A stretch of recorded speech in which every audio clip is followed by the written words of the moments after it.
All right, good morning, everyone, and welcome to our 12-hour broadcast that we are going to do. This is like an old Jerry Lee, was that his name? Jerry's Lewis. kids? Yeah, Lewis. Broadcast. Let's go ahead and bring DJ Trey. He's our first guest, and I'm going to go ahead and start talking to him anyway. So let's bring that man on screen here. I've got my crack producer over there working. I love it. She's doing a great job too. So far, she is doing a great job. But here we are. We're going to settle in. Well, I am anyway for 12 hours today for this broadcast. And I don't know. I'm feeling pretty good. I brought some chairs from the house. These are nice, man. Really. These from the room nobody sits in. Yeah. Well, right there in the living room. They usually sit in front of some bookcases that we have, make us look all sophisticated, sit there and read all the time is what we do. Yeah. And not watch the television that's just like right over next to it. Sure. No, I just sit there and read all the time. But I got my chairs. I think they came from IKEA, actually. Okay. Yeah. They're comfortable. I can feel it. I had to get some comfortable chairs. I got a pillow here with me. I saw that when we came. Did you see the pillow? Oh, did you really? Yeah, man. This Buckeyes right there. That's exactly right. They are number one in the nation. Yes, they are. Now, our producer over there is from Indiana, and so she is pretty excited about a record-setting year for Indiana. Sure. Well. But we're not here to talk about football today. We might end up talking some football today. I've got a lot of talking to do. Yeah, you do. Today. 12 hours, man. And it's awesome what you guys do over East United Way. Well, I love it. I appreciate it. Well, we love you, man. We love you. We do a podcast here at United Way. If you've not seen it, I would encourage you to check it out. We call it Voices United, and we have people in the community, like our electeds, come on, and other folks that run nonprofits. And we had you on recently. Man, I loved it. So John from the Chronicle called, and he said, "Man, that was a really good podcast with DJ Trey. It was fantastic. He just really enjoyed it. I mean, he doesn't always get a hold of me and tell me that every one of them's great, but he really enjoyed that one in particular. Oh man, but you're a big broadcast professional, man. I would expect nothing less. Yeah, do some on-air stuff. It was cool, man, to find out like how many similarities we have, and that is. Yeah, that took up a good majority of the time together talking. It did, man, and it flew. Time flies when you're having fun. It did. It was probably more than 30 minutes, I would imagine. I try to keep them shorter than that, but the next thing you know, you get in conversation. We had a lot to talk about. We did. Yeah. Some of those similarities were actually both George the Third. The third, yeah. Our fathers are both pilots. Yep. I don't know, there were some others, but those are the ones. Our granddads were still. Mine was Bim Bim. Yours was something with a B. Yeah, Big Bear. Big Bear. There we go. Big Bear. That's what we called him. Yeah, Big Bear. So that was a great podcast. A lot of fun. Absolutely talking with you. And we had the opportunity last year around this time. We showed up at your house. Yeah. And Madeline might have a picture of that. She's over there on her phone right now. But Madeline might have a picture of that, even that she could bring. Oh, she's saying that she doesn't. It's in the system somewhere. It is, yes. But that was fun. Tell us about how tell everybody how we rolled in on you and surprised you. Man, that was good times, George. My wife was telling me, hey, we got to meet with a bride. We got a bride and groom, and I've been doing weddings for 34 years now, and just in tune with all that. When I hear you got a meeting with a bride and groom, I dial in, and I've got to get there, and there's paperwork to fill out, and there's nervous brides and grooms. So I was all tuned into that and had no idea you guys were going to show up. So I pulled up. My wife said, we got a bride and groom coming over. So I hurried home from work, and I was a little hungry. So it all worked out great. You guys went over to Bubba Q's, and right. United Way showed up. There it is, right there. There's the photo. There it is. Yeah, look at that in my flower bed right there, looking good with my all-time lights on. That's right. Now listen, I showed this picture to my wife the other day, and she's like, "George, you've really lost weight." And I was like, "Well, thank you." She's great. She said, "Look at your." Well, I'm not going to point out, but I've lost a few pounds. Thank goodness. It's almost embarrassing to put that up, but that's actually up there for you, not me. Yeah. Don't let me take. Well, you'd been to Bubba Q's, yeah. So might be a little reason you were. I see that the Chamber of Commerce is watching right now, and I do appreciate that. So if you're watching live, you can make comments, and then our producer, Madeline, can click on those comments and even pull them up on the screen if she chooses to do so. Yeah. So I would encourage people to do that all day if they like. Sure. I don't know if you post something up there that she doesn't want you to, the audience to see, that she won't click on it. But all right, we're looking and sounding great. All right. Yeah, we are. They said I never get out this early. You're exactly right. That's probably Jade. Yes, Jade White. I guarantee that's Jade right there. I love Jade. She and I work together at the radio station here in town. And I didn't wake up till 10 o'clock. I would get to work around 5:30, but I wouldn't get up till 10. It's one of those deals, I would just kind of walk around like a zombie. But yeah, Jade's exactly right with that. What time do you get into the radio station now? I usually get in about 9:30. Something like that, 9:45, 10 o'clock. All right, and tell everybody what radio station you're on. I'm on 103.9 The Boot in beautiful Brooksville, and we broadcast here. Also, our sister station, I do a few shows. Well, I'll do 3 to be exact on 99.9, the News and Talk of the Nature Coast. It's shows on the weekend, and we pre-record. Some of them are live, some of them pre-record. Sometimes I have to go over there on the weekends, but do a real estate show with Paul Sturgis. And it's called Real Estate and Beyond the Real Conversation. I got to give that a plug because that's every Sunday. And then we do a show called the Dr. Ted Fogarty Show. That's on Sunday at 7:30 a.m. On 99.9. And then I do every other Saturday. I do Just Say No to Crack with Dr. Brian Dahmer, a family chiropractic center for wellness. And what a name. Perfect. Where he got this name from, he talks about it all the time because, it's Dr. Brian Dahmer. He's got an office in Homosassa and one in Inverness, and he's spreading his wings, got about 8 locations. And he started that because I have to elaborate on this. They're talking about Just Say No to Crack, a radio show on Fox News there. But what it basically is Just Say No to Crack. He's got 2 daughters. And they would pop their own backs, and you know how it is. I have 2 daughters too, and you have a few. I have a daughter. I have a daughter. And speaking of weddings, by the way. Oh yeah, I got one coming up. Your daughter's wedding next year. Yeah, a couple months. That's right. Yeah, man, looking forward to it. Yeah, looking forward to it. Yeah. I guess that with daughters, your daughter too, they would hang around with all their friends, and they would pop their necks and walk on each other's backs. And Dr. Brian Dahmer, being a chiropractor, he's like, no, you can't do that. You're gonna mess yourself up for life. A disc is gonna slip. So what he basically does, Just Say No to Crack, means cracking your bones. Don't crack your own bones. And with things, pain medication, that people, when they hurt their backs or hurt their bones or hurt their joints, they get addicted to painkillers. So crack being that, you know what I mean? It's an addictive opiate. So just that's when they want you to get in there and get fixed. If you got a disc out of line or something out of whack, he'll put it back in whack. I guess that's the way, isn't it? Yeah, out of that's whack. what you would say, right? Never thought about it like that. Yeah. You know what I mean? If something's out of whack, would it be in whack if it was right? Yeah, I guess. So it works for me. Me too. He puts you back in whack, I guess. That sounds perfectly Southern to me. It does. I just came from Mississippi, so I probably got some lingo going on here because I just got back. I'm fresh out of the Wagoneer, back from a 12-hour trip to Mississippi. So is it pecan pie there? Or is it pecan pie? Pecan pie. Oh, pecan. You don't even say it different than what I just said. Yeah, pecan. Pecan. Yeah, pecan, and then you can slow it down real slow. If Jade's still watching, Jade just commented. I see it over there. Pecan. Yeah, it's got a U in there somewhere. Gotcha. Yeah. Gotcha. They make some good pecan pie in Mississippi. They do here in Florida too. My boss, Barbara Manuel, I have to give them a shout out. Barbara and Steve Manuel. They used to own the radio station here. They sold it, and then they own the one only in Brooksville there. And she makes a good pecan pie. Miss Barbara does. Does she bring some in? Oh gosh, yeah. She brings it into work, and around Christmas we do a Christmas party there at the radio station, and she'll bring a few of those in. And I could probably attest for Richard Spires too. Those go first. Now I was on the radio this morning with Richard. Yeah, I called in this morning, and and he's always messing up my title here. Oh yeah, and whatever, it doesn't matter to me. I mean, even when I just introduce myself in the community, I just usually say I'm just a member of the team at United Way, and it's not like me just sort of faking some humility or anything, but it's just there's 4 of us here. We've got a lot of work to do. We do really good work.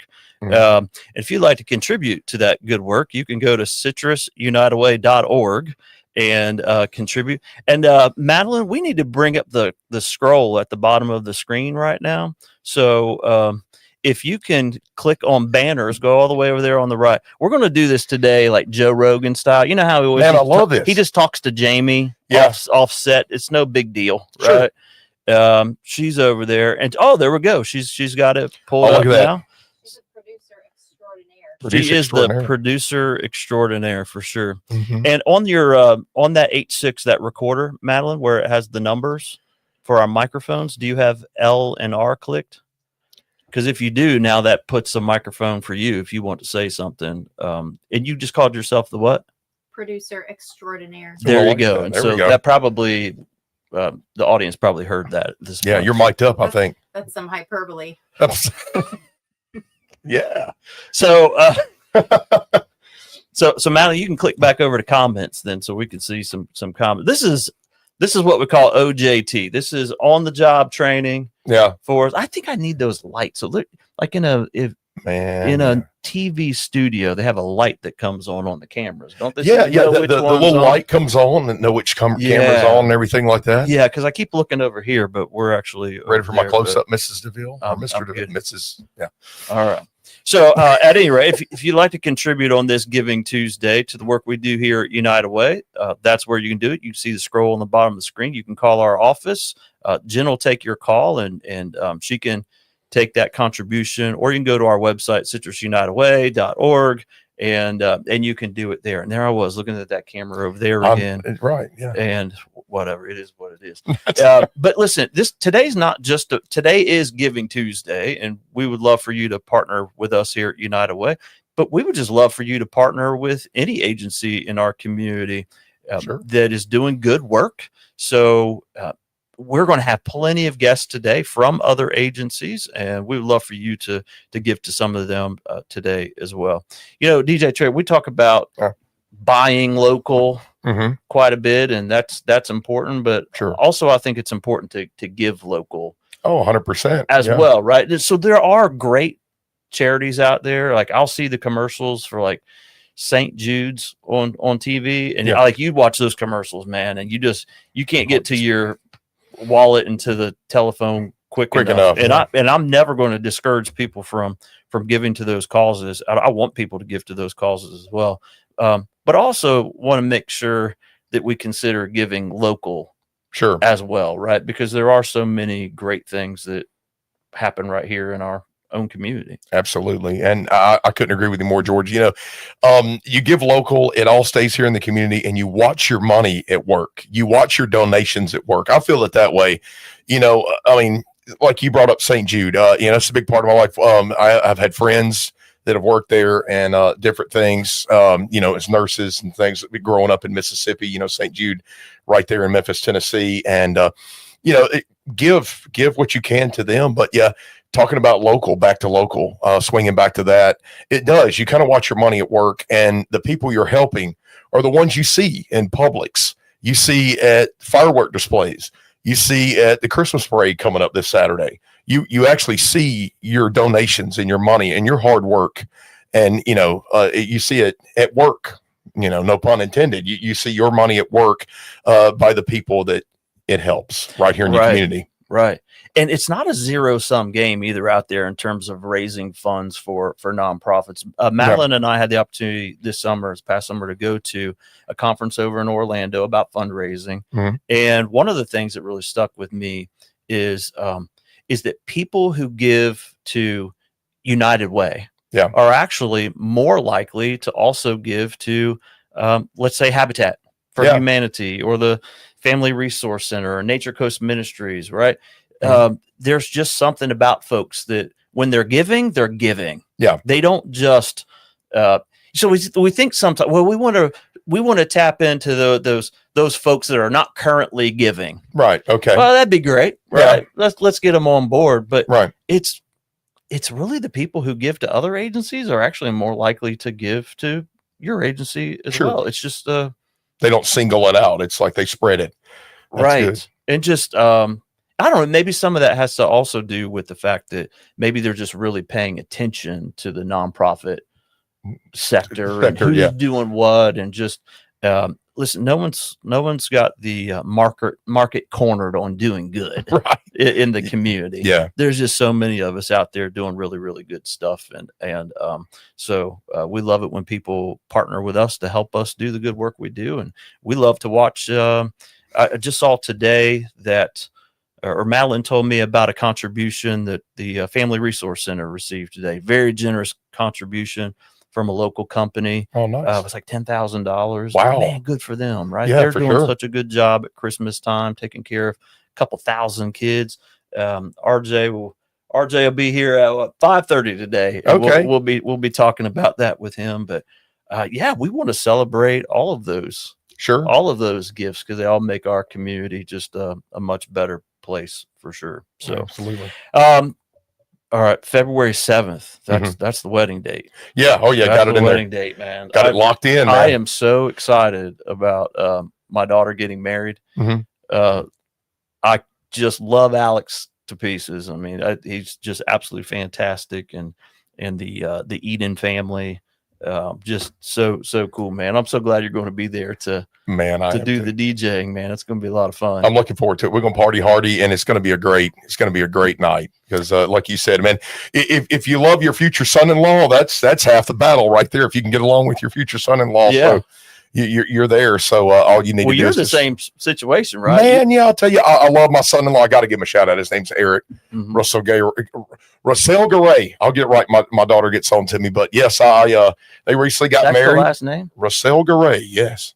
Wow. Yeah. I can appreciate that as Man, a me small too. stick. No, exactly. See, yeah, exactly. It took me a while to pronounce his name. You know, when my daughter took it, you know, when they got married, excuse me, I'm getting choked up because I still see her, you know how it is. We still see them as just kids. They're not supposed to, grow up. They're supposed to stay little, but no, it goes by so fast. And she's giving me a granddaughter. I've got a pictures, yeah, man.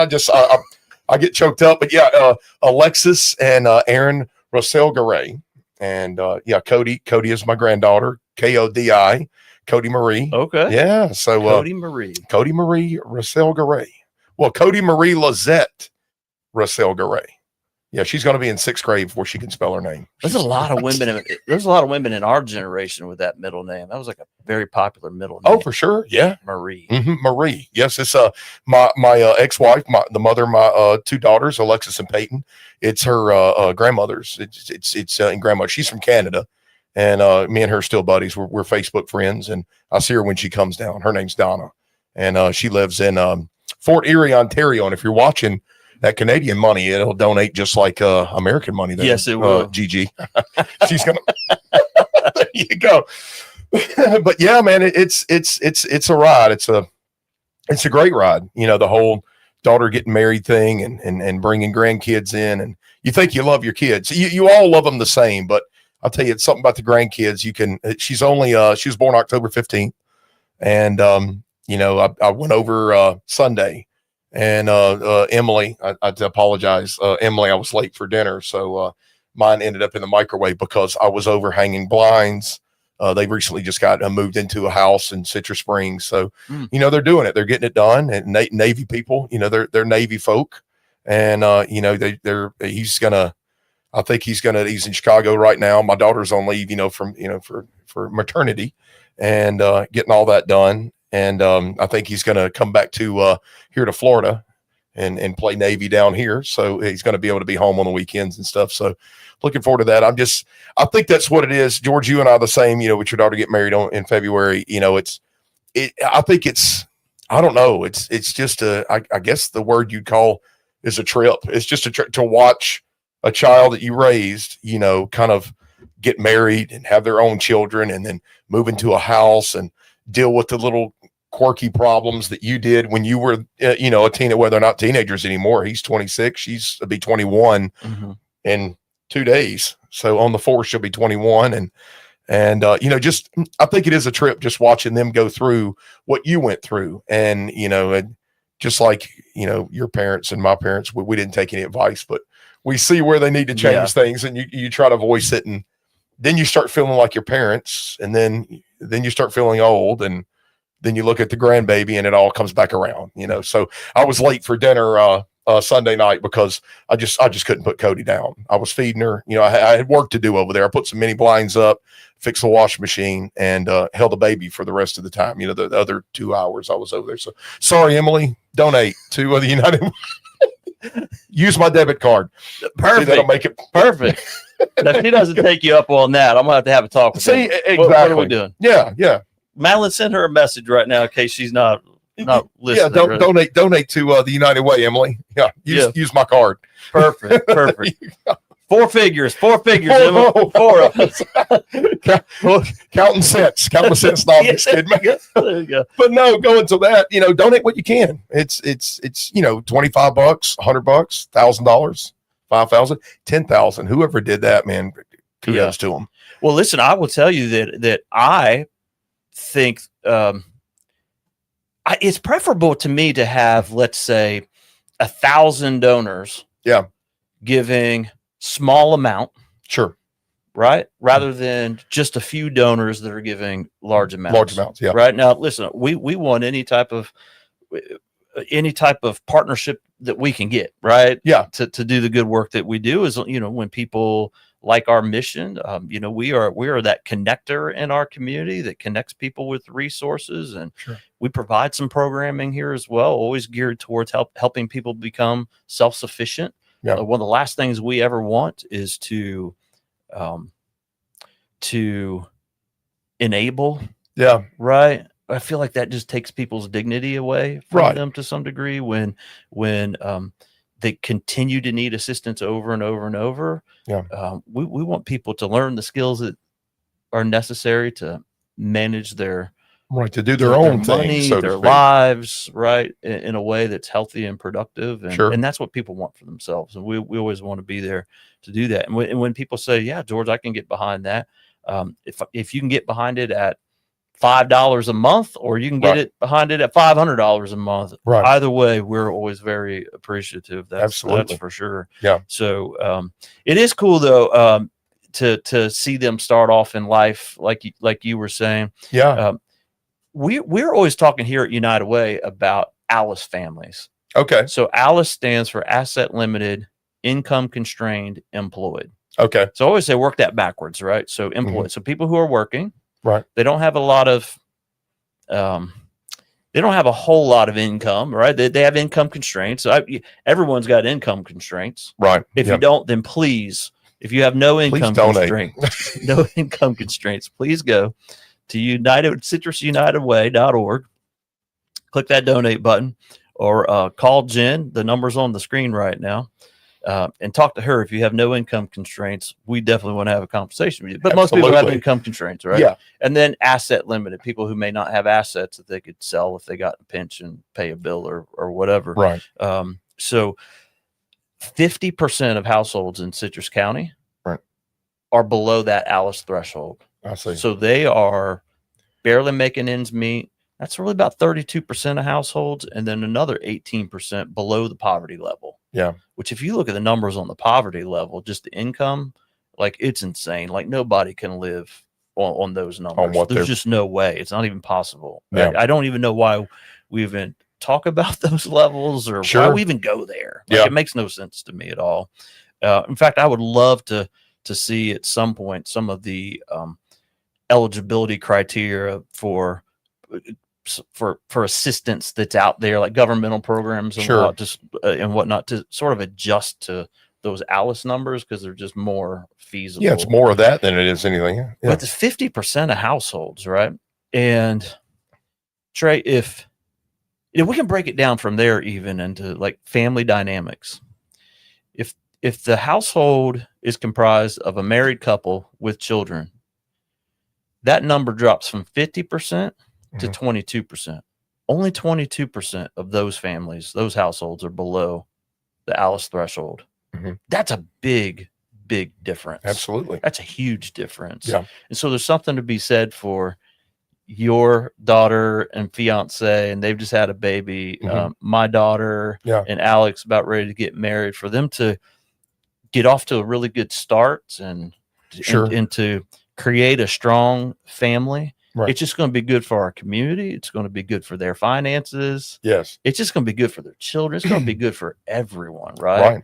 Right. The family, the household that is paramount. Yeah. In any community. Sure. So it feels really good, right? It does. For us right now Absolutely. to be like, okay, our daughter's found some good guys. Yeah, they found some good guys. They work hard. They can pay the bills.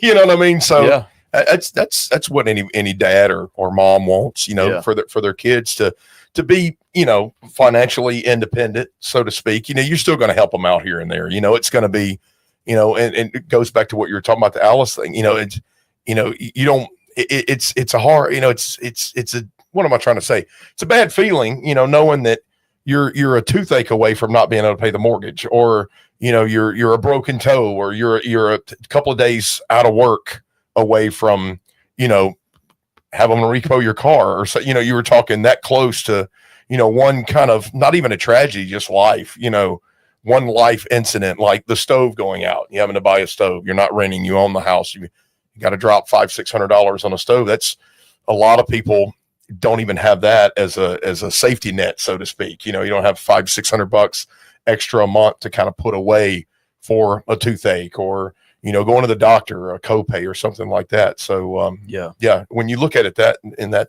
spectrum, it's kind of surreal, with what we're dealing with today. Because you look back, we talked about it. My daughter Alexis and I talked about it. Back in the 50s, even 50s and 60s, our grandparents. The dad could work, the mom stays at home, takes care of the kids, the house.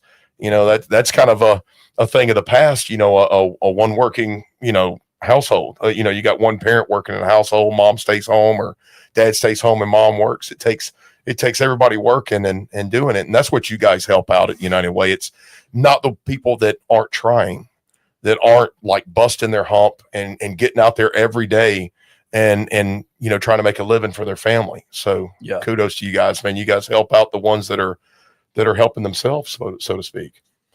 All right, man. Well, we've got our next guest about ready to come in here, cool. and it looks like he's joining us virtually. In fact, so we've got Commissioner Kennard coming up here. You can go ahead and bring him up if you want, Madeline, and we'll say goodbye to you in a second. But Okay. But what do you think about our studio setup here, man? Did we do okay? You guys did amazing. I love the tree. Did you bring this from home, or is this from George? I brought it from home. You brought. I kind of. Yes, I got you. Madeline took care of this. Commissioner Kennard, how does our tree look from where you're at? It looks fabulous, and I'm sorry that I'm not in the studio. Well, you are always welcome to come. We'll send you another invitation to come to our normal Voices United podcast. We'd love to have you come in here. And Trey, did you see how I rigged these microphones? Man, I did not. Check this out. This is okay. So what I did was, I bet Commissioner Kennard's a handy guy too. Yeah. What I did was I didn't have a table that I could secure these to. Sure. So what I did was I cut a 2x4 to length. Uh-huh. I screwed the 2x4 to the underneath side of my wife's chairs here. Yeah, Don't tell her. Don't And tell her. I left just I left just enough 2x4 sticking out to where I could screw in the microphone holder to the chair. Man, you ought to patent this. This is nice. This is good. It's actually Joe Rogan. If you're watching, we hope Joe is watching. I know, right? Joe, if you're Wouldn't that be watching, something? Joe Rogan, if you're watching, Donate. please look at the bottom of the screen. You'll see citrusunitedway.org is the website. You can go there, click the donate button, or call Jen at our office at 352-795-5483. Hit extension 0. As soon as the prompt comes on, you'll hear me welcoming you to Giving Tuesday. Hit 0, talk to Jen, and she can take that contribution. So, Absolutely, and he'll give you the blueprint on these mic holders, these That's mic, right. these mic mounts, So these it chairs. sounds like we're hoping that Joe is watching, but your wife is not. Yes, well, that's it, Commissioner. I will say though, in all fairness, she did come up here with me Sunday night and helped me get this thing squared away. So she saw what I did. I didn't catch any grief for it. It's fine. I mean, look, these chairs came from IKEA. I mean, come on. I mean, it's not like I went down to Or not Tiffany. Yeah. Well, they look like it, but Yeah. they feel Yeah. like it. They're very comfortable. They are comfortable. I wish you were here, Jeff. Chairs are comfortable. Commissioner Kennard, if you were here, I would offer you come back to mic one or camera one, Matt. I would offer you this comfortable pillow. Right. Very nice. Yeah, if you needed it, Yeah. to make your experience here more comfortable. That's the ugliest pillow I've ever seen. Oh no, he may be a Buckeye. Yeah, I think Listen, he. Tell us about it. As a Seminole, I was just glad to see the season end. It was the 2 years in a row have been painful. Yeah. Well, I can relate, right? So it's been since 2019 that Ohio State beat their nemesis, the team up north. Yeah, We don't even say the word. the unnamed team up north. The team up north. It's crazy. Like if you go in the trophy room at the Ohio State University, all the trophies from where they've beaten the team up north, it has the score and it says Ohio State and it says TTUN. Really? They don't even write the no, they won't put it on the trophy at You gotta all. love college football. Yes, you do. So, all right, man. Listen, DJ Trey, you're welcome to hang out here, or you're welcome to go to work, man. Whatever. Man, I appreciate it. I'm not going to kick you out. No, it's all right. You could, I'm gonna turn it over to Commissioner Kennard and George right here, and you guys have been amazing today. And I will say this, if I got 2 seconds, the other we used to do this on the radio. I love this a lot better. This is really cool. This is the setup, the way you have your guests back here, lined up for the day.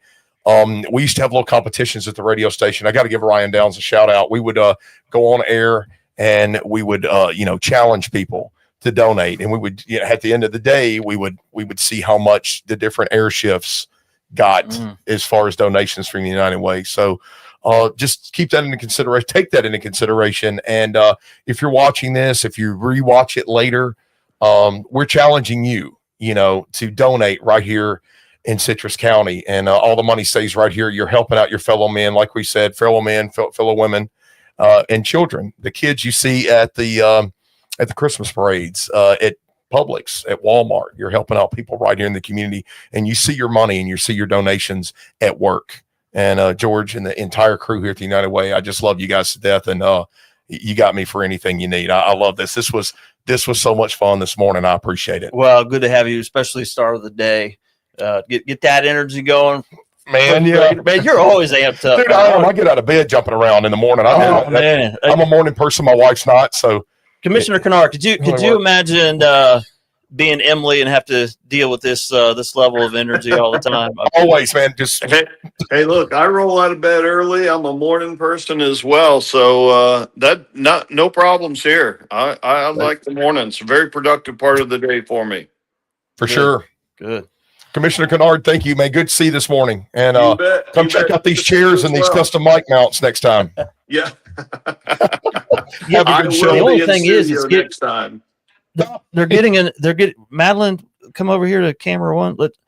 Here's the problem right now is that I don't What know you how got? to, I don't know how do I drink my morning coffee? I need to slide that table. Before I leave, I'm putting Georgia table on the other side. Yeah.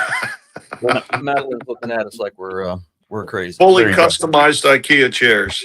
I tell you, That's they right. are. They are. That's it. You got to patent these things. But George, thanks, brother. Thanks, man. Thank you so much. Appreciate you coming in. Commissioner Kennard, thank you so much. We'll see you donates next to the time. number at the bottom of the screen right there.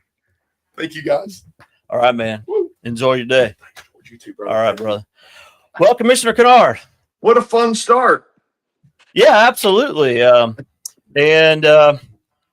don't know, man. I've been watching social media and the newspaper and whatnot. I'm ready to offer you a job as a fundraiser over here at United Way. Let me tell you, you did a bang up job getting some funds to preserve some important land in Citrus County. Why don't you just tell us about that real quick? Hey, the community showed up absolutely in a huge way for that. I forget the total number of individuals or businesses that were involved, but it was right around 50 businesses and individuals that stepped up and committed big money towards that project to get it done in about, I want to say it was 3 weeks. In commitments and checks on hand, we've raised a little over $400,000. We have just a tremendously what do I want to say, gracious, benevolent community. You know, the adjectives could go on and on, but when people need help, when our community needs something, boy, I tell you, the folks here really show up. Yeah, they really do. And Madeline just had on the screen there. I don't know if you saw it, but she had on the screen a picture from Crumps. And I believe that was you all accepting the check from Withlacoochee River Electric Co-op. And Yes. They are amazing. I'll go down and talk to their employees next week, I believe it is, and how giving that organization is, and just in their employees as well. You know, we do workplace giving campaigns. Yeah. We do fewer of those now than in days past. You know, that used to be the mainstay of contributions to United Ways, and now it's more individual donors just in the community and businesses. We say our businesses. Folks see it in the newspaper all the time, every weekend. A business that joined our 365 circle here. And we have some grants and whatnot as well, but workplace giving still is really important to us. And it wasn't that long ago before I arrived here, maybe 5-6 years ago, their total workplace giving campaign was less than $1,000 for the year. Really? And now that's over, I think we'll go over $15,000 this year. Oh, that doesn't surprise me. You know, and in businesses such as theirs, small businesses, it starts at the top. And David Lambert, you don't have to sit with him, but for 5 or 10 minutes, and he will tell you how important it is, not just to him individually, but to Withlacoochee Electric as a company to participate in taking care of their community. And when you've got a boss saying things like that, employees not only, you know, staff not only listens, but they learn from it, they grow from it. That is you know, that's developing leaders of the future to go, you know what? It's important for me to feed my family. It's important for me to take care of my daily tasks, but it's also important for me to look out for my community and try and help out where I can. You know, wherever their leadership ends up taking them, if it's staying within the organization or going out to a new organization, they take those, you know, those goals, those things with them when they move on. Well, you said it too. It's the leadership there, and you mentioned Mr. Lambert, and even at the local level, folks like Gary Steele and now Jamin Monbaron. Jamin's on our board here at United Way. Fantastic guy. But they led that charge for sure, and they let me know, and I believe them. I don't think they're just telling me what I want to hear. They tell me that our message about United Way and the work that we do resonates with their folks there. And I'm glad it does, but it's still, why are they really giving? Because they've created a culture there of giving. The leadership has done that. And so we see that reflected in our workplace giving campaigns. And you see that reflected in I think that was $100,000 check. Yeah. Madeline, it was $100,000 check that they provided to help preserve Pirates Cove. That's just incredible. And you know that was vital to getting us across the line so quickly. But I've got to tell you, we had people right from the very first phone calls, you know, donating $50, $100, plenty of donations for $1,000 checks, and others that were 25,000, others were 10,000, and I know we had one. I don't recall if there were 2 donations from individuals that were $50,000 donations. It was just, and this is right in the middle of so many other important organizations in our community, you know, such as United Way, the YMCA, so forth, doing their fundraisers as well. And here we come at them, you know, just bad time of the year, right in the middle of the holidays, to be going, oh, and by the way, can you help us preserve this piece of property out here in Ozello? And they absolutely ran with it. And you know, certainly As a sitting commissioner, it's something I've carried the lantern on. But I did have a group of people helping me out with this. We had a small committee, and we had a couple phone calls together, and they jumped on it. They went out in the community and started asking. Certainly, Dan and Diane Williams. Boy, they sure know how to fundraise as well. Johnny Cash, Barry Schwartz. They're just the number of people that just said, "Let me help. How do we help you get there?" Really was heartwarming.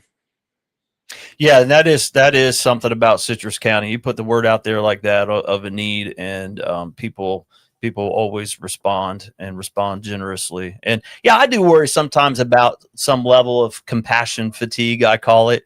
When there's just so much out there that great causes to give to, I do get concerned about that a little bit. But we were just talking a little bit ago before you logged on about how some people are just giving. Like we think sometimes, well, we need to reach out to the folks that are not giving, and we do. Yep. And we would hope to inspire people who don't actively contribute to good causes to consider ours and consider other causes as well and give to them. But really, the people who give to United Way are more likely to give to a cause like you've championed here to preserve that property, or to Habitat, or to the YMCA, or Blessings, or other great programs in our community. People are just giving, right? Yeah, It's not yeah. just one cause that they give to. So I Yeah, don't I know, know. man. I think maybe we need your committee to come down and give us a training or something on how to raise that type of money. But what a great cause. And we actually do our campaign kickoff at Crumps now, and Yeah, Diane and Dan have been great to us as well. And one of the things that we told Diane as we were planning our campaign kickoff in August is that, listen, we'd like to give a portion of what we raise to a cause that's important to you, Diane. And so what she would ultimately ask us to do is make a contribution to the Homosassa River Restoration Project. yeah, And yeah. we were just really happy to do that. And when we took that $5,000 check to those good folks that lead that effort, they said, "Well, we just didn't know whether that would fall under the purview of United Way." And interestingly enough, United Way Worldwide just added a fourth pillar or impact area for all of us as sort of out here, local United Ways, as guidance for us, in terms of considering what impacts we'll make in our community. And Yeah. it's community resiliency. Yeah.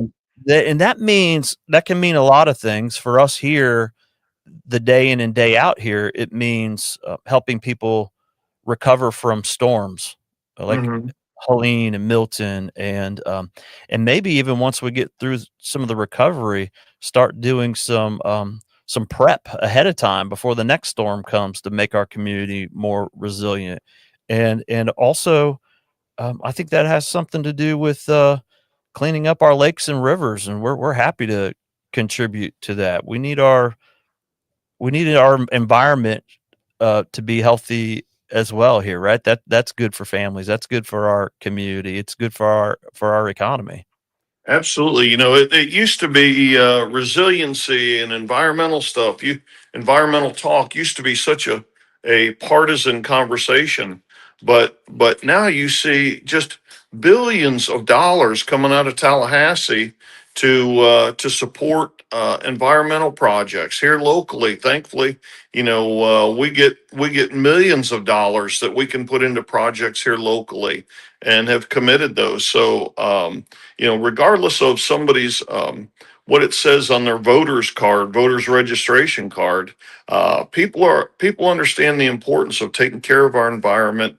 And having experienced a couple hurricanes right there in about an 18-month period, People understand the importance of resiliency. There's a lot of, we've been talking about Pirates Cove out at the end of Ozella Trail, but here locally, county government, the county commission's been talking a lot about getting Ozella Trail stabilized so we can get out there and repave it. The residents and the visitors that travel that road are anxious to get it repaved. But the sides of that road are sort of sloughing off into the marsh there because of the beating they've taken. So resiliency is very much a part of the day-to-day vocabulary in local government and state government, and is attracting an awful lot of resources, to make our community as a whole more resilient.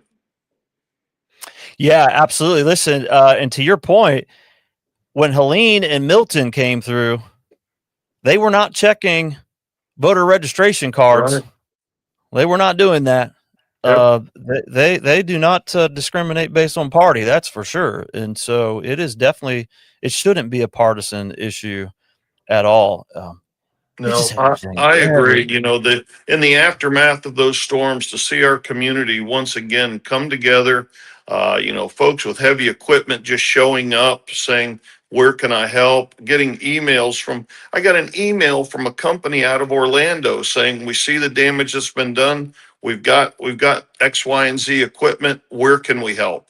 And they showed up and they worked. No fees, no reimbursement from the county, nothing. They just showed up, as did local companies as well. Came out and helped clean up our community.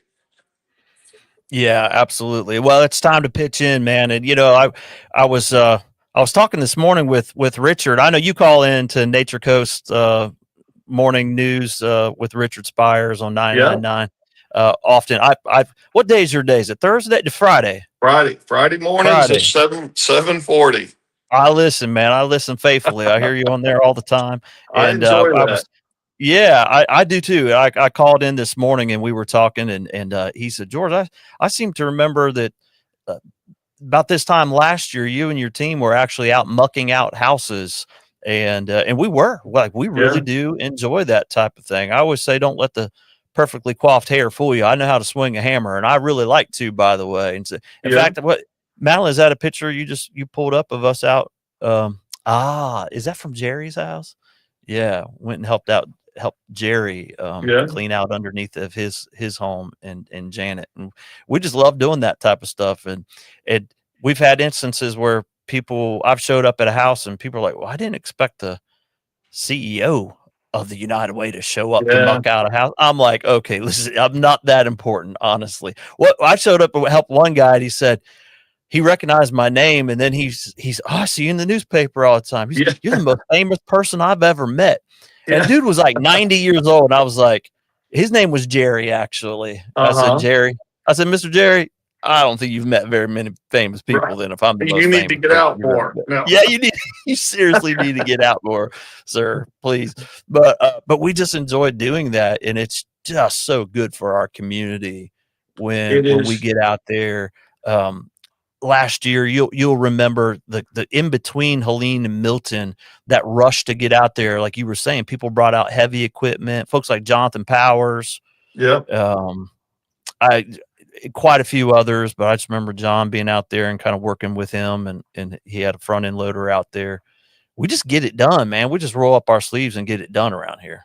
I am telling you, I've got one comment about that, and then I want to go back a little bit further and talk about something that United Way did here in the community that probably was either missed by a lot of people or just maybe has drifted off and they've sort of forgotten about it. But I remember it was the I forget the name of the storm. It was the first one that hit us. I want to say it was in 23.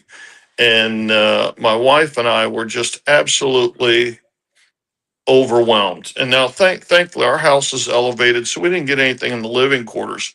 But the muck and the sawgrass and everything out in the backyard and the garage, the downstairs, and it's just she and I there. So it was overwhelming, and we just started and said, you know what? Let's just start with a rake. Let's start, one scoop at a time with this stuff. We'll spray down the muck and we'll see where this goes. and we weren't probably an hour and a half into it, and this whole group of students showed up. In came Johnny and Wendy Cash and Ray and Diane Cortese, and this whole student group from Seven Rivers Church and School showed up. They went to work, and I'm telling you, it brought me to tears. I'm not an emotional guy, but to have that kind of help, like what you're saying, that United Way went out and did as well. Again, it goes back to what a benevolent community we live in. We should be very, very thankful for our neighbors, for the folks that are here. Now, I'm going to go back a little bit further back to the COVID years when the federal government and state government was just pouring money into the communities to try and get out to people who were displaced.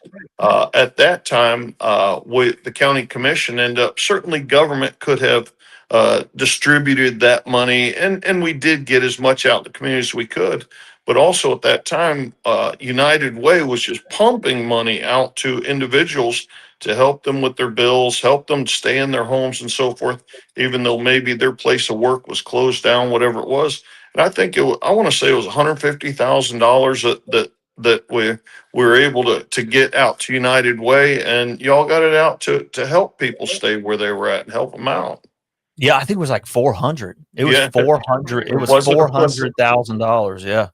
Yeah. It's, Yeah. When I arrived here, I was at the tail end of that. We probably had less than 100 left to disperse, but yeah, that was huge. right.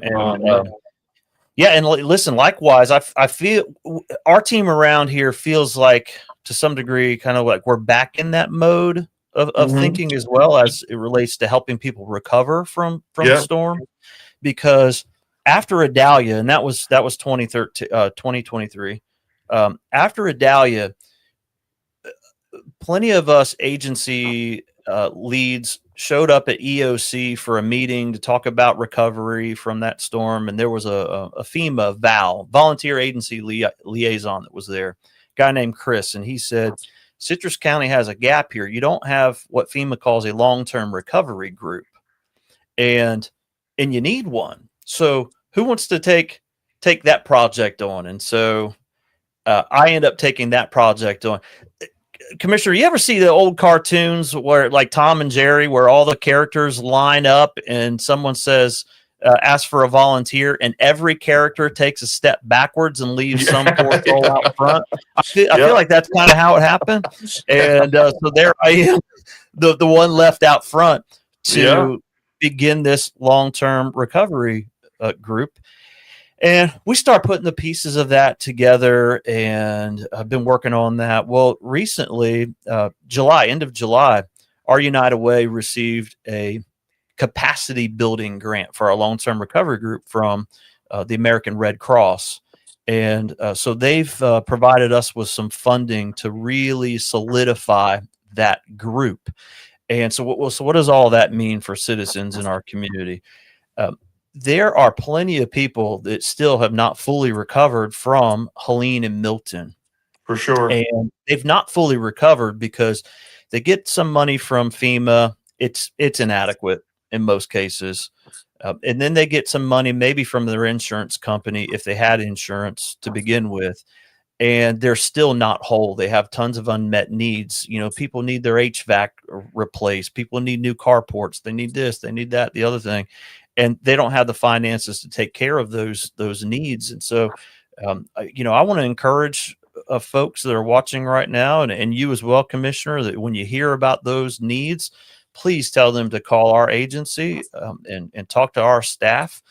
We will work with them, and we have some funding to be able to help people meet those needs.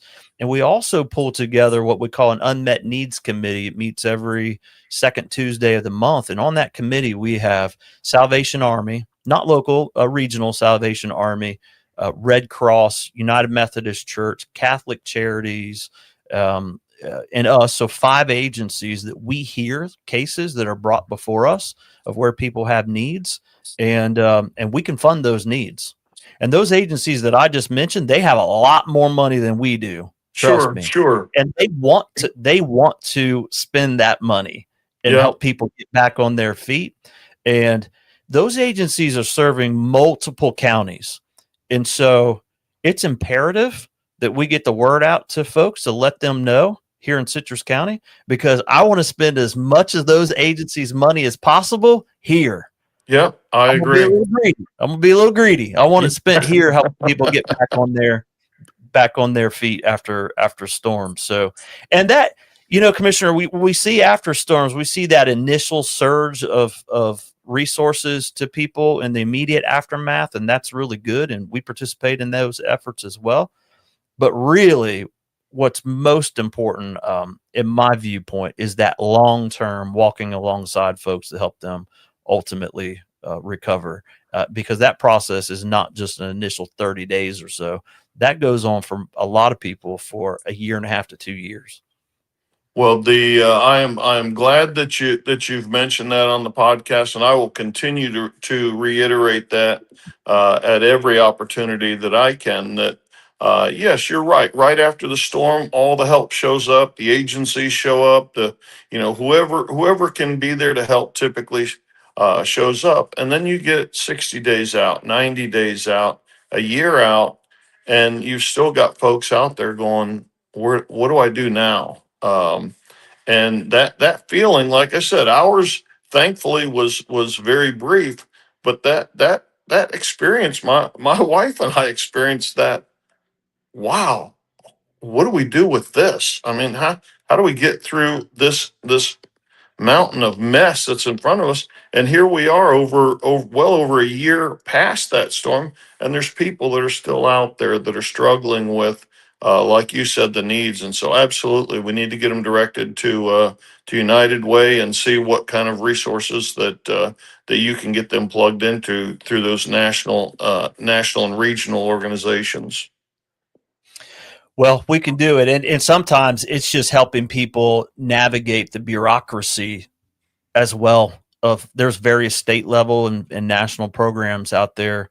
And I always say, listen, I'm a guy with a business degree, and I read all that stuff, all the stipulations and qualifications and exclusions and all the rest of it. And I'm just like, oh my gosh, the legalese and all the rest of it, it just becomes such a onerous process to even tap into some of the resources. So we're here to even help people navigate some of those challenges as well. We're happy to do it, but Well, it's yeah, unfortunately that's necessary to have organizations that can help people work through those things. Unfortunately, I just fielded a call on the way to the office this morning. A woman absolutely frustrated with a situation that her husband is dealing with, and it's an issue with the DMV, which we don't have a whole lot of authority there,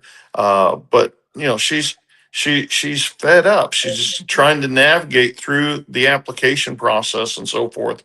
But we'll help her. We'll help her get there. I'm going to make some phone calls this morning and try and help her get through some of this stuff. But thankfully, we've got United Way to help these people out that are going through this still, and can help them get some of those regional and national resources. yeah. Listen, whenever I talk to all 5 commissioners every so often,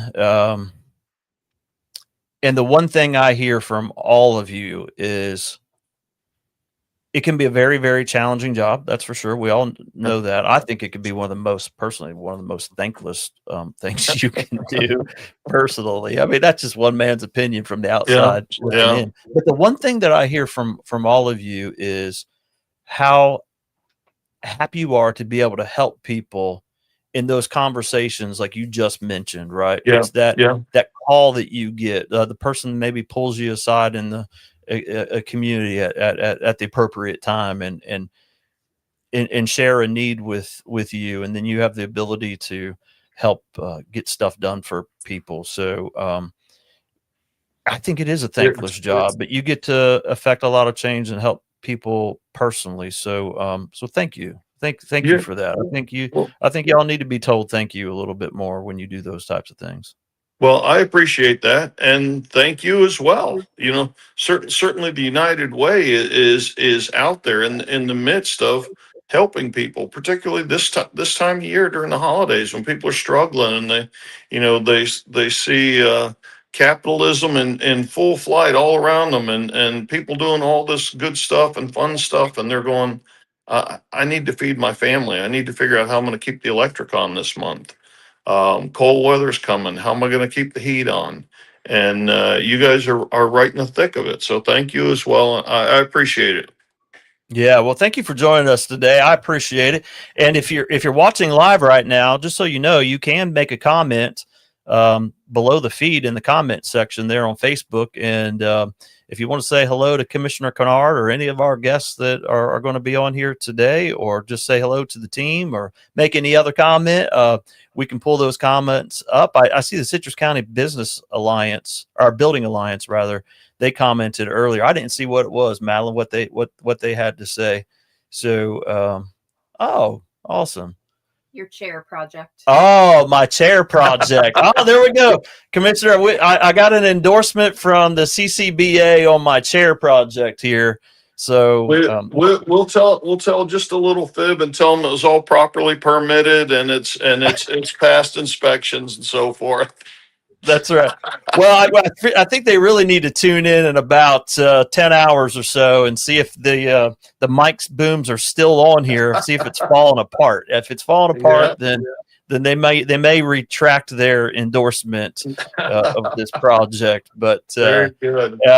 And Jade White, actually, we knew it was Jade earlier when we got a comment from the Citrus County Chamber of Commerce, and Madeline let me know a little bit ago that Jade made a contribution. So Jade, if you're out there watching, thank you so much for that. And you know, I'm a big fan. I'm one of Jade's biggest fans. And so we appreciate that contribution. And Commissioner Kennard, we appreciate your contribution that you make to our community every day and your leadership. We appreciate you. And if I don't talk to you beforehand, I hope you have the best Christmas ever. Well, thank you, my friend. You as well, and we will have something on the way to United Way from my chiropractic office as well. Awesome. Thank you very much. We appreciate that. Thank you so much. You bet. Have a great Christmas. All right, you do the same. All right. Well, our next guest, we're an hour in. 11 hours to go, folks. And how do you feel? I feel pretty good. My back hurts a little bit. It does. It hurts just a little bit. I was setting the studio up the other day, and it's quite a process. I'm not somebody who can just picture what I want and then make a plan for it and then just go make it all happen in a space like this. I'm the person that adjusts the plan midstream about 5 times, which means carrying tables up and down and then deciding a different table would be better, and then hauling some chairs up here and then decide, no, I don't like those chairs. Let me take them back downstairs. Let me get other ones. And I was thinking about it earlier, Madeline, when I was talking to DJ Trey. We're talking about our families and our kids growing up. I'm about 14 months away from hitting the big 50. I'm not as young as I used to be, and I'm starting to feel the back pain, but I'm good. I'll keep my comments to myself. Oh, she went like this, and I thought, wait a minute, she's telling me to be quiet, but she's shushing herself right now. All right, we do have our next guest with us. Come on over. Come on. This is really informal today here. Thank you for joining us. It's good to see you. Let's get this around here, and then you can move that mic down to your. Yeah, there you go. I don't know. I've really just rigged this up today, so we'll see if it stays, and hopefully it will. I don't want that thing like falling and hitting your kneecap or something, and then we have to talk to our insurance company or something. But she's a former police officer. That's right. That's right. I got this. All right. So we have Sonja with us. Yes. Thank you for joining us. Thank you for the opportunity. Yeah, it's from Nature Coast Ministries. Yes. And we love the work that you all do, and so we wanted to have you join us today, and we appreciate you taking up the invitation. Have you ever done like a Facebook Live or anything like this before? No, first time. Well, as far as for Nature Coast, yes. Yeah. Okay. Gotcha. Any nerves or anything? Like No, there could I'm be millions good. of people watching. I don't think there is. No, No, there's not. There's not. Madeline just gave me the number. We appreciate if you are watching right now. There's the camera. We appreciate if you are watching. If you are watching and you would like to make a contribution, you can go to citrusunitedway.org, click the donate button, make a contribution there on this Giving Tuesday, or you can call our office. The number's on the screen, and Jen will answer the phone and take your contribution there as well. And let's just say now, how do people give if they want to give to Nature Coast Ministries? Let's we say have a lot of different ways. Okay. Probably the best known one is we do have a thrift store. And when donations are made at the thrift store, those donations, clothing, furniture, whatever they're donating, we've had some really unique objects that have been donated to us. We try to evaluate, is this a thrifty item that we can give it away for $1 or $2? Or is this something that's collectible that, maybe this will help pay the light bill? So we evaluate everything that comes into the store, and we put a fair price on it. We're not trying to get rich, but we are trying to pay the rent and the lights, and for two businesses, not only the thrift store, but also the dental clinic. So that's one of the biggest ones. We do have some private donors that would like to donate to us. $100 here, $100 there, it adds up. And then we apply for grants when we have projects. And we are working on another grant. We were asked if we were interested in proposing an oral surgery room at our place. And we've only got 3 operatories. It's a very small dental clinic, but there is a need for an oral surgeon. So now we're trying to figure out, do we have the space, and can we create an oral surgery room in a safe environment? Can we afford it? Can we build it? Will grant money help? So there's a lot of different ways that people can donate to us that helps us. Gotcha. Yeah. Where is the store? If someone wants to come by the store and donate, whether it be household items or whatever, or monetary contributions, where's the store? So the thrift store is in Homosassa. There's, I think, the only Ollie's in the Homosassa area, and we're in the same strip malls as Ollie's, Luigi's. There's Cattle Dogs, Atlas Insurance. There's quite a collection of different businesses that are there that have been there for a long time. On our website, www.myncm.com, there's a place that you can go on there and donate by PayPal or by your credit card, and of course sending in a check or Madeline, can you pull up on your computer their website? So it's myncm.com.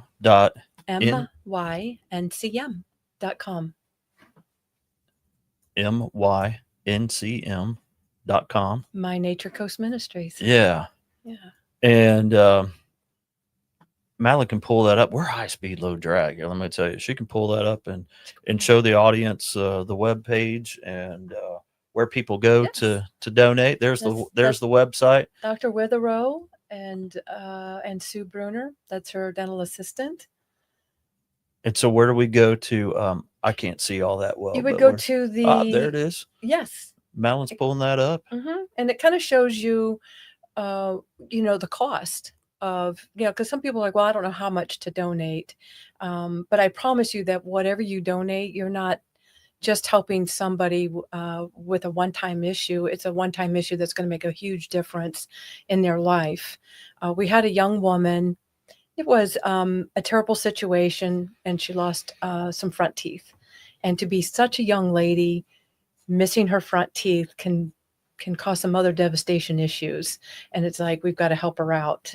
She did qualify to be below the federal poverty guidelines, but we can't make her wait 6-8 months. It's kind of like an urgent situation because she is young and she's missing her front teeth. She's got to get back out to work. She's got to build up her confidence again. So it's evaluating everybody's situation and, is that something that can can wait because we need a different doctor to look at that one, or is this something that we got to handle quickly, like front teeth missing? Yeah, I mean just think about the impact as you say that. Just Yes. that's a huge issue, Yeah. not just in terms of, Yeah. You're not I going hate to say it, but yeah, it's like employability. Absolutely. It just is what it is, You're right? not And going to just smile. You're going to cover your mouth. You may be in pain because of you've got this healing process going on. And maybe what happened to you that made you lose your front teeth. There's just so much that goes into. So donations, it's not helping somebody just a one-time factor. It's a lifetime factor. It's helping that person to have a clean mouth. A clean mouth means you have a better chance at having a clean heart and a clean brain. So you'll stay more healthy. Mental health issues, if you're not having to cover your mouth all the time because you've got really bad teeth or you're missing teeth, it's helping somebody for a lifetime of opportunities. Mm-hmm. So where is the dental clinic? The dental clinic is in Crystal River. Mm-hmm. So there's, I don't think I ever say the bowling alley correct, Bolero is what I call it. Okay, so I knew I didn't. So say it's it like right. it. So now you've got Mallards as a landmark as well. So it's like in Yes. between Mallards Correct. and the bowling And the alley. bowling You have alley, that plaza and there. we face away from Gulf to Lake, so Mhm. we face away from them, and we've been there since 2014, and it's 3-chair operatory, several dentists with supporting staff, hygienists, front office staff. Oh, everyone's a volunteer. So what all services, dental services, can someone get there? So typically it's general dentistry. Somebody comes in and maybe their teeth have broken off. We got to get those roots out. Sometimes that takes an oral surgeon. So we do have an oral surgeon who has retired, has joined our volunteer staff. So now we have an opportunity to do that if we need an oral surgeon because maybe this mouth is more damaged or needs more than just general dentistry. We now can do it with an oral surgeon on staff. Gotcha. Mhm. And you have everything you need for that surgery to take place? Not there? yet. Okay. So yeah, yeah, there's a little bit of a need there to get that totally where. there is Tell a us need. about that. Yeah. So we were general dentistry for years. And then there may be a situation where a dentist will do something and then go, oh, this is where I have to stop and I need to get somebody else to step in because this is beyond my my abilities because of what we are. We're limited in what we can do there. And here lately, it's like, wow, we've got some people that have some really serious mouth issues, and we don't have an oral surgeon that can help us through this process. So we now have an oral surgeon that's volunteering for us, and the question was asked, would we be interested in having an oral surgery room? Would never say no to that, but it's like, well, where are we going to put it? Do we reduce our lobby? Do we move the front office staff to the lobby area and we make people sit outside? I mean, where do we put this new room? So the board of directors are now discussing, is this something that we can do? Where are we going to do it? And what's going to be the cost? Where's the safest room that we can put this oral surgery room at? And then what are our limitations going to be? Is it going to be general anesthesia or are we going to put them all the way under? So there's a lot to talk about before we actually hire that contractor to say, okay, close this room in. And now we need to get what this oral surgeon's going to need to do the job. So it's all good stuff. Nobody said no yet. We're interested.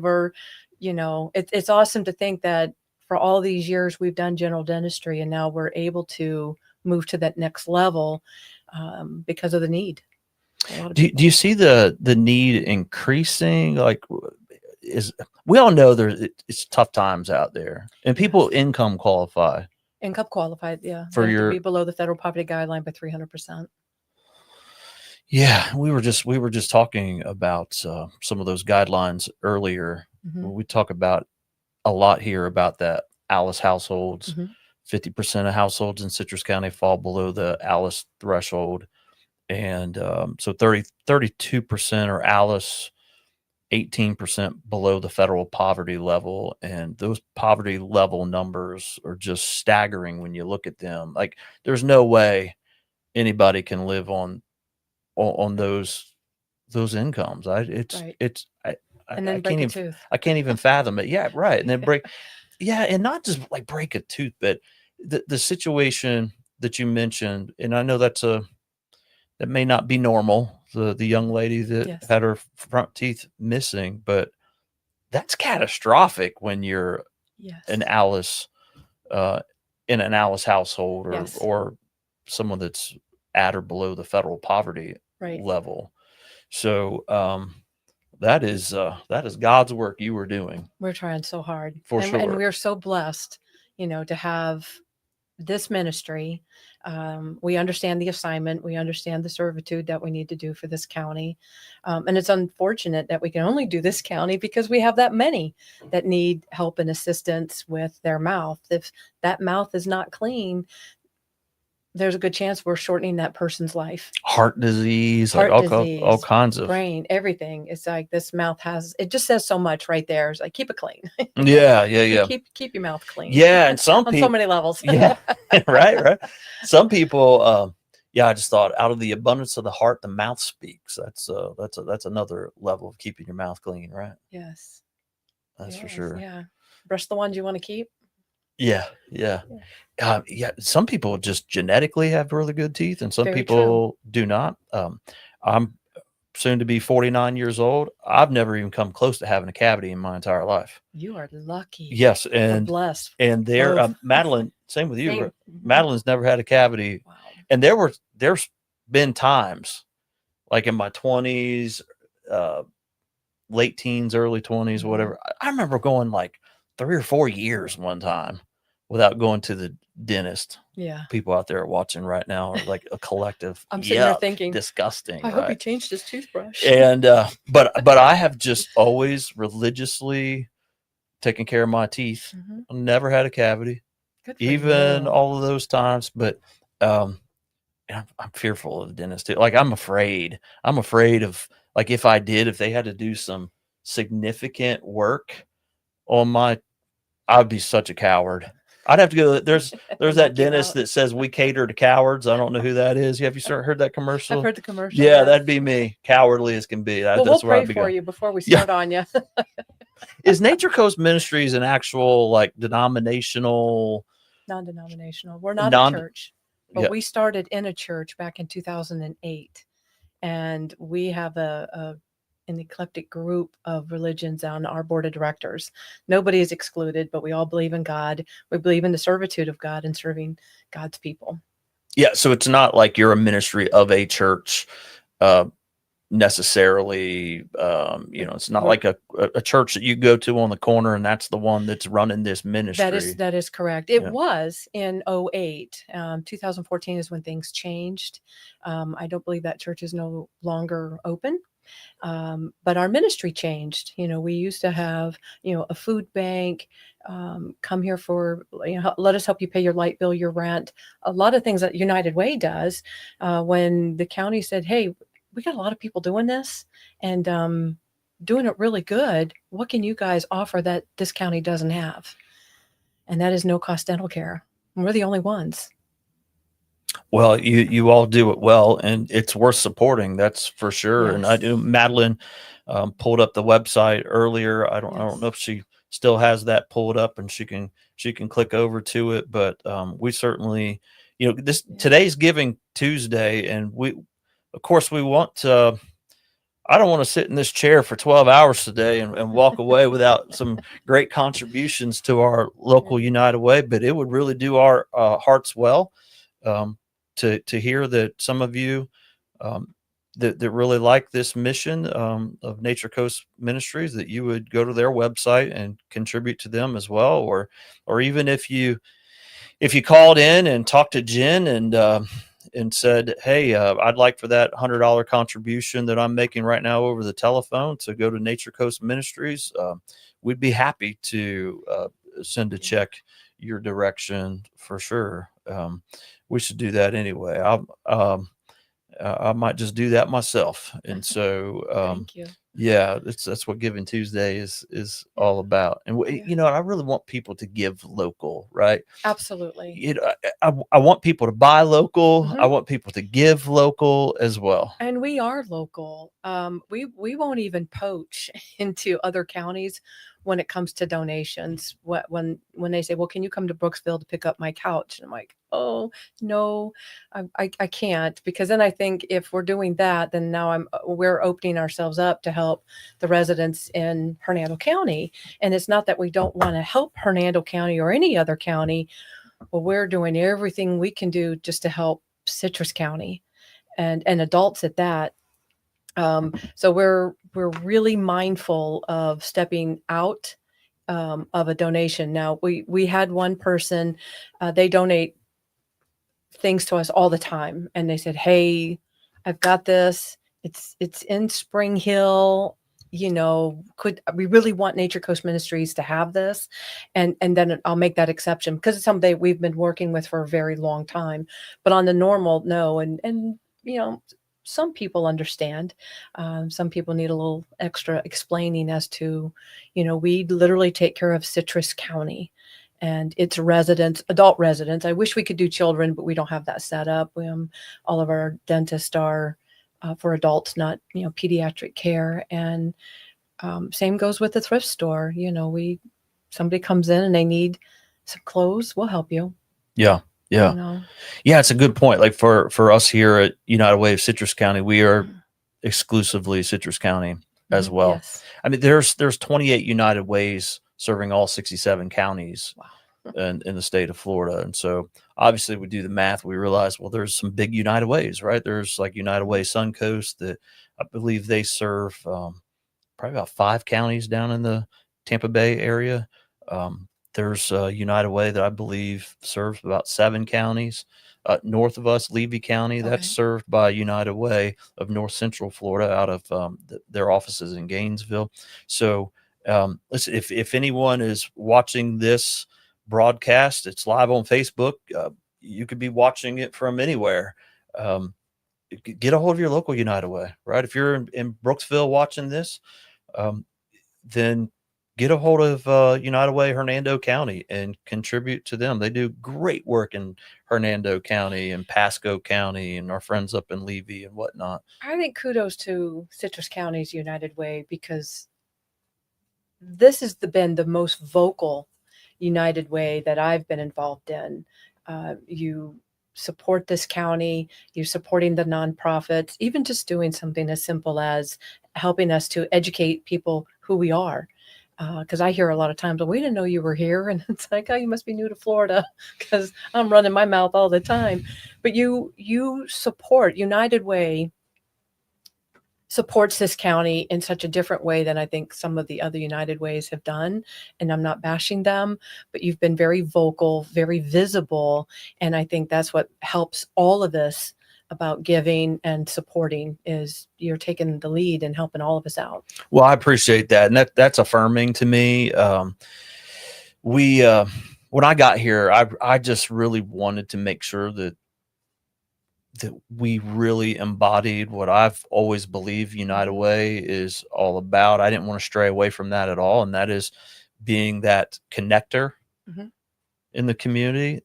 We try the best that we can to connect nonprofits together as well, whether it's our CEO breakfast or other discussions maybe that we'll host in the community, try to bring the nonprofit community together. And that's challenging. I mean, first of all, everyone is so busy. Right. It's hard to get people together. But, you know, I think the other thing is even the nonprofit sector sometimes can feel rather competitive, you know, and I don't want it to, you know, I don't want it to at all. And in getting here 3.5 years ago, you know, I just really wanted for other nonprofit leaders to know that I don't, all I want to do is just pull us together. And in fact, I had one nonprofit leader say to me early on, said, "George, I know you just want us all to come together, but I don't know. I don't know if that's going to happen." And I'm like, well, you know what? I'm going to try. See, I disagree. Yes, there is some competitiveness with the nonprofits, because we all have to get the bills paid. That we've got to figure out, how do I do this? Am I going to open up a thrift store? Am I going to go knocking door to door asking for money?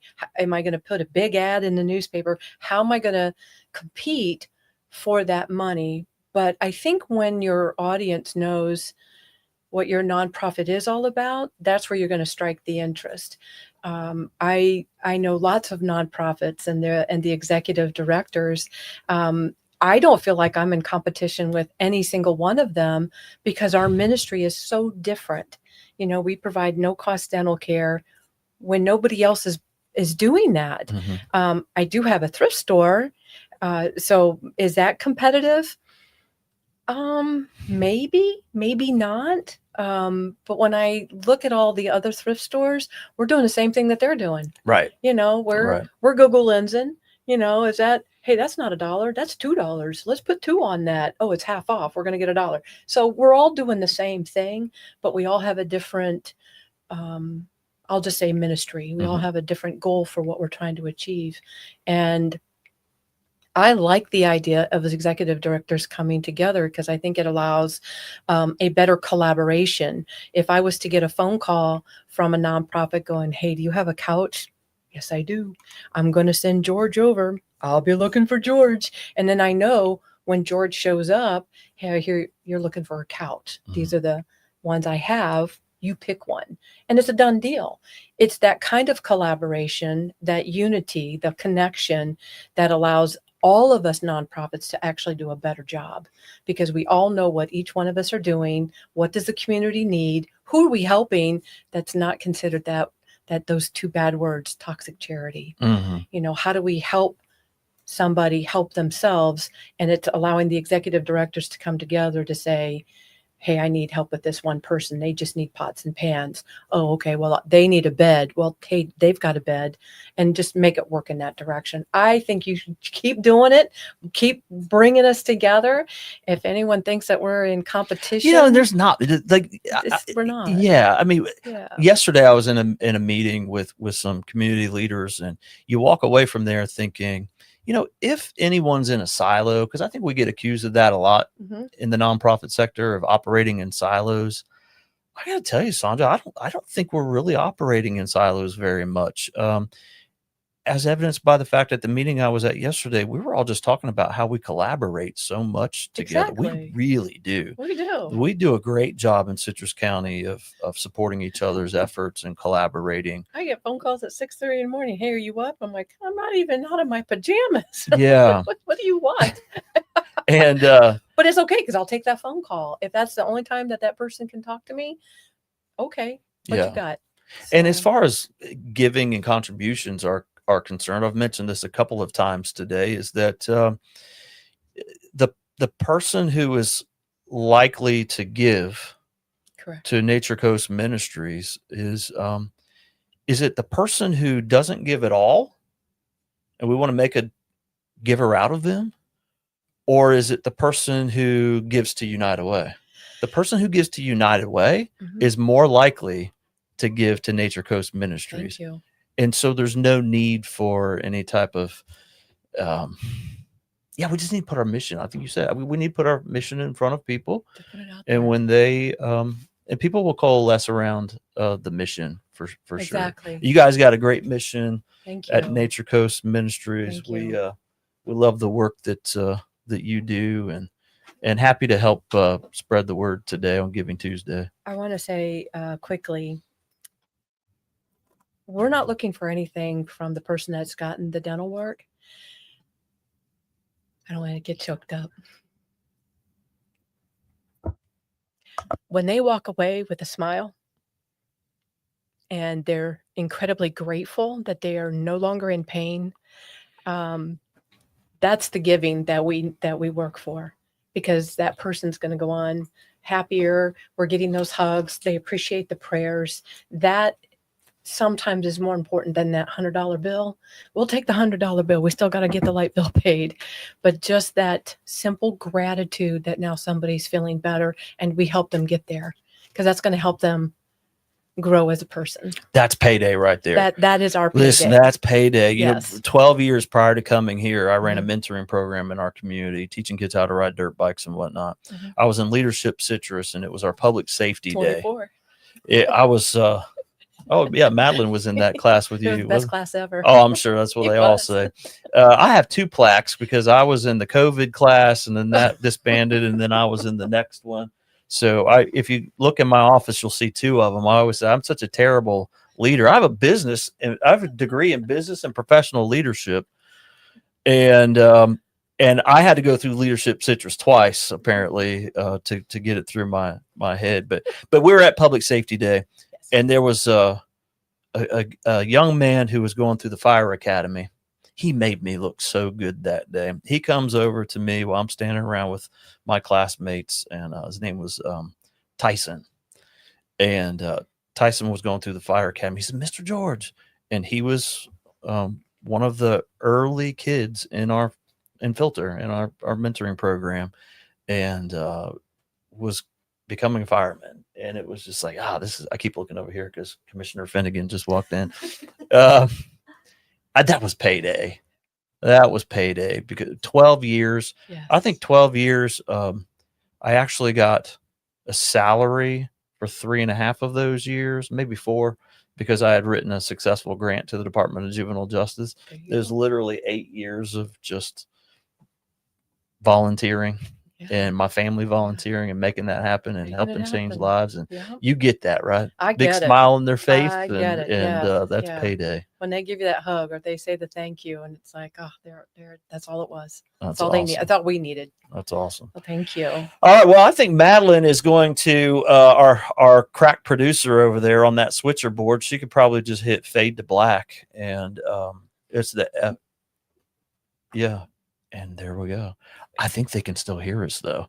Thank you so much. Thank you for coming in, and we'll swap chairs for a moment and bring in our next guest while hugs are being exchanged. We're doing pretty good on time though, Madeline. Is this weird? We're like talking in a dark room right now. Yeah, sure. Set that down. Madeline, are you freezing? Yes. Oh my gosh. Are you cold? Yes. Do you this need a is so pillow? cold. You need a pillow or anything? I feel like I'm laying back a lot, but We got pillows it's over there. okay. Well, this is right here. Let's talk about Giving Tuesday. Can we Let's- can we hear her? Can we hear her? You good with All me? right, good. I want to talk about Giving Tuesday. Let's start by giving some heat to this room. It looks like snow. It's gonna snow. I don't, I've got a thermometer over there on that clock. It says it's 67 degrees in here right now. It's I wrong. feel like let's set me up a little bit. Yeah. Yeah. Madeline, do you mind grabbing Commissioner Finnegan a pillow? Is that okay with you? Thank She's you. taking off her headphones of our producer. I saw Sanja kind of really back, and I thought, what kind of chair? I is it? actually thought I said to Madeline I'm laying earlier. down here. I said to Madeline earlier, we might need to have some pillows in the chairs, and it was actually you I was thinking about, quite honestly, that you might need a. Okay. Yeah. Oh, okay. Yeah, you can move that. The rules are with the microphone. No, we're going to do this really informal today. I do see some. Who was the last person? Was that Trey that made a comment? DJ Trey, my man. DJ Trey. He told me to give you this pillow, Yeah. Let's see what Trey wanted me to have. Yeah. my Ohio State pillow. I lived a stint in Ohio. Yeah, Yeah. I knew that. Where at in Ohio? Closer to the East Liverpool area. I did a year at Youngstown State. Oh. Sounds like I was in prison. I did a year. Did some time at Youngstown State Right. University. Yeah. Okay, so that's over. East side, close to the Pennsylvania border. Yep. That's Yeah. where my dad's family's from. We're in Pennsylvania, Ohio, and West Virginia all kind of come together. Good people. Yeah. I mean, everybody Hill from Ohio. people. Yeah. Hill people. Well, Yeah. yeah. Yeah. So where I grew up, right outside of Columbus, it was just farmland, just flat Mm. farmland. Ohio's definitely different wherever you go.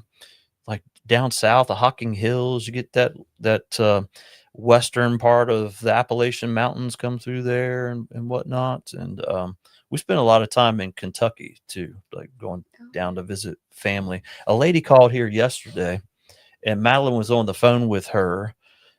She was looking to donate a bed or something to somebody, And I love this lady as soon as I heard her. Yeah. So she's about ready to hang up, and I rushed over to the phone and I was like, ma'am, I just got to know where you're from. And she was like, I'm from Kentucky. And I was just like, I knew it. Had I an knew it. accent. Sound like my people. Yeah. So anyway. All right. Well, it's Giving Tuesday. I appreciate you coming. What do you think about our what we've done up here? I mean, you all are high tech here.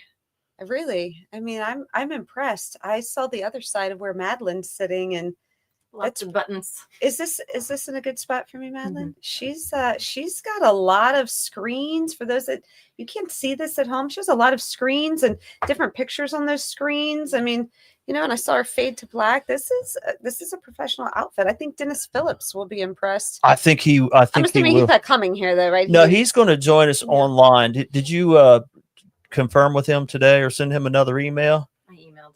All right. Did we hear from him? We were nervous before last time. He came on. Yeah. And we didn't. I don't know that Madeline got the confirmation last time, and so we're watching his Dennis Phillips live broadcast. And we heard him say to his guest, said, we got to get off here. I've got to be on a podcast with United Way of Citrus County in about 10 minutes. And I think Madeline and I gave each other a high five. We're like, okay, he's on it. I like to go on and comment on his DPL broadcast that he does. I did not too long ago. And he said, George, I'm gonna see you soon. We're going to talk. So I'm sure he'll be on. That's at fantastic. what, 2:00 today, Madeline, or 2 o'clock? He's at 2. I can't even his see name. I can the see it. board anymore. Yeah, you've got a great slate of people. We do. We got Yeah. Steve Howard coming in here next. I know and, that guy. Yeah, I think you do know that Yeah, guy. good So guy. yeah, so if for the folks at home, so Madeline's got a screen in front of her that she's got her computer connected to. Then we have another screen that is connected to her computer that's facing us, so we can see the feed. Then she has 3 cameras running into a switcher, which has its own monitor, so she can see what camera angle is up. And then we have these microphones running into a soundboard. And Who knew how to do this? YouTube. Was it you? Of course. YouTube knew how to do it. YouTubed Well, you remember what during COVID, you might remember during COVID, I was self-employed, doing the filter thing, helping kids in the community. But I was only able to do that because I was self-employed, traveling all over the country, training corrections professionals and cognitive behavioral stuff and communication and this and that and the other thing. So COVID hit and I couldn't go anywhere. So now I'm just at my house, was able to do some training online through Zoom. But I was just so used to running my mouth week in and week out. I was just like, what do I do now? So I created a podcast right from my house called Small Talk. Yes, you remember, right? Small Talk. Small Talk. Well, remember, I was not a social media person. So I am, I'm a decade later than everybody else. And, so I was just getting into that. So I didn't catch a lot of that. And at first I probably didn't understand, like, how do you even watch that? Right. Everyone talked about, why aren't you on social media? It just wasn't my thing.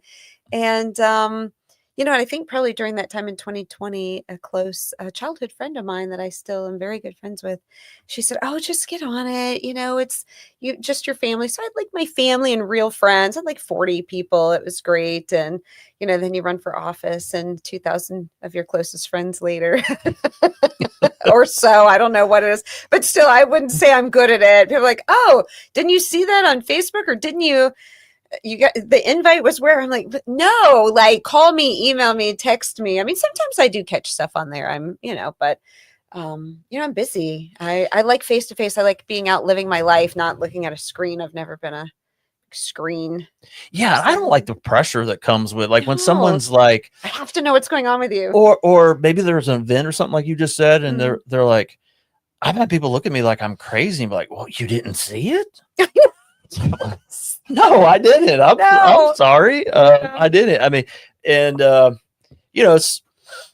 if you look at my feed, which, I saw you commented on my last post that I made. Yeah, we gotta talk about your issues. I know. I definitely have some significant issues, and I want to tell you what my dad told me as a teenager, and I'm like, I can't put that on Facebook. That's so I can't do it. So we should do it live on Let's television. just do it. We're live on Facebook right now. We have a history. We're friends. It's okay. 22 years, I think, is about 22, 23 years. Maybe I'm not that old, Yeah. George. No, never mind. Okay. My dad told my sister and I when we were driving as a teenager, check the gas in your car every single time you get in the car. If you run out of gas, you shouldn't be driving. You don't deserve to drive. And I think that every time you post something, like, George does not deserve to drive. No, he does not. It's a privilege. Driving is a privilege. And listen, we are young people, so I'm not dating us here by any okay, stretch. Okay. okay. But, my first car was a 1988 Pontiac Fiero Formula. And I wanted that car. Did you? Oh, I How had did it. you get such a great car? My dad was like, no way, they blow up. yes, they did blow They up blow early. They made those 84 to 88. Yeah. It was the earlier models and the love that four car. cylinders. They were the ones that would blow up. By the time you got to 88, that was the last year they made it. And mine was the Formula model, which that meant it had the body of like the four cylinder, but it had the V6 in it. So it was like a fast one. It was like a GT. So jealous. Yeah, I loved it. Red. I wish you loved still that had car. it. You know what? I'll tell you what. I got rid of that car. I would say probably about 5 years ago now. I had it that Only long. 5 Yes, years ago. I had How did the- I not know this? I had that car that whole time, and Mm. one of the kids at Filter, who really just became like part of our family, he just loved that car, and I gave it to him. I love that. Young man, if you're out there, I want to take a ride in this car. So yeah, It was like the poor man's Ferrari. That's what that was. The poor man's yeah, and it Ferrari. actually you Yeah. could buy body panels that you could just unbolt the body panels off that car and Yeah. screw new ones on. It looked like a Ferrari. Yeah, it was a fun car. No, But where I My was, first car was like, I think, a 1980 Ford Granada. It's Yeah. $500. you've come a long way. Yeah. Well, listen, where I was going with that is that it's much easier now in my F-150 Yeah. to tell when I'm running out of gas. I mean, it's got a digital screen It there. dings at you, George. It does. It dings at me at 50, Yeah. at 25, and at 10 miles to go. I mean, I'm looking at it, it tells me how many I have to go. But it's happened way too many times where I actually pull into my driveway and look down and it's at 0. And this is not fun because How do then, you get to the gas station? okay, so we call that Rebecca? mower gas. That's what we mower gas. Mower gas. Yes. Not mixed with oil. I Now, hope. listen, it is Giving Tuesday. And You need a I gas assure card. you that my producer's over there on the phone. I want her to. I want She's ignoring us. I want camera one right now. The other thing is that Why are you putting it on me? Dossie was texting. I mean camera one, not. That is camera one. Oh, okay. Good. There we go. Do camera 3, whatever. I'll figure this out I'm eventually. number one. I'm number one. It is Giving Tuesday. We encourage you to give to our United Way. You see multiple options there for how to do that. I assure you that even though I am not responsible enough to keep gas in my car, I am responsible enough to take those contributions that you make to our United Way, use them wisely, help our community in so many ways. So I just want to let you know that now. If you feel dissuaded from giving because I can't even keep gas in my truck, don't worry about it. Some things I'm good at, some things I'm not. I'm going to back you up on that because I think that's an important thing. When people give to nonprofits, it's sometimes for me because I ran one. Sometimes it's about the mission, right? Well, always the mission and so many nonprofits are important, but a lot of time it's about the leadership. And you are somebody. That's why we give to the United Way to all the various parts. You have different, parts of United Way that we could give to. And we do that. And it's the leadership because I know beyond a shadow of a doubt that that money is going to be used so wisely and to the people in Citrus County that that's going to use that money as a seedling, if you will, and that's going to help them grow so much. And that is why I give to the United Way. And I hope that's why people out in your audience, if they're watching this, will say, yes, I want to give. I don't know where to give, but I really want to make sure that my money is going where I want it to go. I want to help people in this giving season. This is the place to do that. And I feel confident in that. Well, I appreciate that. I mean, we've known each other for a long time, and that relationship certainly helps. And listen, if you were still running a nonprofit, then I'd be championing that louder than anyone. Thank you. I would. I mean, when we met, if we look at where CASA was when we met and where you left that place when you moved on from there, oh my gosh, what a service that truly that you have, and a legacy. Thank you. That true, like some things outlive us. Our children, your son, and my children. That's our biggest legacy, right? I mean, that's what when I started Filter, the first name of it was Legacy of Citrus County. Like that term is just important to me. But then I thought, I don't think any child's going to say, I want to join Legacy of Citrus County, right? So we quickly and smartly rebranded that whole thing. But that idea of legacy is really important to me. And my neighbor, I think about Mr. Troy. He lived across the street from me at our first house after Rebecca and I got married. We were there for 14 years. And Mr. Troy was one of my best friends. He passed away at 85 years old. And so he was just 71 when I met him. And he became one of my best friends.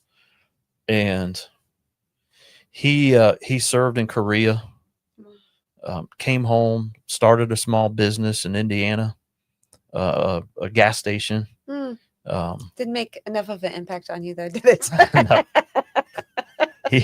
There's some things Mr. Troy would not be proud of me for. And raised a family, and he made such an impact on my life. And then he leaves this world, and no one knows he was here.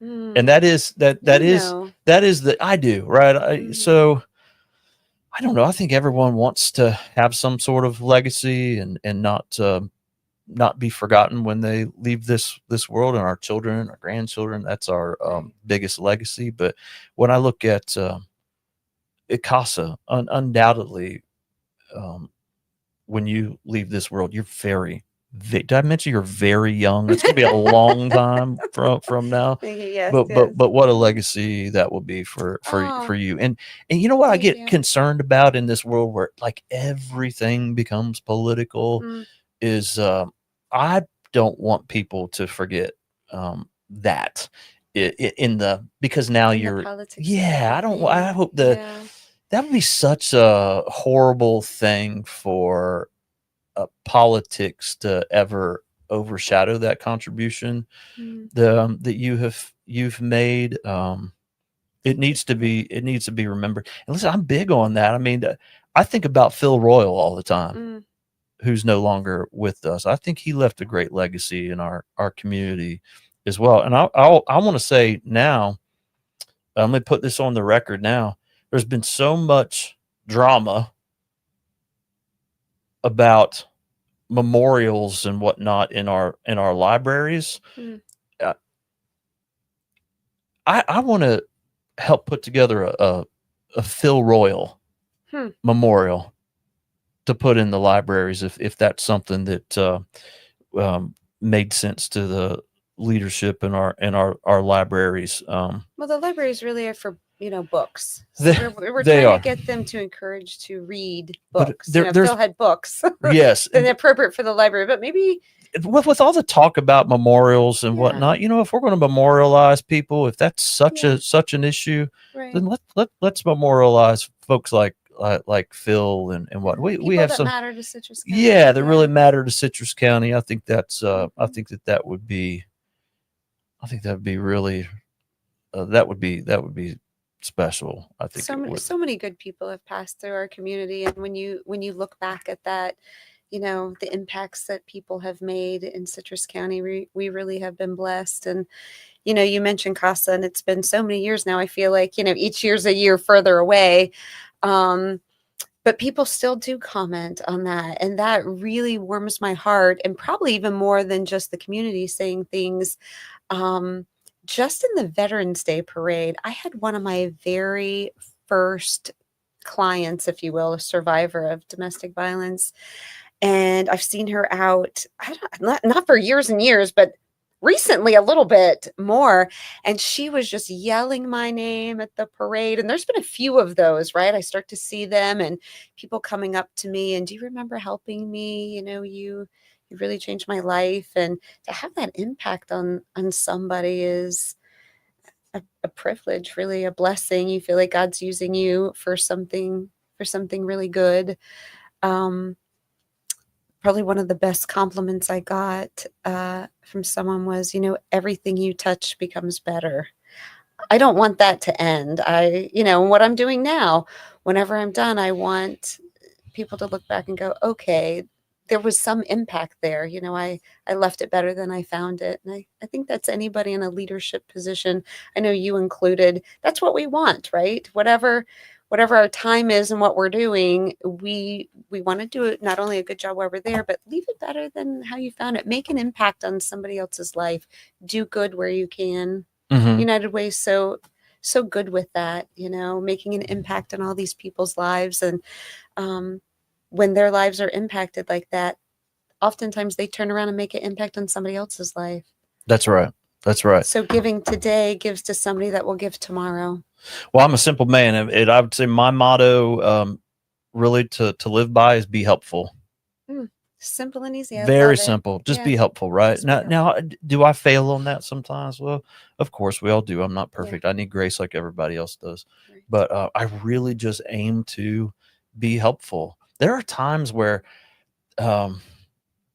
there's things I want to say that are gospel truth. Now, you know this because you know me now. And you're honest with me, which I love. We're yes, those type of people. Friends should be honest with one another. Yes, and I think my microphone. I don't know if this is going to last. It was endorsed by the CCBA earlier today. I just rigged all of this up. Yeah, but I'm You afraid too. it's going to fall at some point. But yeah, there it is. Yeah, the comment that they made earlier. But there's some times where I know I could say something that would be gospel truth, but the thing I always remind myself, like, would that be helpful? Mm. And it's not always helpful, Right. to just say whatever you want to say or whatnot, even if it's the truth. Sometimes, I'm just always endeavoring to try to be helpful. I was talking to someone at lunch last week and talking about, well, what are your goals, George? Like, what's beyond United Way and this sort of thing. And I don't know. I mean, I could do this for a long time. This is a great place to be at United Way, where before coming here, I was in that lane of helping kids in the juvenile justice system and helping families that were experiencing that type of brokenness that comes out of juvenile crime and whatnot. But here it's just such a wide swath. We get to help people with disaster recovery. We get to make sure that 211 helpline is operational in our county, so people can pick up that phone when they don't know where to turn and get somebody on the line and figure things out. Our financial stability classes, helping keeping people in their homes when some catastrophe is hit and it looks like they might be evicted or whatnot. We just cut such a wide swath. It makes the elevator speech difficult. Sometimes I'll tell you that, because it's just hard to sum it all up without sounding like you're just dropping a platitude on somebody. We're helping the community. We're making the community stronger. Give to United Way. Like, there's just some very specific things we do, and because there's real stories behind it. There's real stories of real people who need the help and their lives are being changed. That's what the United Way is all about. I've always struggled about even telling some of those stories, because I've always, Yeah, you get it right. Mhm, You yeah. definitely in that domestic violence lane. I imagine you experienced some of that too, where you want to tell the story, and people aren't, you know, upset about you telling their story generally. I mean, you always, of course, There's no names there's no involved. names, you know, that sort of thing. But I do struggle with that sometimes because I don't ever want to feel like we're standing on top of someone's brokenness to pull at Mhm. heartstrings and all the rest of it. But people need to hear those good stories. The And good stories, yes, I really had to think about, for me at Casa. So I'm telling stories in what I would deal with every single day. And you go into a nice group of, people that in Citrus Hills or wherever, they're gathering, they've invited you out, they want to hear more and want to hear a story. And you tell, I mean, and jaws are dropping. And it's like, yeah.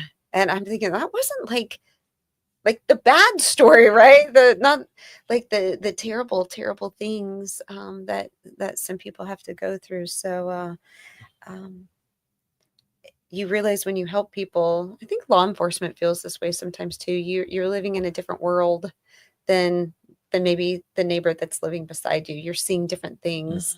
And it's important to see all the good, right? So if you're in those professions and you see a lot of the negativity the world has to offer, it's helpful and healthy for those people to get respite and seeing all the good things. Like here, there's a lot of good things that are happening and people that want to help. yeah, there are. Yeah. And you're very involved with the veterans community here. Yes. So you're on the board for the veterans. Citrus County Veterans Foundation Mhm. I do that privately. Mhm. And then as a board member of the Citrus County Board of Commissioners, I sit on the Citrus County Veterans Advisory Board, and they, bring whatever information or advice to the Board of County Commissioners. Yeah. And we love the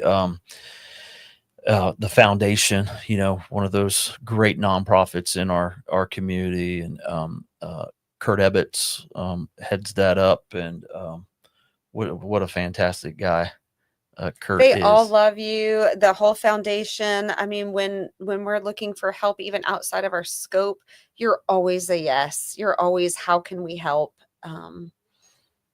It means so much to Yeah. make that call, and it's like we can get the help. Yeah. And, they're just yesterday, I went and sat with a foundation with a proposal for our financial stability class. And one of the people that was in there, and it's been a while since our United Way has been to this particular foundation. And the last time they funded some veterans outreach from here, and they asked us about that, like, well, okay, what are y'all doing with veterans? And listen, I'm a real big believer in not duplicating services. It's what I love about Sanja coming in here and talking about what they do at Nature Coast Ministries with their free dental clinic. Like that is Great not work. Great work. duplicated anywhere. I love that. It just doesn't feel like it makes sense for me right now at United Way to go create a separate program when we can really add value to and help organizations like the Citrus County Veterans Foundation, who does great Absolutely. work. Like And you're then, an arm of that, right? yeah, So you are doing veterans work. You're just, you're absolutely. you're finding, you're reaching people and getting your information through the foundation, and in turn really helping the foundation. I think the United Way is doing fantastic work with veterans because I see it. Yes. And just last week, Iris from the VA, she gives us a call. She's got some veterans that need Thanksgiving meals. And next thing you know, there's Texas Roadhouse stepped up with that and gave us some vouchers. So on top of their vouchers, we came in with $750 worth of gift cards that she could distribute to the veterans that she works with. And that's a collaborative effort between us and Kings Bay Rotary. I just love those types of things where we get to sort of be that hub that I think United Way needs to be to connect people and resources together. And so, yeah, there's $800-900 worth of meals for veterans to make sure that they had Thanksgiving meals. And we definitely have our priorities around here when people call for help. And it usually starts with, I don't know how to parse out these two, number one and number two, but we're very sensitive to the veteran community and also people in our community that are elderly Mhm. particularly like if they have medical devices that electric is running and they're not going to be able to keep the lights on this month.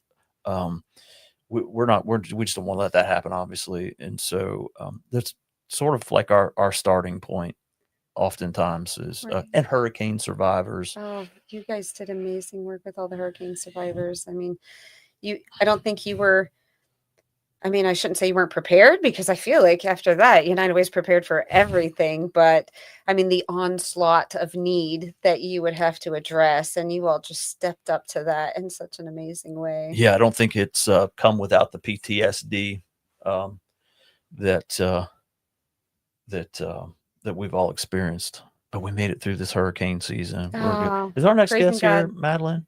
He is here.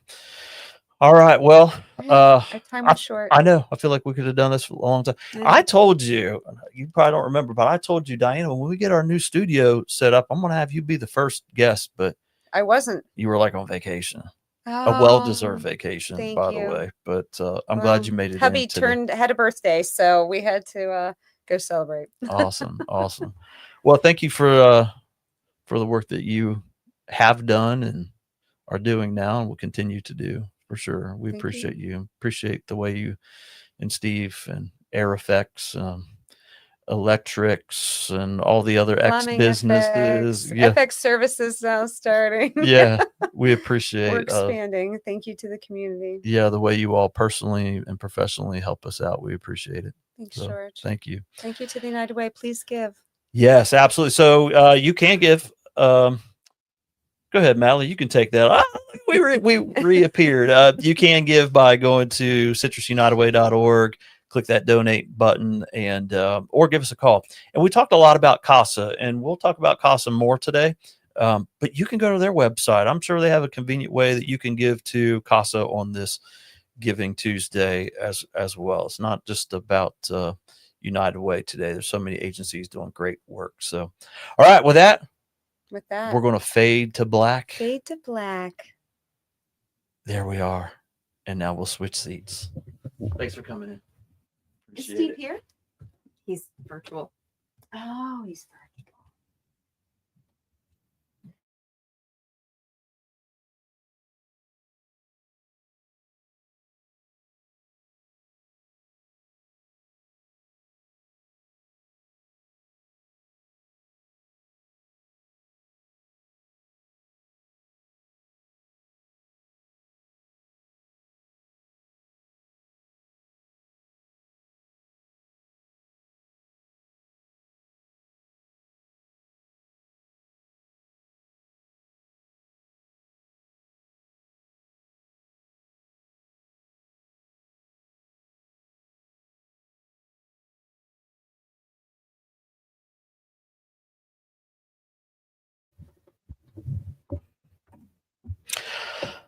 All right, Malin, did you unmute me? Mr. County Administrator. How you doing? I'm doing well. So Madeline's giving me all kinds of cues, and you're like pointing at the screen in there. I thought you were coming in today live is what I thought was happening. So when she's pointing, I thought you were in our lobby. I was like, oh, let's switch seats and whatnot. And here you are. Back-to-back meetings going one after another. So I thought if I could do this, this would be helpful for me. Yeah, well, I appreciate you being willing to join us for sure. So, I recently sat down with one of your old bosses. I think I told you about that. Yes, Sheriff Grady Judd. Yeah. Yeah, So, absolutely. So I sat down and I talked with him. There, Madeline just pulled up on the screen. Yes. Went over there to Polk County and spoke to him, and we actually have that episode up on our Voices United podcast. Anybody can go to wherever you get your podcasts, and you can listen to that. You you get him to send you a Christmas card, you'll enjoy him. He has a lot of fun with these Christmas cards he puts together. But I had a lot of fun with Sheriff Judd, and just like I'm having fun with the sheriff here. So a lot of great things that law enforcement does, and I'm a big ally of that, and as well, all public safety, including our great firefighters, first responders. So I'm thankful for them throughout the year, but especially during these times. And they help keep us safe. And that's one of the number one priorities of a community, is to ensure the safety of your citizens. So I applaud for that. Yeah, he did confirm that you saved him all kinds of money, by the way. We did it. We did our best. We had some interesting, what he didn't tell me when he brought me on was he kind of made a deal with the Board of Commissioners. They were looking for salary increases for their deputies. And in order to do that, the sheriff wasn't going to increase his budget.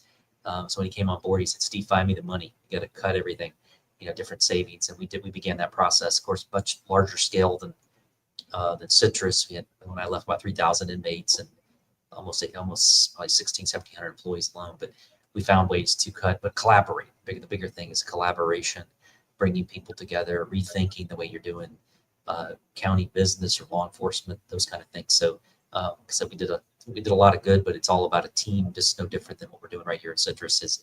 It's teamwork makes the dream work, they say. And there's a lot of opportunity if we just come together.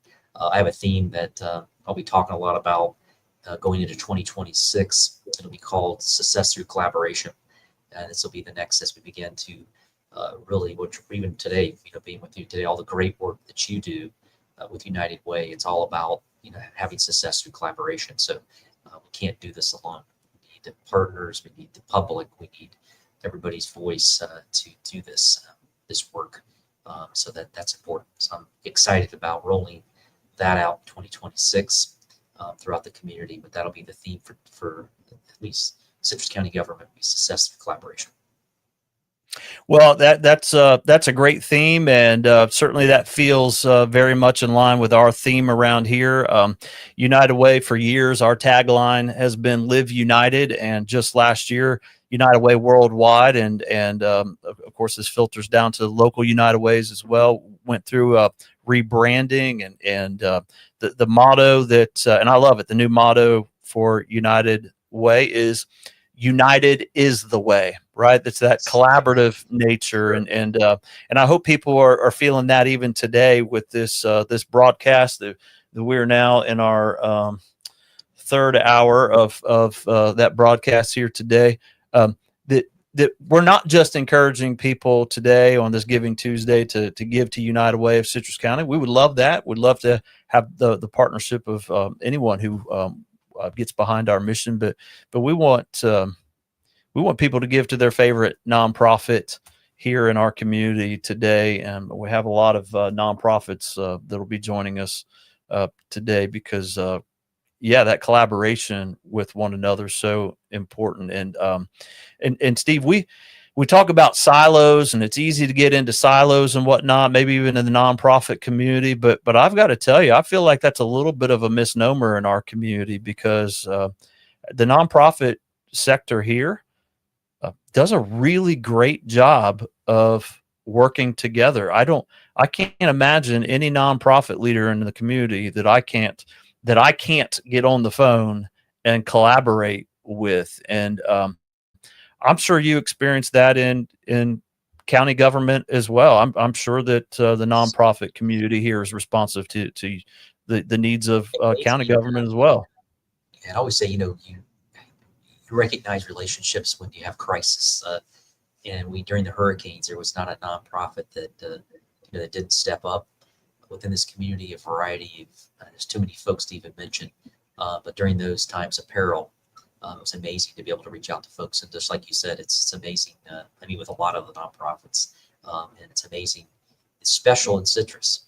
I've worked in other communities in Florida and out of Florida, but there's something special in this community. People come, step up, they come together, they do collaborate, and everybody has strengths, and they kind of put that all together, and that really makes a big difference throughout the year. So it's one thing to have a lot of attention on something during a few months of the year, but everybody does this year round here, which really is the difference. And that's amazing when you see all the different. And I learn all the time. There's different. I just had an opportunity to, for the first time, my schedule had conflicts previously, but I did the Galaxy of the Stars event opportunity where they showcased all the great stuff that was going on with those teachers. But I learned a lot about that collaboration and all the good work that's happening there with the foundation, Education Foundation, and all the good work all those folks are doing there. with all the variety of programs that most people don't know about. I actually highlighted that in the Sunday commentary. That was pretty amazing. I learned something. So when I meet with these nonprofits, I always find something. I learned something new that they're doing that I didn't know about, and then thank them for their service. In every single nonprofit we have, government is not the solution to everything. So, Citrus County, as much as we want to help, we do a lot of great work. A lot of our team members, lots and lots of great work, but we need others to help in the system. It truly is a village to do that. And without that strong collaboration, we wouldn't be able to do it. It'd be impossible. All the good work that you're doing, the United Way and others, but that's making the difference. That's making the big difference. One of my favorite quotes, I don't even know who said it, but is progress moves at the speed of relationships. Progress moves at the speed of relationships. And I think that's what's crucial, in moving forward as our community experiences quite a bit of growth.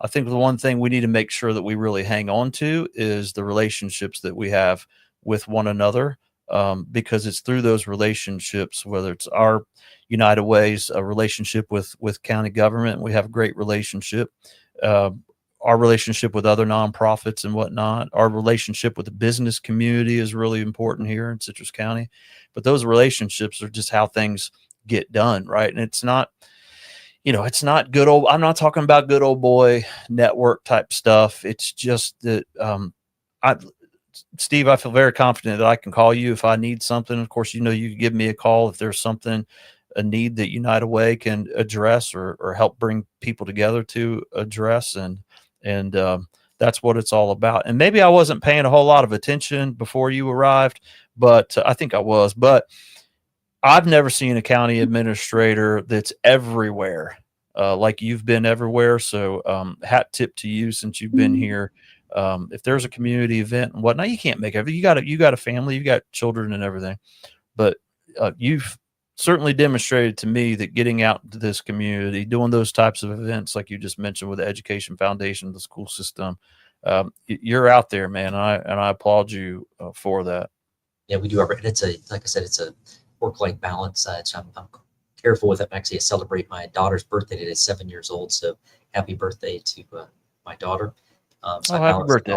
We were out of town for a couple of days for the holidays. We made it back for the Inverness Christmas tree lighting and got to see Santa Claus there. But we do our best because it's important to me to engage the public and be accessible. So I always tell folks, reach out to me. If you want to talk about me, talk about in front of my face, not on Facebook. That's what I say. You can come see me. Let's talk about it. And oftentimes I bring citizens in to have that engagement. And I learn a lot from them. And there's a lot of talent in this community. I just met with a gentleman that's a little over 80s, in the beginning stages of being 81 or 82 years old. Amazing, talented individual in his career that he had in the past. He sat down with me, and this is an individual that's all into AI, for example. That's a talented individual that did a lot of amazing stuff many, many years ago, but was showing me some things that we could do as a county through his lens with technology and things like that. So we have every age group, I think, in this community that you can tap that talent and bring it to the table and make us better. Hey, and speaking of that, talking to or about Steve on Facebook, you can do it right now though on this feed. Right. If you have a comment that you want to make, then you can just go ahead and make your comment. Say hi to Steve right now if you like, and we can put that up on the screen. Listen, in the time that we've got left, I'd like to just mention a little bit about our collaboration and just some of the good work that you all do at the county level. And I'll start off by saying we have to have, you know better than I, but we have to have the best housing department. Citrus County Housing Services, Michelle, Val, Johnny, Marina, like the team over there is absolutely fantastic. And Steve, I've been to the podium a few times since you've been around. Every time I go up there, I try to give some good news about what's happening in Citrus County during a BOCC meeting. And I think I've been asking for Michelle to get a raise, tongue in cheek, obviously. Yes. All of these meetings that I've been to over the last couple of years, there could be no one better to get people housed. I mean, they just, when they see a need for housing, they just are like a dog with a bone, and they are relentless and get people housed like it's nobody's business. And we know what a challenge that is right now. Affordable housing is an issue in Citrus County. It's an issue in Florida. It's an issue in our country. So we don't need to be just down on Citrus County about that when we start talking about that. That's just a national issue that we're all dealing with. And we've got the folks that you got the folks on your team that are better at it than anyone. They are. And actually, I think she won a statewide award the last few months for that. But she does amazing work, especially during the hurricanes. I mean, it was amazing. We did things that they didn't ever see before. The Red Cross, for example, some of the strategies that Michelle was deploying, they're like, we never seen this before. Actually we got an award for it, for all the great effort she's doing.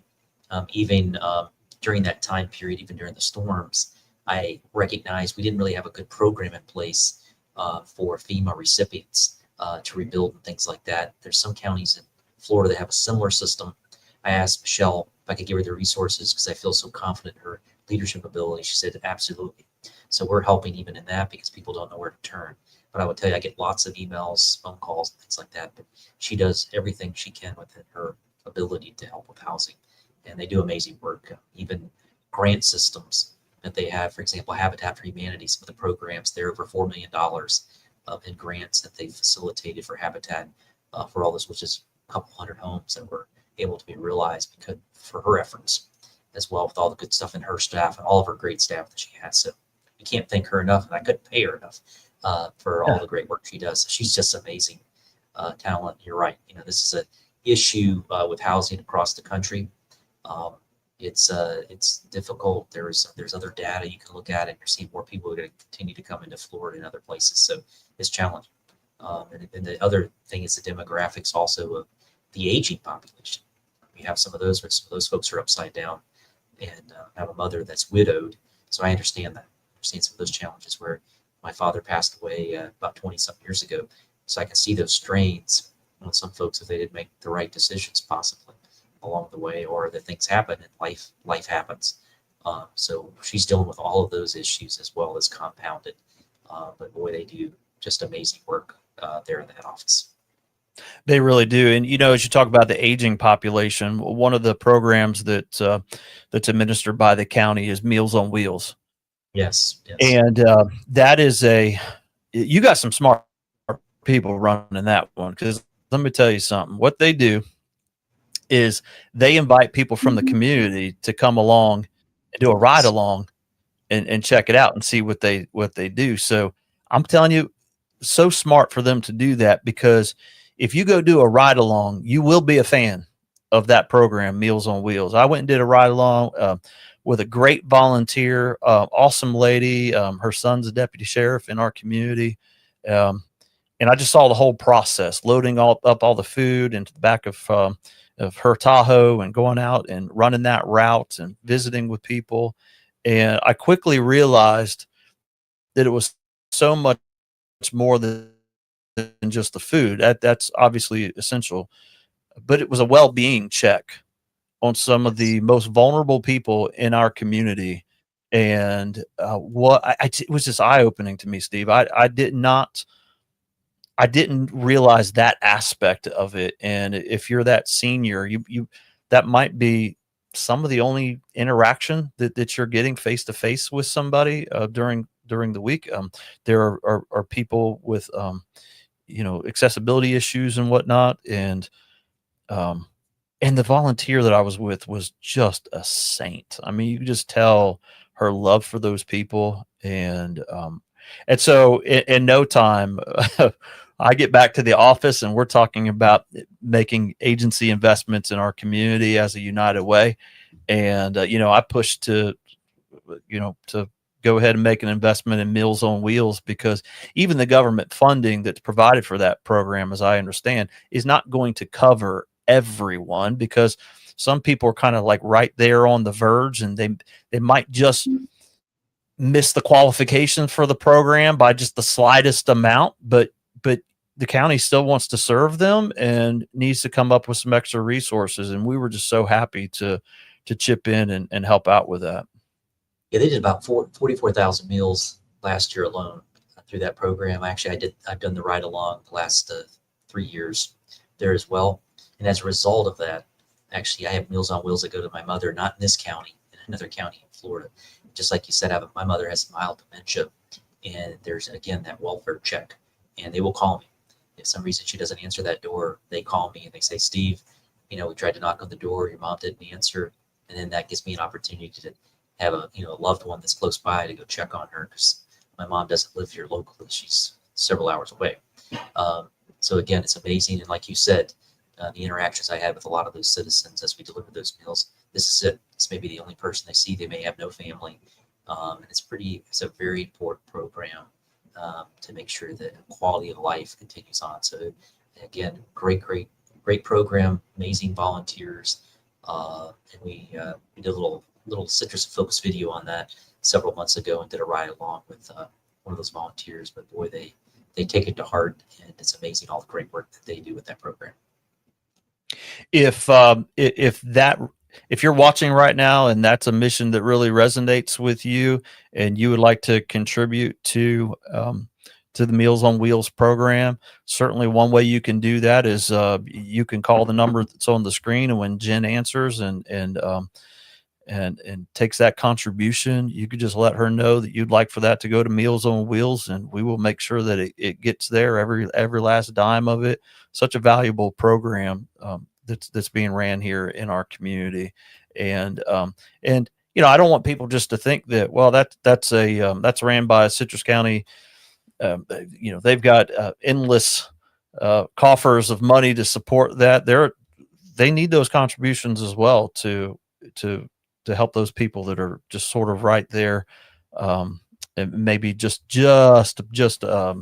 don't qualify, but they still need that help. And this year we were happy to contribute also to Nature Coast Volunteer Center, which is another county ran program, and we're happy to help with that. And I think the contribution that we made, along with the contribution made by the Citrus County Community Charitable Foundation, really went a long way to help that program and help keep nearly 400 volunteers that are involved, keep them out there doing great work in our community.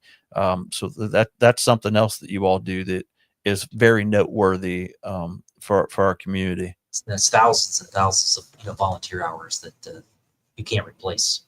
And there's a lot of federal cuts to those programs that, unfortunately, that would be not good for this community if those programs go away. But those volunteers they're on the front lines.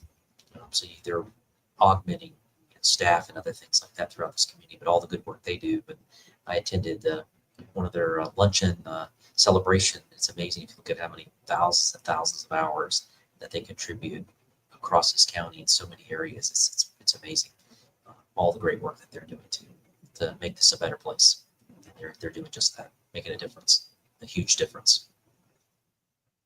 So all of that falls under, see if I can get this right, like the Division of Community Services. Is Yes. that the proper terminology for that? That's a proper term. You are. Yep. That's a proper term. Yeah. Oh, there's Lori right there. Yes. Yeah. Watching. So hello, Lori. Appreciate that comment. Thank you for all your great efforts and all the good work you're doing for this community. You're making a positive difference. Yeah, we love Lori. She's a positive difference in many ways. Lori's just a positive person. Like, you're just around Lori, and the next thing you know, she's just one of those people that just kind of uplifting to me anyway. So I enjoy her. Well, listen, Steve, I so appreciate you taking time out of your schedule to join us today. There's such a great lineup of folks. Already we've had DJ Trey, Commissioner Kennard, Sanja from Nature Coast Ministries, Commissioner Finnegan, chairwoman at this point, and you, Steve, and our board chair is here at United Way. Tamika is coming up next, but we appreciate you taking the time. Appreciate your leadership in our community. Appreciate you being out there in the community. And tell me one more time the motto about collaboration. Yeah, so in we had three. When I came on board, we actually just celebrated 36 months with this community. We're fixing to release, we'll get you a copy of that, the 36-month performance report that is full of accomplishments, historical accomplishments. And I always say it's not because of it's not because of me. But what I love is Citrus. You underline us in it. It's Citrus. It's all about us moving this community forward. So as we do that, the first year was called the Year of Make It Happen. It's amazing the accomplishments that we did. We've documented those milestones, achievements. Good quote by Ronald Reagan, trust but verify.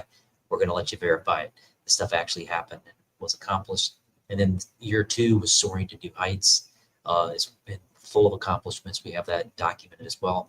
The third year, as we close it out in 2025, we charted our course, and that's what we've accomplished. And we've put all that together. And then as we go into 2026, the theme will be success through collaboration. This is where it'll take the county really where I think to the next level, because you have to do that. You can't do this alone in a silo. And all the great work that you're doing, I compliment you again all the time, United Way and all the other nonprofits. But we have a great relationship. I'm excited about strengthening that relationship with all nonprofits as we continue to be focused on, Team Citrus. It's a team. You hear the old quote, together everybody achieves more, and that's really true. As we come together there, we have a lot of most people, I say, don't get up in the morning want to be angry. There may be a few people, most people want to be positive. There's a lot of positive stuff that's happening in this community, and that means all of us. We all play a role in that. Everybody can be a leader and do that. There's all these great, volunteer opportunities, whether that's making a donation, to United Way. That's a great way to do it too, because all the great things United Way are doing. You can make a donation through there, knowing that your money's being well spent for all these programs. So if you can't, maybe do the volunteering, but do all those things. But don't sit on the sidelines. Get to the table with us to move this county forward, because we're going to do it. I am convinced that Citrus best days lie ahead. I always tell folks I've seen the end of the movie and we win. So that's positive. We're going to win, and there's a lot of great things happening, and I'm excited to continue to serve. It's an honor to serve as your county administrator. And I can tell you we're going to have an amazing 2026, and it's because we're all going to work together to ensure that we have success through that collaboration, and with everybody on the team, success is guaranteed. Well, we will be here to collaborate with you, and our motto, like I said before, United is the way, fits quite nicely hand in glove with yours, and we'll be here to be supportive and help however we possibly can. So, County Administrator Steve Howard, appreciate you, man. Appreciate you being here today God bless, with us. Thank you so much. Your staff, and may God continue to bless Citrus County. Thank you. Happy holidays. All right. Yeah. Have the best Christmas ever. All right. Hey, we're going to take a brief break, and I'm going into 2.5 hours. And so like a really brief break. I mentioned a minute ago that our board chair is here. And so she's sitting over there off to the side.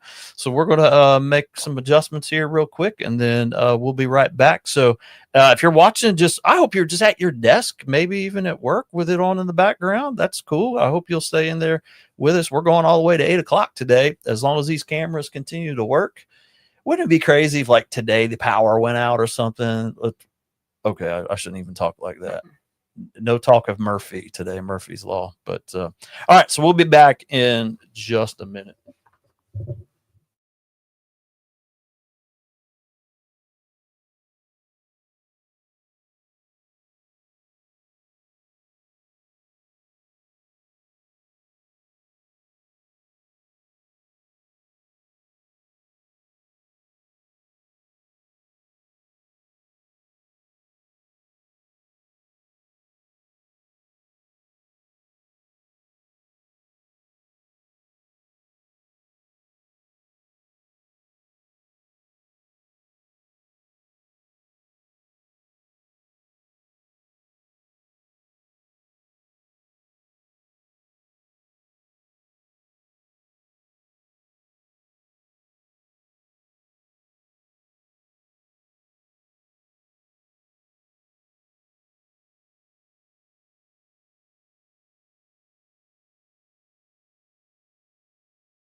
You see how I rigged this up?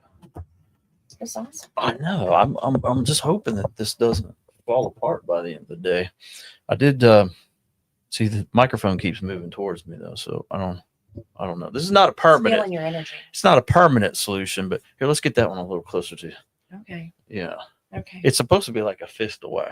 No, you don't want to lean your head in though. Like, Okay, we're a fist away. all right, there we go. Very We're good. All right, We're well, good. welcome back. We've got Tamika Spires Hanson joining us today, and Tamika is our board chair here at United Way of Citrus County, and just all around amazing person. But I don't know, you had some before we unmuted, you had some words that were not so nice about my pillow. Did you say it's awful? Disappointing to see an Ohio pillow No, sitting in the oh, United Way no, office. no, It's a poor no. representation of United Way. Hold on a second. We need to get some terms straight here. Ohio, that's the Bobcats. They're down in Athens, Ohio. This is not Ohio. Oh, I know. This is That's a Buckeye. This is the Ohio State University Buckeyes. Yeah. So wait, I want to get that clarified right from the get-go. I mean, I'm not trying to be picky here or Or bias. or anything. Tamika, you are the board chair. You can remove him from his position, I believe. Madeline, is your mic on right now? feel Is the like- world hearing you Sure is. suggest is. that the board Yeah. chair should fire me at this point? I don't know. Maybe he's going to come in one day and find that he's got Florida Gators everywhere Oh, in his office. Well, I don't know. Start, Madeline. We- One step at a time. We need to check our fire policy before that happens, right? because I might just burn the place down if Yeah, don't be a hater. I shouldn't say that. What if this place did catch fire and that's on video? Okay. that'd be I wouldn't grounds do for your that. removal. That would Mhm. be that'd be grounds for more than removal. I have a feeling I might get a call from Dave Vince and others. Fire department. Yeah, for sure. Hoping that's okay. I'm good. Well, we're into it's been 2.5 hours so far of this 12-hour broadcast. What do you think about our studio though? I love the studio. Yeah, And 2.5 hours in, and you haven't missed a breath. I haven't. Have you been Mm-mm. watching? I've been watching, of course. Yeah, I'm Yeah. I don't really miss a breath. This you didn't know there was an upstairs. in this Okay. Thanks for office. pointing that out on live feed. Thanks. Yeah, I did not realize there was an upstairs up here. This used to be we this. come in and go in and get our business done when we come in. Well, fair enough. You normally go through the what we have labeled the employees only door out there, is Yes. where we welcome you in because it's just easier. So this used to be the CEO's office, Okay.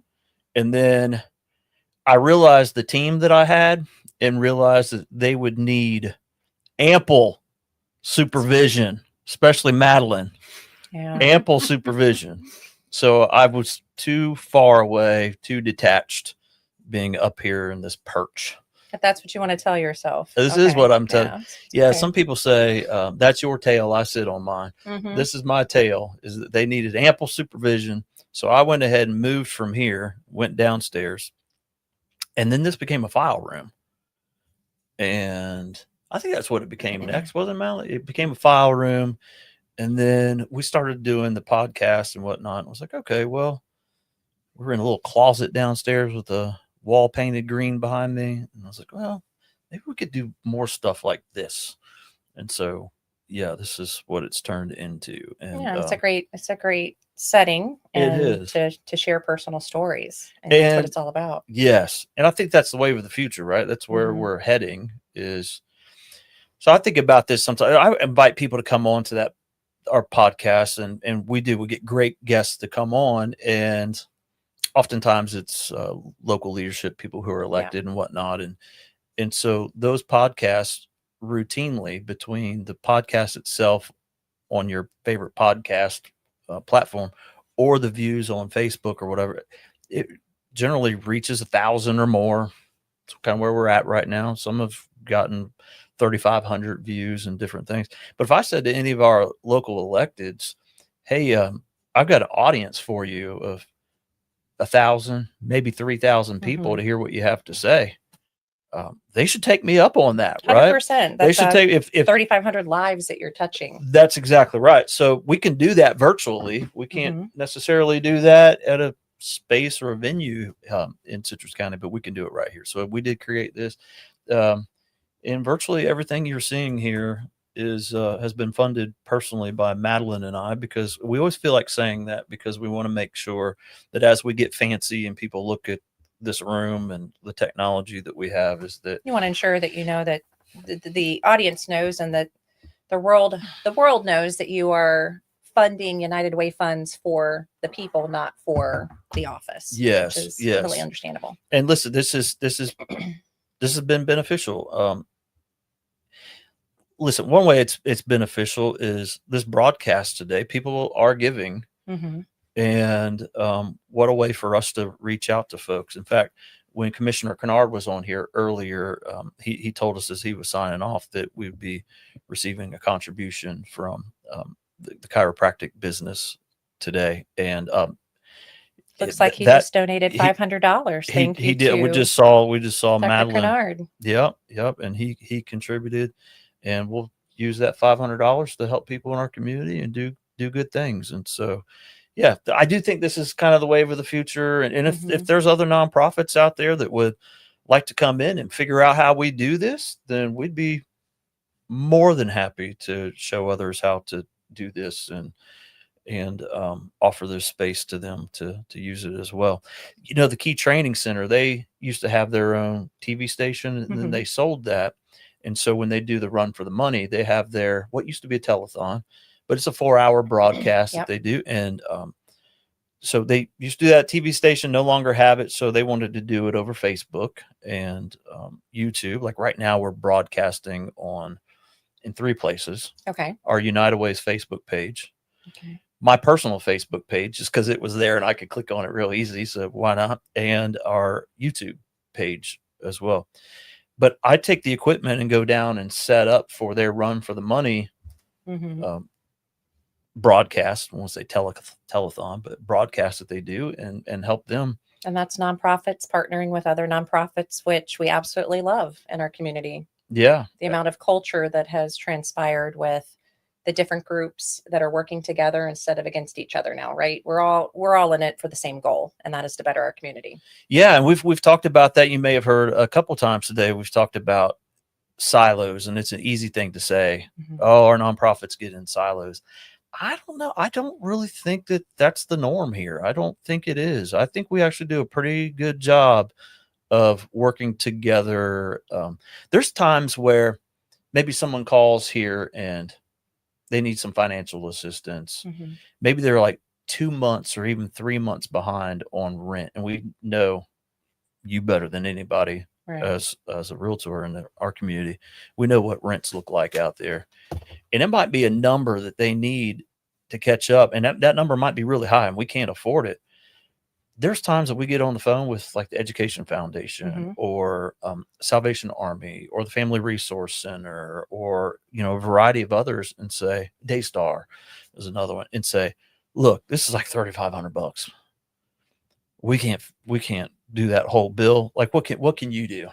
And it might be a few of us coming to the aid of that person. So I don't think we really work in silos so much. And if someone is in a silo, that's really a choice at this point, because we actually do a pretty good job of working together.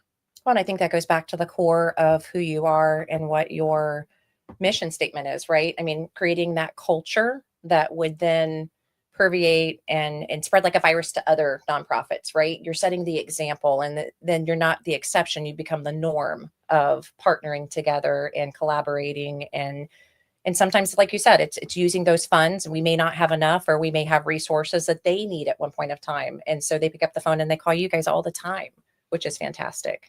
Yeah. And we, during our board retreat back in June, we took a look, as I'm sure most nonprofits do, at our mission and delved into that. And really where we arrived at is it's our mission here to connect working families to the resources that are in the community, right? That they need to be connected with. That's what we do. And whether those are resources that we are providing here at our United Way, things like tax assistance. Right. I don't want to skip over Christmas here, but January, February, March, April coming real soon. And Madeline and I will be going back to our annual training for Mhm. tax prep, and we'll be doing tax assistance right here in the office for households that make less than $80,000. So whether it's that program or our grow program or financial assistance program, uh, 211 disaster recovery Mhm. that we do here, we have those in-house things that we take care of. So we're connecting folks to those resources, but then there's the other resources that other agencies provide, and we connect them to those. Like, so if someone called here and said, listen, I need some mentoring for my high school student, then you know who I'm going to call. Right. I'm going to connect them with, right? I'm going to call the Education Foundation and Men Building Men, Women Building Women, which you're a mentor for Women Building Women, have been Right. for a while. Yeah, for several years. And Yeah. it's so important that people think that it's just a monetary contribution, but it's not. You can give your time, you can give your mentoring, your experience. I might be able to connect you with somebody who can get them a repair done on their home, right? That somebody who's willing to donate their time, their services, and capabilities. So I love that it's a constant communication between the agencies Yeah, it in our really is. community. Yeah. And I see it more often. You look on social media now, and I'm not big about getting on social media, but look at the different businesses that are now publicizing how they're giving back, right? Like it's great that we have a community that everybody has embraced it to give where you live. Mhm. And for the ones that might publicize it, there are plenty That don't. that don't. Yes, There's absolutely. plenty that don't. And we listen, I'm not going to listen, I like both. We love to celebrate businesses that support us. I love that. I love that the Chronicle allows us at no charge Mhm. every Saturday to put a picture in there of the latest business that is supporting us through our small business 365 circle that we have here. And that's local businesses helping Yeah. local businesses as well in the community, so that's great. I don't think people understand the umbrella that United Way has over the different programs that serve the community.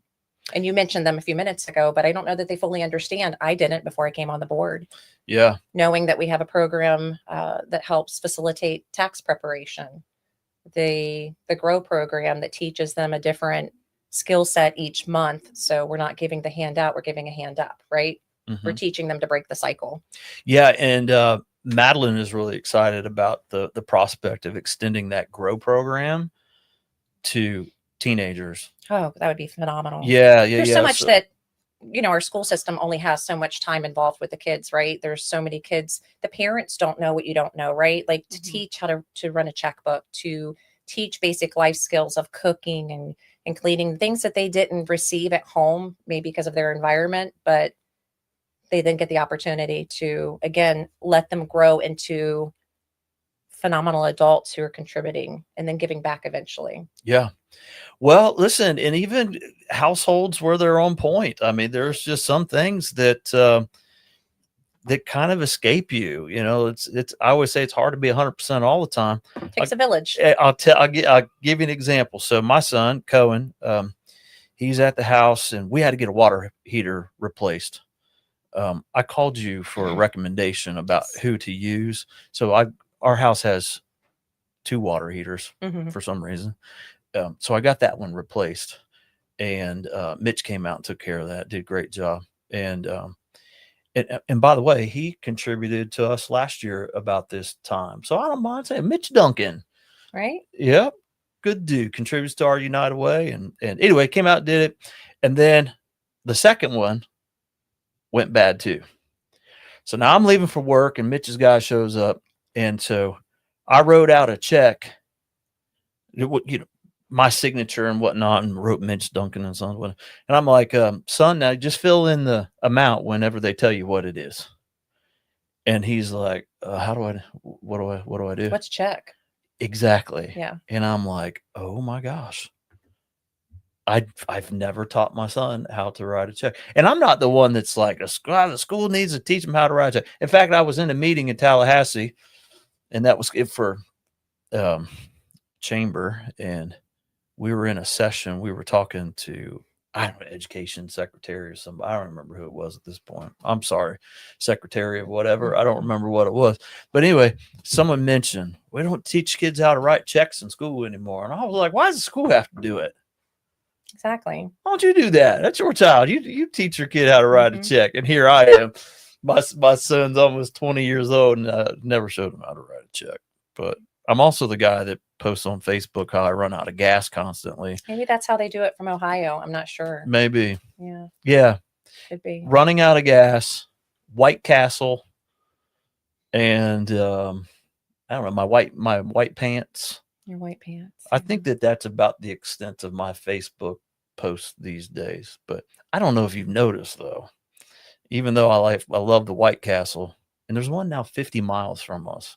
Oh, It's not only 70 miles in Orlando. They got one in Claremont now. I got to go visit that. She's clearly excited. Yeah, she's very excited about this.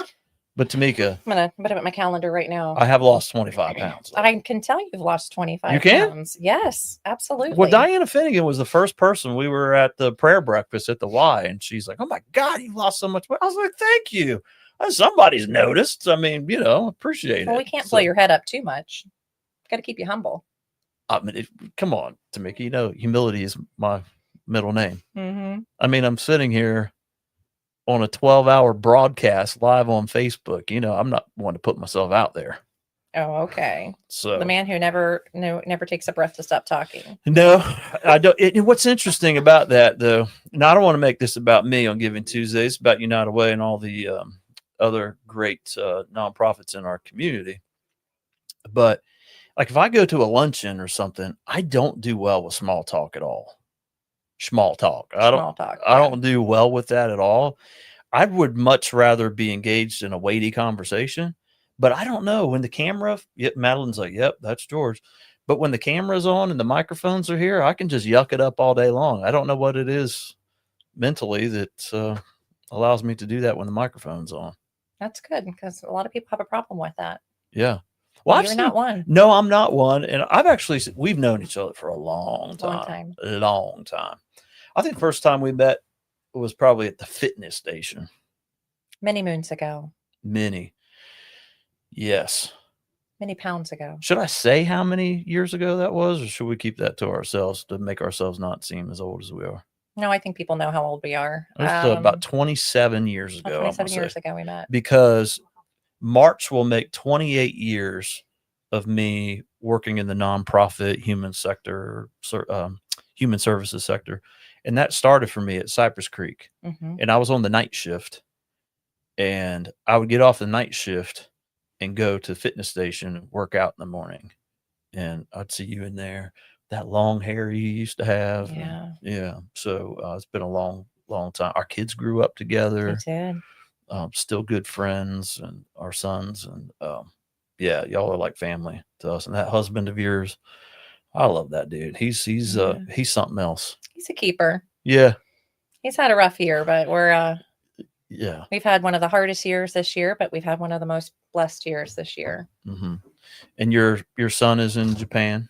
He is in Japan serving in the Air Force. We're going to go fly out there in a couple weeks. Super excited. Awesome. Are you going to be there around Christmas? Or We're going to fly out on the 16th and come back on January 1st, which would be actually January 2nd here because they're 14 hours ahead of us. But yeah, we're going to spend Christmas and New Year's with him. Yeah. Yeah. So we're looking forward to it. He's been there about a year now. Yeah. Well, awesome. I'm so proud of him. Flourishing. He looks like a man. He now. doesn't need his mama anymore. I don't understand. I did something too well, I guess. Yeah. You want them to need you a little bit. But Right. He's doing fantastic. He's growing up. He just looks like a man now to me. Yeah. I remember being Talks like a man. Yeah. I remember being at the gas station one time. Right after I'm growing roots in this chair. Yeah. It's not Shift up a little bit. It's not as comfortable as I thought it would be. I was at the gas station one time, probably about 6 or 7 months after graduating high school, and I saw one of my classmates, and he just stood there and stopped and looked at me for a second. He said, "You just look like a man now." I'm like, "Really? Well, I appreciate that. I don't know what the difference is in 6 months, but I think of that because I think that's the way I look at Aiden now. He just looks like a man. So he's grown a lot. I guess military probably does that for you. Yeah. They break For him sure. down and build him up. Mm-hmm.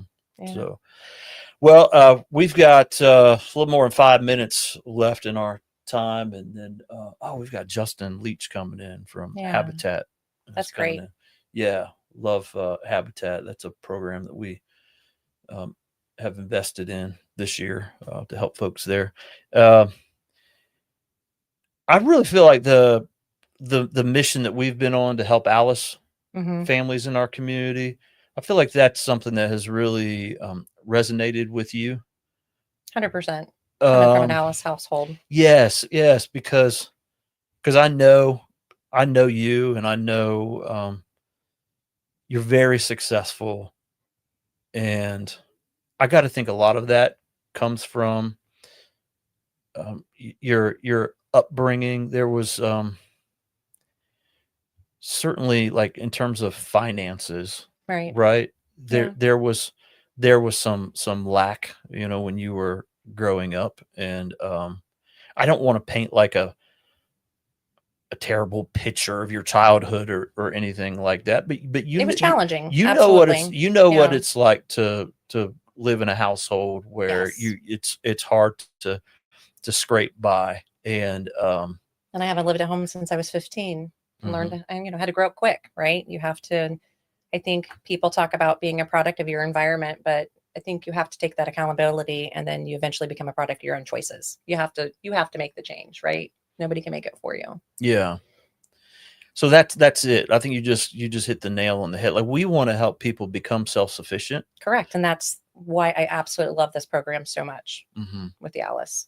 And if Yeah. everybody doesn't remember, Alice is asset limited, income constrained employed, which means these are people that are working every day just to try to make ends meet. And most people don't have the funds. And I know you talked about it earlier on the podcast, to come up with an AC repair or a plumbing repair, or, one of my favorite stories that you had a client that came in and he needed his rent paid. And, you peeled that onion back, you asked questions. Well, why can't you pay your rent? And he had lost his job. He lost his job because he couldn't get an eye exam to get his CDL license again. And rather than paying his rent, you got him into an ophthalmologist. You got his eyes done. He got back to work again. So you're not continuing a cycle of, let me just get a handout for rent payment. You actually helped fix the problem, and he's self-sufficient now, right? So again, it's enabling and engaging people to be productive and break that cycle. Yeah, we've done that with car repairs before. Yep. We've going back to what I said earlier, sometimes we can't afford the whole bill. There's been car repairs where the Citrus County Chamber of Commerce, who is a big sponsor of our United Way here every year, that they've split the bill with us. Because what is the chamber concerned about? Well, they're concerned about seeing people working and our economy and all the rest of it. So again, it's part of that connecting piece that we do here. It's just so much better to help that person take care of their own needs and empower them. And what it does to, again, you're empowering them, right? They feel that they are making a difference. And I think whenever you connect with people, which the staff here at United Way is phenomenal. I mean, you've got a great crew behind you, Madeline, Jess, Jen, yourself. You guys put in so many more hours than what people see out in the public. And you do a lot behind the scenes that you don't talk about, you don't mention. And our entire board is very grateful for the hard work that you guys put into it. When I'm done today, I'll have 30 hours in already for this week. So I don't know. Can we negotiate some time? Let me see the end of Giving Tuesday to see how much you racked out. We can talk about that. People, please, Madeline, please change the camera. Put that one on me. I need to make an appeal to the people that at the end of today's broadcast, I will have worked 30 hours already this week in order for me to get my board chair sitting right next to me to allow me some flex time. What do people call that? Flex time or whatever.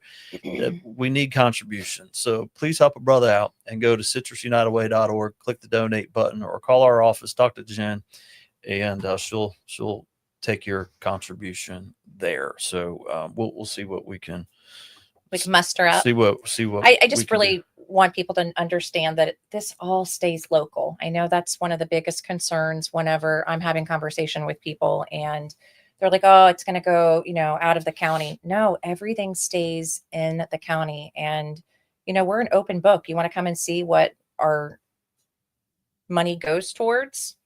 make an appointment, come on in, stop in, and we'll show you. We've got a account for every dollar that is spent and every family and life that has been changed I from think the that is donations. that's been like number one priority for me in my 3.5 Transparency. years has been transparency and the books. And so you've been along for that journey. Yes. And so, we just completed another audit. Hmm. And so we have the audits of the years that I've been here and that Tabitha's been doing our books and the current leadership that's here. They've just been absolutely squeaky clean. Mhm. I am as proud of the way we honor contributions here Hmm. in our finances. Every bit as proud of that as I am of the good work that we Yeah. that And I we think do. from day one you came in, we were looking, what can we cut back, right? Where can we find more value, right? And we've done a great job, and you've done a great job spearheading that, Yeah, I and the appreciate staff it. as well. Yeah, it's definitely been a team effort for sure. So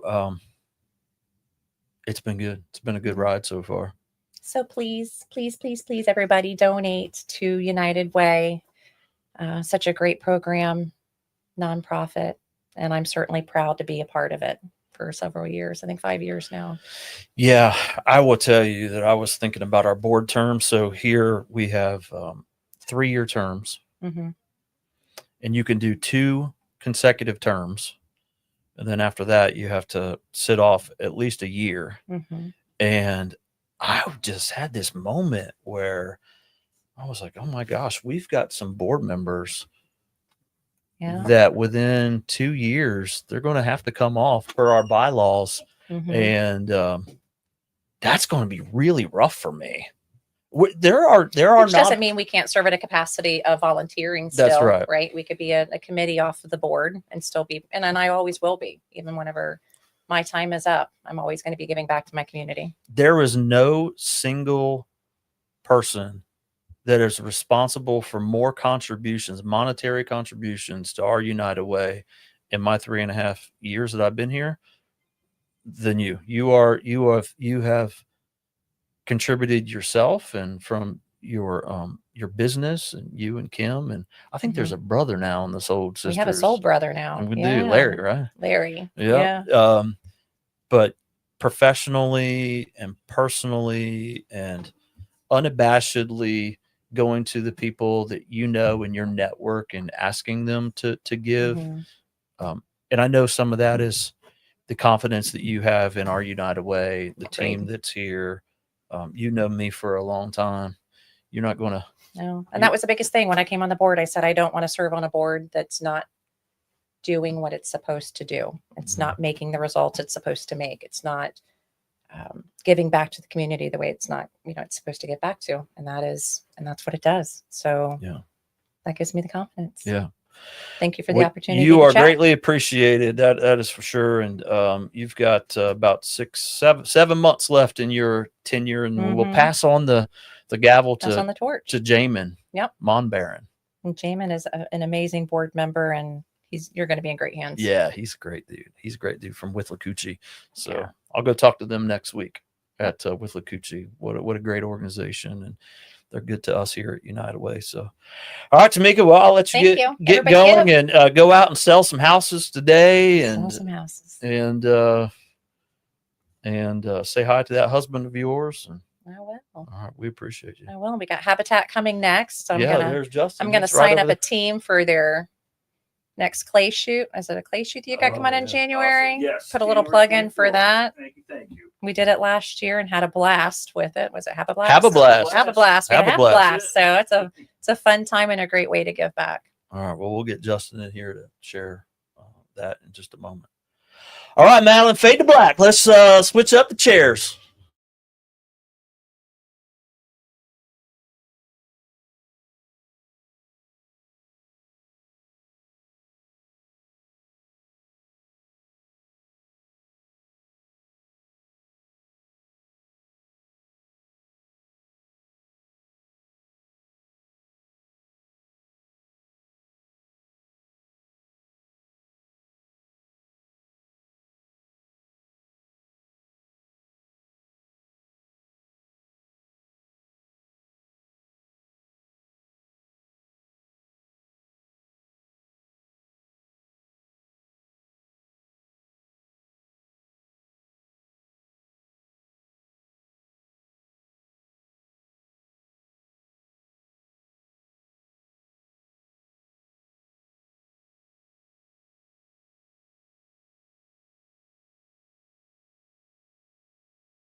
All right, man. I had to get some. Oh Lord, here we go.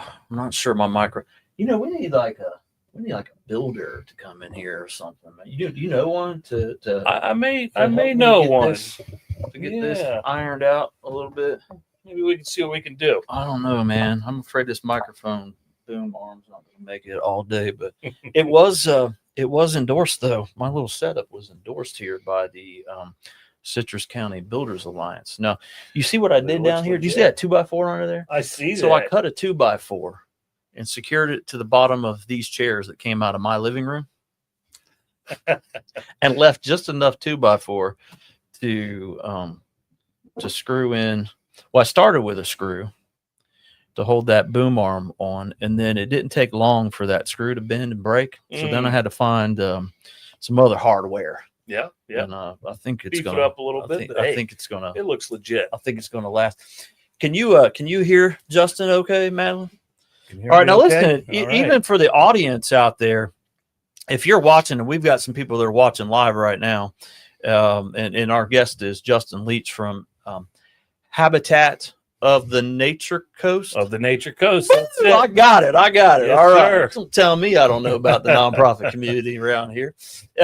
But if you're watching right now, you can say hi to Justin. Give him a shout out. Madeline can pull it up on the screen. But also, if we have any technical issues today, where Hi, everybody. people you can't hear us or you don't hear us very well, you can always pop that up on the screen. You know, I was mentioning with Tamika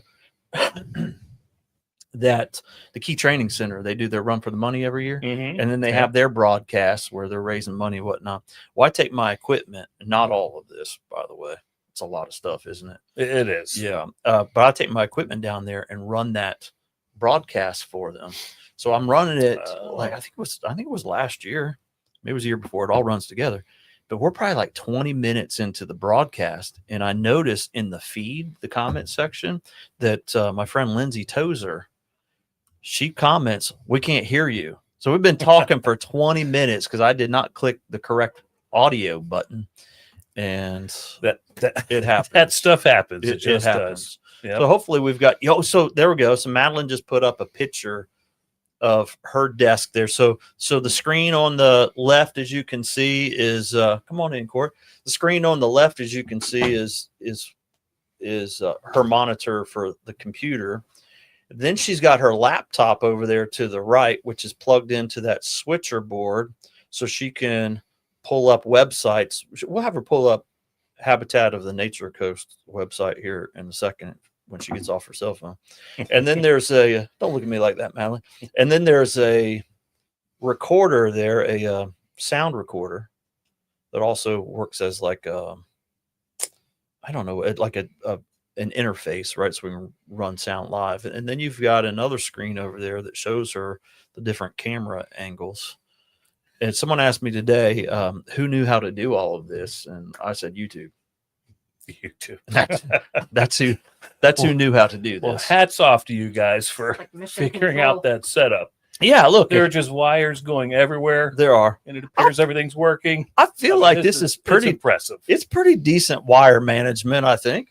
It's good. Yeah. Listen, if you guys at Habitat, you ever want to use this space and shoot a video or a PSA or whatever, you just let me know, and Well, that's awesome. I and appreciate y'all that. you all can use this stuff and get the Yeah, word now I know out. you got all the gear. Yeah, man, we've Gear and the we've got- know-how. and I know I keep repeating this because I don't want donors to think that when they give to United Way, they're giving to the tech table here. Madeline and I took care of the price of all of this stuff, even the curtains, the wood that's Wow. on the wall, and this lovely carpet that we found, and my chairs from home. And Madeline, this table came from your house, didn't it? Yeah, and that's my tree. That's your That's tree, your Madeline. tree. Yeah, we're just piecing it together here on the nonprofit budget I to make love it. this work. But it is Giving Tuesday, and we're encouraging people to give to our United Way, but also to give to other agencies in the community as well. So Madeline's just pulled up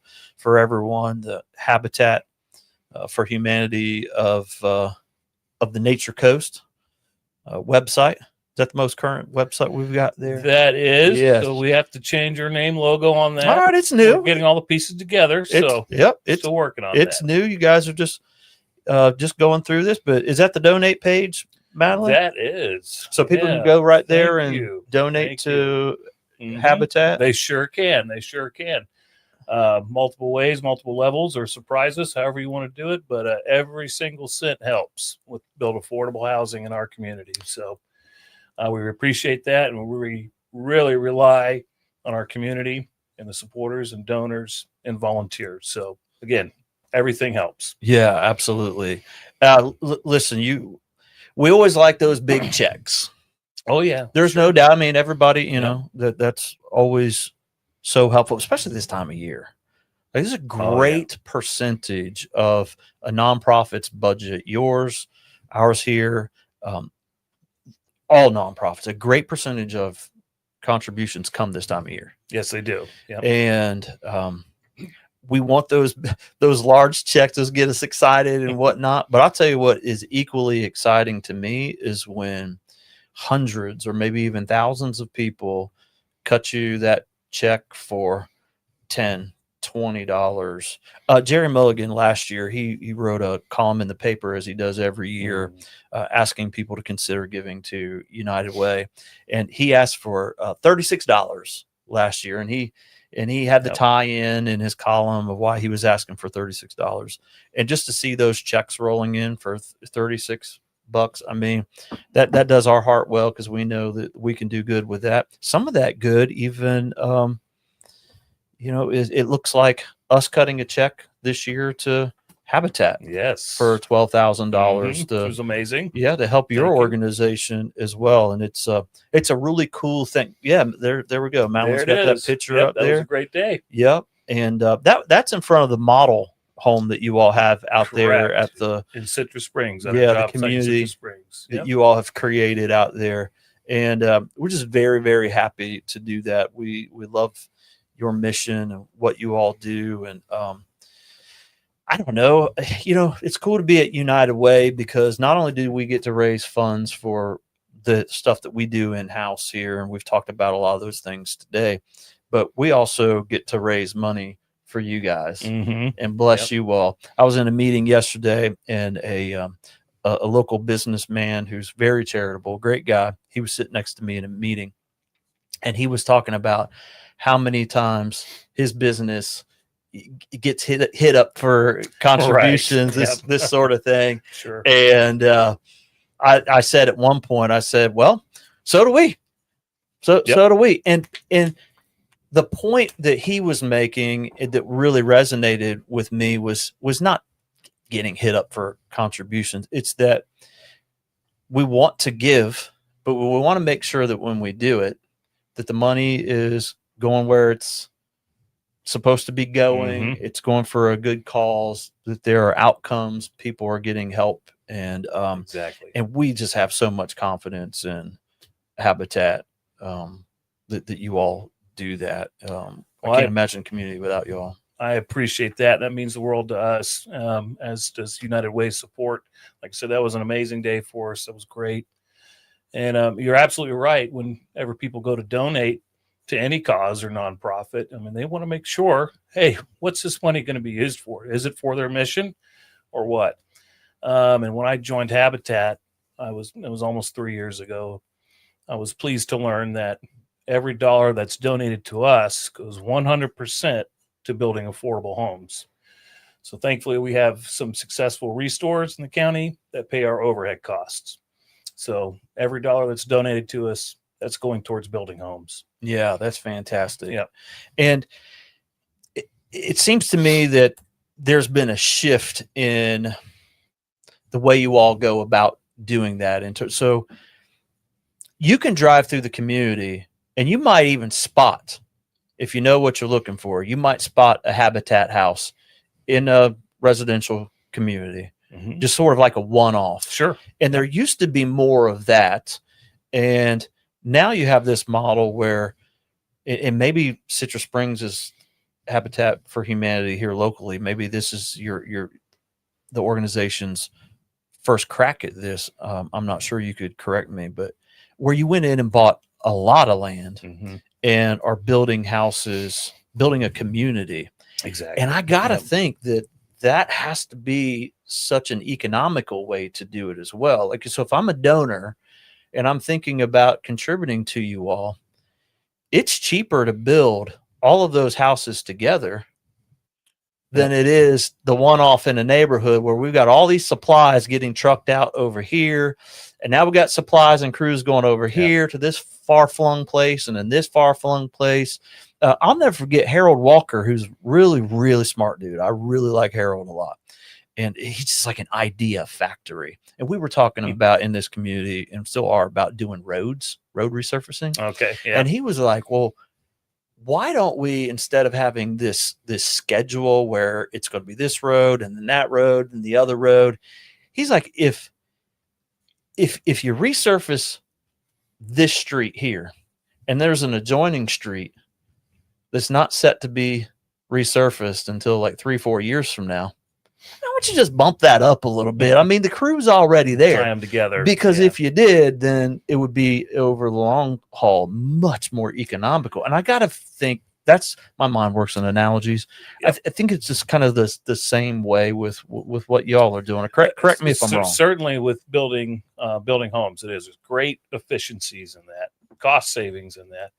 And so we back up a little bit. This is our second Habitat neighborhood. We did one pre-Justin era. Oh, okay. 2018 George, called Southern Pines and Inverness, and it was Yes. smaller, but it was I got you. roughly 35 homes. Right off altogether. of South Apopka. Yes, Yeah. sir, that's the one, and that's a beautiful community. It is. The people who live there, they're happy. It's very well maintained. It's awesome looking.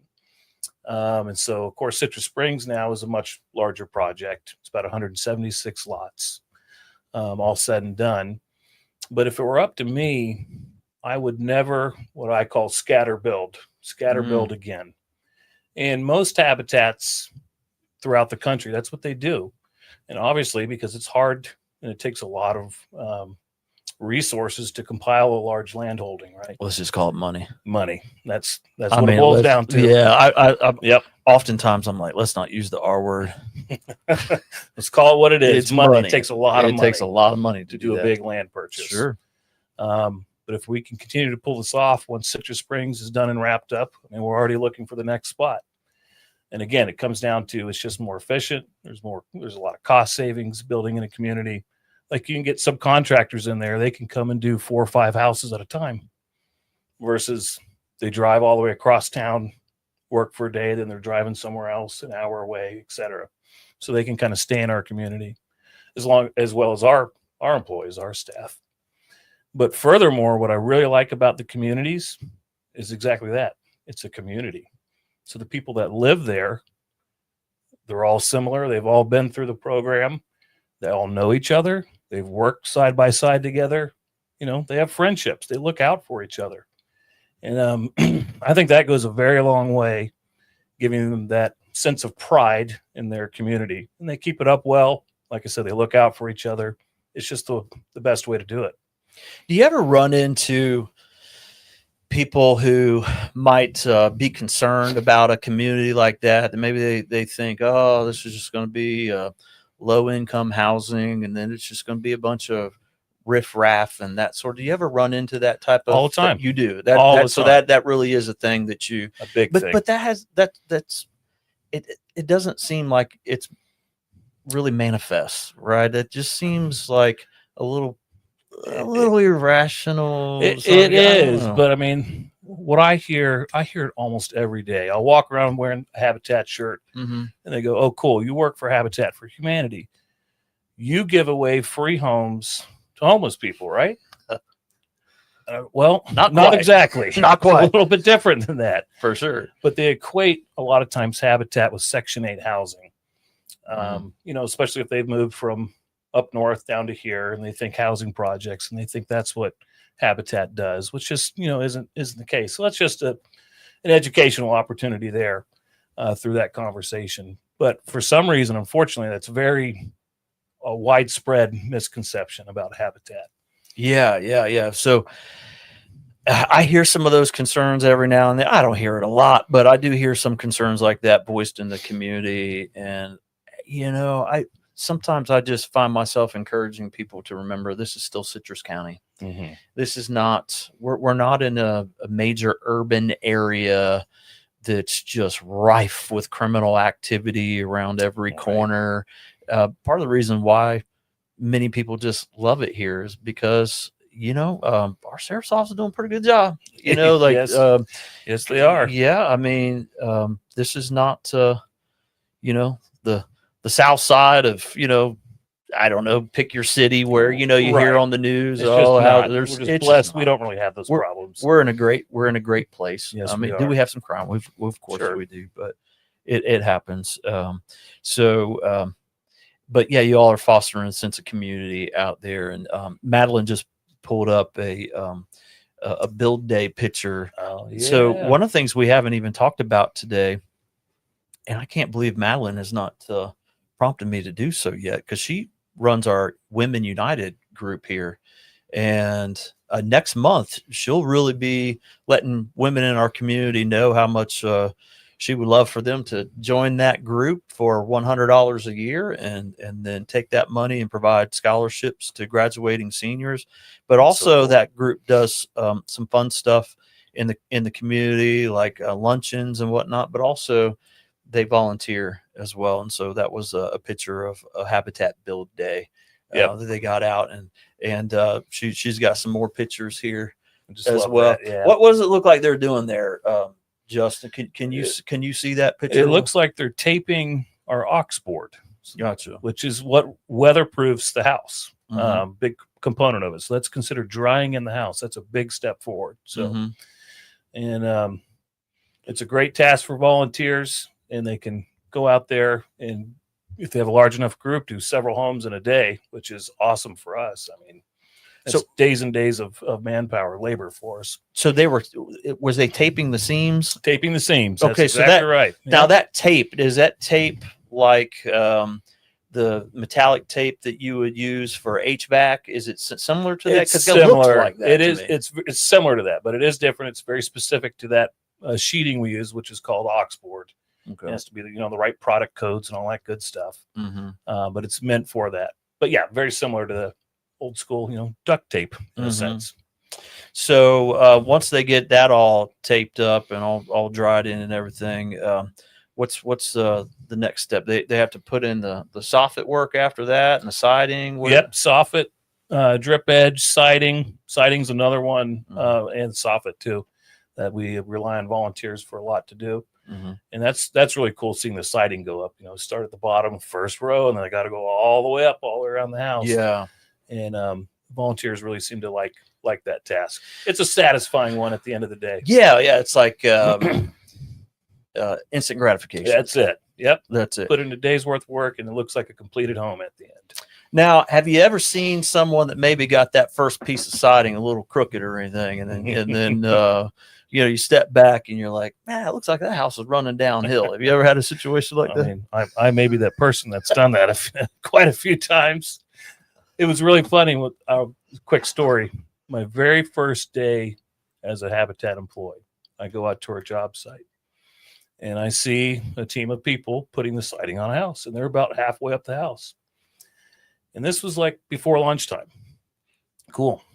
Go, finish the day, come back the next day, same house has no siding on it.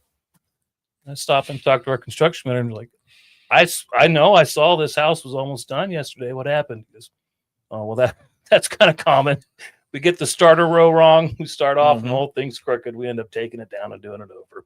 But that's part of it. Right. And that's okay, because we accept volunteers of all skill levels, including no skill levels. We're just glad to have them out there.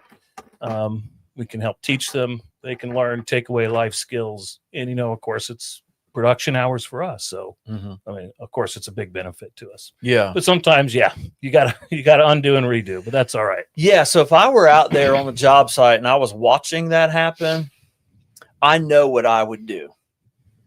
I would be inclined to just be like, yeah, you're doing great. And I'd probably watch them put up every piece of that siding, cheering them on as to not break anyone's heart. And then once they all left, I'd get out my that claw end of my hammer and I'd start peeling that off.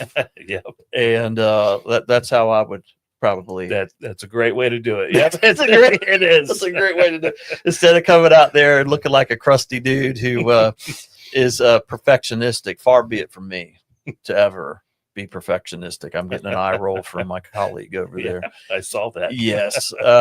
You can. I don't know if you've seen my office downstairs, but you can look in my office and tell the nature of my perfectionism and my OCD. I'll have to look on my way out. It would translate to the job site too. There's no doubt, but I wouldn't want to break everyone's heart. Yeah, that's for- a good way to do it. for sure. Just come on out, build. You know, if it needs. Madeline fixing, looks like Turning lights in Madeline. the back parking lot comes to mind. All right. Well, we have had instances here where my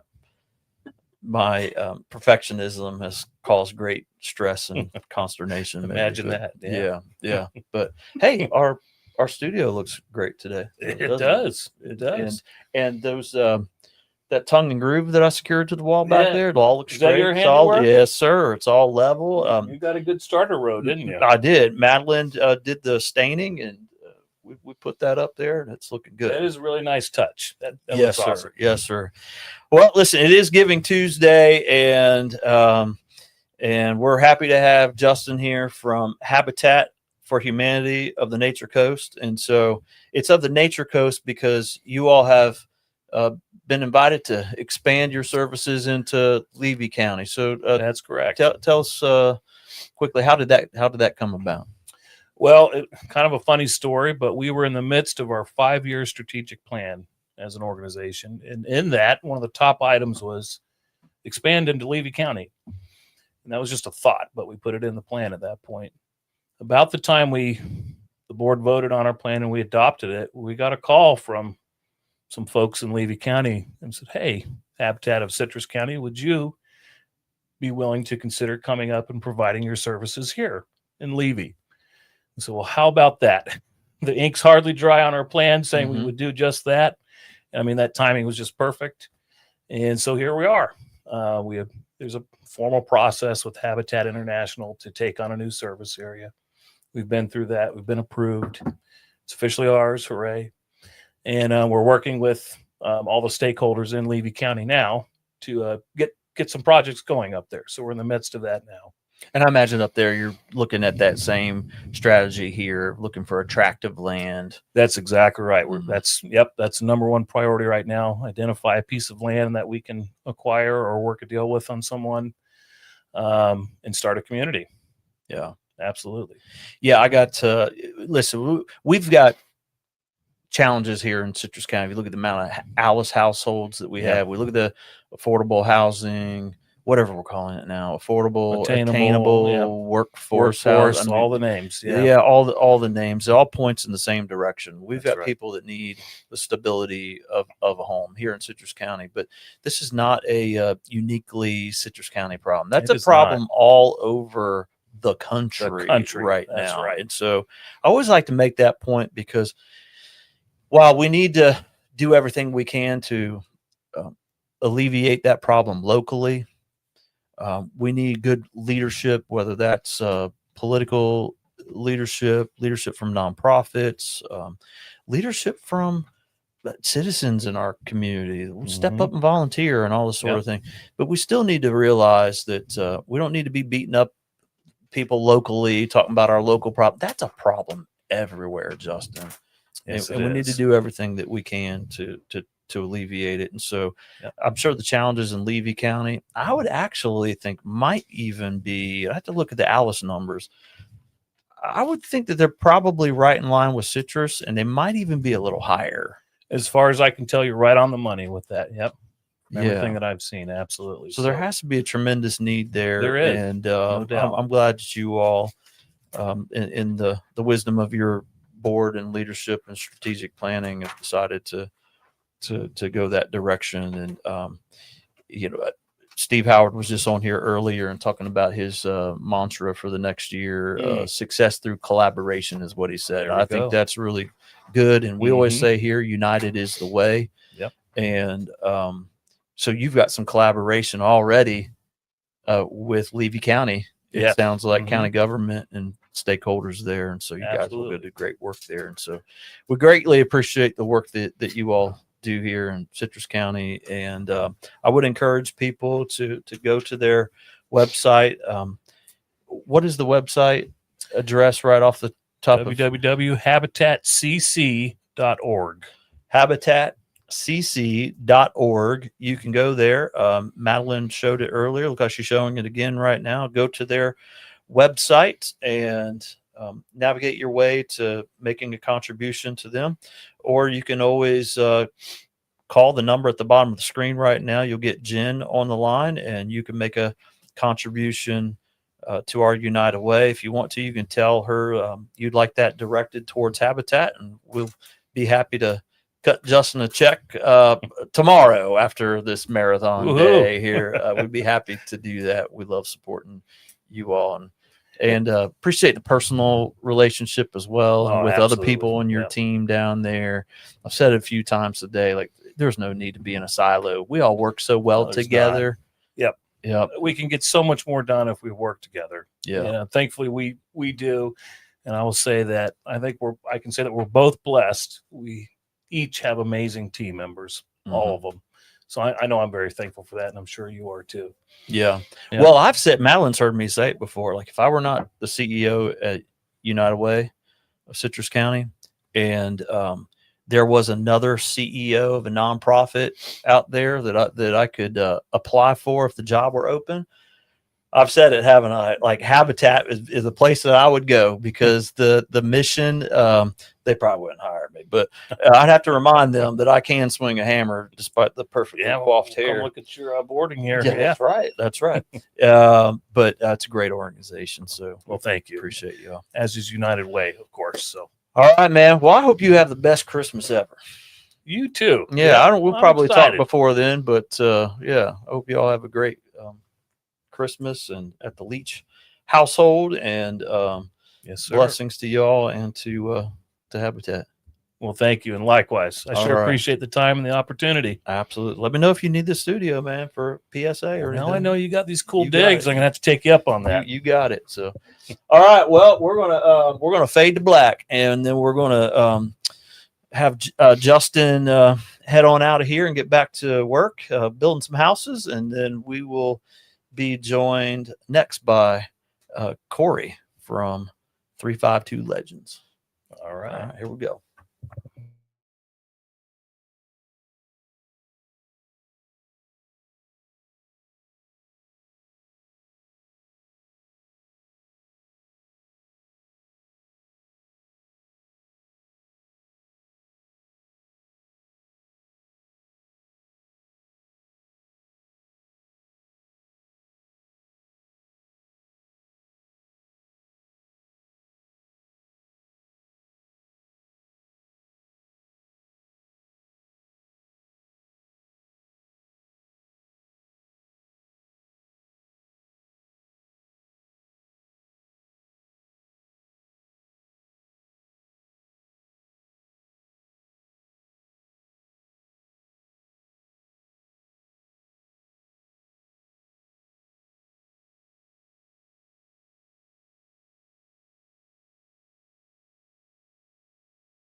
We just sink right into this thing. Yeah, man. I brought the chairs from the house to just. You do just sink right in that, don't you? That fits you good, man. That's good. Feels Yeah, good. get the pillow there. Can you hear Corey? Oh, are we live now? We are live. Oh, hello. We're live. Check one, So two, get three. get that a little closer to you. And you can turn it, you can twist it. And, yeah, there you go. Feel like a rock star. Yeah. I got a pillow, man. You like my pillow? That one hurts my feelings. Boy. It hurts your feelings? I have horrible childhood memories of what Ohio State did to Miami Hurricanes. Yeah, I mean, I even heard you like you almost even stuttered there as you even said the words Ohio State. Like it was even hard for that to come out. It's so painful. I wish we had like replay. I wish we could just rewind that real quick and just hear you like Ohio State. You know, you're just like it just brings up bad childhood. These are great, comfy chairs, Corey. We could just sit here and I feel like Corey, tell me how that made you feel when Well, Ohio State whooped up on Miami. And I believe that was in 2004. I seem to remember, not to bring up any bad memories or anything, but on my the wall in my son's room, we have a big poster with a picture of The Last Stand, as it is called, where y'all had your opportunity, but you just couldn't get through that Buckeye defense and score that touchdown. And I mean, how's that make you feel? I'm not there are a little bit different re-traumatizing. versions am I? of how that night went. you Okay, know? let's hear your But version. I remember every second, and I was probably only 11 or 12 years old. I mean, Oh, I was much Gators older. Dockside, one of the very few times, I'm one of 5 kids, one of the very few times my dad ever was able to bring me out on a one-on-one guys night. Mm. Takes me to my favorite restaurant, Gators Dockside. Great night. Even my geography teacher is there. I mean, I can't even remember her name, which I don't remember any of my teachers' names from elementary and middle school, but it's just this particular night. Miss Petty.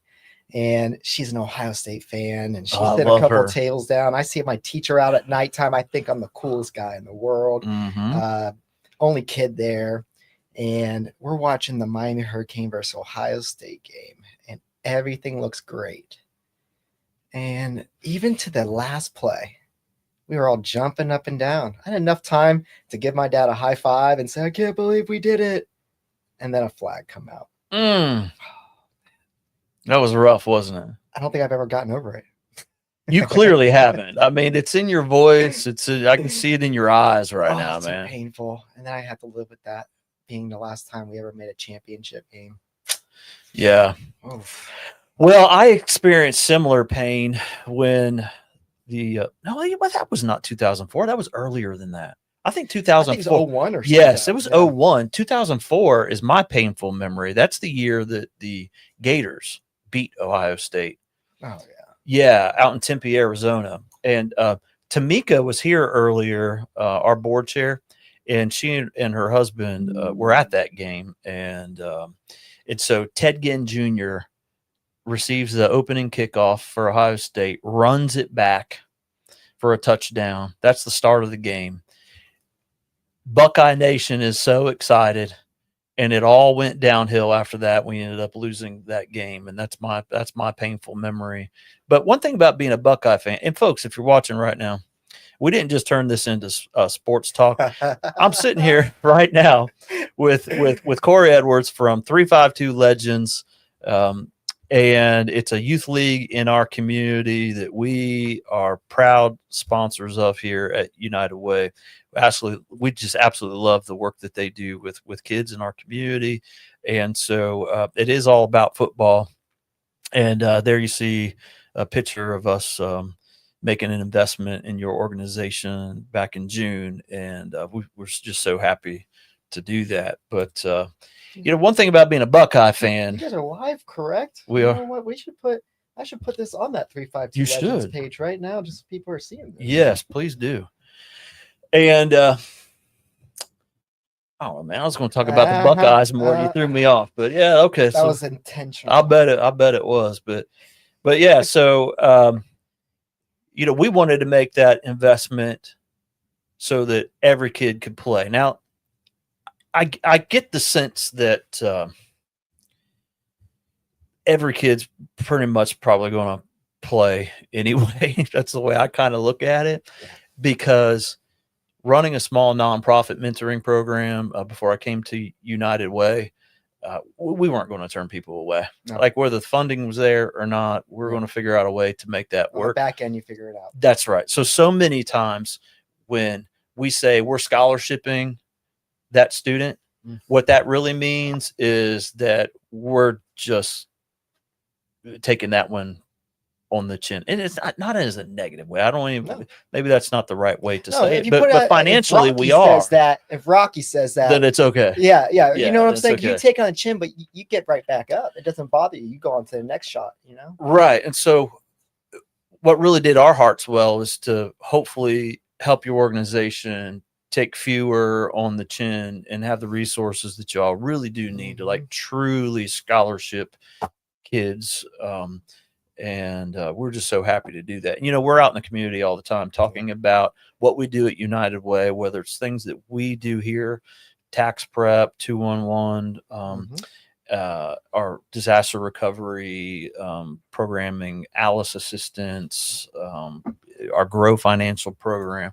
Those are all aspects of what we do here, where we are implementing our own programs and whatnot. But the other aspect of United Way, which I think people are more familiar with traditionally, is making investments.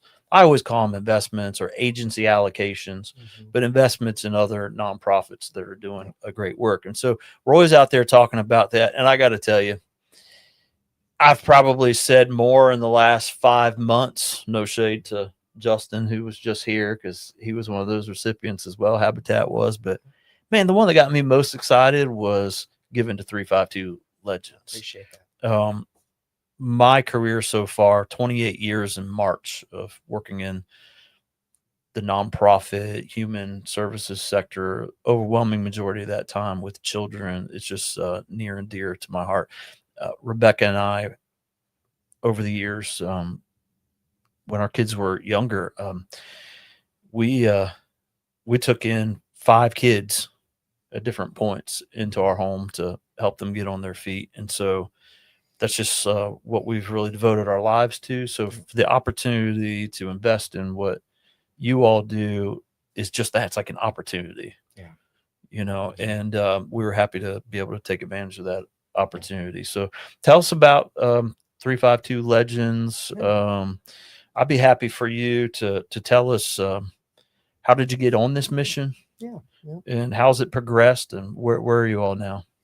Well, you know, it all started about, I'd say now a little over 3 years. And, you know, I was actually just looking for a couple kids so I could put together one single flag football team for my, at the time, 7-year-old son.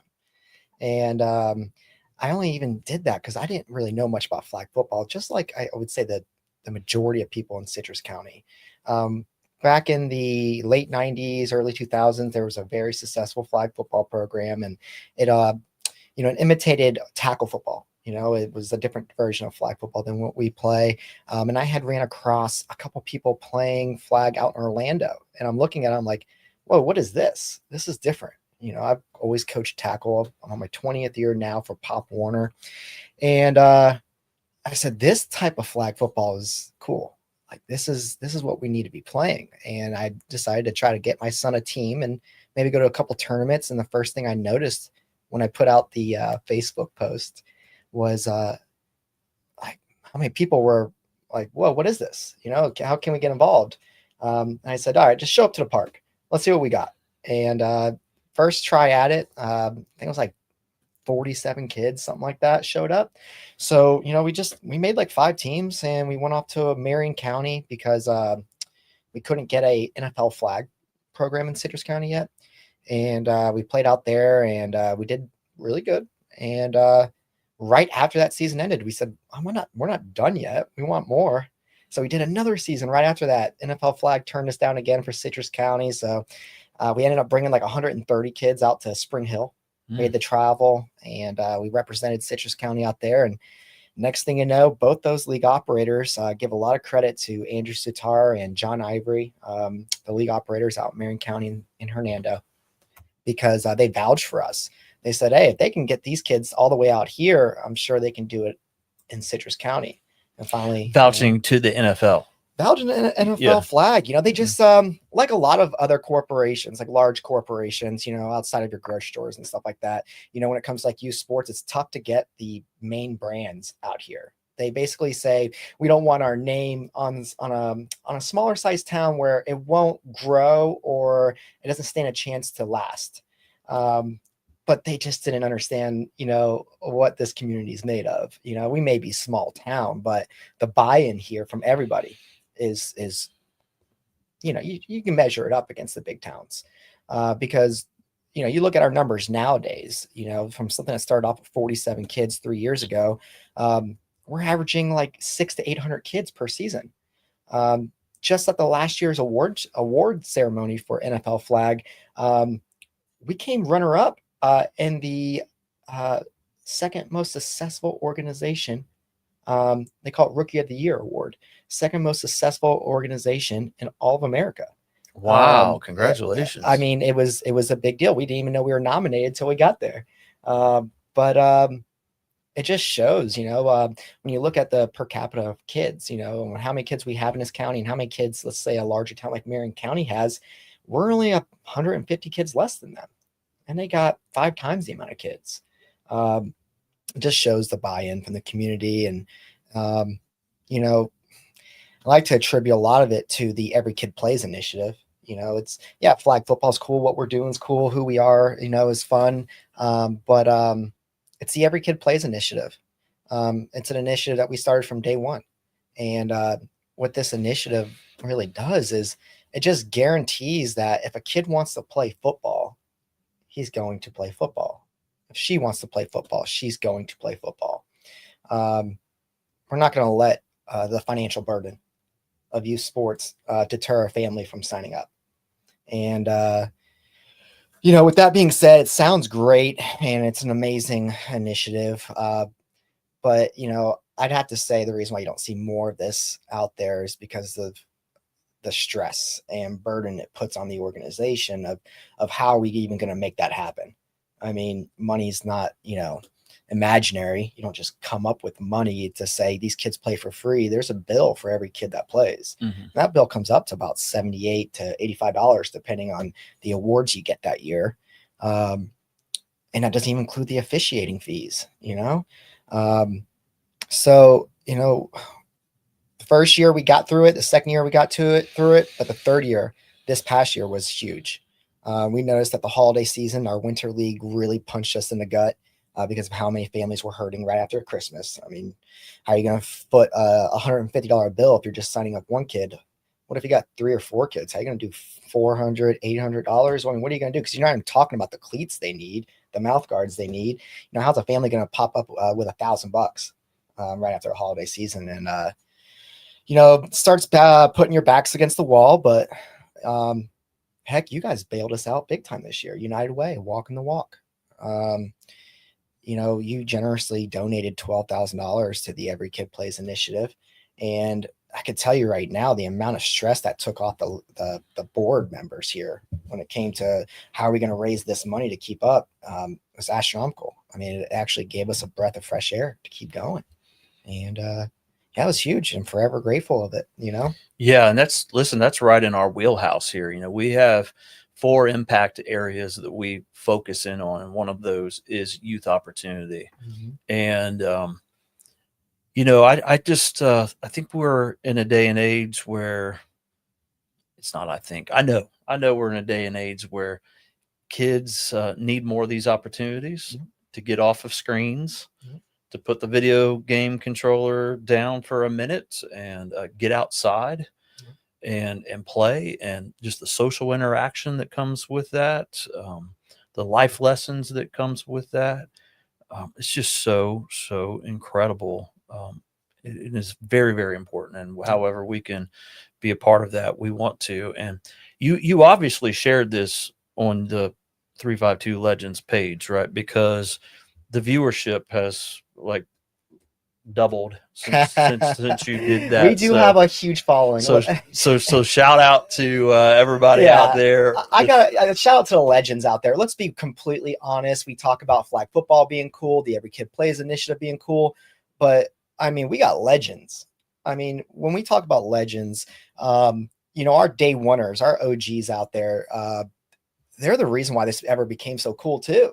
I mean, when we started this, we got so fortunate with the people that joined us right off the back, because they were diehards. And it was immediately what we were wanting to build, which was not just another organization or a league. We wanted a family, like a unit. How do we bring Citrus County and make it a county league? Because there wasn't many county leagues out there. Everything these days is just you're traveling or you're going outside the community. This is just a county league. And when you show up to our fields, you see the people gravitate towards that family atmosphere. Like we are 352. It's a big deal. You're not just a football player or an athlete out here. You're 352, and that carries weight when you leave our community these days. And the people viewing in, glad you guys are watching at home. Yeah, and if you are watching at home right now and you are a legend, then pop a comment down there into the comment section below this video, and we can pull up your comments on screen if you want to say hi to Corey. Oh, there's my dad. There's my dad saying doing a good job. Well, Dad, I did inherit some of your back issues, unfortunately. I'm starting to feel it a little bit. Are you feeling it too? I don't know how you done this for Yeah, 8 a.m. It's since 8 a.m. I've done it. So it is. You might need to swap out the chair. Yeah, I might swap out a chair eventually. But Well, no. did you put any chiropractors or masseuses on there? Yeah. Well, we did have a chiropractor here, but he came in virtually. Commissioner That one probably should have Kennard. been timed a little better. Commissioner Kennard. I might need to set an appointment with Commissioner Kennard for tomorrow, maybe. But at any rate, I love to see the numbers. They're actually continuing to increase here, people watching. But there's been some discussion about finding places to play and whatnot. That's a struggle right now, isn't it? It's the biggest struggle. If you would have seen us at our last winter league, 780 kids, something like that. It was up there. It hurt us so bad because, there's not enough fields with lights in this town. It's not just this town, it's every town, but we're talking about our hometown, and there's just not enough fields with lights. It's a problem. And then, the overuse of parks, you got kids playing all year these days. You're seeing a huge rapid growth in boys and girls sports right now. And, you don't have enough grass, right? You play on it for 3 months, that needs time to recover, but there is no time to recover. It's got to be go, go, go, go right now. And I will tell you, over the last year, Citrus County Parks and Rec is stepping their game up like no other. We're on currently a week-long break from our fields, just a week long. They went out there and they filled in all the holes. They put ryegrass down at most of the fields. And it's been great because when we get back to our fields now, we're going to have neon glowing grass out there for the winter and not just a dirt field, which is amazing. But, even with that being said, with the rapid growth of the county, you're seeing Habitat, he was just telling how many homes he was putting up. A lot of those homes are family homes. They're bringing in kids, we're going to need another park in this county, without a doubt. Going to need another park. It's going to have to happen. It's been over 20 years now since Citrus County has built a park. And what's been great is seeing all the commissioners and the Parks and Rec, all the city government, everyone's trying to figure out how, when, and where right now. And, the only downfall of it all is great things take time. Mm-hmm. Great things take time. But, if you get deterred by the amount of time it takes to actually get a park built, you're probably going to hit the 30-year mark before you get another park. Can't get deterred. You can't be discouraged because they say it's going to take 5 years, 6 years, 7 years, 8 years to get a park. You just got to roll your sleeves up and be in for a long run and see it through all the way to the end. And I think that's where we're at right now. I wish I could put a timetable on when this county is going to put in another park, but I can't. But I can tell you it's in the talks and the process, in the beginning stages of it, which is very encouraging, because if we don't do it now, then we're going to be in a deep amount of trouble in about 5-6 years if we haven't started the process. Yeah. Well, I think you've been a great advocate for that. I've saw you online. I was watching a county commission meeting one day, and you went up to the podium for the first time. You may have been up there a couple of times by now. I'm not sure, but I at least saw you up there for your first, and I thought you really articulated the need very, very well as you do. And there's some political will there, There is. I believe, to help make this happen. And we definitely want what's best for our kids in this community, for sure. I mean, I think all communities do, but there is something special about this place. Yep. There just really is. And you've experienced that. And man, if there's some way that we can meet needs for kids in our community, if we articulate that need to folks, it's just amazing how people step up I know. quickly. And Every time. part of the issue to me just sounds like the rapid growth, right? Rapid This thing growth. has exploded, and you obviously, your league has fulfilled a need that was in the community. It's interesting how sometimes you realize the level of the need after you have endeavored to fix it, right? Like, you may not have known that you would end up with nearly 800 kids, but that need just manifests itself when you put good programming out there. Folks start coming out of the woodwork, and it's going to be interesting to see how far does this extend? Will you have 1,000 kids? Will you have 1,200 kids at some point? You talk about 5-6 years down the road from now, you very well could. We're anticipating this winter league. We've done now 8 seasons. Each season has shown growth. It has not retracted at all. We were at 780 kids last winter, the most popular season of the year. The projections show about 900 kids this season. We're not far off. I mean, I'm scared right now because our registrations are currently open. And typically, everyone knows me because I'll be sitting here pulling my hair out over the next month because typically what will happen is 3 months long registrations will be open. Right now we're sitting at 200-300 kids, right? And I had 40 days left of registrations open up. That number is going to stay there. It's going to stay around 300 kids. And then in the last week, we're going to put out a flyer, and it's going to say last week to register. And everybody decides to comes the register. flood. Everybody. From what you think is going to be a slow season. Don't even blame yourself, Matt. I haven't even signed my own kid up yet. So this is like this is just what happens, And of course, my fear is always, well, it always happens until it doesn't, So every season, I after registrations end, I say, Corey, just remember this happened last season. Don't stress it. It's okay. It's going to be all right. But I tell myself that, and I feel confident telling myself that until here I am, 40 days. I'm like, oh my gosh, there's no one signed up yet. I mean, now I'm saying that at 300 kids. I mean, we used to just have like 70 or 100 kids signed up, this early. And maybe that's why most of the panics happen. But me knowing that the numbers are going to hit around 800, 900 kids this season, being at 300, it's really scary.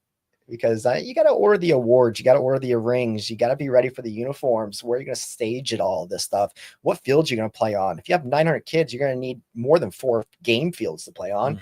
You can't fit it all in one day, So not knowing what you're going to get until you get it is so stressful. But well, I got to come out and spend some time with you all and watch some games. Yes.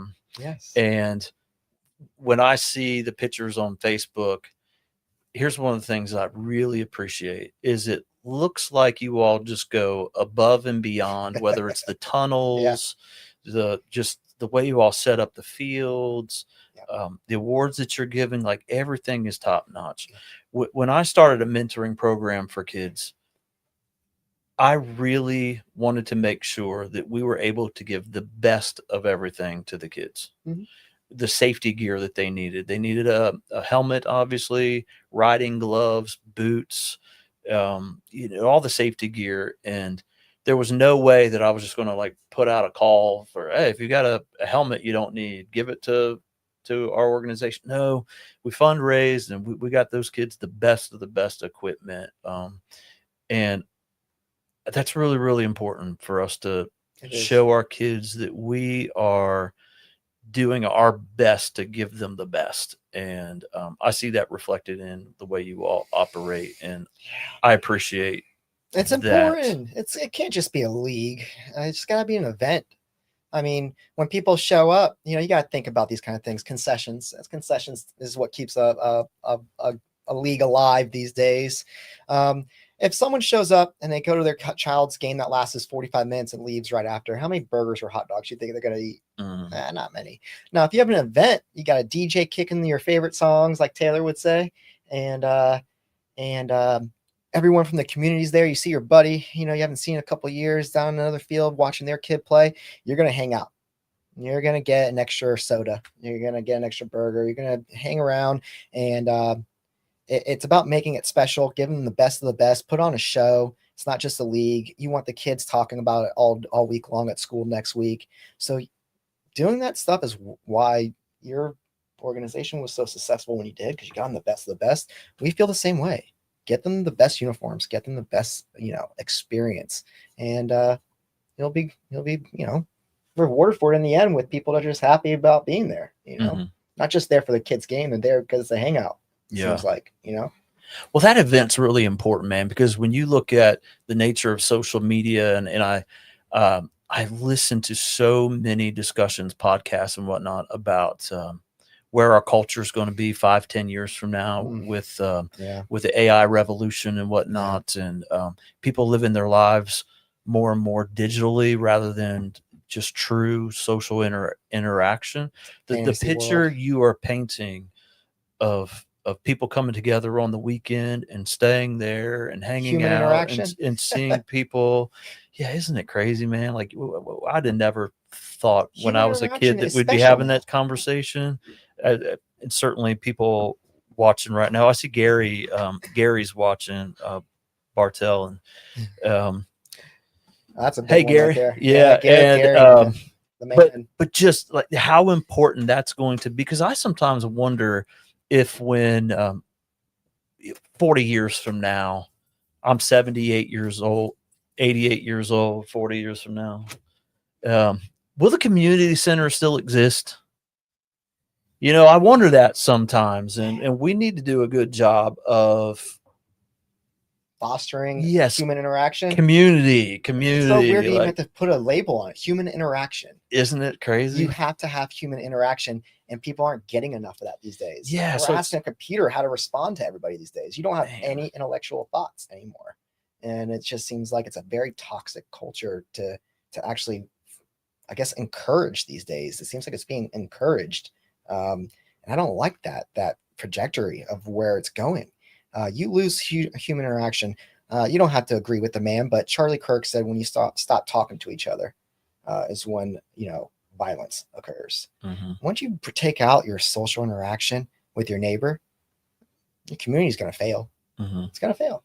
So you got to create places where people can naturally come and interact with one another Yeah, and hang out. yeah. That's a good thing that we do have youth sports and events like this in our county for people to get out of the house, hang out, be a normal person like we used to be.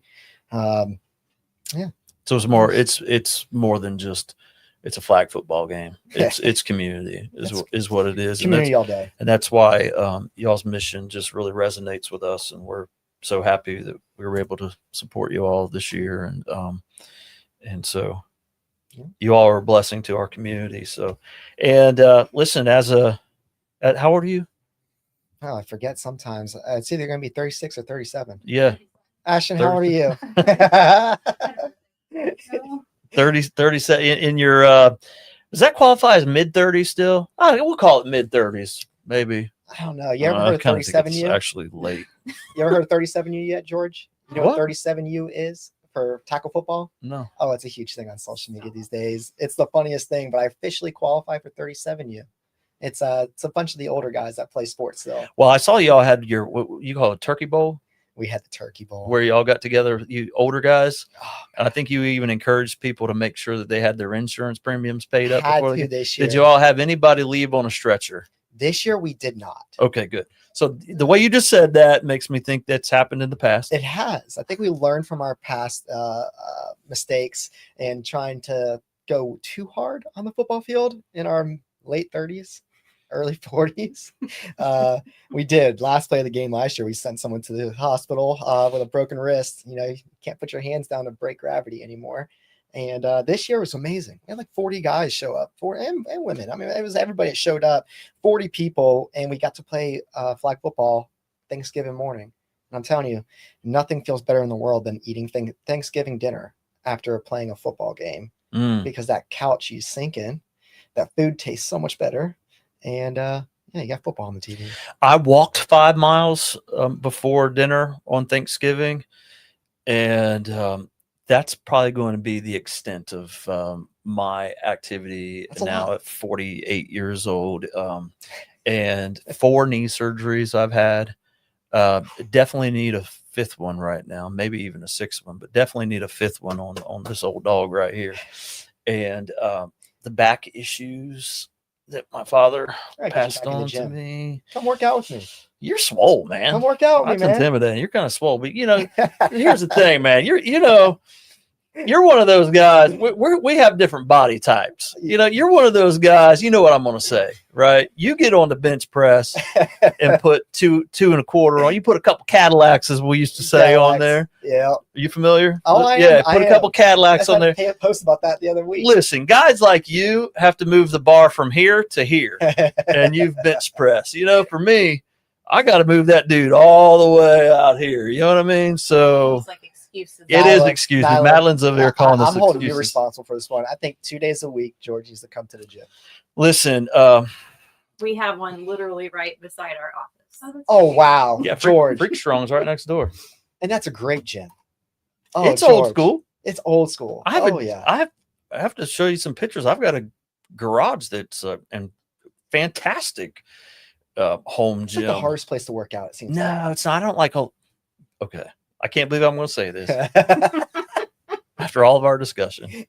I don't like the social interaction Oh, At the no.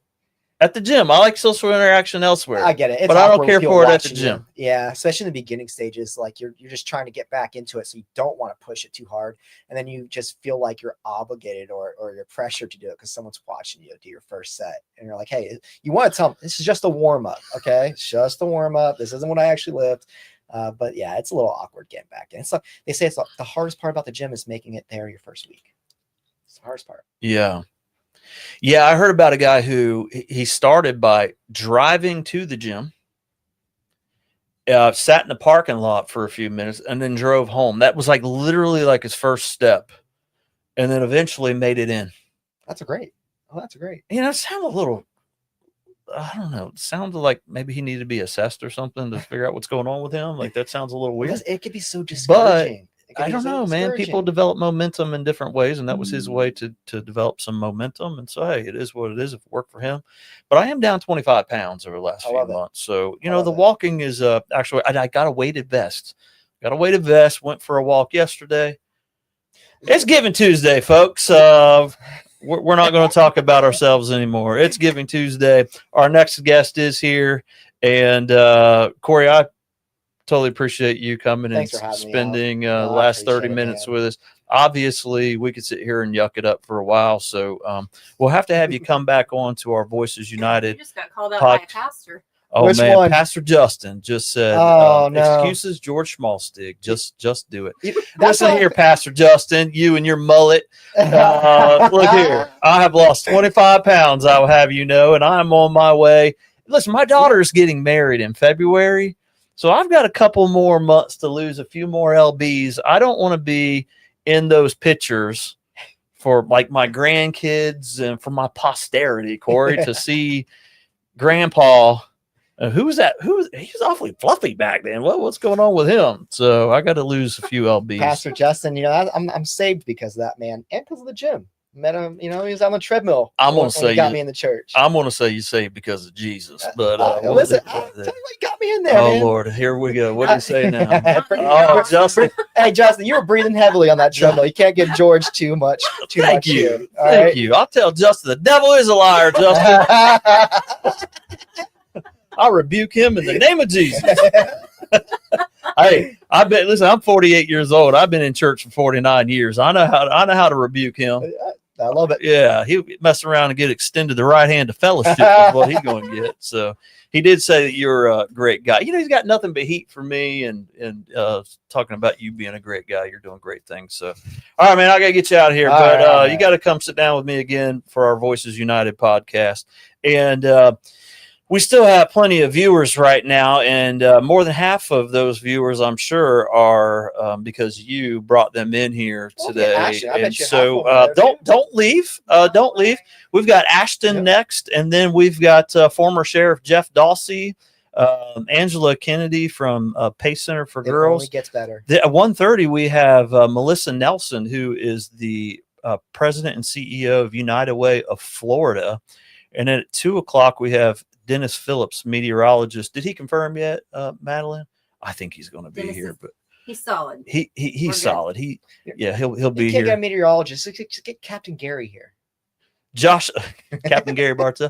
We got Josh Wooten, Jerry Mulligan, Melissa Bowermaster, and the list goes on. I think we'll finish off the day with last couple we got up there: Holly Davis, Commissioner Davis, That's great. Gene McGee, and our team here at United Way, Woo. finishing off the day. I will have back pain. We'll have grown roots in this He's chair by calling any then. But we're going to chiropractors make it or back happen. massagers. Come on. All right, up. listen, if you want to give to 352 Legends, like I've said all day, you can call and make a contribution to our United Way. And if you say, hey, I want that directed towards 352 Legends, we'll be happy to cut Corey a check for that.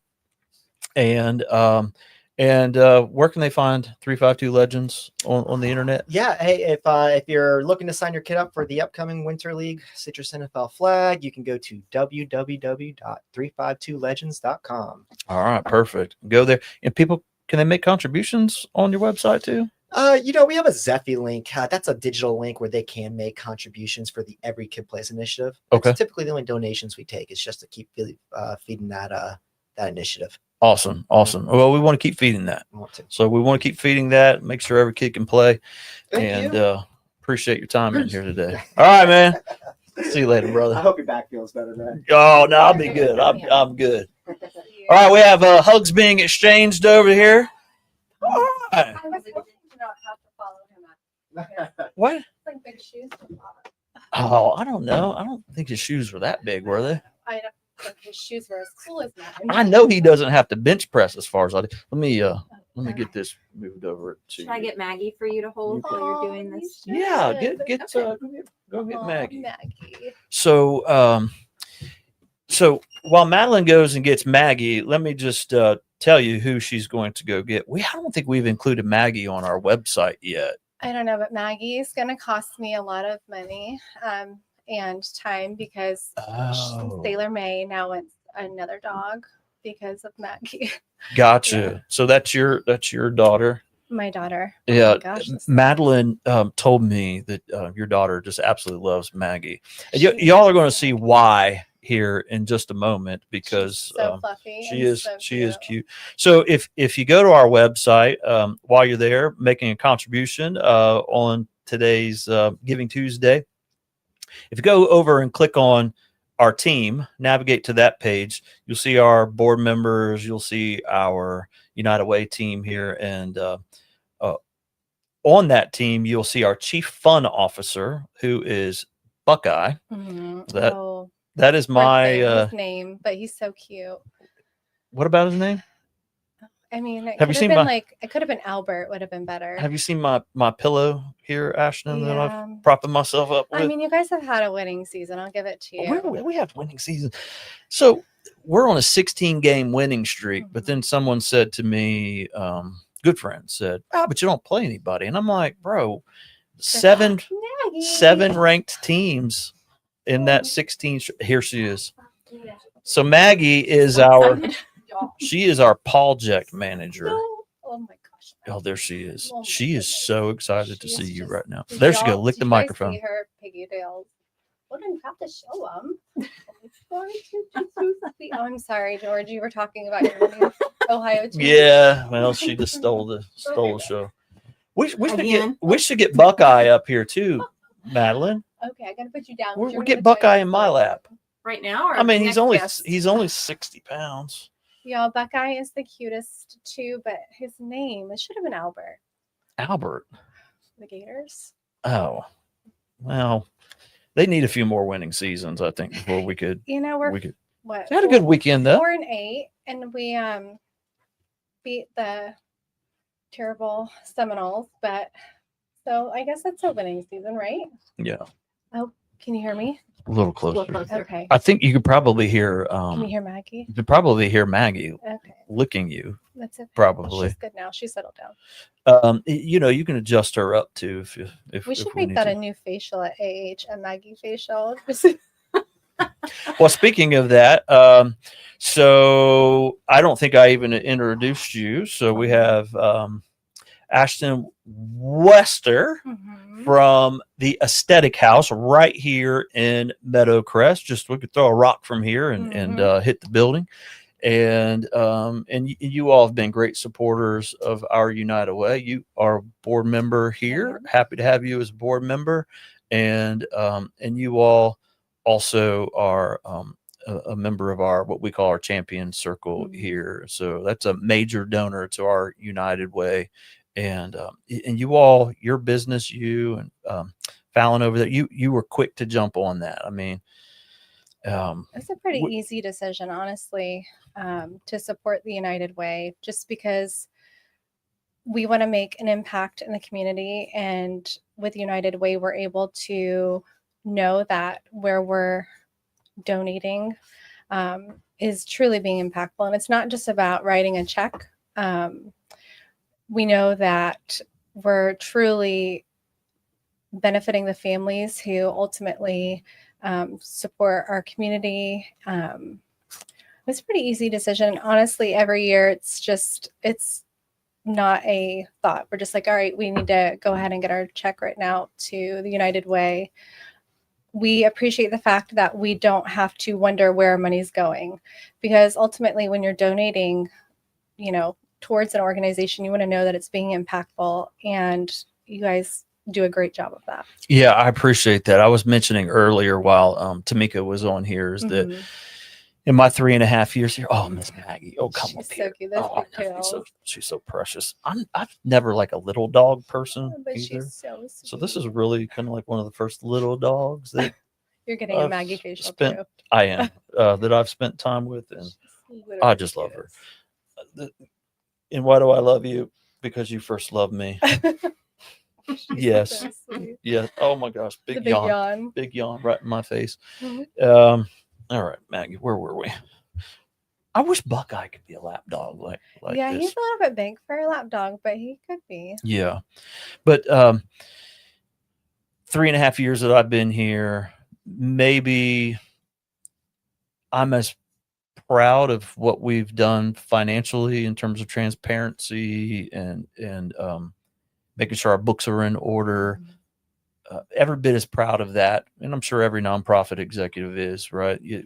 We've got to run a good business. Mhm. We've got to run a good business. I find myself reminding people that nonprofit is a It's tax distinction. Still a business.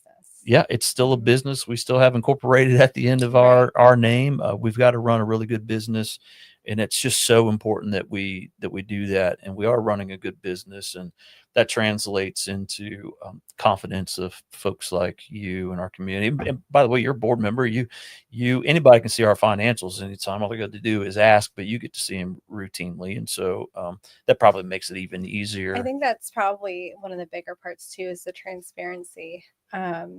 You guys it's an open book. Mhm. Anybody can see where their money's going. And so I think that's pretty cool.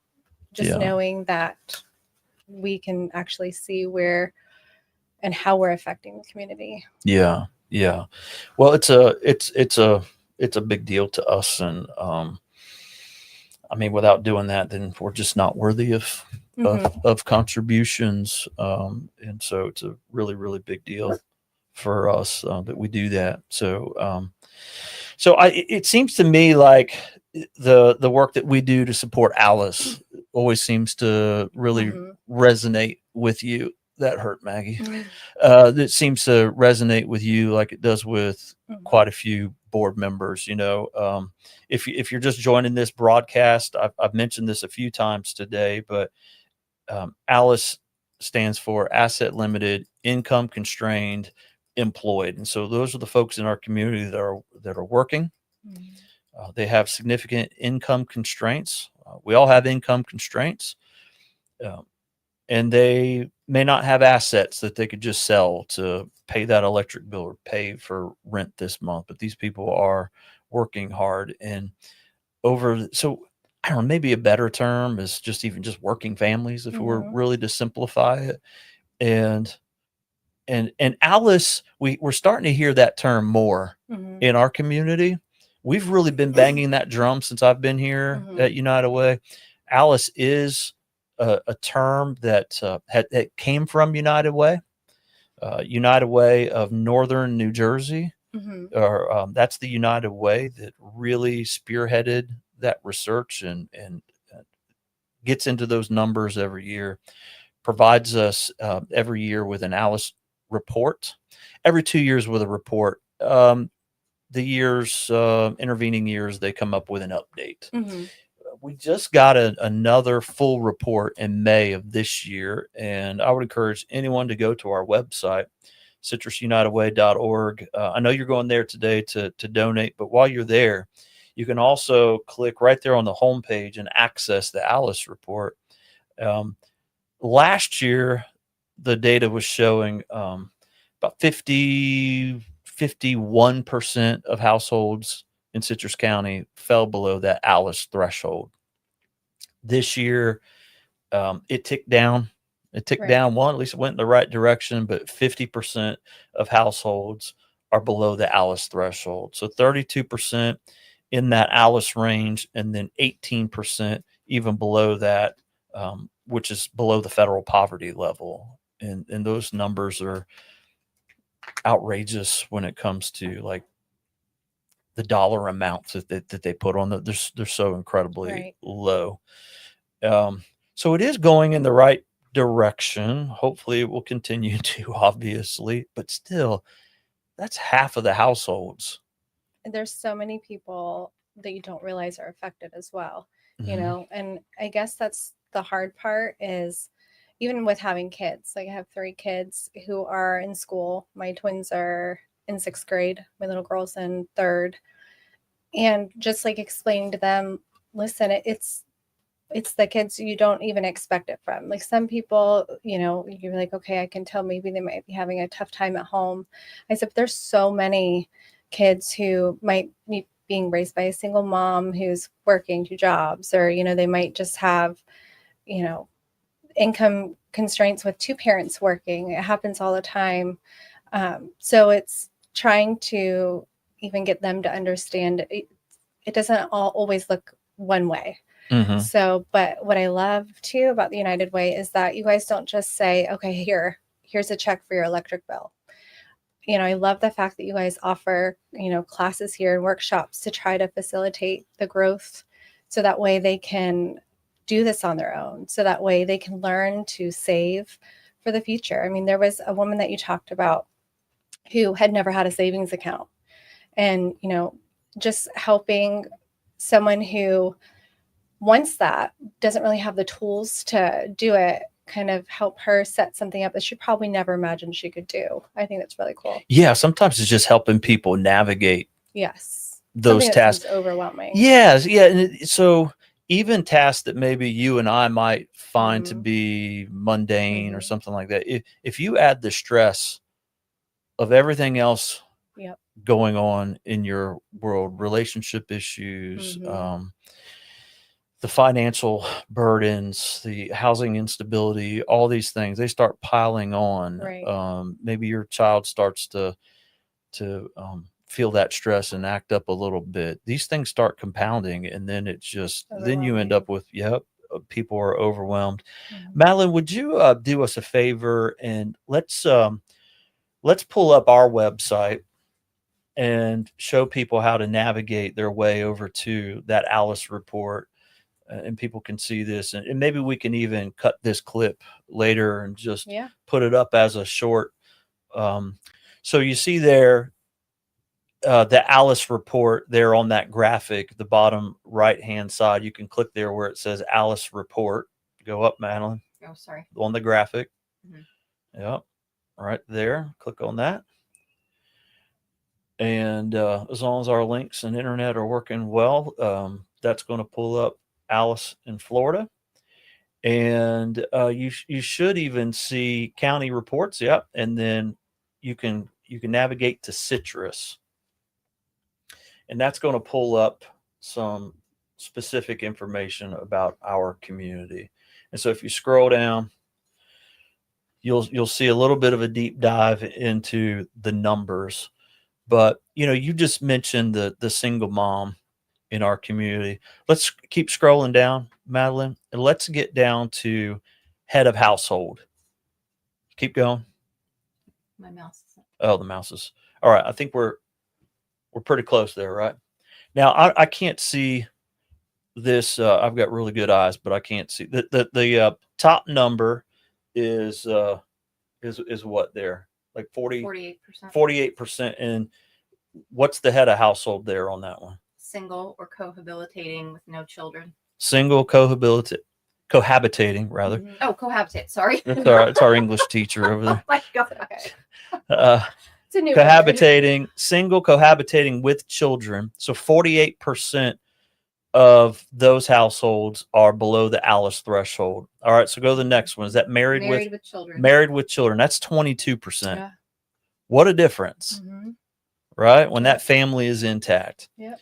And then we get into what we got next. Single female head of household with children. Single female head of household with children. Now that number is going to go to what? 82%. 82%. It makes a difference when you have two people.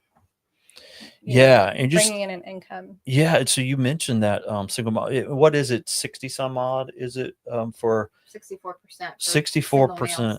Yep, for single head of household male with children. With children. Yep. So we see a little disparity there between single men and single women. But the numbers that really jump out, those are some sobering numbers. They are. If you're that single female head of household, 80, what was it? 80 what? 82. 82%. It's a big deal. That is huge. Mhm. That's huge. So, yeah, we don't want to just take care of that electric bill. Right. We want to, Mhm. but we don't want to just do that. Right. I got started getting uncomfortable with that when I first got here. It was a real priority for me to, when that doorbell went off down there and I Mhm. see someone on the other side of the glass, let's welcome them in. Mhm. Let's ask them if they want something to drink. Let's go sit down. Let's hear your story. It's amazing how many issues come up Mhm. that maybe you weren't anticipating, or maybe they weren't even anticipating until we start talking. And let's hear their story. Let's see what other resources that we can connect them with. Let's figure out what the chances are of them being stable might be, so that you don't have to come back Mhm. 'Cause month that's the after goal. month. That's you don't want them to have to rely on someone. You want to, like I said, give them the tools to be able to do this and sustain on their own. Yeah, and it's necessary even Mhm. just from a financial aspect. Right. You've seen what it's like for us to sit down and scrutinize our budget Mhm. every year and Yep. the budget projection for the next year. We can't put a single client No. into our budget, Right. right? We've got to be able to get you self-sufficient if you're willing It's to be also self-sufficient. necessary for that parent, for their children's sake, because they're ultimately teaching them how to do it on their own as well. You know what I mean? Yes. Because if they see their parent just running to get help for an electric bill here and there, it's not the child's, at some point learning that, okay, I can just use that as my crutch. And not that, there are people who just get in a bind and, the car, didn't anticipate the car not working. And, things do happen, but long term, we want to be able to give our kids the skills, because we're, by helping the parents, we're helping the kids. So. Yeah, I'm really sensitive to this.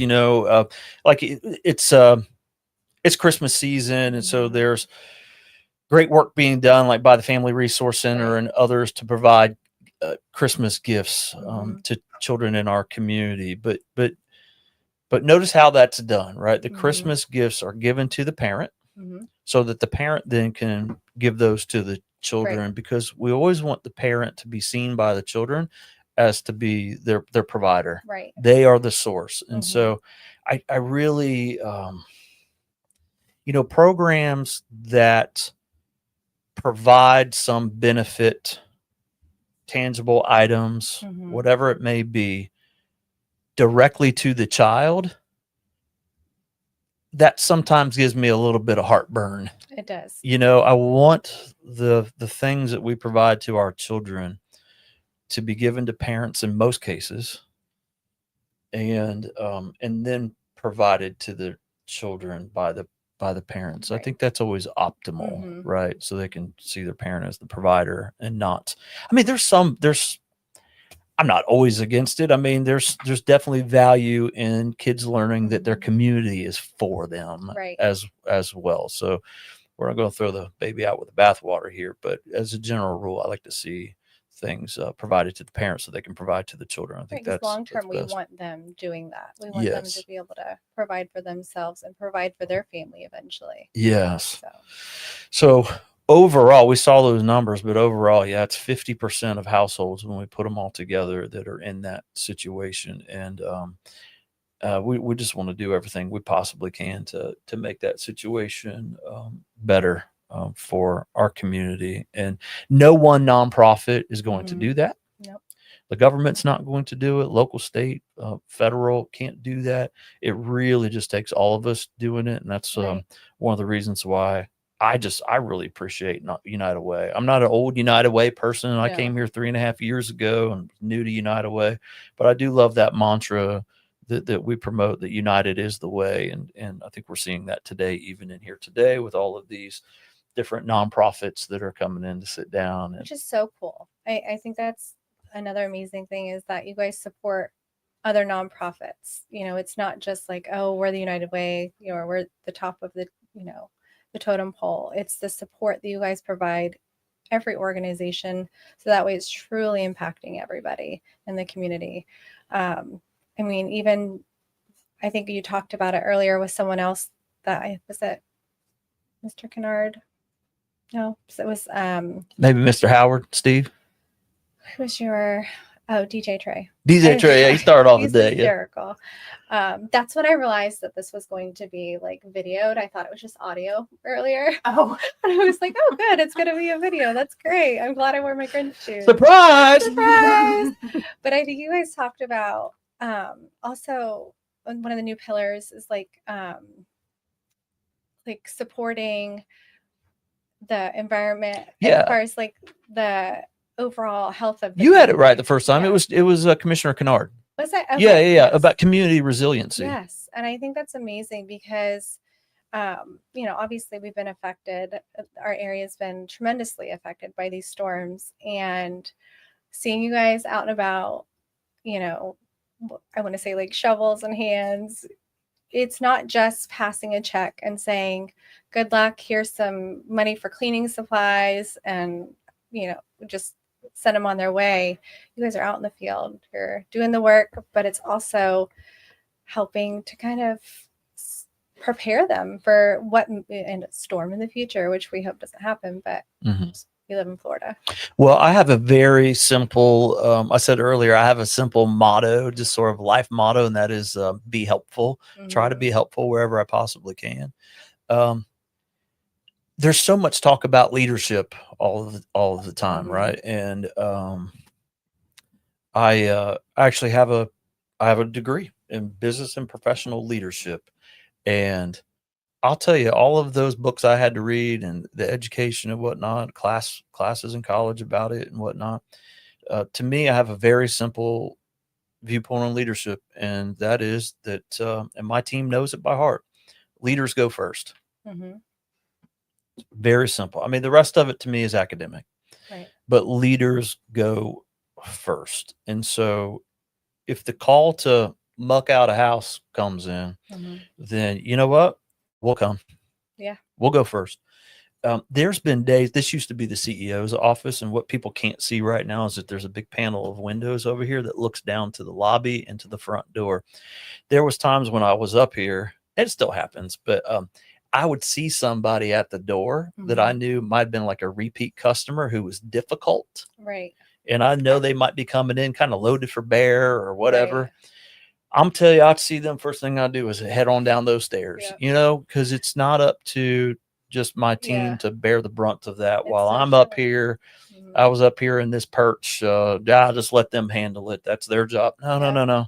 Leaders go first. I'm gonna go right on down those stairs, and we'll just Some go days ahead it's and difficult to do, but yeah, I love it that you is, do that. and that's the burden of leadership. But Yep. it is what it is. And so, is our next guest here, Madeline? Mhm. All right. Well, we want to. I do have another patient today. I'm creeping a little bit here. We're at 12:34, but Yeah. we've got. He's actually been here. He thought he was at 12. Oh, are you Sheriff serious? Dossie thought he was at 12, and I said, Oh my I hate gosh. to break it to you, but I think I'm at noon. Man, we got to get him. He's we down. gotta get He's him down up there with Jess. So Gotcha. Yeah. Gotcha. Well, Ashley, I appreciate you so much. you, Fallon, the Aesthetic House team. And in fact, if you go on our Facebook page, which if you're watching right now, you obviously are, but you can click on videos. And we're also on YouTube today, but you can click on videos, and I'm sure it's still on there, Madeline, a video that we shot where I went in and got a facial. Oh, yeah. Was that a hydrofacial? Is that what it was? Yeah, Hydrofacial. I got a hydrofacial at Aesthetic House. Sarah hooked me up and did She's that. amazing. She is amazing. And I bought a gift certificate for my wife to come in after that. Is the sheriff out there? All right, have him come on in. And There he so is. great experience down there. Great Yeah. experience for You're gonna have anybody. to come back for My another daughter's facial. coming to see you because she's getting married in Oh, February, so she's been in Yep. to Aesthetic House, and I got to meet her. She's a sweetheart. she is, isn't she? Very She sweet. comes from good stock. Beautiful. She comes from good She must stock. get that from her mom. Yeah, of course she does. All right, Ashton, thank you for coming in and Thank you. absolutely See you spending later. time with us. Oh. All right, we're not.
I had a good Thanksgiving, man. We actually, my wife had to work on Thanksgiving. She works down. Was that the reason it was good? If you were by yourself? No, I was not by myself. Well, in fact, so we had Thanksgiving a day early. Oh, okay. Oh, let's get this moved up here. Yeah. So we had Thanksgiving a day early on Wednesday, and then Thursday I was in here working. Oh, Just wow. came to okay. work. I don't know. I got bored. So I came to work, and it really, a lot of that work was just getting all of this set up. Look at all this stuff, right? To get all this set up to make this happen today. And but yeah, we had a great Thanksgiving. Good. It was good. So if you haven't noticed yet, we have former sheriff, Citrus County Sheriff Jeffrey Dossie here with us. Man, it's good to see you. Nice seeing you. Yeah. So appreciate you joining us today. We've had My pleasure. quite the list of dignitaries here. I don't know how I got it. Yeah, well, I mean, listen, I'm one of the has-beens, you know. listen, you were sheriff for 20 years. 20 years. Okay. I thought it was 20 years. You know, I was thinking about this the other day about when Phil ran for sheriff. Mhm. And I was on Phil's campaign team, and he asked me to come on, just like some messaging type stuff and whatnot. And we were talking about his campaign kickoff that he had out at M&B Dairy one night, and in his speech that he would give. And he asked me to help him out with that speech. And it was a little bit intimidating for me because I'd never written anything or collaborated with somebody on comments like that, speech like that. And so it was late in the evening, probably about 10 p.m. And my mind just started, like ideas just started coming to me. And he talked a lot about technology in 2016. 2015 was the campaign, predominantly talking about technology and moving forward. And I thought about the fact that when you came in, it was 96. I came in 97. 97? Right. So 96 election. Yeah, we and would you like take Phil office. would have Yeah. won in Yep. 16, and then we would take an office in 17. Yeah. Gotcha. Yeah. So, and I remember including in those comments how much technology had progressed in that time. I mean, I didn't even see the internet. I had not even seen the internet yet. Well, no, I saw the internet for the first time in 1995. Well, you know, when we came in office, computers weren't in the car. And, you know, computers now are like the cameras that the men and women carry now. Computers were the next generation of law enforcement, whereas you had information at your fingertips, and the importance of having that, and the importance of connectivity. And you could start seeing the evolution of the career field from non-technology into technology. I know that sounds, in this day and age, elementary, but back then it wasn't. Just trying to figure out how to connect those cars that are out on the streets in Ozella, in Old Homosassa, in Floral City, in Istachatta. How do you connect them all together to whereas it is seamless to the depths, and that the speed is there so that they're not endangering themselves? And, you know, one of the benefits that Phil, you know, as we talk to him, the office of sheriff, people don't realize, is truly their position.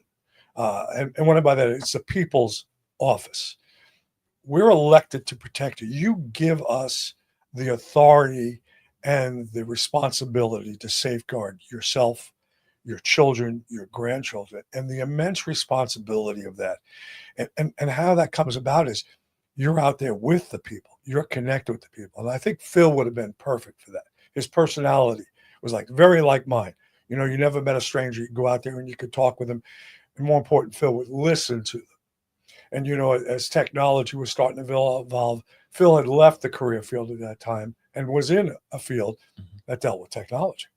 And it was a seamless transition for him to go back in. He already knew how to be a cop, but now he was bringing the wealth of technology with him. So I think it would have been a wonderful asset to the career. It's too bad we didn't get to experience that. Yes, absolutely. And you and I were two of I think probably 5 people that eulogized him at his service, and I will just never forget that.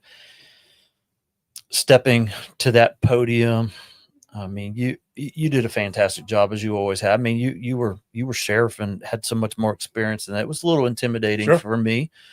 It's intimidating for us too. Yeah, we just can hide it better. It was it was really intimidating for me to stand at that podium at Seven Rivers, and part of the intimidation was I was very honored to be asked to do that, but there were people in the crowd that knew him much longer than I did. We did have a great relationship, but to honor a man like that in that way, that was a little intimidating. But man, when I got up there and started to speak, there was just a peace and a calmness that came over me. And I don't know when I've ever felt more comfortable. It was most likely it probably came from your heart. And, yeah. You know, and all the speeches I gave, I never had anything formally written. All I had was subject that I would talk about. And then I would rely on just the ability to speak in public and I would fill in all the spaces. And that's Mhm. probably, you may have had something a little bit more formalized. And the nerves come from the fact, one is you don't want to let Phil down. And this is a great honor for you. And I think we all feel like that when you get up there. Yeah, and I did write it out, man, word for word, and it's not something that I do now. I just make myself a couple bullet points and then fill in the gaps, like you say, whenever I talk. But Yeah. I certainly wrote that one out. In fact, I remember sitting at my desk the night before, just like, what am I going to talk about? And so I thought, I took a lot of video on that campaign. So let me go back and watch some of the video, some of Phil's own words, and find some inspiration there. And I did. He spoke at the Citrus County Auditorium one morning, and I took video of this, and he said, I'm going to do the right thing to the best of my ability until the day I die. And so I wrote down word for word what he said. And in my eulogy, I read those words, and I said, you might even call that a royal promise. And it was really cool to see after the fact how, like, April had made some dog tags and different things had royal promise on it, and had Phil's words on it. And man, he's some of that stuff is down in my office right now. A campaign sign hanging on the wall, a picture of the banner that he signed for the Key Training Center when he went out to do the run. There's a picture of that. That dog tag, my campaign badge with my name on is down there. Just a special dude, man. We missed out on that one. Yeah, I think he would have been a great transition from my administration into his. That you build on every administration. At least that's what you hope to do. I think Dave, who's our president, Sheriff Vincent, is building on his experience working for my organization, Mhm. and not patting on the back that we did everything right, but that's really the goal. Is that when you leave office, you want to leave it better than you found it. And there's nothing wrong with that. And the person that was just there shouldn't feel like there's something wrong with it. That's what you do. Your time was here. And your time, hopefully you improved it from the prior administration. I took over for Charlie Dean, Terry Lacasse era. I brought in a different level of technology, brought in federal grants, and then Phil and now Dave, both of them, watched how that administration formed, and the good and the bad. You stay away from the bad, you excel on the good. And, I believe wholeheartedly that the man we have in there right now will be, and he was very good friends with Phil. So I don't think he'd feel bad if I said there's a great correlation between the two guys. Oh, there's no question. Listen, I saw Dave with Phil's tie on. I recognized that tie that he had on. In fact, Dave was on our Sheriff Vincent was on our podcast here a couple months ago. Nice. And I brought that up to him. I said, I recognize that tie, and that tie has been passed around a couple of times to, like, Craig Dalton as well wore Mhm. that tie for a picture. He was just a special guy for sure. So 20 years as sheriff here in Citrus Yep. County. Did it take a while after you left office to like decompress or anything? The reason why I ask is because when you're sheriff, you are, number one, like, your name changes. Yeah, you're sheriff. You're sheriff. And That's even your, to that's today, your, which like, I'm very blessed. yeah. People call me sheriff to this day, No, which I I take could- as a great honor. I couldn't see myself. You're never going to hear me say, "Hey, Jeff, how you doing?" Like, that's not a thing. Like, you got a couple of years. You got a couple of years on me. You're a little older than me. I probably got a lot more You than got a just a couple years. couple. I mean, just out of being polite and mannerly and I whatnot. haven't Being figured out how I got to this chair from your chair, because I Right? used to say the same thing. Well, There is a transition that is seamless. you just might don't be understand firmly how- there. You might be firmly there. So I'm going to give you that respect anyways, because you're a few years ahead of me. But I do I greatly respect the work that you've done here in our community.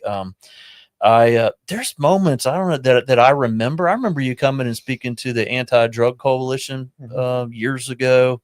And I remember you saying, I don't know I remember this so well. I remember you saying Citrus County is a very different place after dark. Yeah. And like you always like leveled with everybody, honest, like this is the truth of the situation out there. It's not like we live like on the south side of Chicago or anything. No, We live in a thank goodness. great community, right? But there's an element of danger no and offense, evil. no offense to anyone Yeah. watching I mean, there's from an the element of evil and danger out there. there is. You know, you say Jerry Mulligan, who was a dear friend of mine, and we kid all the time. And, you know, Jerry, who was our publisher for a very long time, when I would get up in the morning and I would read the Chronicle, and if you said something that I disagreed with, I always left my house at 4:30 in the morning. That's when I left. I would call him. And I said, Jerry, you ruined my day. I'm not ruining yours. You call him at 4:30 in the morning? 4:30 in the morning. I had his personal cell, and he saw my Yeah. phone number.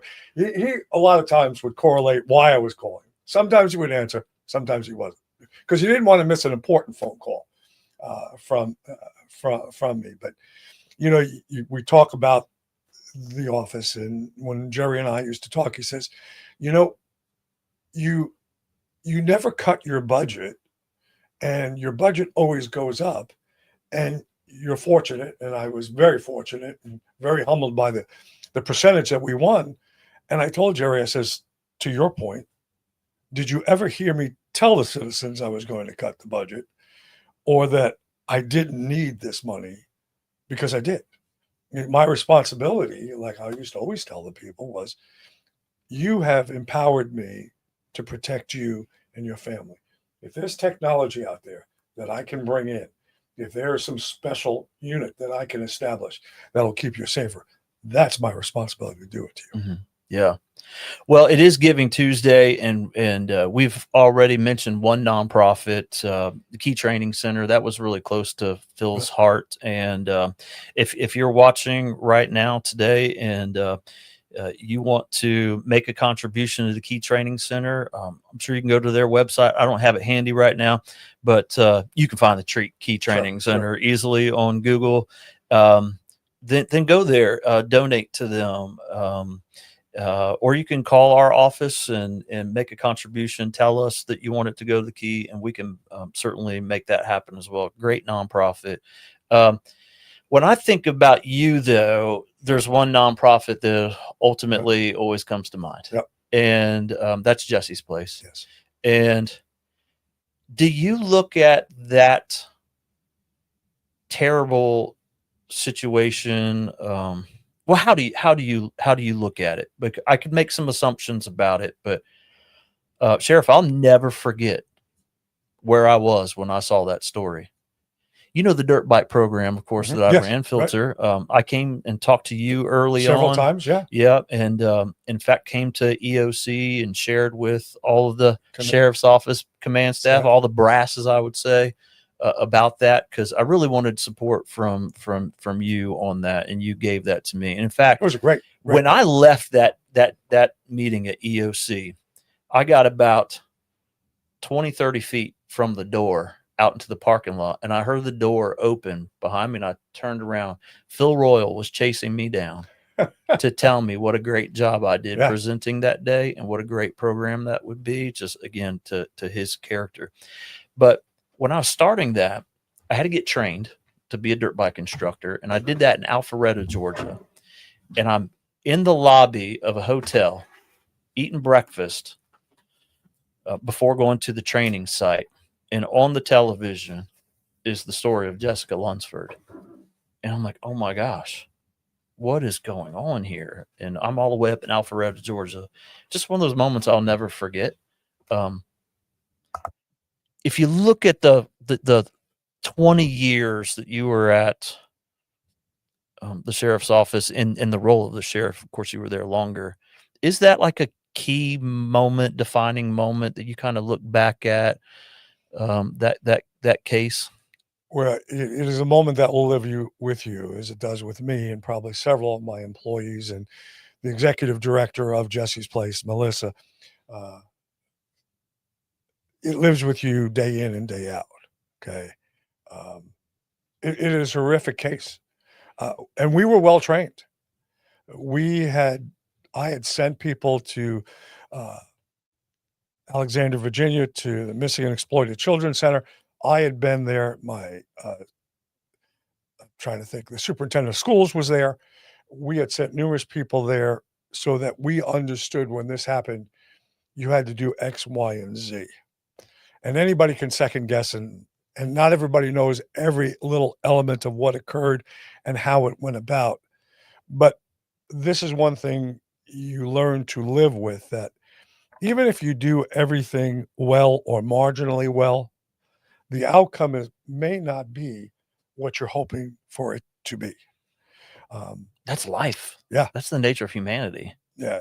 And when you deal with some of the elements we were dealing with and the type of people that we were dealing with in that particular case, John Cooey and his sister, and just that house of horrors that were across the street that nobody ever knew was a house of horrors that was going on. It's just something that, a case that defines you as a person. As you can see, I don't stutter normally or have trouble finding words, but in this particular case, I do, because Jesse lives with me. We have the medallion that we made, and it's on my wife's dresser in our bedroom. That's been there ever since we had those made up. And I've been out of office 20 years, and that was in the early 2000s. And, it's one of those defining cases in your career. Yeah. I'm sure anyone who serves long enough as you did is going to have some case that sticks with them to something, especially in the role of sheriff. I'm sure You lose an officer on a line of duty, you'll have a shooting. It just prioritizes in your background as to what the horrific things you've seen, and we're not asking for anybody's sympathy, of course, because that's the career field that we took.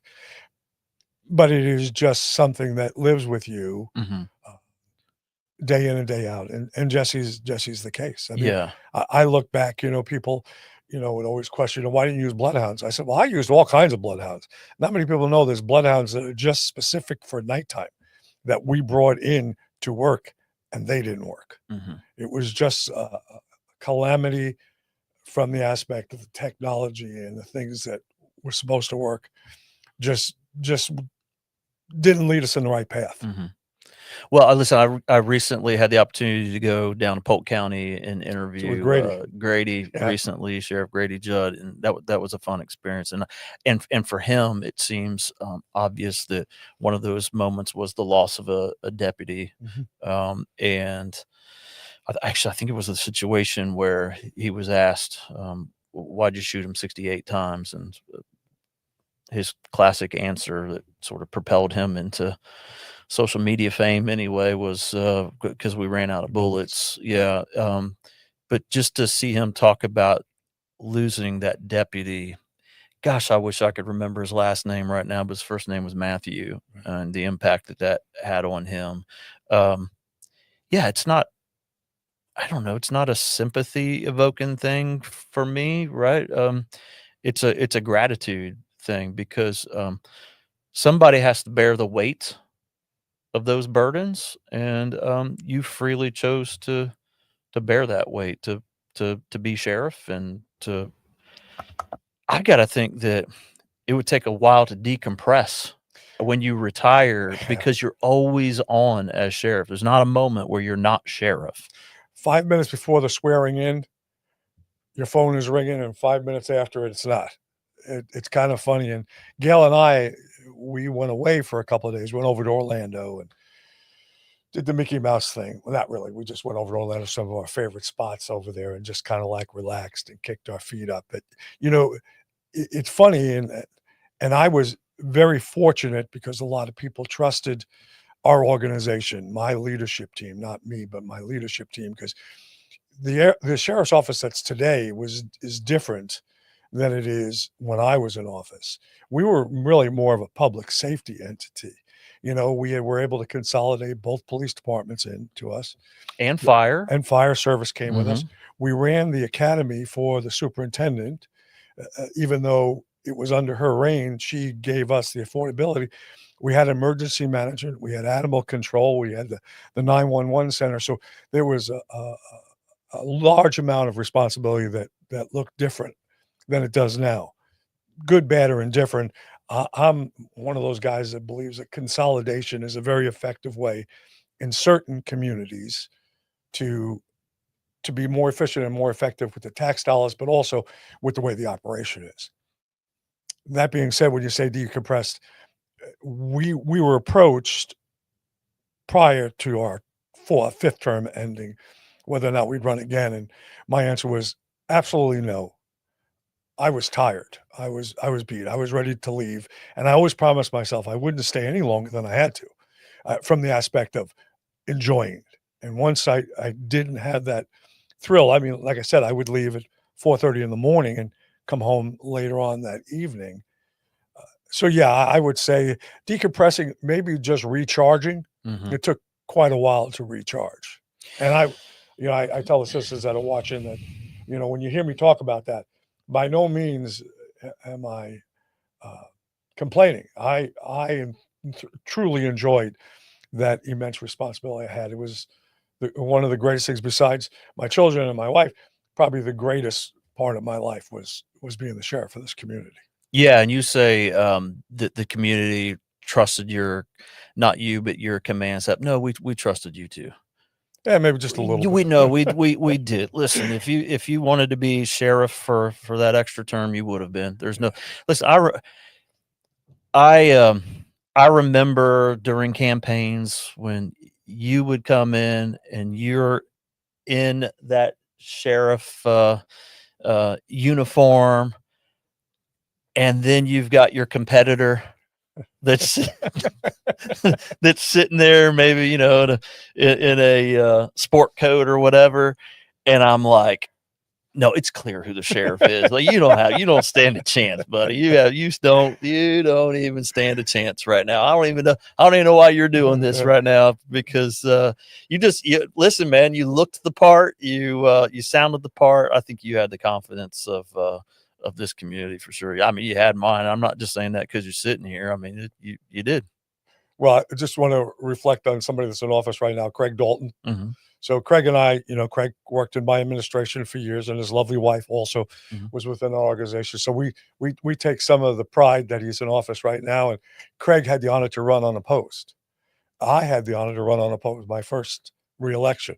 I told him that is the only way to run for reelection is unopposed. It is truly the blessing. Well, Craig's one of those guys that definitely has the support and confidence of the community as well. I've never seen someone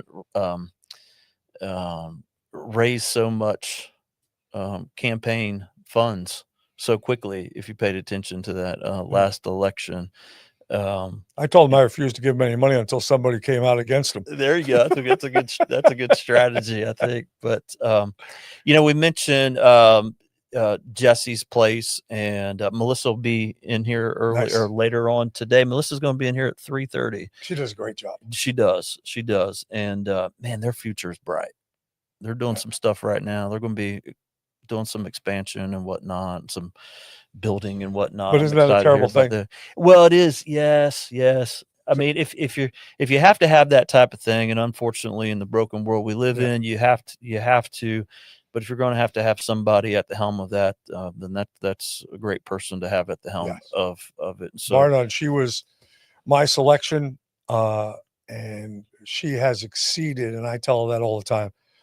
If expectation is a good word, she has exceeded my expectations as to where she would develop to and where she would take Jesse's place. Yeah, she's done a great job. Well, listen, our next guest is here, and I think I'm ready to get off the hot seat. How about you? Ready to get on? Yeah, the hot seat here. It's you see the temperature? Are you cold? Yeah. No, I'm really nice. If anybody noticed this is gray, but there's also some frost now in it. It's nice. It's 64 degrees in here right now, according to that. Oh, that's not reliable. Did you see that, Sheriff? It just jumped up to 66 really quick. That's at 65. What's the 41, 43? That's where I think where we're at. That is, that's seconds. okay. Yes. So We have a very fancy clock sitting here. If you ever see the clock advertisements on TikTok or Facebook Reels or digital shorts or whatever on YouTube, you'll undoubtedly see an ad for that clock right there. And so I ordered it just for today, Nice. so I could keep myself on track. So Madeline said to me the other day, "We need a clock upstairs." I'm like, "Sis, you need to go upstairs and look. I already took care of that. I'm on top of things. Nothing gets by me." So it is saying it's 64 degrees in here right now. But listen, this is about my comfort here today. Man, Yeah. I'm in this chair for For a 12 long time. hours. 12 Long time. hours. And to go along with anybody that would like to donate, Key Training Center. There's so many great charitable organizations out here. But if you want to feel really good about yourself that you're helping a child that is in the worst particular situation of their life, Jesse's Place is truly the facility to donate to, because they truly are the caretaker that embraces that child and works that child all the way through the judicial system, which is a scary place for adults. You can only imagine when you're 5, 6 years of age and the most horrific thing that's ever happened to you, being sexually assaulted or abused, has happened to you. And then you're now thrust in front of a group of strangers. And Melissa minimizes the damage to those children as much as she can. And she's truly a special person. We're lucky to have her in their position. Yeah. Yeah. Well, listen, we're lucky to have you as sheriff for so long, and lucky to still have you in our community doing good Thanks. stuff. You're doing good stuff right now that we didn't even get into today, Right. with some Doing reentry some, stuff and whatnot. reentry stuff I'm working Would on. would you be willing to come back Sure, sometime? I'd love And to. we'll do just a Can we have regular it like maybe at podcast. 68 degrees? in Well, here, we just can in make- case it- we'll make that happen. We can make that happen. Hey, it's old people. We have to have blankets and stuff, Yeah, your skin kind of that. Listen, I'm getting there too, but yeah, we'll do that. That'd be I'd a love lot of to. fun. I think we It'd be could. a lot of I fun. think we could yuck it up for a while, Yep. and I do want to hear about some of the reentry efforts and whatnot. You're still doing We're great moving stuff along. out there. We're moving along. for sure. Doing mental health and some drug stuff right now for people going Yeah. back into the community. Yeah, Sheriff, I appreciate Hey, you. it was my man. pleasure. Thank Absolutely. you. Thanks for Take joining care. us. It's an honor.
Yeah, bring that over to where it's just like a fist away is what people say.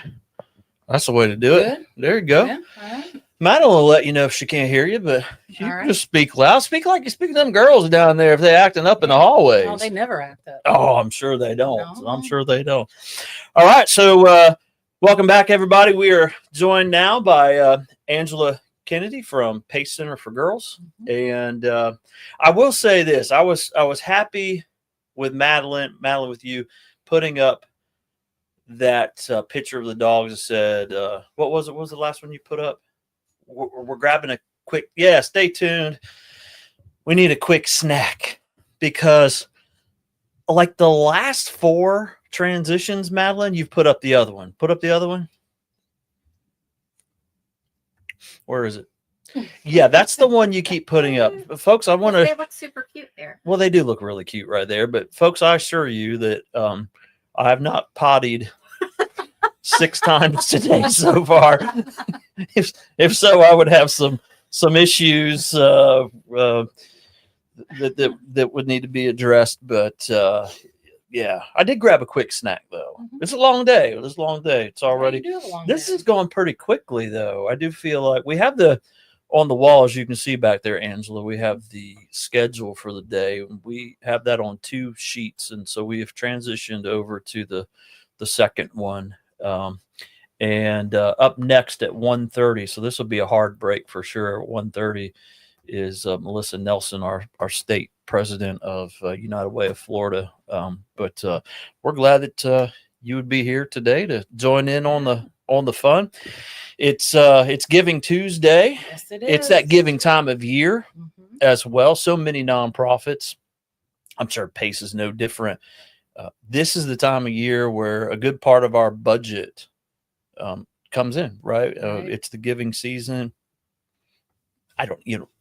Some of it might be just people getting their last contributions made before the end of the year for taxes or whatnot. But I think it's probably just more just the giving season. And so we're happy to have you here. And maybe some folks will be inspired to give to Pace Center for Girls today as Absolutely. well. Y'all do really great work down there. Appreciate that. And so tell us a little bit about Pace for those that don't know. This is the challenge for all of us, by the way, for people Okay. to know what we do. Right, exactly. Right. And so many nonprofits out there, we struggle with that.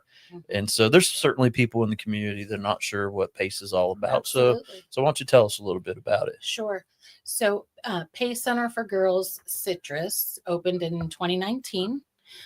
We are part of a statewide network of Pace Centers for Girls. It actually started in 1985 in Jacksonville with just 10 girls.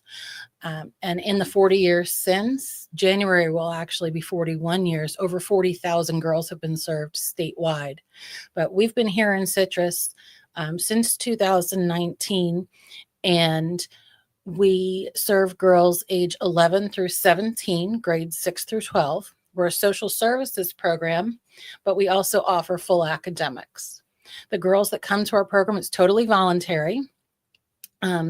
They typically have had some mental health challenges. We know that still to this day, 1 in 3 girls are reporting nationally that they are having some challenges with their mental health. So our mission at Pace is to provide an opportunity for girls and young women to have a better future through education, counseling, training, and advocacy. We have a full complement of social services on site. The girls see their counselors every 2 weeks. Outside services come in. A lot of the girls that we serve are also clients of Jesse's Place. So you can imagine, the population that we serve. But our girls are ready to make a change. They're ready to break some generational cycles. We also have incredible family support. The girls that are at our center. So it's a wonderful feeling to have 50 girls and their families who are ready to do what they need to do to break those cycles and to have a brighter future. And that's what we work on every day. What is it typically? And this, there may not be an answer to this when I say typically, but it's voluntary. It absolutely is. So there's a decision that's been made Mhm. that now's the time Mhm. to make some changes. And change is a process, not an event. Right. An event is a miracle, right? Mhm. And so we don't see a whole lot of miracles as it relates to behavior change. Mhm. What we see is a process. Mhm. And oftentimes that near the beginning of that process is that decision that's made that I'm going to make my life better. Now, Yes. before that, there's other stages of change, like that ambivalent stage where someone's just like, I kind of want to change, but I don't really want to change. And, just people are sorting that type of stuff out. Mhm. But in order for people to change, they got to make that decision. But oftentimes when they do make that decision, they start to change. Mhm. If they experience a little bit of a setback, you can see someone drawing back and being like, I really don't want to do this. And I'm sure that you see a lot of that. And I'm sure that's where a lot of the support comes in from the counselors and whatnot. What you said there, for a person who's been in that world for 25 years, Mhm. you said a lot of stuff right there that piques my interest. And I recognize a lot of that. Am I making sense? I mean, are those girls coming to that decision on their own? Yes. And what does that normally look like? So we get referrals for girls from multiple sources. The largest referral source is the school district. The school district in Citrus County is phenomenal. They are an incredible partner. But we get referrals from everywhere. And a lot of times it's a self-referral from a family. So the girl will come in for a tour, but when she learns about the program and she learns that it's her decision, she has to be ready to make that change. Is she ready to embrace that philosophy that we have, that every girl deserves to live a life defined by serenity, dignity, and grace? If she's not ready, then the PACE program won't work for her. So she has to make that decision. And it's pretty powerful to see an 11-year-old, a 12-year-old, a 13-year-old make a decision like that. And like you said, sometimes after, they've made that decision, it's like, oh, I don't know. But that's why we're there. The safety net, the social services goals that are in place, and having so many staff there to hold her up, lift her up, and also her peers who have been working the program a little bit longer, because they really do form a sisterhood to support each other in their personal journeys. But sure, there's going to be a little backsliding, but it's so powerful that, I know you've never been a preteen or teenage girl, but I was, and I raised two. It's pretty powerful for them to make a decision at that age and see it through. That's to be applauded. That's very, very brave. Yeah. You said 1 in 3 girls nationally are reporting some mental health concerns. What is it? What's causing that? I think that if anyone really had the answer to that, we could probably put it in a book, package it up, and sell it if we knew the answer to the mental health crisis. There are so many factors going on, but we know we can only look right now, right here in Citrus County. We know what's happening in our community. We know about the poverty levels. We know that there's, not for lack of trying, but there's a lack of resources. No matter how much we try, there's so much need, and there's only so much to go around. And I think it might sound cliche, but social media is just, you cannot get away. When we were kids, once we left school, we didn't, if somebody was, bothering someone else, you didn't have to worry about it till you went back. You can't get away from it now. It's whether, and if, parents take your phone away, whatever, it doesn't matter. It's like, it's so pervasive. It's everywhere. You literally cannot escape that. And let's be honest, kids can sometimes not be the nicest to each other. So I do think that social media has had a particular negative impact on young girls. Yeah.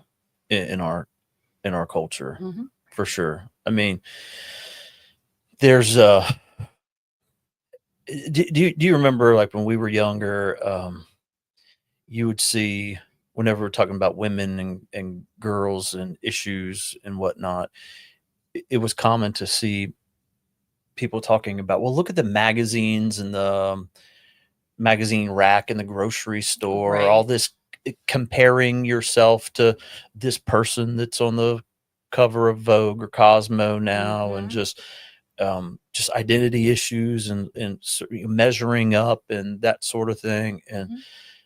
that was like a magazine rack that you could just pass by and not look at. But like you said, this is something that's ubiquitous. It's always there. Mhm. It's always in the face of our young women, Mhm. and it now young men are really, really struggling right now They as are. well. A great book, the title, Scott Galloway, his book just came out talking about the struggle that men are having, and young men Mhm. in particular. Um, I don't know. Everyone's just sort of feeling it, and I do think Mhm. social media has a huge role Oh, in absolutely, all of that. absolutely. And I think you see it too, not just with with young women, but I think really any age. I mean, I know I'm guilty of doing the same thing. How, scrolling through social media or something mindlessly, and definitely making comparisons, um, you know, body type, career, whatever it is. So it's so much a part of our daily lives now. Mhm. So making that conscious decision to turn that off, that's not a thought that's productive to me. I'm not making any kind of personal growth for me by making that comparison. So I have to make that conscious decision. And we work, with our girls, teaching our girls and modeling for them how to best do that, but understand that they're in good company. Everyone struggles with those things. Everyone. It's nothing to be ashamed of. It's something we can work on together. We can all support each other. We always have room for growth. What does a typical day look like for a young woman at Pace? So she'll come in usually on the school bus, because we have a wonderful, again, I can't say it more, partnership with the school district. So she'll come in on the school bus. She'll go have breakfast. And then she has her full complement of classes. We have all certified, Florida State certified teachers. And she will usually see her kid. Like I said, she'll see her counselor every 2 weeks. And then we also do group sessions. We have a lot of guest speakers that come in, and we do a lot through our one major elective, which is Pace wide. It's called Spirited Girls. It's like a life skills and career exploration is huge in that class, personal finance and things of that nature. Also, substance use education through that class. So she usually has a lot of opportunities to meet women who have had similar backgrounds and have now found success in the community, to come in, and they'll share their stories with them. And then 2:20, she gets on the bus and goes home. Mhm. The big difference, besides the social services piece, is we are a non-punitive facility. There's not OSS, ISS.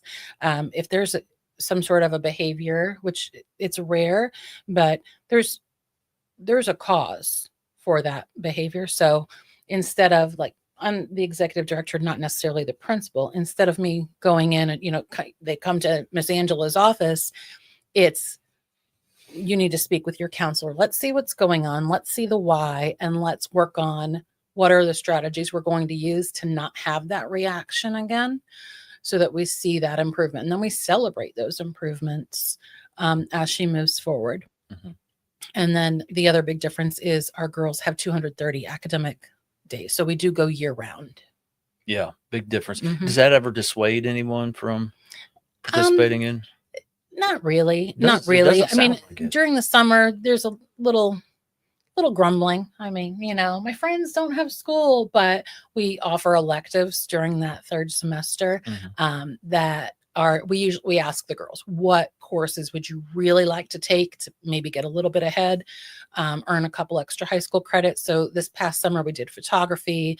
They had an agri-science class of gardening, and then we also had some credit recovery options for girls. So we see a little bit, but we try and make it fun. Yeah. Yeah. Well, if any of those girls are interested in the podcasting world, get a couple of them together and start your Pace Citrus podcast. You can come right here and use Oh, all there this we go. We fancy can come equipment and come right down the road. do Yeah, some absolutely. positive social media like Yeah. what we're doing today here for 12 hours. Yeah. So it's a good thing. Hmm. Yeah. So before you know it, they'd be teaching us probably Most likely. what to do. They're wonderful at that. I'll tell you, we take them every year. Pace Day at the Capitol. We go to Tallahassee. We're going this February. The girls get to participate in a mock session on the Senate floor. They have an opportunity to meet one-on-one with our lawmakers, and they ask some tough questions. They're very good, but they are incredible at self-advocating. So we'll be spending some time in February up in Tallahassee with a few of our girls, and I've been pretty impressed on some of the things that they've asked in years past. Yeah, I'm They're sure very good. Representative Grow and our Oh, he's new fantastic. senator Mhm. will. I bet they enjoy those Oh, opportunities when you all absolutely. come up there. They do. They have Yeah. to. It always makes for great social media as well. I love seeing Right. the girls up there. It's got to be really empowering. It is. And that's what we're all about, empowering. Yeah. Yep. Now you all do a fundraiser, a breakfast, Mm-hmm. and we went to the last one, and it was absolutely fantastic, and love hearing from the girls. Yeah. They get up there and they talk, and you're like, oh my gosh, I think public speaking like ranks right behind snakes and spiders in terms of people's fears that they Yeah. have generally. And these girls get up and talk and do an amazing job. And, Yep. it reminds me of the girls at Camping Inihasi, another great girls program in our community. I worked for Eckerd for 3 years. My wife worked at Camping Inihasi for many years, probably about 14 years or so. Mhm. Our kids grew up rambling through those woods out there. And, our young women, whether they get into Inihasi or they go to Pace, Mm-hmm. they just thrive, Mm-hmm. and they just impress you so much. And it just seems to me it's about getting into the right environment, Mm-hmm. getting that support that they need, Mm-hmm. to just have those great attributes that they have, just to call those forth, and those are great environments to do it. Those girls are always Mhm. impressive. They really are. I mean, like I said, there's so much bravery when you see our young ladies, 14, 15 years old, get up and speak to a room full of adults. That's intimidating for many people. And the girls will get up and they will tell their story. And it will, some of the things that, they share will bring a grown man to his knees. And here she is just thriving. And every time that she's speaking, she says, I learned this, I learned who I am, and I learned to advocate for myself and for other girls like me because of my time at Pace. Mm-hmm. And, it's so important that each girl has a trusted adult at the center. We maintain a very small ratio. It's classrooms are 14-1, but we have 3 counselors as well as our 5 teachers, and we make sure that every girl has at least that one person that she's comfortable with, that she can go to. But that's one of our biggest struggles, is making sure that we have enough adults to provide that safety net for our girls, for that continuity of the program, to really, really make her successful. And that's where the support of our donors comes in. The support of our board is just phenomenal. Yeah. All right, Madeline, can you pull up the Pace Center website? There it is Yeah. on the screen. That's a good looking website. Isn't it beautiful? Yeah, I don't know who you had do that, but I So need that to. would be national office. I need to talk. To them. Are you on the Citrus? No, that's not. You're on the main site. So if you go up to the top or locations right there is fine too. And you can type in Citrus.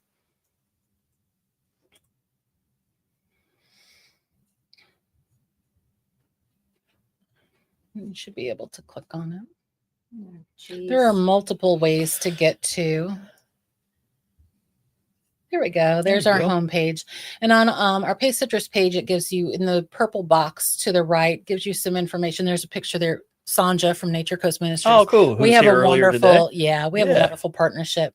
But some fast facts about our center and then, supporting our center information is right there to people can donate right there. Awesome. Whether one time or a reoccurring gift is so appreciated. And then we also do, in addition to our big fundraiser, which this year our board is planning a phenomenal dinner gala. So stay tuned for good. some information. We do some restaurant nights too. In fact, tomorrow night, Texas Roadhouse, from 3 p.m. to 10 p.m. tomorrow, 10% of sales with the flyer. Madeline has a flyer. It's on the Pace Citrus There it Facebook is. page, and there's some copies downstairs for you and your staff. Present the flyer tomorrow, and 10% of sales come to Pace Center. I just met the managing partner over there, Mhm. and David and Aaron, Mhm. married couple, and they came in, brought us some vouchers last week for some Yes. meals to give to veterans, which was Mhm. just so appreciated. We always say at United Way that United is the way. That is how we make great things happen in our community, Mhm. and we love Pace Center for Girls, and And we love United Way. we've been so pleased to be able to make contributions to you all Yes. in the past and show up for breakfasts, and I'll look forward to the gala that you're going Mhm. to throw, and and listen, you got Tiara out there. Listen, I I've known know. Tiara since she was in middle school. She's like, Uh-huh. I love Tiara. She's like a little Yes. sister to me. And you got good people out there, Yes, we do. good organization, doing good work for Mhm. kids in our community. And we're happy to Yeah. stand alongside of you and do Thank that. you. We And, appreciate you. so if you want to make a contribution to Pace Center for Girls and Citrus, Madeline just showed you how to navigate to get to their website, make that contribution. And again, you can always make contributions by picking up the telephone right now, dialing the number at the bottom of the screen that's scrolling. Jen will answer that phone call. We want you to give to United Way today. We want you to also give to community partners like Pace Center for Girls. So you can always direct those contributions to Pace, even when you call us or go on our website and click that donate button. So I'm proud of the work that y'all are doing down there. Thank you. Thank you for doing it. Y'all do a great job. So do you. So, all right. Well, we appreciate it. All right. All right. So she's already on here now. She has joined us virtually. We have our next guest, and we're going to say goodbye to Angela. Yes. Thank you. And go warm up, Angela. It's now my thermometer now is saying it's 62 degrees in here. But we have joining us, and what an honor it truly is, the president and CEO of United Way of Florida, our state United Way network leader here, and that is Melissa Nelson. And Madeline, I think it would be great if you just put this on the wide shot and you just came over here and joined me for this segment.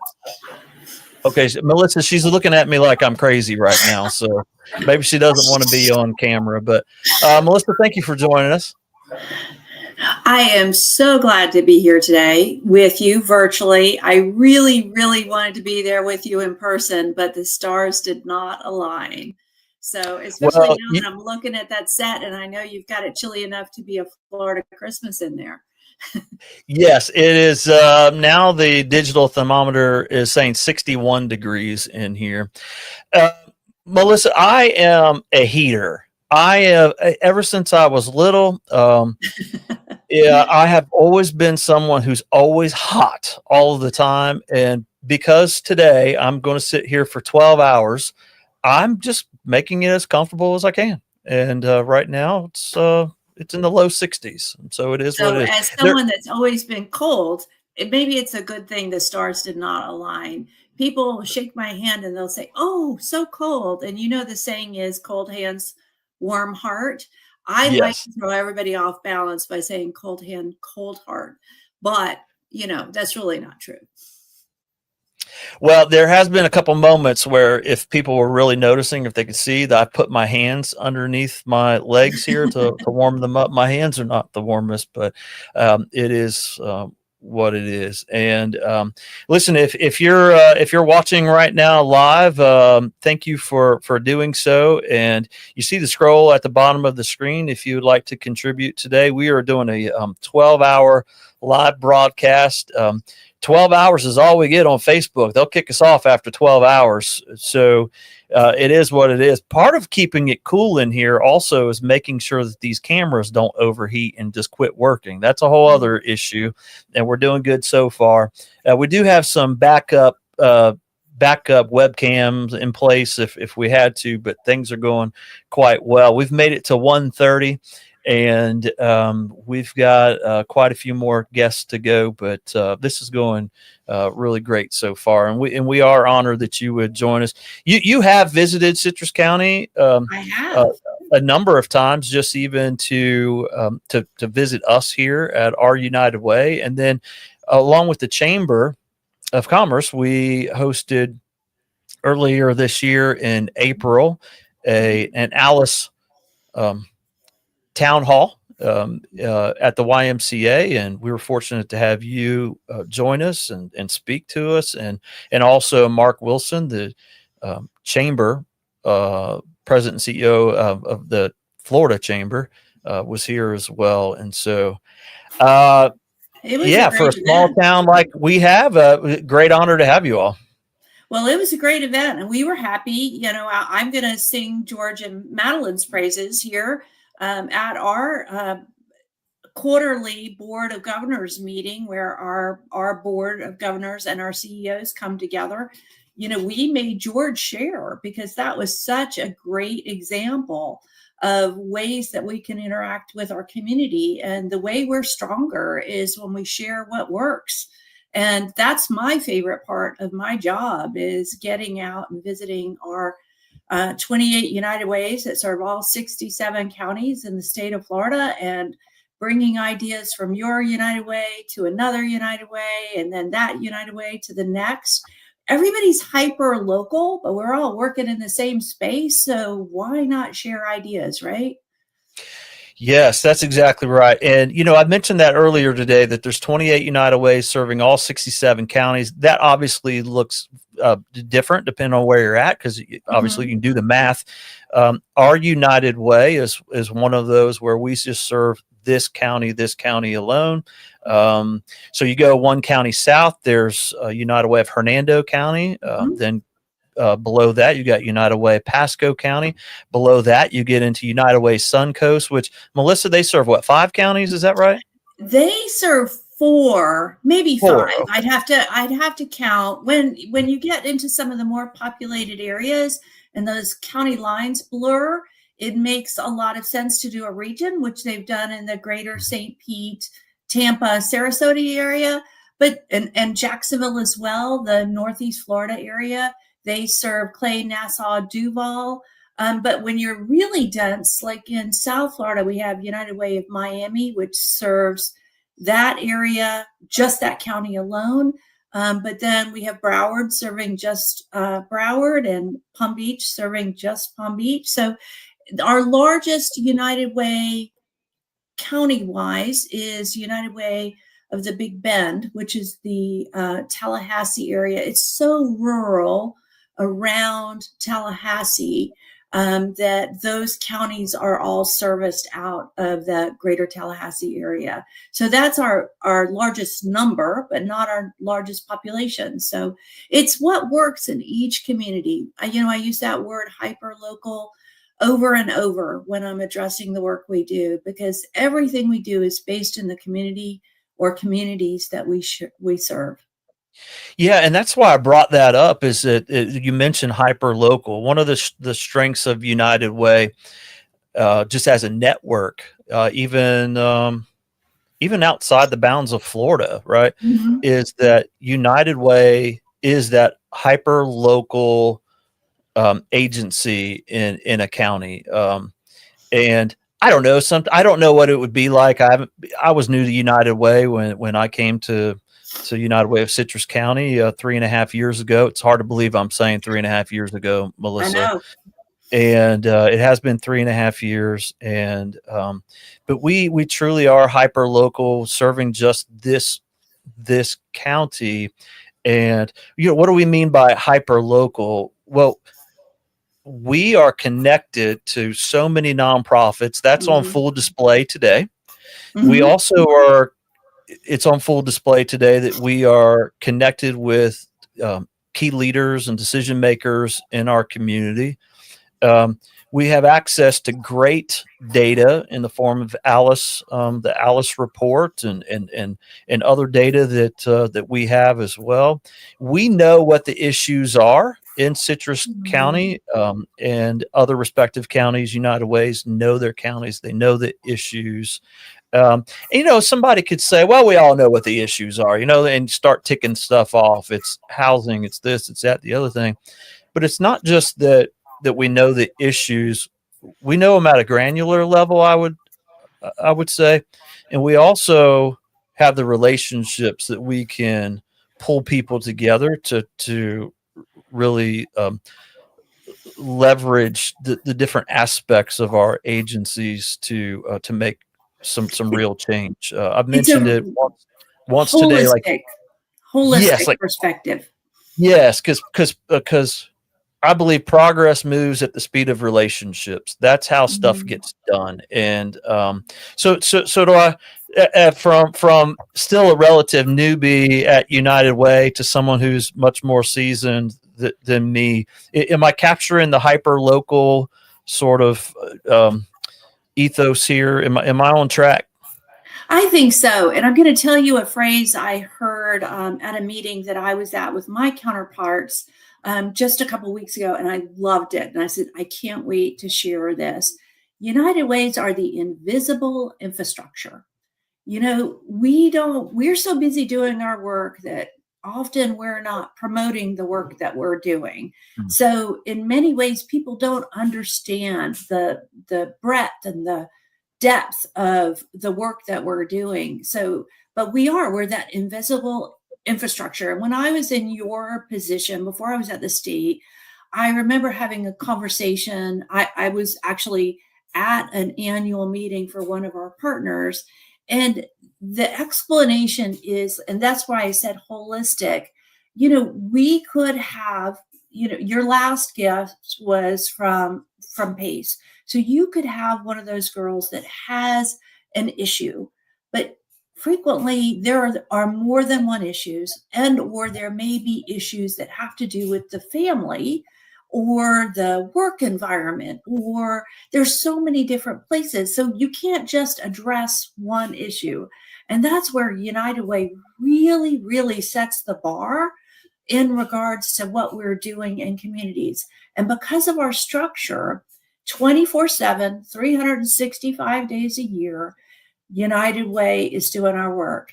And I did used to like to say, and I still do, that, we don't ever take a year off. We don't say, it's not a good year to do a campaign, or, it's not a good year to address that issue. Let's hit pause and focus on this. United Way never does that. We just never do that. Every year we say, we're going to go out, we're going to do our work. We're going to raise the money for our partners to do their work. We're going to figure out what are the most pressing issues in our community, and then we're going to huddle up and figure out how to address them. And that's what I mean by invisible infrastructure. Yeah, and it's so true. Like it, your point there resonates with me so much. And, you know, I've mentioned it a couple of times today. Earlier in the day, our second guest was County Commissioner Jeff Kennard, and we were talking about this, the work that we're doing for to help people recover from Helene and Milton, our long-term recovery group. And I think we haven't had an opportunity to talk about. I missed the last quarterly meeting. Yes, you did. And I don't. I'm hoping I don't have to miss. I'm hoping I don't have to miss our legislative days in Tallahassee. Yeah. But that's in February, and my daughter gets married on February 7th. I told Beth I'm going to try to make it, but we'll see what happens. I'm cutting it really close. So we'll see how wedding I prep don't know. is. Family So- always first, George. Family yes, always for first. sure. But so we haven't had a whole lot of time to discuss our progress that we made in our long-term recovery group. And we have now a grant that was provided to us by the American Red Cross. And that's really helped us go to the next level with our long-term recovery efforts here in Citrus County. But if you look at a storm, what really makes a big splash is the initial relief efforts. Everyone sees it. It's so needed. Agencies and people, businesses, everyone just bands together in that time.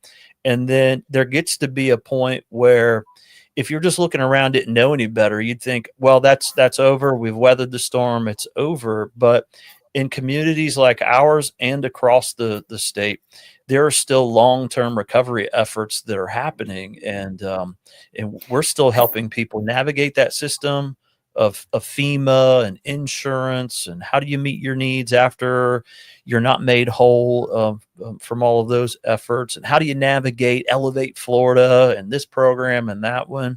And so we're doing that work right now, and so many other United Ways are doing that work. But to the point that you made, a lot of people don't see that, and it can feel like just another insurmountable task among all that we already have on our plate. LTRG is just one of many things that we do.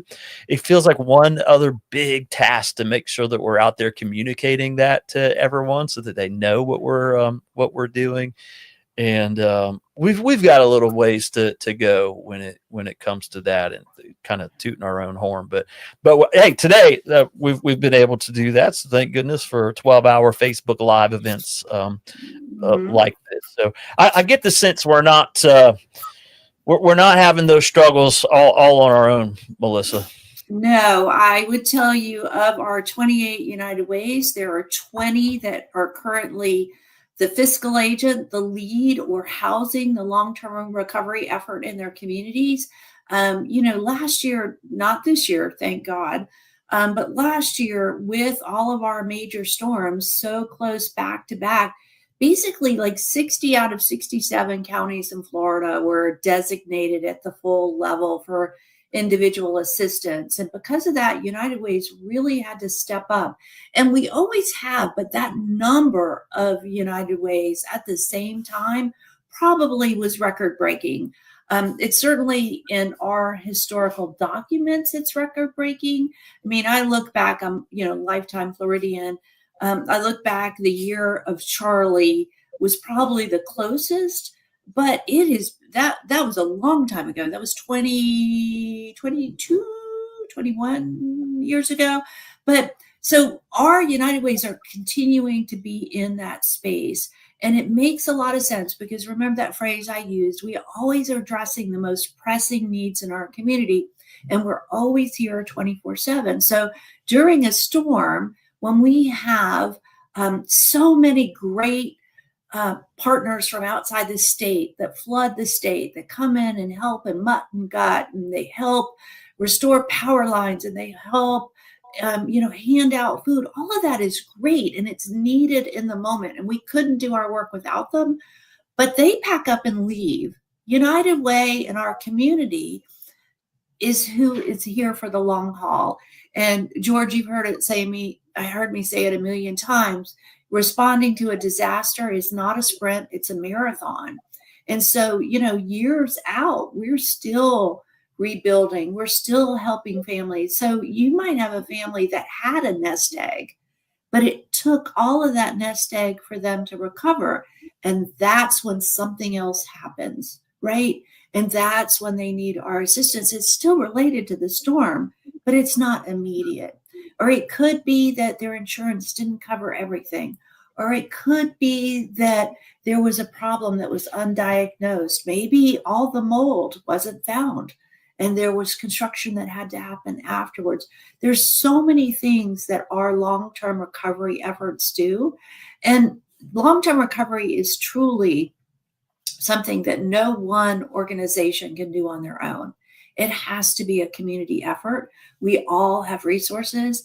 I know I sat around that unmet needs table so many times, week after week, after Hurricane Matthew, after Hurricane Irma in my own community. And, that was only the beginning, right? So, United Ways are there. We're not known for being in the disaster space like Red Cross, but we are sure in the disaster space. And that's why I said we're invisible infrastructure. When those groups come in and they're ready to muck and gut and they need to know where they can set up camp, they call United Way. When they need supplies and they need to get them on the ground where they're working, they call United Way. When they're in need of additional bodies and volunteers, they call United Way. And so we're really part of it, but it's not something we're trumpeting. Yeah, it reminds me of when we had our conference over in Orlando last summer. There was a gentleman from United Way up in the Pacific Northwest, and I'll never forget how he characterized United Way. He said, "We are scrappy gap fillers."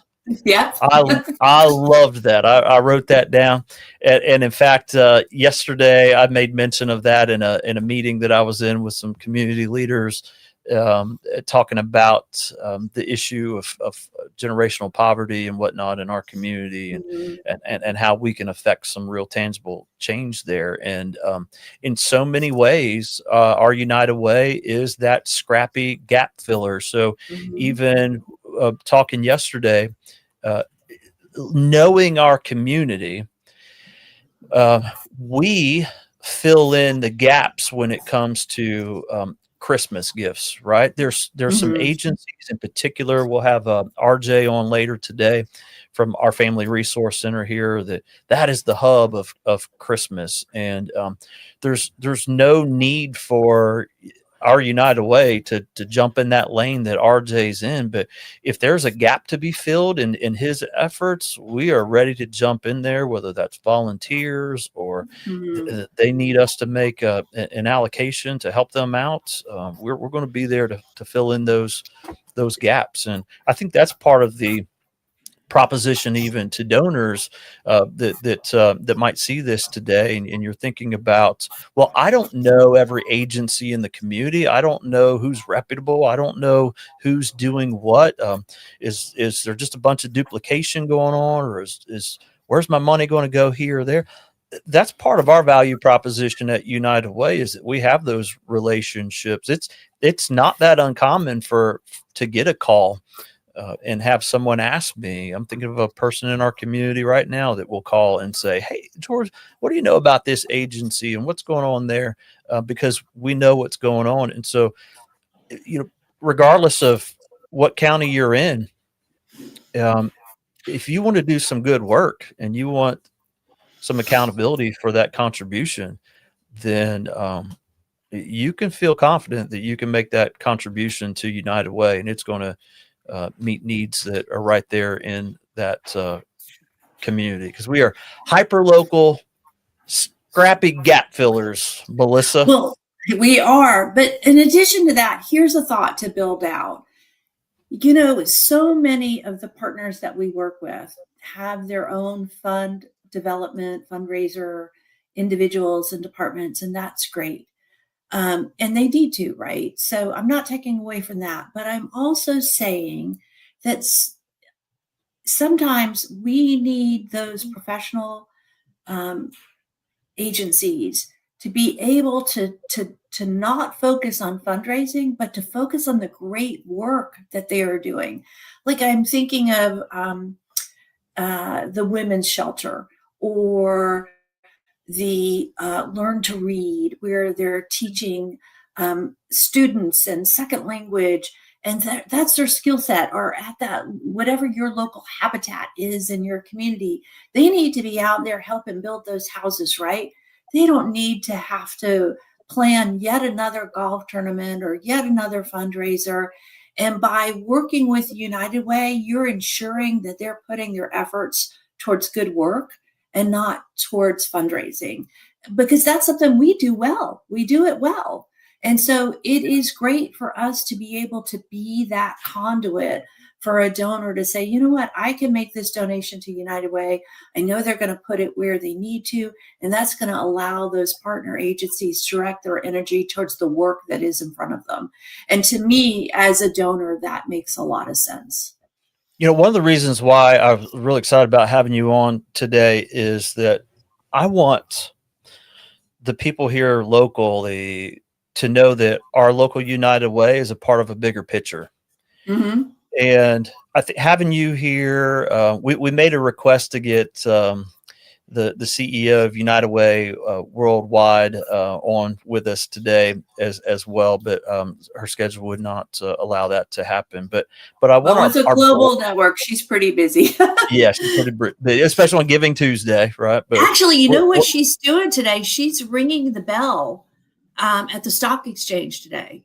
That's where Really? she is. That's why she couldn't do it. Yes. I guess that's a good To excuse. celebrate Giving Tuesday, she is ringing the bell at the stock exchange. Well, we'll let her off the hook. Yeah, we'll let Angela off the hook for that one. I get it. I mean, yeah. I mean, if there were I would have gone. yeah, I mean, if there was a bell at a local park that I would have been asked to ring today to kick off the day, I probably wouldn't be here. I mean, I'll take whatever coverage I can get. So yeah, we'll let her off the hook for that. But yeah, I want our board, our leadership, our team here, our community to see that we are a part of a bigger, broader picture that starts here locally, but it's a part of a network in the state of Florida where we help each other out. And I think we have an exceptional network. I haven't seen other states, but gosh, do we have a good network. I feel like I can call any of my counterparts. You can. It's not I feel like I can. I know I can confidently call any of my other counterparts. And they're just so helpful to me always. We've visited quite a few of the United Ways around the state. We've traveled around and learned from others and had Zooms with others, and we're just part of a bigger network. So can you explain just quickly here in the last 5 minutes we've got together, like what are some of the priorities of United Way of Florida? So United Way of Florida, we have been a staffed state organization since 1979. The United Ways in the state of Florida said, you know what?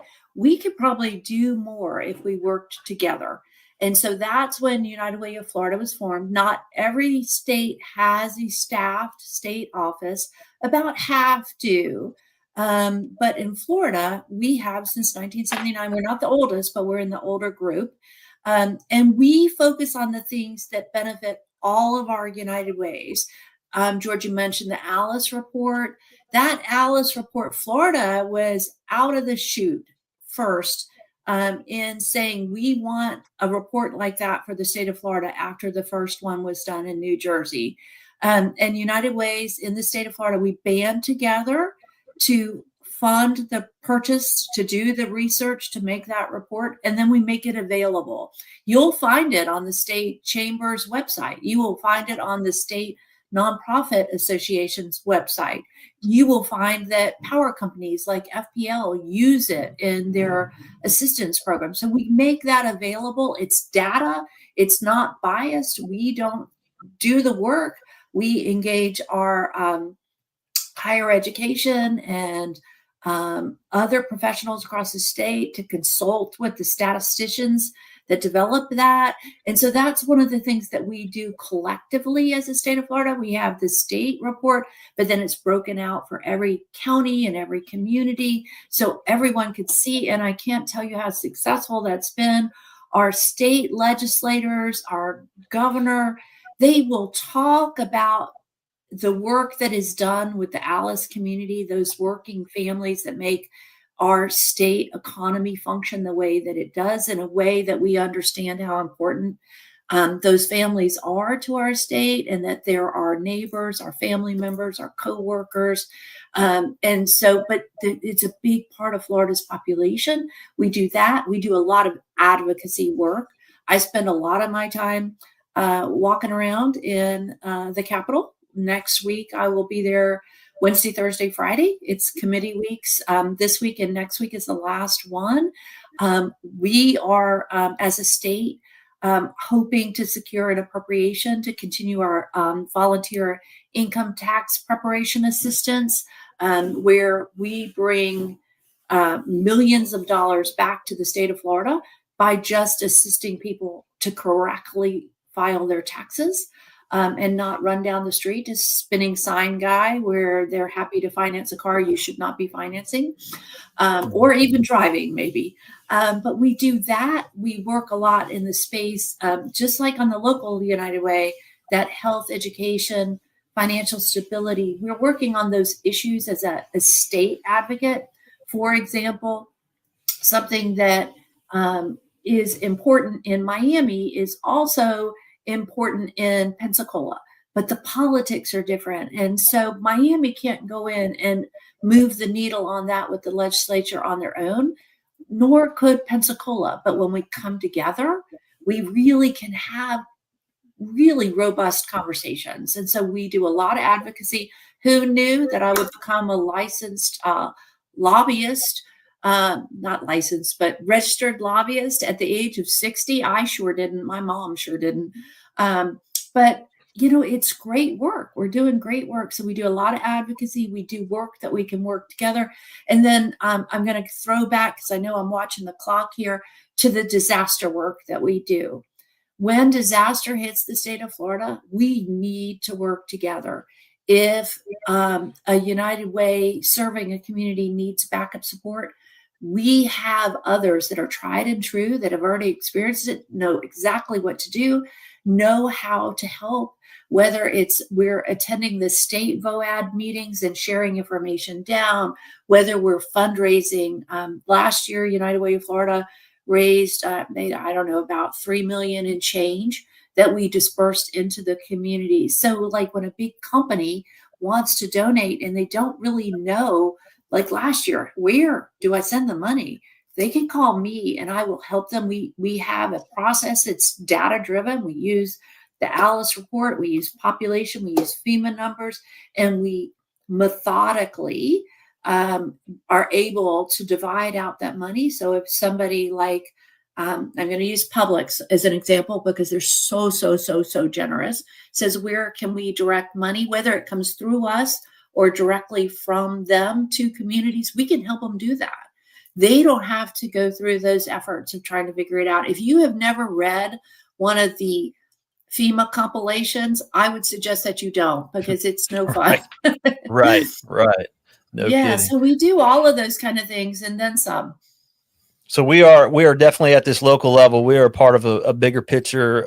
We appreciate all of that support. I can't imagine where I would be right now and how much less I would know and about how to function in a United Way without our state network and your mentorship, Melissa. I so appreciate that. I know that I can call you anytime and seek guidance, and I have, and I'll continue to do that. And so it's greatly appreciated. And we've got our next guest in the queue right now, so we want to get over to him. But I do want to make one last comment here: is that everything that's given here to our local United Way stays right here at our local United Way. Now, we do have membership dues that we pay to be a part of the statewide network and United Way worldwide, and we're so happy to to pay those dues. If you were in a for-profit situation, you might think of that as like a franchise fee. And folks, we are winning on that one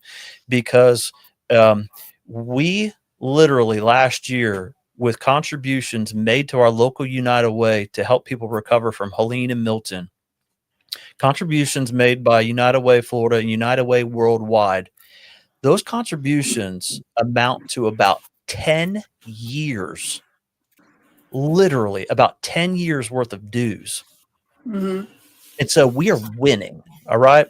We are winning big time to be a local United Way and have the support of United Way Florida and United Way Worldwide. So, Melissa, thank you for all of your efforts. I'm going to do my level best. I miss our network and you and Beth and everyone else. I haven't seen you for a little while.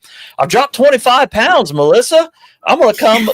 Well, you're going to stand up and show me? You're going to recognize me. You're going to recognize me. So, getting healthy so I can be in this role United Way for a long time doing good work. You and me both. You and me both. I'm just going to say we appreciate you. We appreciate your team. Appreciate Madeline. You guys are hard working. You talked about the scrappy gap fillers, but as a smaller United Way, we tend to think of ourselves that way in the state of Florida with our United Ways that are your size, but you're by no means small when it comes to other states and other areas. Florida's pretty populous, so even our smallest United Ways are big compared to others. But we do like to use that phrase, small but mighty. I absolutely would say that Citrus County is in the mighty category. So we appreciate you. We appreciate your team, appreciate your community, and I appreciate the opportunity to be here with you today, even if it was virtually. Yeah, well, have the best Christmas ever. We appreciate you, and we're going to bring on our next guest, which I think it says on screen here is Clark Griswold, if I'm reading that correctly. So let's go ahead and bring Clark on, and we'll say goodbye to Melissa. Don't know. Is that you, Clark? Yeah, it's my Clark. mic. Is that you? Like a chipmunk? Because if it does, I got to change mics. Oh no, we hear you fine. It sounds okay. Yeah, you sound great, man. Am I reading that right? Does it say Clark Griswold? Yeah, I am. Yeah, Griswold.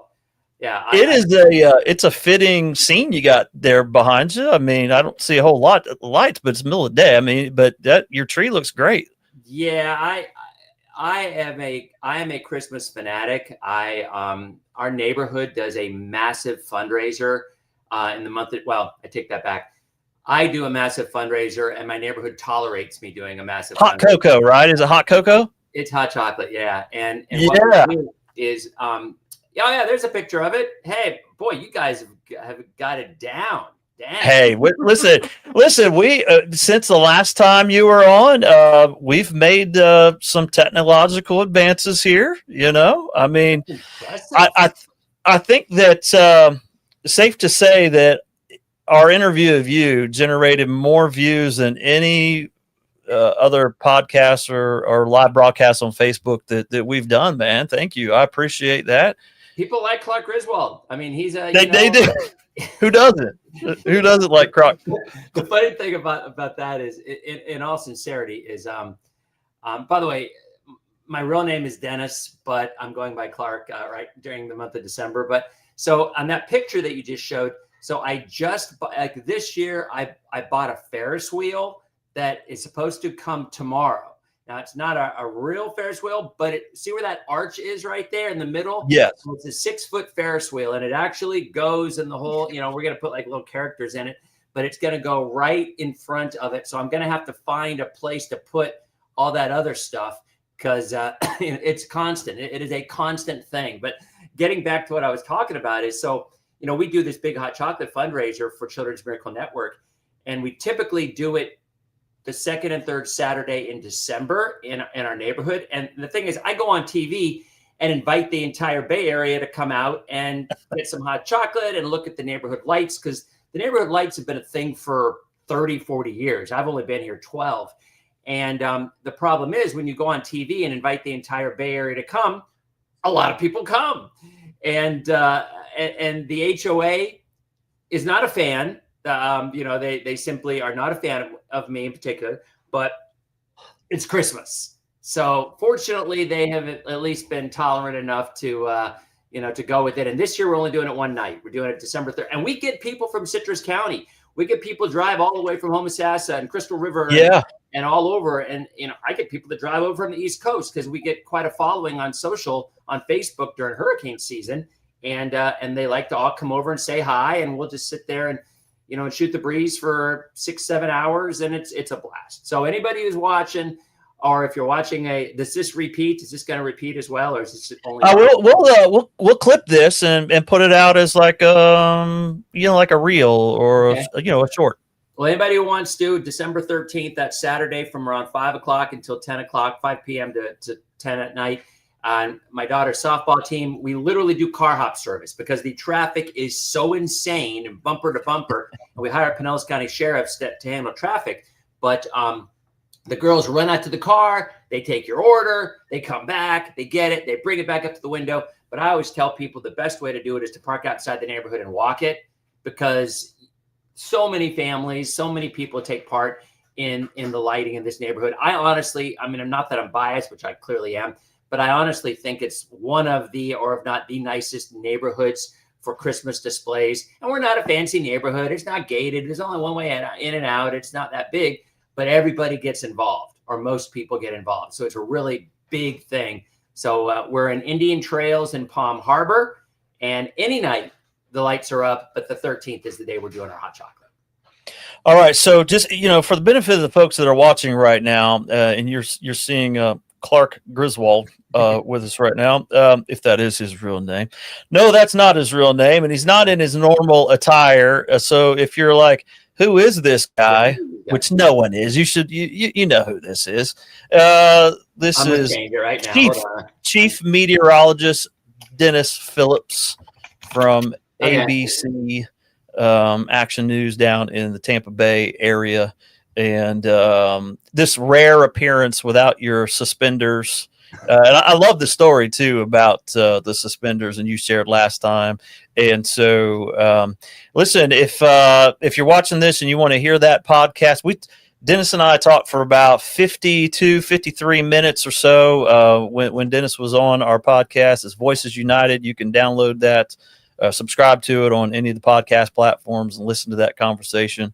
And I think that if there's one moment from that podcast that still stands out to me, Dennis, is when I asked you to compare all those children in your house that you and your wife have raised to a weather pattern, and instantly you were like Cat 17 hurricane. You know, it was like just such a classic answer from you.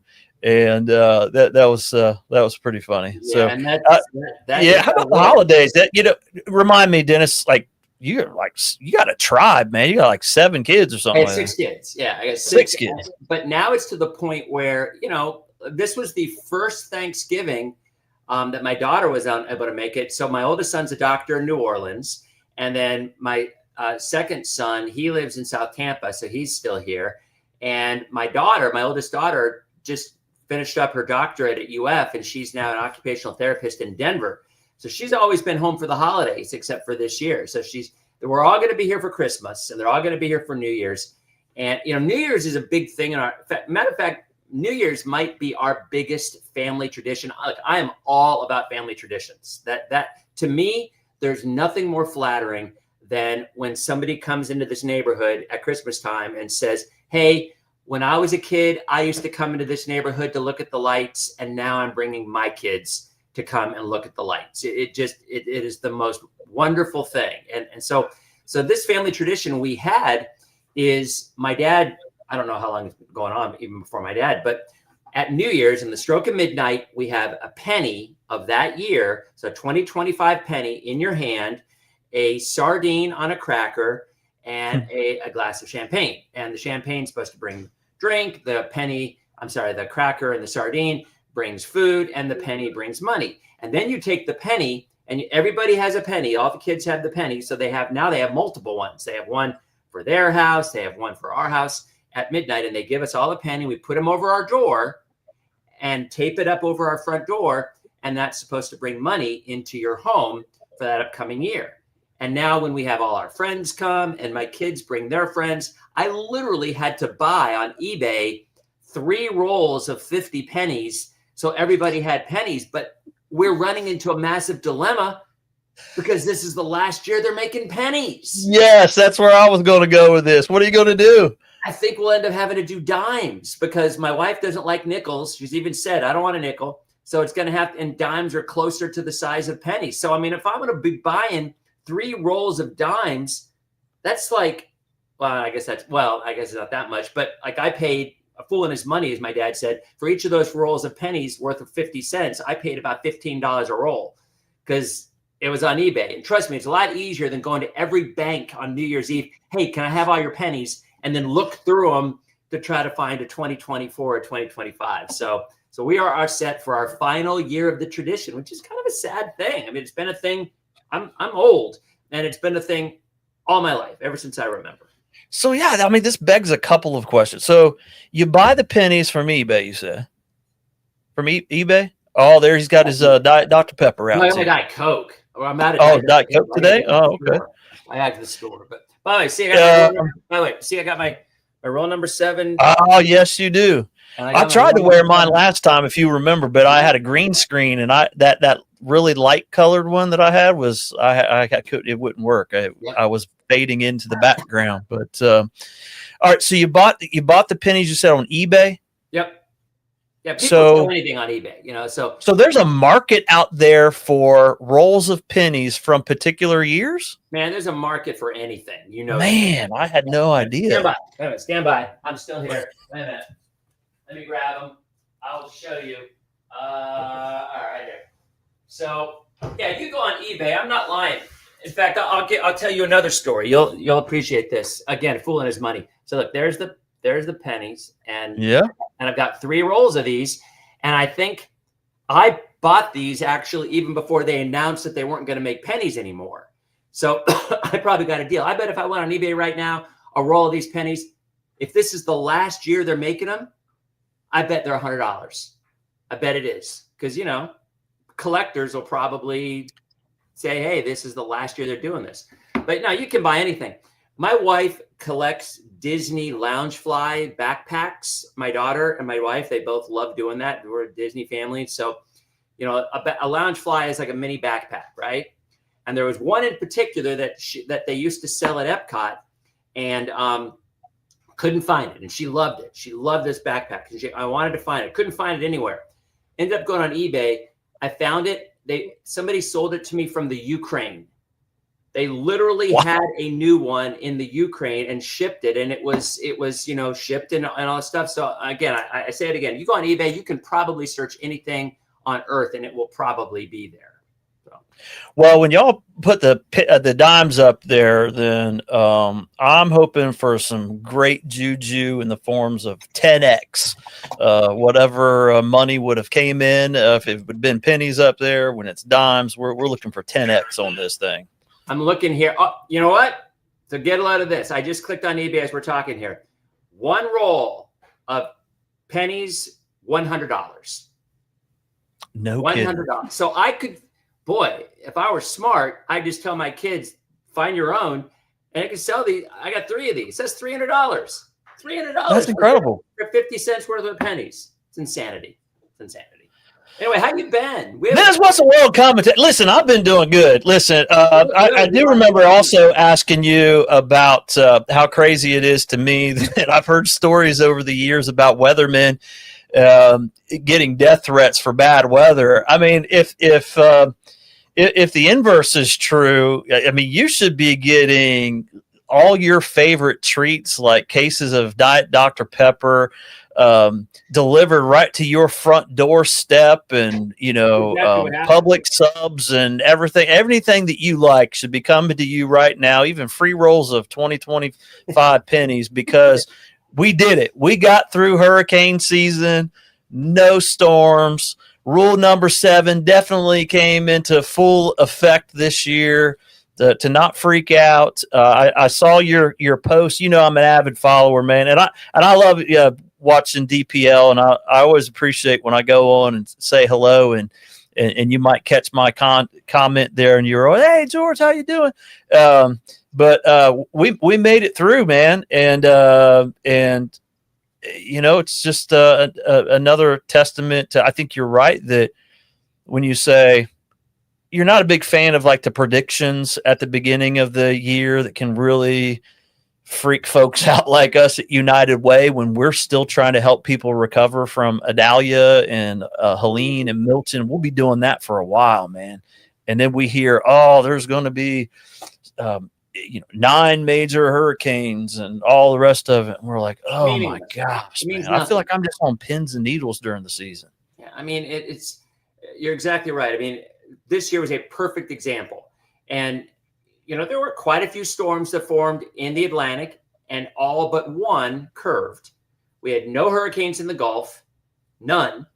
We had no landfalling hurricanes in the United States, but yet we saw just how, and this was another, I think, a perfect example of what I do believe is the new norm. How many storms form are meaningless. We only care about the ones that make landfall.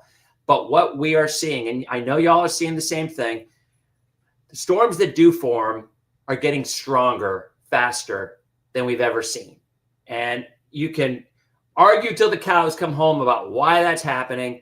And 50% of the audience thinks it's one thing. Maybe 5%, that might be high, but maybe 5% of the audience thinks that it's man-made and that the government's doing it, and that we have a big old weather machine and that we're making this happen. Cloud seeding, Dennis. Yeah, we were having. I don't even know what that is yet. We were having this discussion yesterday. When my son, we took a trip to UF for him to take a tour of the school. He's graduating this year, and we were talking about this in the car. And my wife was actually surprised when I said, "Yeah, it's just, it's obviously a bunch of nonsense." And she was a little surprised. We don't have the technology to do that. Period. You're like, well, then why did they make legislature to prevent it from happening? I don't know. But we don't do it. If we knew how to, we could stop drought. If we knew how to, we could alleviate all these problems in the world. Why would someone want to create all these storms for world down? It's such nonsense. And yet you have people who truly, truly believe it. I'm like, you know what? If you want to believe it, that's fine. You believe what you want to. But at the end of the day, people are like, well, what about a hurricane? Why can't you just drop a big nuclear bomb into a hurricane and blow it up? And of course, the reason would be, well, not only would you have a hurricane, but you would have a radioactive hurricane, which is probably even worse than a regular hurricane. So hurricanes in 1 minute produce the same amount of energy as over 100 atomic bombs in 1 minute. So imagine just how powerful they are. And the fact that they all turned away from the U.S., like you said, the United Way in Citrus County, you guys do great work. And you all probably have to deal with it. In our viewing area, which runs from Citrus to Sarasota and then east, you guys have had to deal with it more than any other county because you're usually right there. Even the ones that miss the Bay Area, a lot of times they don't miss Citrus. And that's right. And God bless the people that are just north out of the Tampa Bay viewing area up there, Cedar Key, man, and along the Big Bend, just getting blasted over and over. Gosh, our friends and neighbors in Cedar Key, I just feel terrible for them. You always just feel terrible when it's like, man, I'm going to pray that hurricane away. No, what I just said is that thing's going to hit somebody else, and we don't want to see it hit anyone. But that's always how fortunate. That is a big thing because that survivor's guilt. I mean, that is a thing. And I noticed it with Charlie back in 2004 when Hurricane Charlie was coming. That was when I started wearing suspenders in the first place.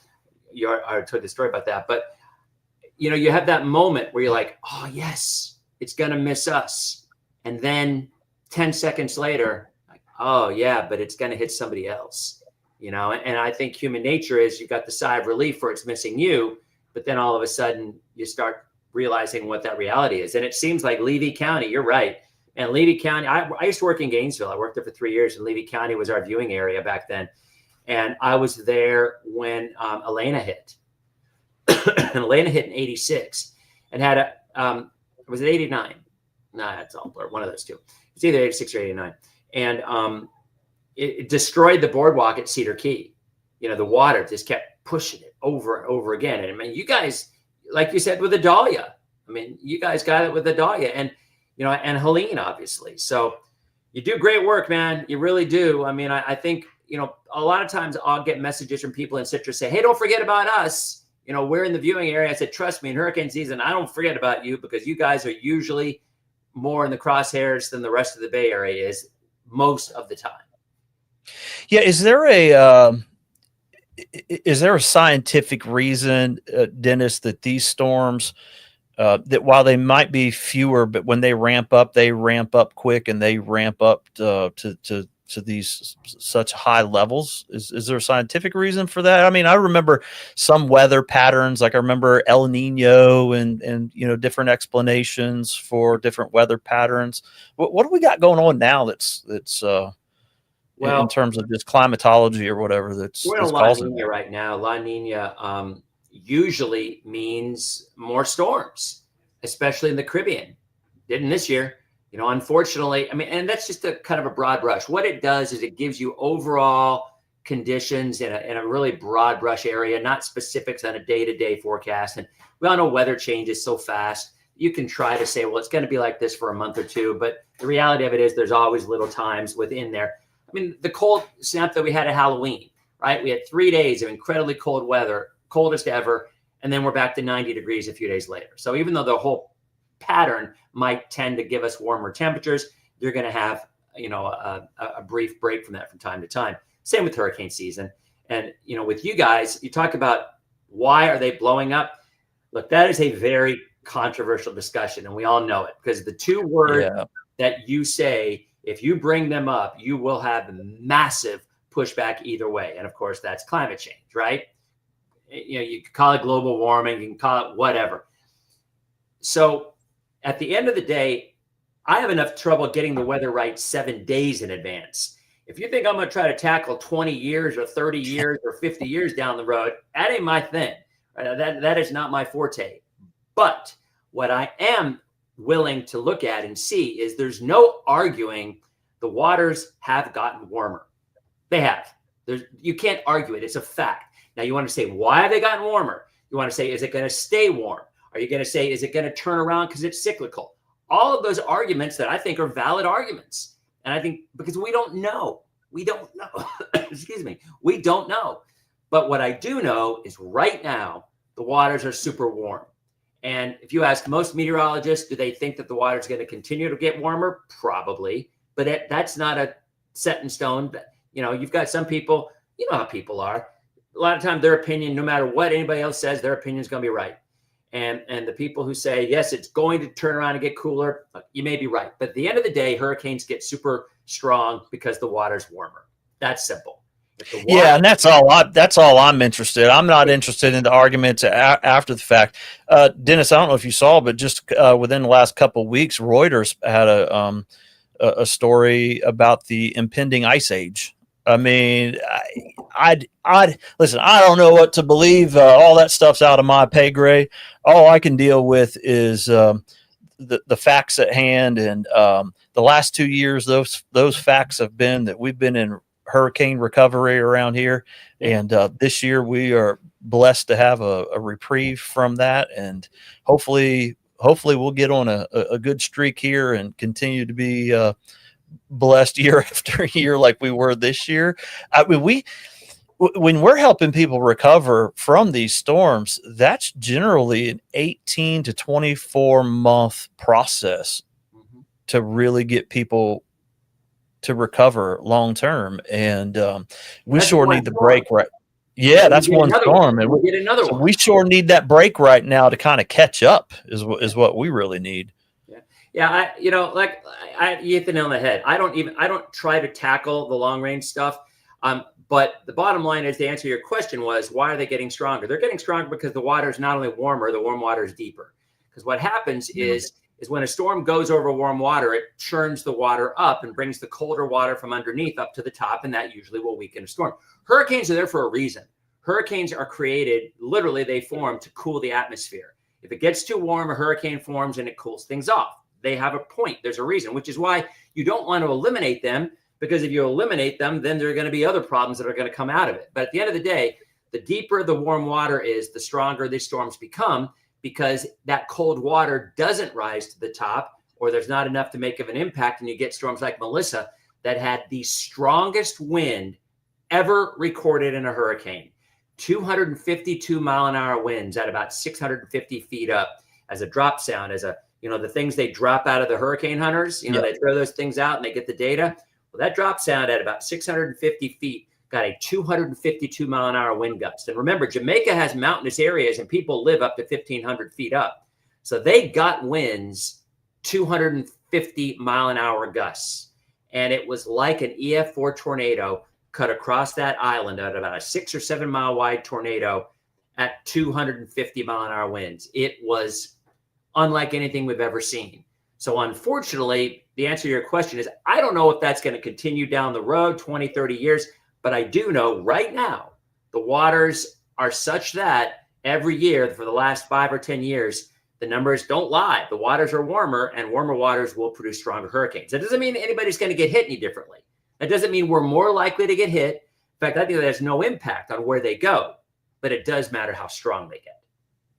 Well, and you bring to mind the flight that you took with the hurricane hunters as well. So if you haven't watched the podcast that we did earlier in the year, to go back and check that out, because Dennis shares a great story about going along for a ride.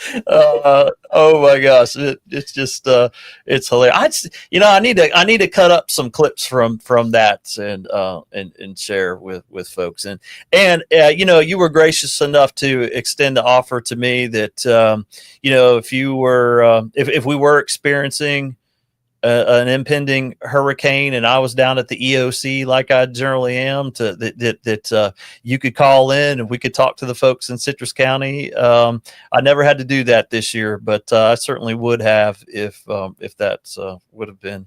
Well, you have my cell. You have my cell. If you don't have my cell, message me or I'll respond to the email with my cell, because all the EOC folks I don't sleep during hurricane season.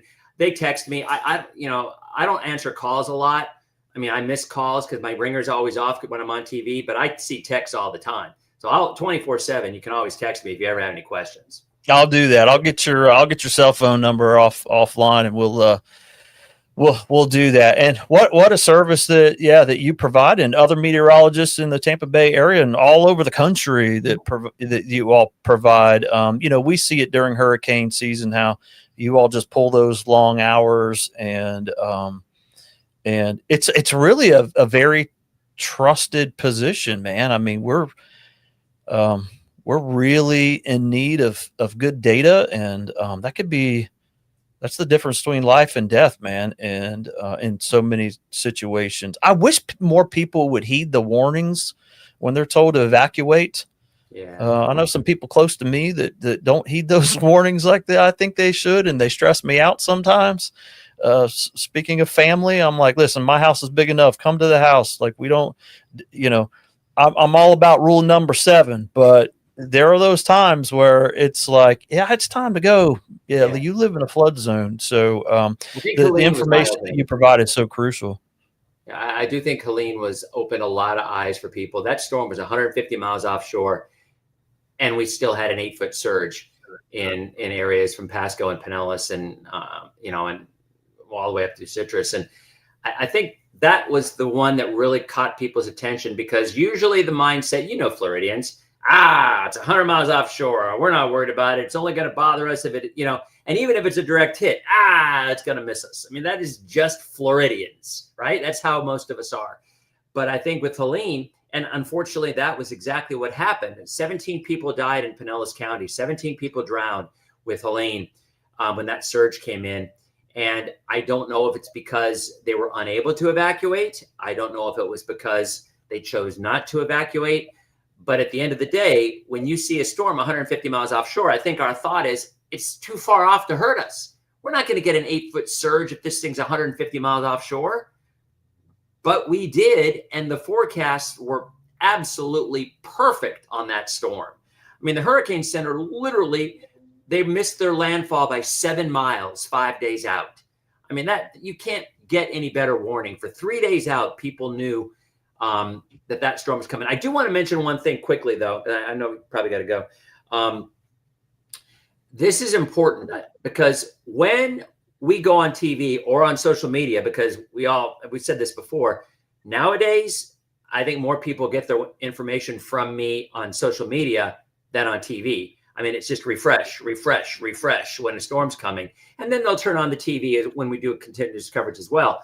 But the majority of the time it is, it's Facebook or Instagram or TikTok or whatever. But my point is, when the Hurricane Center puts out a storm surge forecast, when you see that number, whether it's on Facebook, on TV or wherever, and they're saying a number of 10 to 12 feet, let's say they predict a surge of 10 to 12 feet. And that's the number you see everywhere. All right. And that is the number you will see everywhere because everybody just regurgitates pretty much what the Hurricane Center says. But what's important to remember is that number that they predict, by definition, is the most reasonable worst case scenario. And that's important because more often than not, we don't get the worst case scenario. Fingers crossed. But usually we don't. But the reason they give you that number is because they want you to be prepared for what the worst it could be. So with Helene, those numbers were 8 to 12 feet, maybe even 10 to 12 feet. I can't remember. It might have been a little bit more for you guys. And we got 7 to 8. If you watched TV or followed us, I don't know of any media source that did not say that was going to be a 7 or 8 foot surge because the slosh model showed it days in advance. But the confusion came in as, but why is the Hurricane Center saying 10 to 12 and you're saying 7? Because by definition, they're giving you the worst case scenario, so you'll be ready for the worst just in case. Yeah, well, listen, I had the sheriff in here, a former sheriff in here earlier, and we were talking about how if you're the sheriff, your job never ends. You're sheriff 24/7. Man, I feel the same way about your position that you're in. I say that because, man, I've caught your updates from Disney World. Right, it's like no matter where you're at, you're still providing information to us. And listen, Matt, you're my go-to source, and so many others. Whether it's watching you live on TV or catching DPL, I love DPL on Facebook. But even in your time off, and even in some family time, you find a way to slip away and do a quick update from your cell phone, let us know what's going on. And that's appreciated, man. It's not just me. I'm not just saying that because you're joining me for the second time and helping me get views. Nobody knows who George Schmalstig is. Everybody knows who Dennis Phillips is. I appreciate it, man. This is great. But you do provide a great service, and other meteorologists do as well, and we appreciate it. They do. And you know what? I think it isn't just the fact that it's the expectation, because it is the expectation these days. I mean, that's I think people have just grown accustomed to that. And once they get something, they're not willing to give it up. Right. But for me, I love doing it. And I think you know that. I mean, you can. Yeah, that's evident. I'm not doing it because I have to. I'm doing it because I love to do it. And I'm very transparent, to my wife's chagrin. I'm very transparent with my family life, with my kids, with our address, with everything. And, and you mentioned earlier about things showing up at my door. Oh yeah. During hurricane season, 2-3 a.m., we get 12 packs of Diet Dr. Pepper just show up right at our front door. And it is so kind. And look, I know, look, a lot of times when we don't get it right, we deserve the heat that we get. But what's at least nice to know is that people do appreciate the effort, right or wrong. And there's a lot of sources, like you said, buddy of mine, Mike Boylan over at Mike's Weather Page. A lot of people follow Mike. Mike is a marketing degree from USF, no formal weather training, but he loves weather and he's followed it and he's learned a lot from a lot of sources and a lot of people, myself included. And he's got a great following, because I think at the end of the day, people are going to watch or follow people that they relate to or people that they like. It's as simple as that. The message usually isn't very different. It's how it's presented, I think. And like you said, this market has some great meteorologists, and a lot of us, I think all of us, portray it a little bit differently.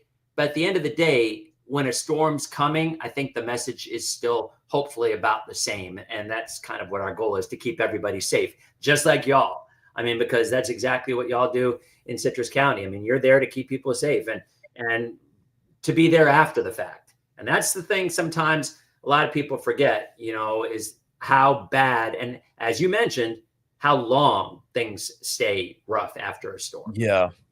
Well, Dennis, our next guest is here, man. I know you and I have proven that we can talk for at least about 52 minutes without coming up for air. We could go on a lot longer than this, but it is Giving Tuesday, and I'm now officially halfway through this 12-hour long marathon I'm doing here today.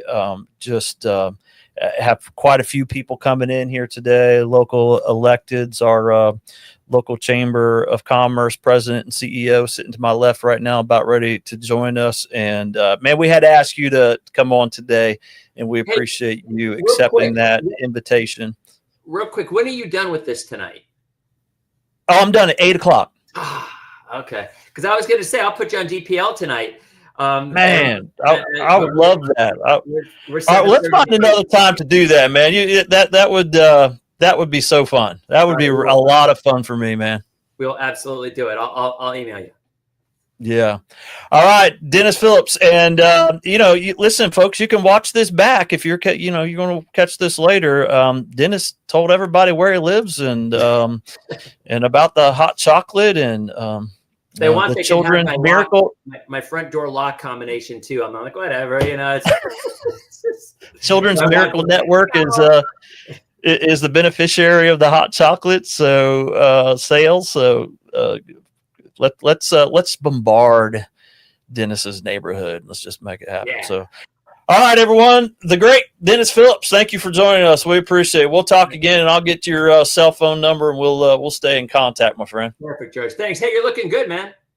Hey, I appreciate it. Thank you. I've lost a few pounds since we spoke last, honestly. You look good.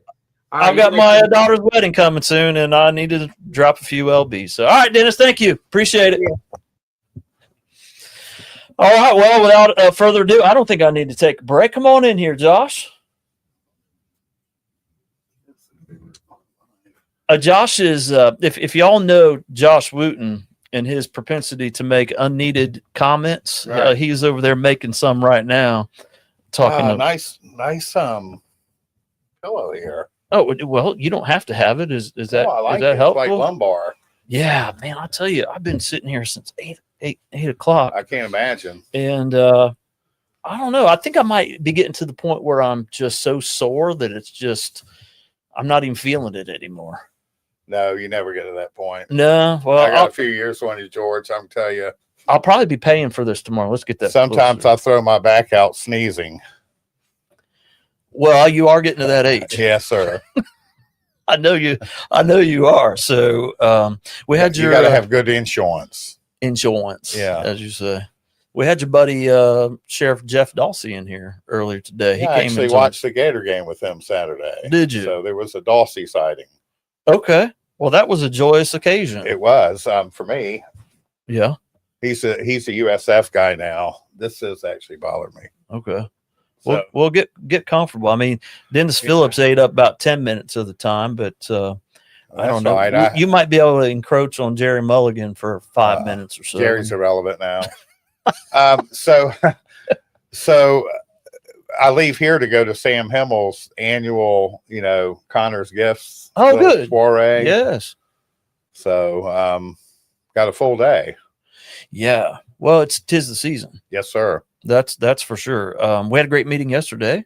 Yes, downtown with some local leaders and Chamber of Commerce president from the state level, Mark Wilson, was in town. And isn't it awesome how much time he's investing in us? He comes here quite a bit. Yeah, quite a bit. I think he's going to end up buying something down here. To all you realtors out there. Yeah, well, he should. Yeah. And so that's like yesterday was part of the Prosperity Initiative, and just trying to tackle some of those issues in the community, like generational poverty, and talking about third grade reading scores, which those are major issues that the chamber foundation is focused in on. And I think one of the takeaways from that meeting yesterday was the collaboration that you see amongst agencies in our community. Would you agree? Like, it seemed pretty strong, right? We've got quite a few agencies working together. We know each other. We call each other, and we've talked about it a couple of times today. To the extent that folks are operating in silos, sometimes I just think, well, if you are, you kind of got yourself there. Like, there's no reason to be involved in be in a silo in this community. You and me both will embrace anybody with a good idea. I mean, come on. That's exactly no reason to be in a silo. So it's overwhelming and humbling to sit with a group like we sat with yesterday, and everybody in that room was so passionate about solving these major problems that we have in society today. You and I ain't getting rich in the nonprofit world. Oh, ain't that the truth? But we're getting, we get rich every day, and that we can wake up in the morning, and tackle these problems, like make life-changing help decisions for families or businesses, or, get our community going in the right way. You've been doing this side of it a lot longer. The chamber just got involved in mental health, behavioral health, making sure families have all the tools they need to be successful, food insecurity, food deserts. I mean, you've been around that a lot longer than we have. But Mark Wilson, the state president, has kind of drilled into me, and you too, that these problems just continually exist. But if the business community gets involved and really gets involved, then we got a pretty good shot at solving some of them. Yeah. So to talk about that a little bit. So what is the role of the chamber and the business community as it relates to those social issues that nonprofits like United Way want to tackle? Like, what's the chamber's role in that? Well, it's evolved. Probably 50 years ago, the chamber had no role in any of that. It was, welcoming new businesses, cutting ribbons, telling people to go down to Main Street and shop and do all those things. And we still do all those things. But we began to realize that, when you can't fill if a business has openings and you don't have a qualified workforce to fill those positions, then, we got to go back. We got to drill a little deeper and see what the issues are. Is it substance abuse? Is it lack of training? Is it because somebody doesn't have a GED? I mean, there's any number of things, and a lot of it is generational. As know, it's just a cycle. Generational poverty is an issue. So the United Way is very good at collecting data. We rely heavily on you, and I can't tell you how much I value our relationship. And I hope we get a chance to talk about how well we work together and why it's important for folks to support the United Way. But we've got to stop the cycle. So the business community is a large part of that. So now, about 5 years ago, the state chamber embarked on this initiative, prosperity initiative, to where we can't keep doing the same things over and over again and expecting different results. Put that and then add that to this digital age and kids on their phone and parents, 2 jobs. My mother stayed home, and there's no way, don't write in letters to me about, oh, you think the little lady should stay home? Heck no. My office is filled with strong women. Your office is filled with strong women. I'm just saying, my dad, I was fortunate that I had a caretaker that was home with me and my brothers and sisters that could guide me and read to me and teach me and do all those things. Not every child is that fortunate. we know that, and you can help me with statistics, but kids that go to VPK have what is it, like almost an 80% of them are reading at grade level. Yeah, a chance that they will. Yeah, chance where yeah, likelihood. And if they don't, they're like in the 40%. So the United Way and the Florida Chamber has kind of dumbed it down to where you can, I mean, we can probably fix that, over at least before another generation passes through. Fully fund VPK, or make sure that every child that has the ability to go to VPK. I know that when my daughter was looking for my grandson, there wasn't any availability. She finally found a private entity to do it. So, third grade, they got to be reading at third grade level, or a lot of bad things can happen. They're less likely to graduate from high school. They're more likely to get involved with the juvenile justice system. So that's very important. Literacy is very important. Then I think you need some criminal justice reform, which is, you have a background in that, is dad gets caught with a little bit of pot, misses a court date, his license gets suspended, the fines keep piling up, he goes underground, finally gets picked up, and then he might be out of the house for 30, 45 days.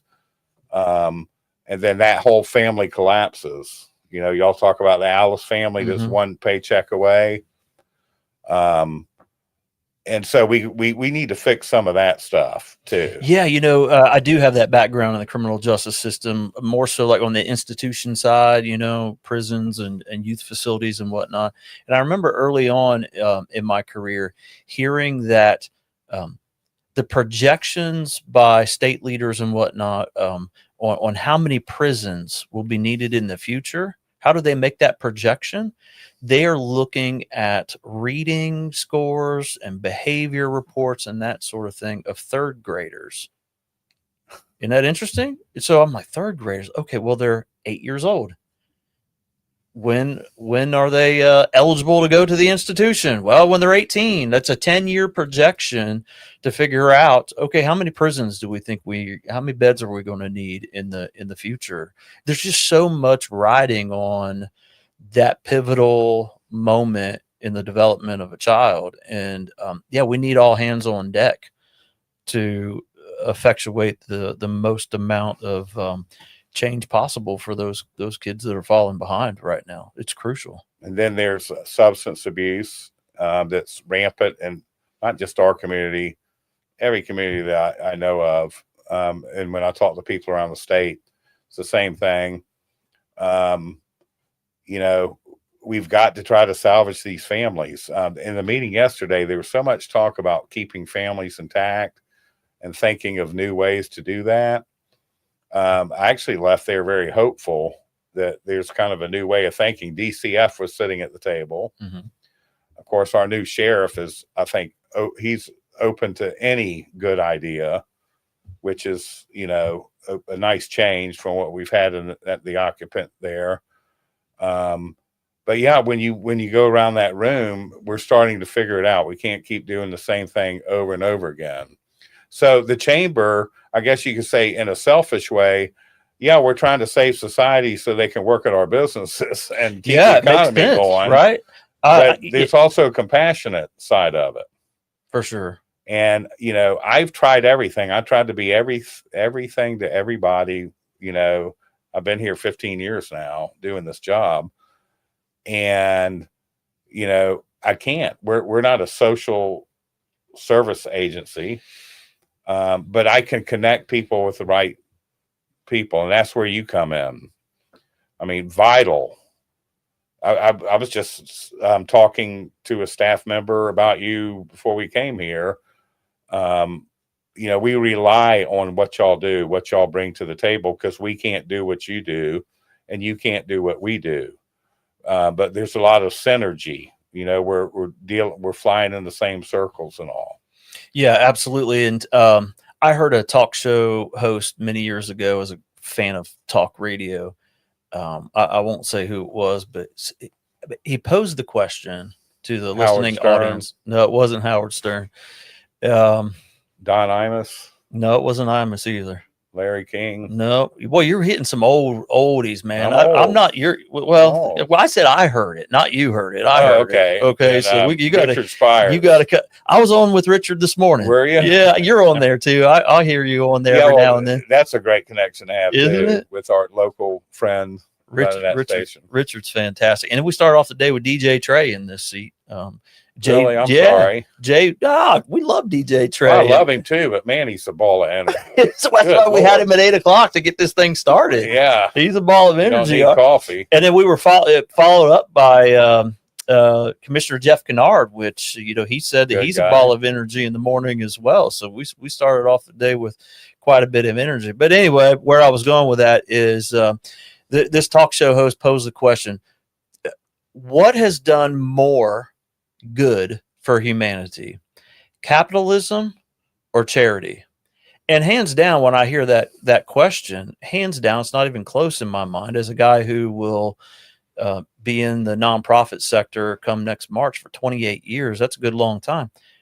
Capitalism, there's no doubt. Like, we can't do the good work that we do at United Way without a thriving business community and corporations that are out there willing to support us, and it's individuals, right? And in a community like Citrus County, where it gets hard to draw the line between individuals and businesses, doesn't it? Because look at our chamber membership. I mean, how many of those are small businesses? Small business Most is of the them, backbone of by America. far. Yeah, and by far, small businesses 1 to 4 employees. There you go. And by far, our economic backbone of our country is made up of small businesses. And so I know that might be, I don't know, I'm just thinking about some people like on our chamber board. That might be Bob Kane, Kane's Hardware, but that's a contribution, Bob is making to his charity of choice in this community as well. And so we Bob's need a very generous guy. Yeah, we need a Unlike his thriving cousin business Jeff that you had on earlier. Yeah. We need a thriving business community in order for us here at United Way to be successful, and certainly for the chamber to be successful as well. And you all help with that. And we have, you all have legacy members. We have our champion circle, and we're really grateful. And we're in that. Yep. We're very grateful that our Chamber of Commerce here in Citrus County is a part of that. And let me tell you why we invest in y'all. We don't have the apparatus to determine the needs or the best practices or verify things. Y'all do. And so if I invest our money in you, money that we raise to do good works in the community, we can bumble our way through it, make mistakes, give out money where it's not a good investment, or I can invest it in you, and y'all have the apparatus to know, is the person that coming in the door truly in need, and can what you invest in them lift them out of whatever situation it's in. Not just coming every week and saying, or every month, can you pay my light bill? Well, no, we can't, because we're going to have to get behind that and see, why can't you pay your light bill every month? Or is there a different alternative? So, there's different reasons why people need help. It can be temporary, it can be long-term, it can be illness. I don't have the skill set in my office. That's not what we do, but we are good at, raising a little bit of money with our events. And so I've decided to invest it largely with you, but we have other things that we do it. And we do it all where people are held accountable, and there's some kind of a system in place that makes sure that we're getting the highest and best use of our funds. Yeah, we owe that to the people that are contributing to us or buying the tickets to come into the Strawberry Festival. Absolutely. And other events that the chamber does. Well, this is a good time for, even though we are at the highest level, and you told me, you just write one check and we won't ask you for anything else. Uh-huh. I'd like to make a $500 challenge to all the businesses that are watching this now, and maybe on rerun. Is this going to rerun? Oh yeah. We'll clip it up. I like to make a challenge. It doesn't have to be $500. It can be $500,000. There we go. Now we're If talking. you're watching, Kennedy. No, but it could be $5. It could be $100. Invest your money here, and they will do all the due diligence and legwork to make sure that that money goes to the most need and that it's used for the highest and best use. So that's a challenge to all of our small businesses. It's $500. I think most businesses can afford that. If you made money this year, it's not much time left for tax deductible donations. That's right. Up to December 31st. That's Right. it. So this is the time to write George a check. We got Madeline in here. She'll come pick it up. Take a picture. Yeah, take a picture. She'll come to the office before you've written the check. Just if you even hint that you might give money. But Madeline oh, is. look at that. There we go. So that was that the big check? Yes. And that was a great day. I should have brought the sign. Yeah. No new programs. Remember that? I do, Mark I Wilson do. said, you guys got all the apparatus. Quit starting new programs.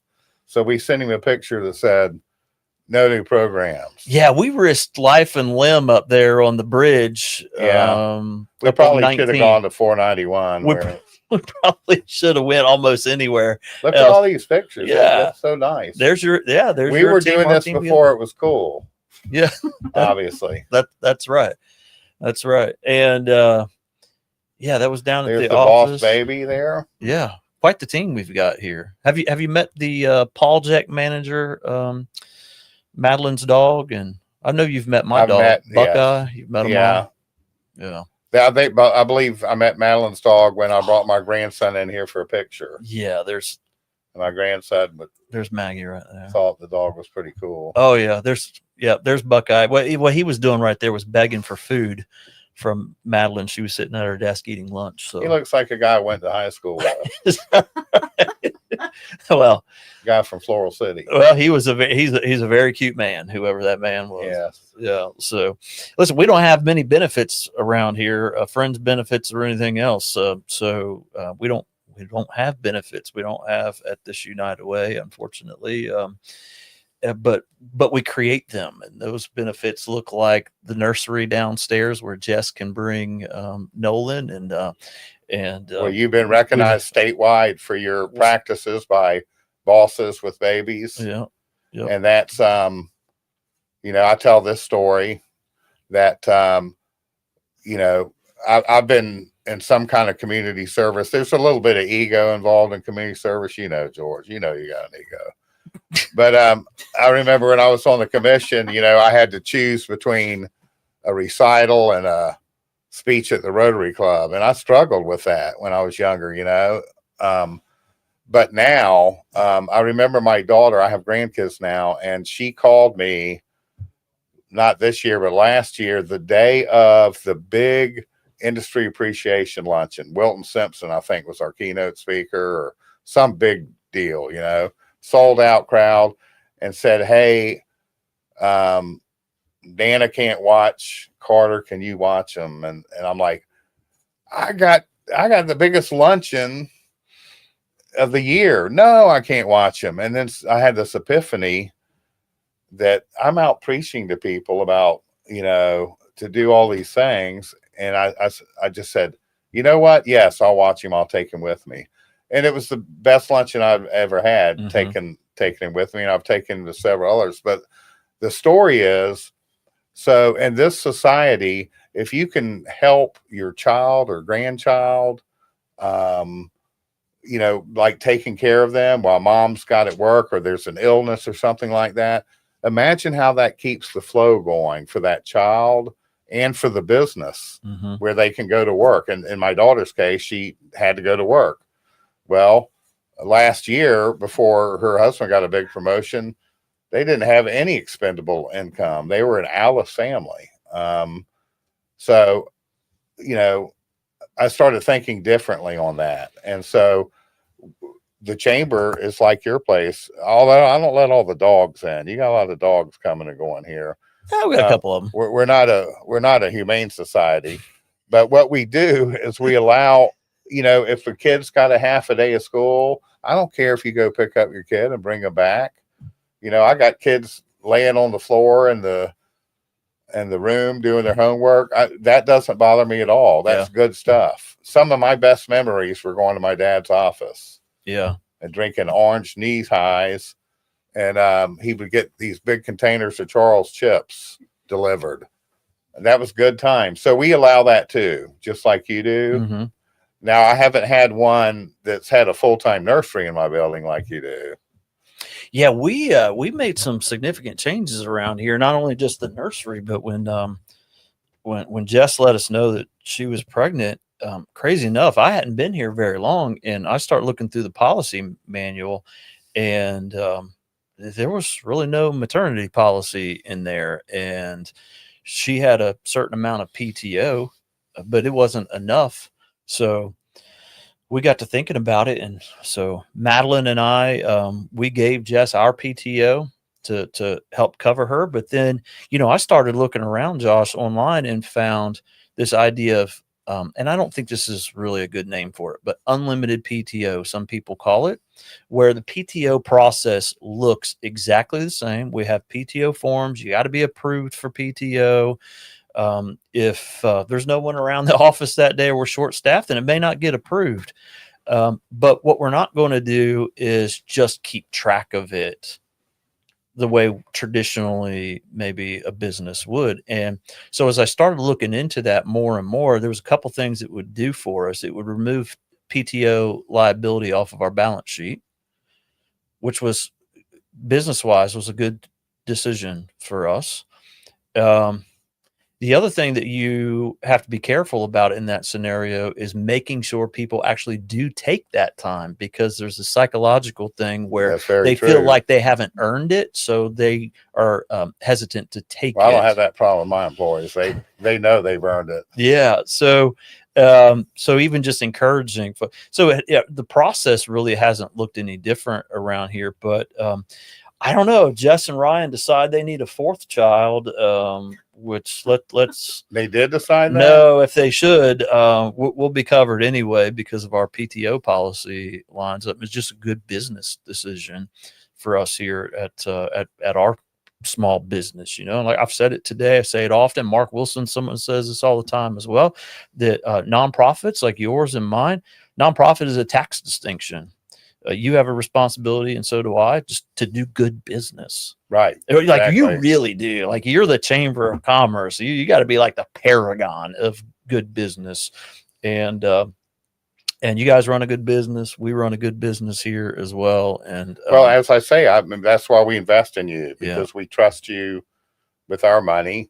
Our members obviously trust us. We've, every year we break records for revenue, membership, because we've shown them value. We've shown our members value. Mm-hmm. But it comes down to, as far as employees, anybody listening out there that's got employees, you treat them right. You have to be, you have to, are you talking to Jade or something? Tell Josh we're all leaving early today. That was that was Jade. Yeah. You better not leave if you don't have any comp time. But we do a lot of events, like if somebody's working a mixer, then I'd tell them, go out, get out the door early Friday. For sure. Or if Lou's is at the board meeting, leave after the luncheon on Friday. So we have a system, but I don't, I'm not like a drill sergeant about it, because they like the flexibility. They like to be able to take a 3-day weekend. Sure. We do the big festivals, they can do 40 hours over 3 days at those festivals. Well, I've by the end of the day, I'll have 30 in already for this week. My board president was here earlier, board chair Tamika, and she let me know that if we raise a sufficient amount of money today, that she'll allow me to flex some time this week. What's the goal? Well, I will tell you that. You helped us get closer to that, so I appreciate that. Well, I'm also doing the challenge. Yeah, you are. You are, and we're going to clip that and we're going to replay it. Yeah, And, $500. By the end of get it in by the end of the year, it's tax deductible. If you don't trust George, you know you can trust me because I used to own a used car dealership and I was in politics. But I'm telling you, the money is spent very wisely. Yeah. You're not a miser. I wouldn't call you a miser, but you are a very frugal. I came here with a red pen. Did I not, Madeline? We call him cheap. Yeah, well, I do. but that's good because you're dealing with people's money. You want to invest it Yeah. where it's doing good in the community. Yeah, and listen, this is Giving Tuesday. It's not just about United Way. Oh, it's not? There's other great know that. organizations in our community, I thought- and mess around, you're gonna I get got the wrong memo. You know, I'm on your board. I'll make a motion next. So You didn't even have to make a motion. That was out of my discretionary. no, I was talking about a motion for your removal if you take that check back. You can find 14 more votes. Well, I probably wouldn't be able to do that. But there's other organizations that you all contribute to as well, like the Education Foundation. Oh yeah, we're very big. Blessings, and all these We others, have so- a standing thing where we buy Yeah. $5,000 worth of books every year. Yep. Getting back to that third grade reading. Yeah. So there's other organizations in our community. What we've done today so far, and we'll continue to do. We have Jerry Mulligan next, and then after that, So I'm sure Jerry's going to match that. we'll have $500. Melissa. Listen, Jerry and I heard and I Janet heard- are I heard he backed a Brinks truck up to the back of the Chronicle when he retired. really. Yeah, that's Well, what I heard. We're 8 minutes over. Everything- I heard it in sounding off. I'm sure you did. Yeah, I think you're getting to the point where you're enjoying that microphone too much. So we're going to go. Yeah, and I've got to go to Sam Himmel's annual open house. Yeah. At Connor's Gifts. You know, she's working in the family business now that she's not superintendent anymore. Yeah. She's selling Christmas ornaments.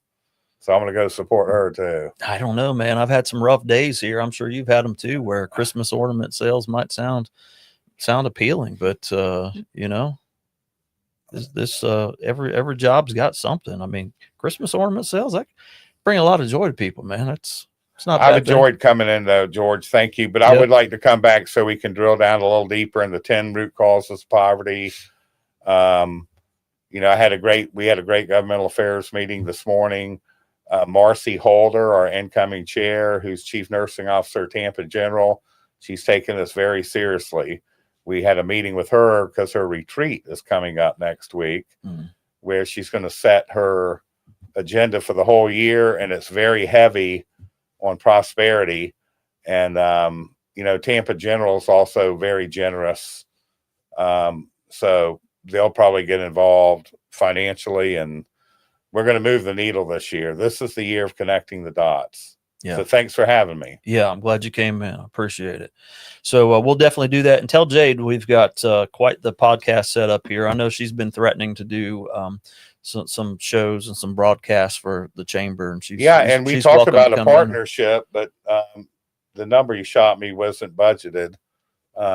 But we would like to. I'll tell you what, it's on a show. Can we just rent studio time? Yeah, from you? absolutely. Love to do that. And Madeline and I, all this equipment that you're seeing right now, even the tongue and groove on the wall, we actually made that investment personally for our United Way. So donor dollars didn't go to this, but we think this is a great thing and a great way to get the word out to the community about great things that we do. And yeah, I think this is great. And this is where people are, you know, they're online wanting content. right. And if we can give them some positive content to help our community, I'm all in. More power to us. All right, man. I'm gonna get you out of here because we have the Well, esteemed. our friend Jerry's here. He is here, man. Jerry is. Let me give a shout out to our Christmas parade this Saturday, 6 p.m. And Jerry and I have been starting it for the last 16 years. You were probably doing it before I was here, but it's a great tradition. So we can't wait. Dr. Desai is our Grand Marshal. Yep. So we're guy. looking forward to it. Take care. Always a pleasure, Madeline. Well, thank you for the donation. We appreciate it. No problem. Thank you, Can man. hold that check till No problem.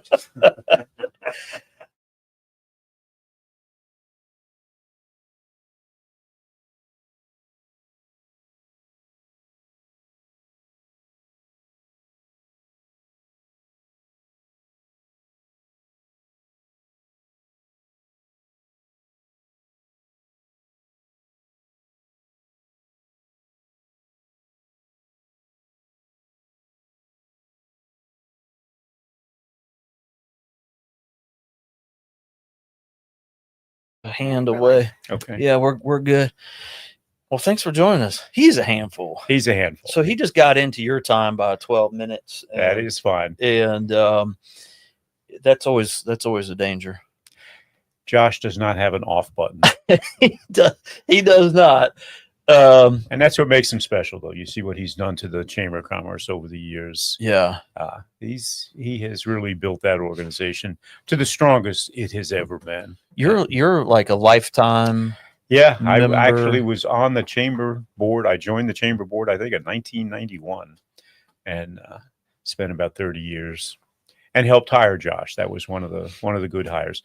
Not that he isn't a handful on occasion. Mm-hmm. He has been known to, stick his nose in things that he probably shouldn't be in. But he's so enthusiastic. He loves Citrus County so much, and that's why he's such an advocate for United Way. Yeah, there's a few of us in the community that might try to reel him in every now and then, but doing great work and for our community for sure. I think that I've been on that chamber board for about 3 years now, and if I remember right, when I came to the board, the first board retreat, I believe, might have been your last. Might have been. Yeah, about 3 years. About 3 years I ago. retired about 3 years ago from the paper. Yeah, sounds about right. Yeah, man. Yeah. And you are, like, a lot of people don't know this. You're one of the founders of this United Way, and come May 12th next year, that'll be 40 years. How can that be? I'm not 40 years old. I'm telling you. So 40 years ago, you, Steve Lamb, and Wilson Burns came together and they were pulled this effort together. There were a bunch of players back then, people who, like Jean Grant, who was well known in the community. She was a county commissioner, head of the fair board. She was one that was there from the very beginning and helped give it a high public image. Steve Lamb, who has a great reputation in the community, he was somewhat brand new. He'd been here a couple of years at that point and just started his first car dealership. But Jean was instrumental. Wilson Burns, Sugar Mill Woods resident who had been affiliated with United Way back in his previous life, came here and just didn't understand why we didn't have one. And it was interesting. We tried to start it and it didn't work, maybe 1981.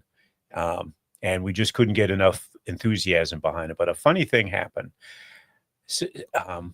A golf tournament was held. I don't know if you've heard this story or not, but I haven't. Golf tournament was planned to help some family. I think their house burned down in a fire, and we were all going to raise money doing a golf tournament. They held the tournament. Lots of people got involved and donated money. And the guy coordinating the golf tournament left town with the money. Oh my gosh. Yeah. And, we all just sat there scratching our heads saying, this is so dumb. I mean, we just worked really hard to try to help this family out and raise some money. And there was no controls over what was happening. And the fellow just left town. And that's where we started talking again and said, if we had a United Way coordinating this kind of stuff wouldn't happen. And I think everybody came to the table at that point and said, yeah, we need some level of organization to this kind of thing, because there are always people in need. There's always issues that come up that you need an organization like United Way to take the lead on it. Mm-hmm.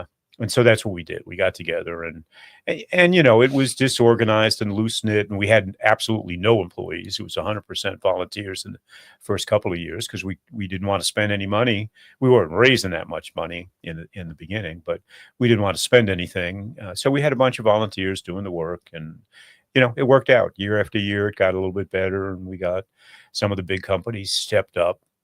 It's a different world now than it was 40 years ago when we started, because, in a place like Citrus County, there were big players who came to the table, like Florida Power. It's now Duke Energy, but back then, Florida Power was a real close-knit organization, very connected to the community. With Cucci Electric was another, Publix. Companies like that took the lead. A lot of people work there. and they urged their employees to give the United Way, and it really worked out. It was, after 3 or 4 years, we were raising substantial money, and there were a lot of organizations in need in Citrus County, a lot of nonprofits that, you sit back and you make the decision as a nonprofit. You can provide the service that people want from you, or you can raise money. It's very hard to do both. Right.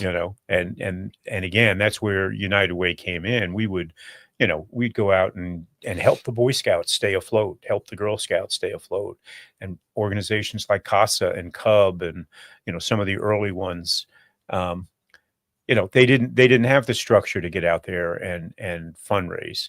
Now there's a lot more people who are better at fundraising, as you guys know. Mhm. And, so there's competition, and there's also, there's a willingness on the part of some of the larger nonprofits to get out there and work hard to raise money too. Yeah, absolutely. And, I say quite often that now we sort of have this hybrid model based on what you're saying there. Like, we're out there trying to raise funds, not only for the programs that we run, but also to make contributions still to other nonprofits.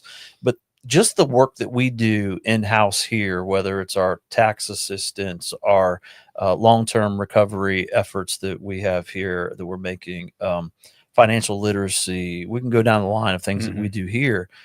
That work feels like enough already. Yeah. For anybody. But then you add on top of that, we need to go out and we need to raise $600,000 plus a year to make all those things happen and to be able to support other agencies. And when I say $600,000 a year, we're talking like baseline right there, right? In years where we have storms like 23 and 24, that number climbed to over 800,000 because of the money that came to our United Way to help disaster victims, survivors. So it's, man, what a task that we have here, not only to just provide good services, but support the work others are doing and find the money to do that. Yeah. And to be in a position where you already exist, because every once in a while the tornado is going to rip through town, or a hurricane's going to come, a flood's going to come, some natural disaster, some fire is going to happen.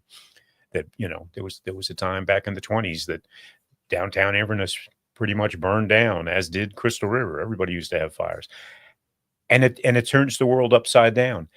When you have a United Way around, it's the organization that can pull all those other pieces together and get everybody pointed in the right direction the next day, I personally witnessed you guys come to the rescue of so many people during the hurricanes that beat up our coast the last couple of years. And, there's everybody else, a lot of the other nonprofits, and I'm involved in a lot of them too.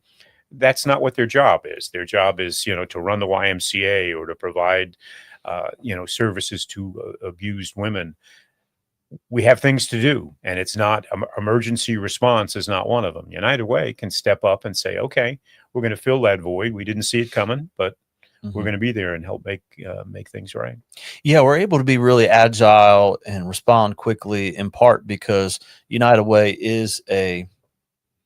we are our own separate 501c3. I mean, we carry that name, but we do have a governing board. And so when it comes to needing to make a quick decision about what we do and how we help our community, our board makes those decisions. It's not like we're calling United Way of Florida worldwide and getting permission or some regional structure. Right. A lot of people don't realize that. Yeah, a lot of people don't realize that. Yeah. We are our own separate entity. Yeah. Yeah. And that's, that is, to me, is really important. It's critical that you be able to turn immediately and approach a problem that exists in the community.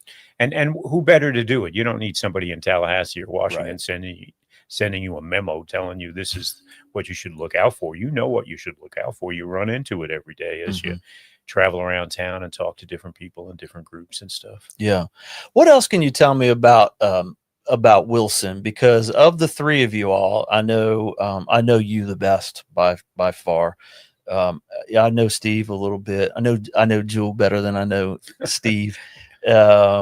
and I really just don't know anything about Wilson. You said he had some background with United Way previously. Yeah, but- Wilson was again a retiree that came to Sugar Mill Woods, but he was one of those retirees that wasn't ready to retire. And just to digress, Citrus County needs to do a better job taking those guys in and letting them continue to work, even if it's in the volunteer realm. Let them do things to make this place better. And Wilson's a perfect example. He worked for, I want to say, National Harvester, or one of these big manufacturing companies, and he traveled the world. He was in charge of contracts in Moscow. I know he was all through Eastern Europe doing work and making big things happen. He had a very big job, and he came here and he just wanted to make things better. He joined Rotary in Crystal River, and was a member there for a bunch of years. And he just kept hammering, we need a United Way. We need to make this thing happen. And, I'll admit, my office at the time was in Inverness, and he would come and see me every other month. He would come by and he would just show up, take me around the corner, get a cup of coffee, and hammer into me that we needed this. And, he was relentless. I admit that there were times when, oh no, Wilson's here again. I'm going to get the speech that we need a United Way. And honestly, I'd never worked with one either. In the other communities where I worked at newspapers, they didn't have United Ways. So I got to see it when Wilson got it started. I was a novice. I just, I followed his lead. Steve Lamb did the same thing. We followed his lead and started that campaign. But Wilson was, he was relentless, and he was always so polite. He was always so, again, guy in international business who travels the world. You got to have your wherewithal around. He just built friends. He didn't build enemies. And in doing that, he managed to build this organization. I want to say when our first board of directors that we had like 20 members come forward and volunteer to be on the group. A lot of people didn't have a lot of money back then, but we had a lot of small contributions. I want to say our first campaign, we raised about $140,000. But Duke Energy and Publix were the big players in it. Those were the folks that, and Wilson was very comfortable in making those contacts because he was used to dealing at a high corporate level. So he went right to the top and said, you guys have a responsibility. Both organizations, both Publix and Florida Power, were big players in our community. And he convinced them that they need to come forward and play a leadership role. And they did. They really helped make this thing happen. Well, I'm glad he was relentless, and I'm glad he came and visited you. Yeah, he was. We had another guy in Inverness, Barry Walker. I want to say that Barry was the first VP for United Way in the community, and he was a retired colonel. He was also a piece of work and involved in Rotary Club on the Inverness side. So used to helping people out, but those were good people because they were not afraid to ask for contributions. I have to admit that is not a core strength that I have. I was involved in building the YMCA here, and we did raise a lot of money, but I was really awful at asking people to donate their money because I know how hard people work for their money. Mm-hmm. It's one thing to ask for a corporation to donate money. It's another thing to ask for individuals. You don't know what their personal situations really are, and you make the case and you hope people can see the need and help out. But I tell you, the people of Citrus County have been really good to United Way over these years. And I can tell you there's no better organization in the community that gets out there, identifies problems, and goes and searches for those solutions and helps other people come together to solve problems. United Way is not in competition with any of the other nonprofits in the community. United Way always wants to see everybody succeed, and you guys have done a good job at it. Yeah, we're definitely carrying on that tradition. I was trying to say, but Josh wouldn't let me get in a word there. But just like other nonprofits that the chamber supports, we're doing this 12-hour broadcast today, and we want people to go to our website or call the number. It's scrolling at the bottom of the screen and make contributions to our United Way. But we also want people to go to the YMCA's website, and we've shown some websites today for some of our guests from Nature Coast Ministries and Habitat and Pace Center for Girls. You know, if there's when an organization's mission really resonates with folks, then you may not even have to make the ask really very strongly. You know, they might just, but man, that's just something that really resonates with me, and I want to be a part of that. And people give, and Citrus County is definitely a giving place. It is, but I'll tell you a funny story on that. Is that doing the YMCA campaign 10 years ago now that we built that. I wasn't very good at it, but I would align myself with people that had capacity to support. And I took this one really nice guy out to lunch 3 different times, explaining to him and he was a Black Diamond resident, had the money to contribute, was familiar with what YMCA did. And I kept taking him out and explaining and hoping he would step forward and write a check and stuff. And he never did. And after the 3rd lunch, I'm walking to my car, scratching my head, and the guy says, "Jerry, I got to tell you, you've never asked me for the money." And I'm like, "You're kidding. Okay, will you give me a check?" And he did. And he wrote me a check right there for $50,000. I didn't know how to ask for it. You know, sometimes some people, they want to hear you make the ask, and you know, I work with Jewel Lamb on that project. Jewel has no trouble making the ask. Her motto was start high and justify. She was very good at it, and some people are naturals. But I'll tell you what I'm a natural for is I love Citrus County, and I know this is a very different place to live. The folks who have been here forever understand that, but all of the new people coming in, they get the feel for it. They understand it after a little bit that Citrus County is special. It is a place where we don't need the federal government or the state government to stand up and tell us you got to help people out. We understand that. We come forward and help each other out in rough times. And we don't, most folks don't look for anything in return. They just know that's, if you want to have a strong community, you got to be committed to helping your fellow citizens when they're in need. And that's what United Way is all about. It is about helping people out in an organized way. Go back to the story I told about the golf tournament in the beginning. You never know. Unfortunately, there are unscrupulous people in every avenue of life. And sometimes they come forward and they steal money, from people in need. It's horrible, but it happens. United Way is something that makes sure that things like that never happen. It's just a group of really good people who donate their time and their energy to help others out. How can you make it any better than that? That's exactly right. Yeah. So you've been retired now for 3 years. Do you feel like you're retired? Because I feel like you stay pretty busy. Yeah, I'm still pretty busy. Still involved in a number of things, but you slow down as time goes on. But it's hard. It's hard to let go of things too. When when I was with the newspaper for all those years, it was nights and weekends I was doing a lot of the volunteer stuff. Now I get to volunteer and it's all I do. I don't need a paycheck. I just sit and try to figure things out. I'm very involved in Three Sisters Springs and trying to help the refuge keep going in the right direction and raise money for them so they can make some improvements out there to the wildlife refuge. But that's to me, that's a perfect example of what Citrus County is about.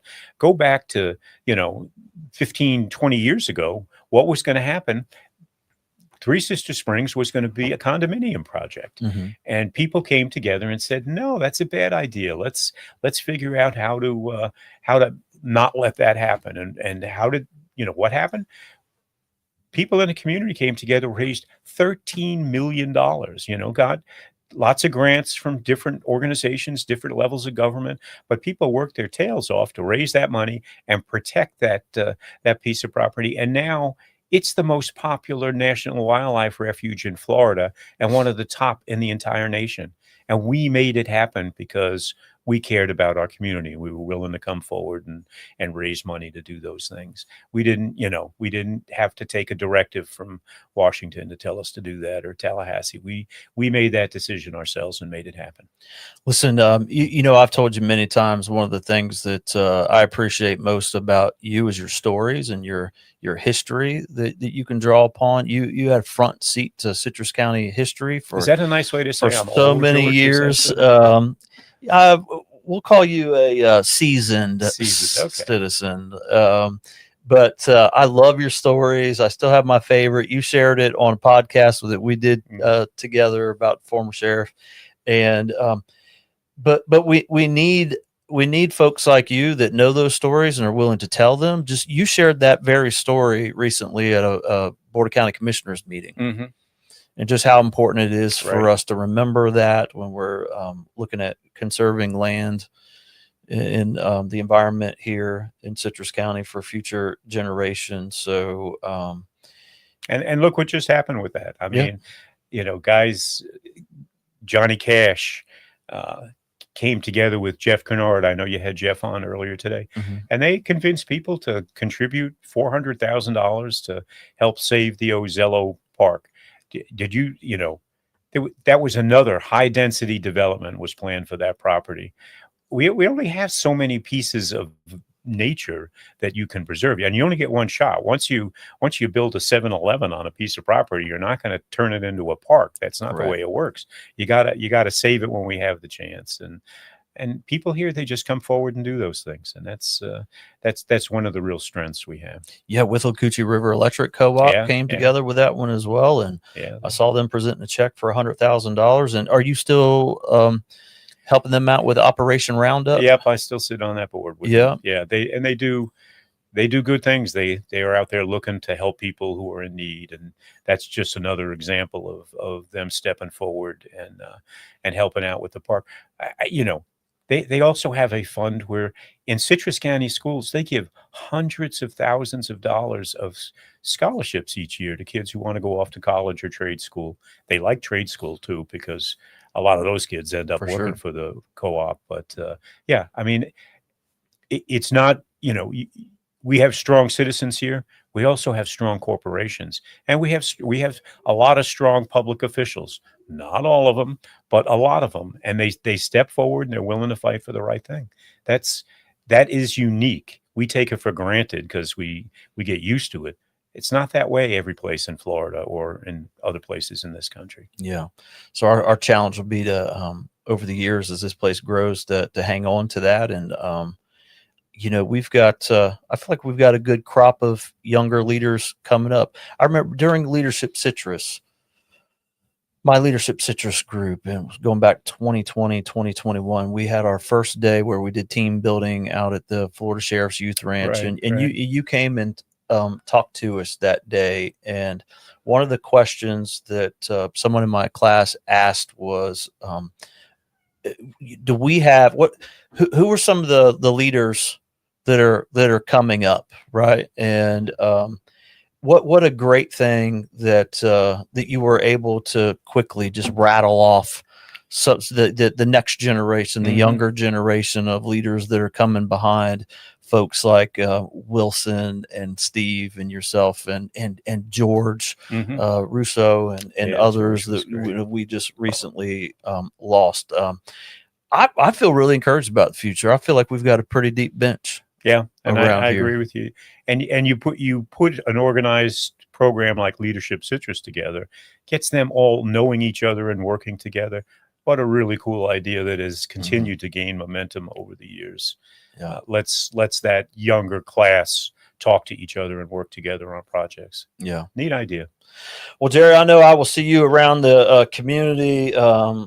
I don't know if you know, but I'm on the editorial board now, and I've really, really enjoyed that so much. That's Very been good. fantastic. Glad to be a part of the editorial board down at our Chronicle. It is so important that we have a local newspaper. The value of that for a community like ours is And I don't know if a lot of people recognize, they don't, the significance that the newspaper plays in promoting the good things that happen in the community. You know, I had when I was running the Chronicle, I actually had 9 different newspapers in Florida in different counties. So I would travel a lot and see and talk to all these people. But I was always being stopped by people who didn't have newspapers in their community. And the thing they were looking for, you know, yeah, they like that you cover the county commission and you report the crime. But what they really want you to see is when their kid is the quarterback of the football team and they win the championship, if it's not on the front page of the newspaper, they don't feel like the whole community really knows what's happened. You know, the Chronicle plays a great role in helping people know what happens here. And the editorial board, that editorial board we started 30 years ago, has lots of citizens that have come and gone on that board. 2 of my favorite are Charlie Dean, the retired sheriff senator. But we also had, people may not remember, Richard Corcoran, who is in the news frequently now because he's the president of New College and creating a stir down in Sarasota. He was also a member of the board. We've had a lot of interesting characters, but it's one of the last editorial boards that really exists at newspapers in Florida. That's not the way it's done at other newspapers, unfortunately, because the economy has changed and the model for newspapers has changed. So my plug is support your local newspaper, and it supports your local community.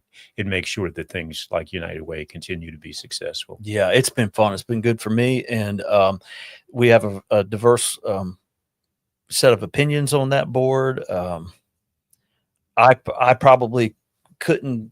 90% of the time, I probably will disagree with Jim, and he'll disagree with me, but we're not disagreeable, and we always find lanes where we agree and have common ground, and it's a really cool thing, man. It's a valuable thing here in our community. I'm glad you're doing it. Yeah. Very good.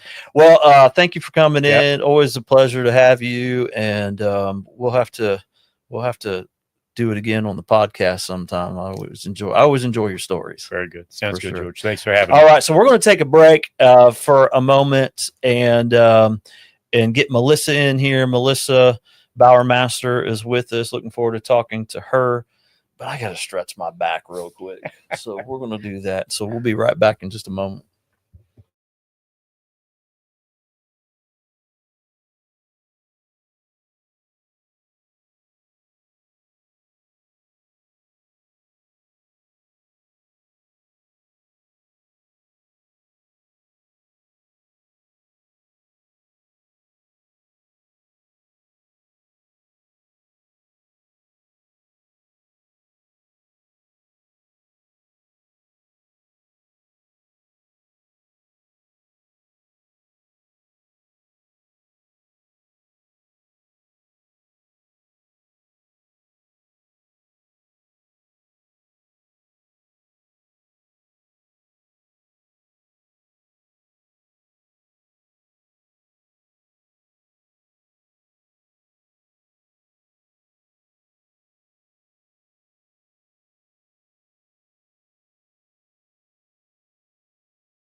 All right, our producer over there is getting a little punchy. You got a couple of mice over there, and you were just using the wrong one.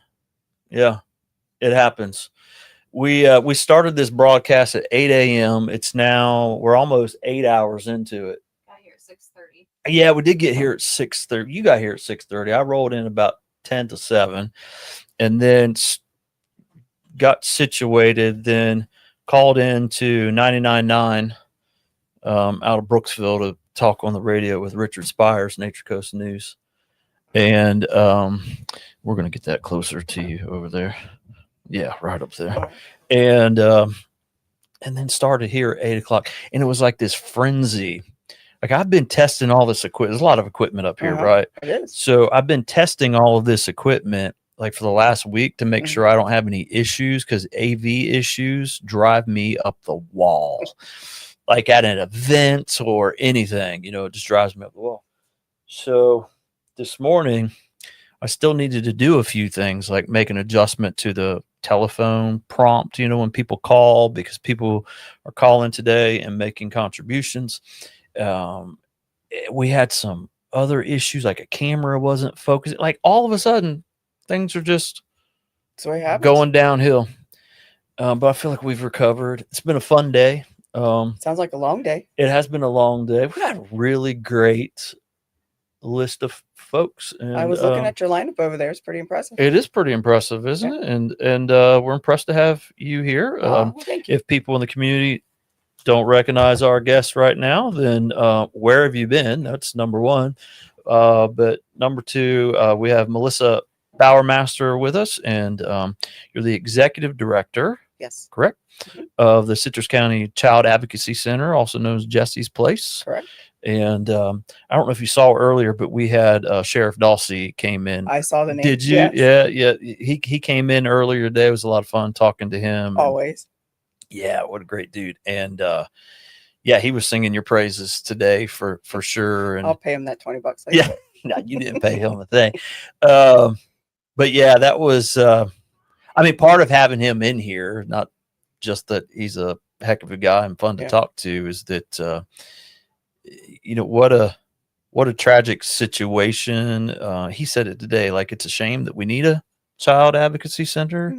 It's obviously it points to an ill in society, right? There's a brokenness of the world that we live in, but we've got to have it. And we both agree that no better person to be running that agency than you. And thank you.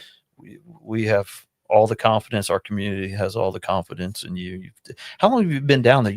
You are the first executive director. I'm the only executive director, one. that we've ever had. And that's thanks in large part to Sheriff Dawsey, to Jeff. When Jesse's Place first started, of course, he was our sheriff, and he was very supportive of the project. And Jesse's Place was very much a grassroots Citrus County community developed organization. So it was a small group of people in the community, from the prosecutor's office, from DCF, from law enforcement, that worked these cases and saw that there was a better way to do things. Hernando County had a child advocacy center. Marion County had a child advocacy center.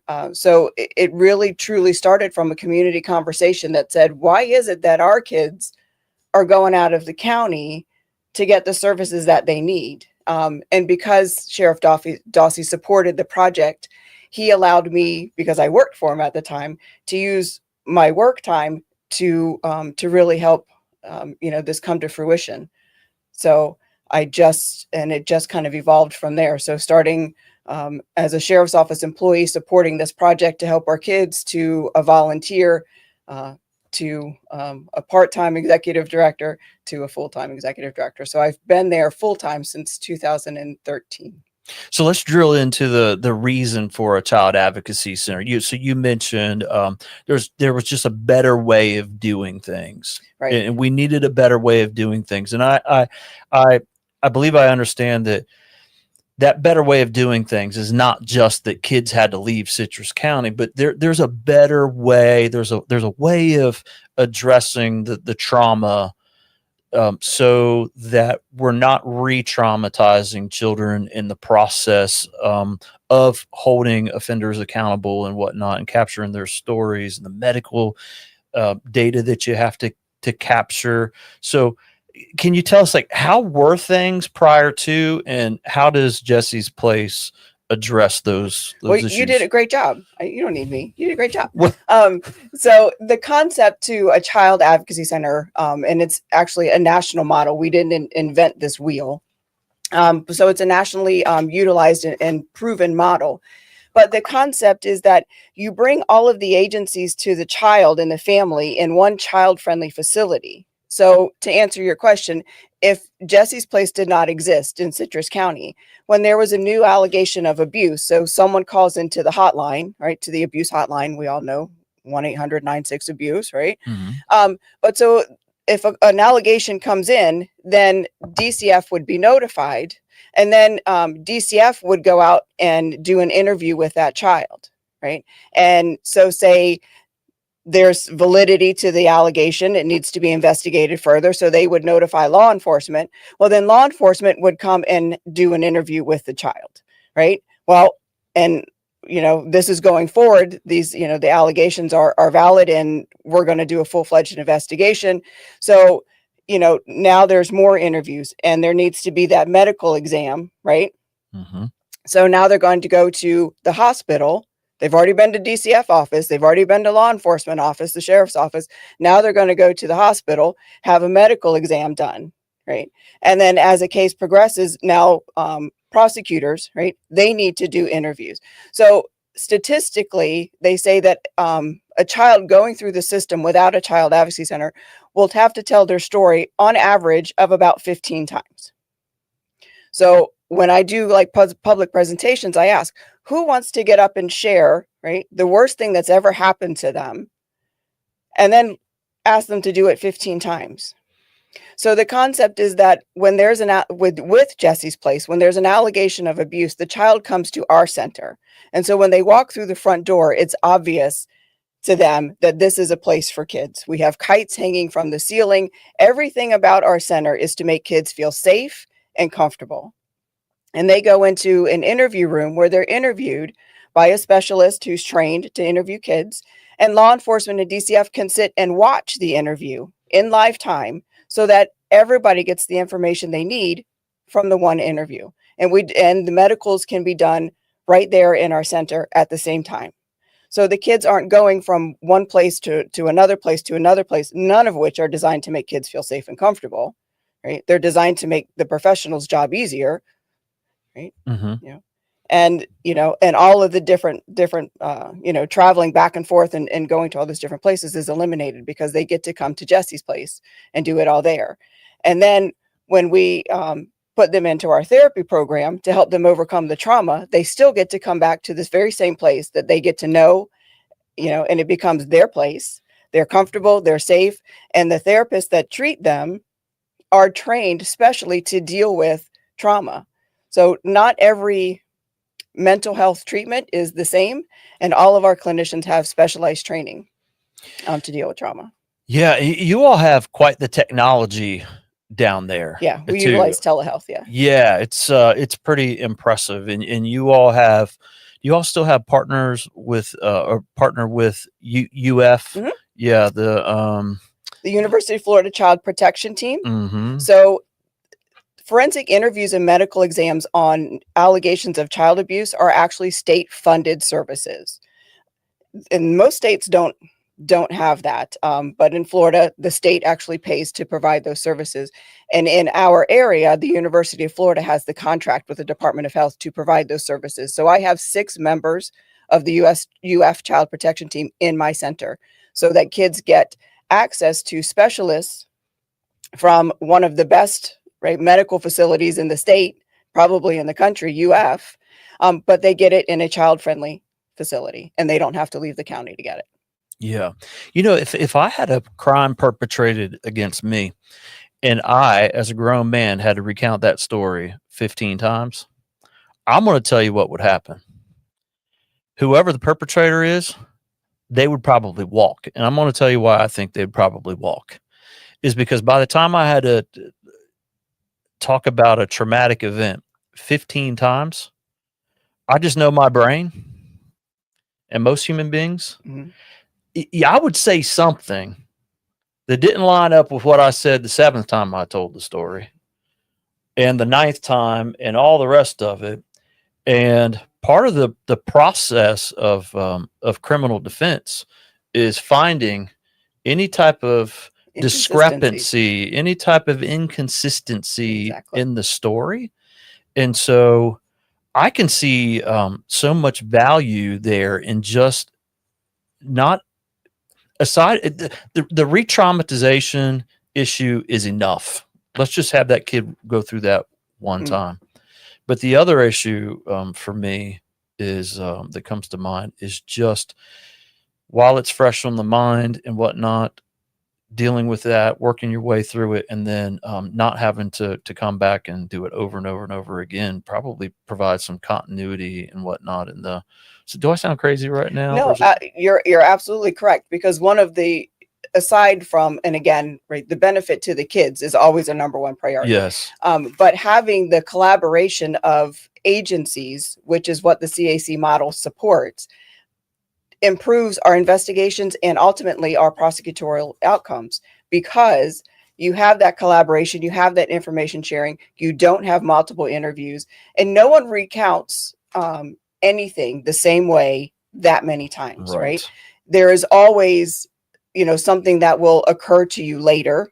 And when I'm speaking in public and people ask me about it, I'm like, if you've ever been around kids, when your kid comes home from school and you say, "What did you do today?"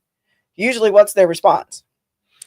Nothing. Right? Nothing. And I'm like, and I've always asked my kids, like, you're at school for 7 hours, you did nothing. But if you ask them, how did you do in math class today? You were going to get a different answer. Doesn't necessarily mean that either answer was intentionally deceptive, that they were lying. That's just kids, right? Yeah, that's why we need trained professionals doing any type of assessment. Right.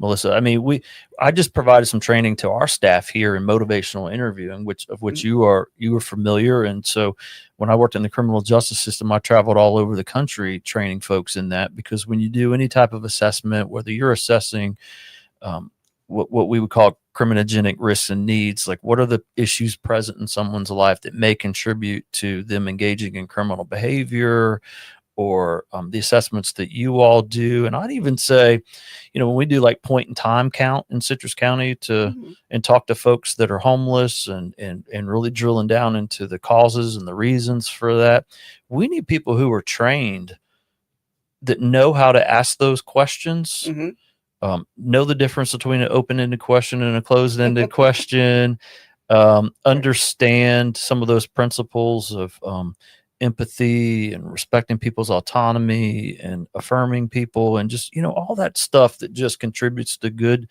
healthy communication. You got to have all of that stuff, because if you don't, then you're not going to get accurate information.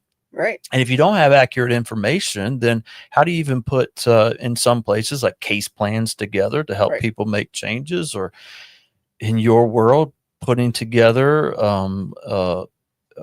a case that's going to have a favorable outcome for that survivor of the abuse. Yep. And I think you and I have had conversations about the trauma informed perspective and bringing that training to the community.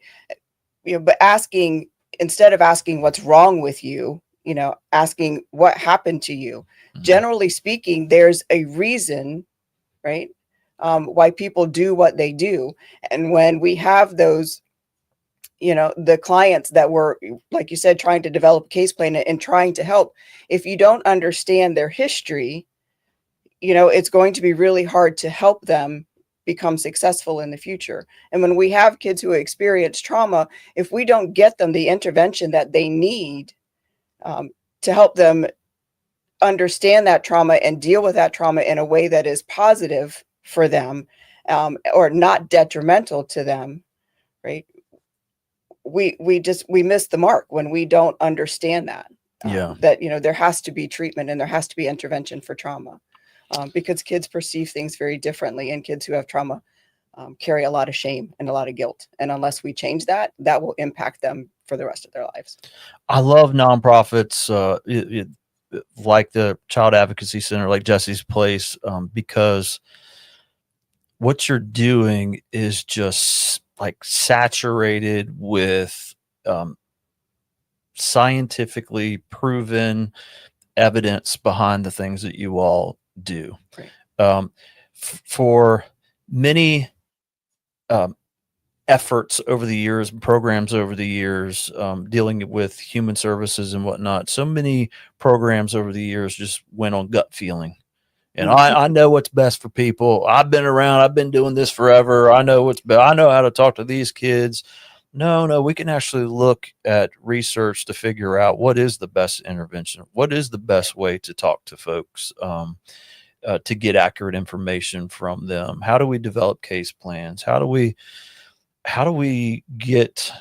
do what works? That's what we would call it in the criminal justice system. Like what works? That was like the term that we gave to the what works literature, the body of work that's out there that shows us how do we reduce recidivism in the criminal justice system. When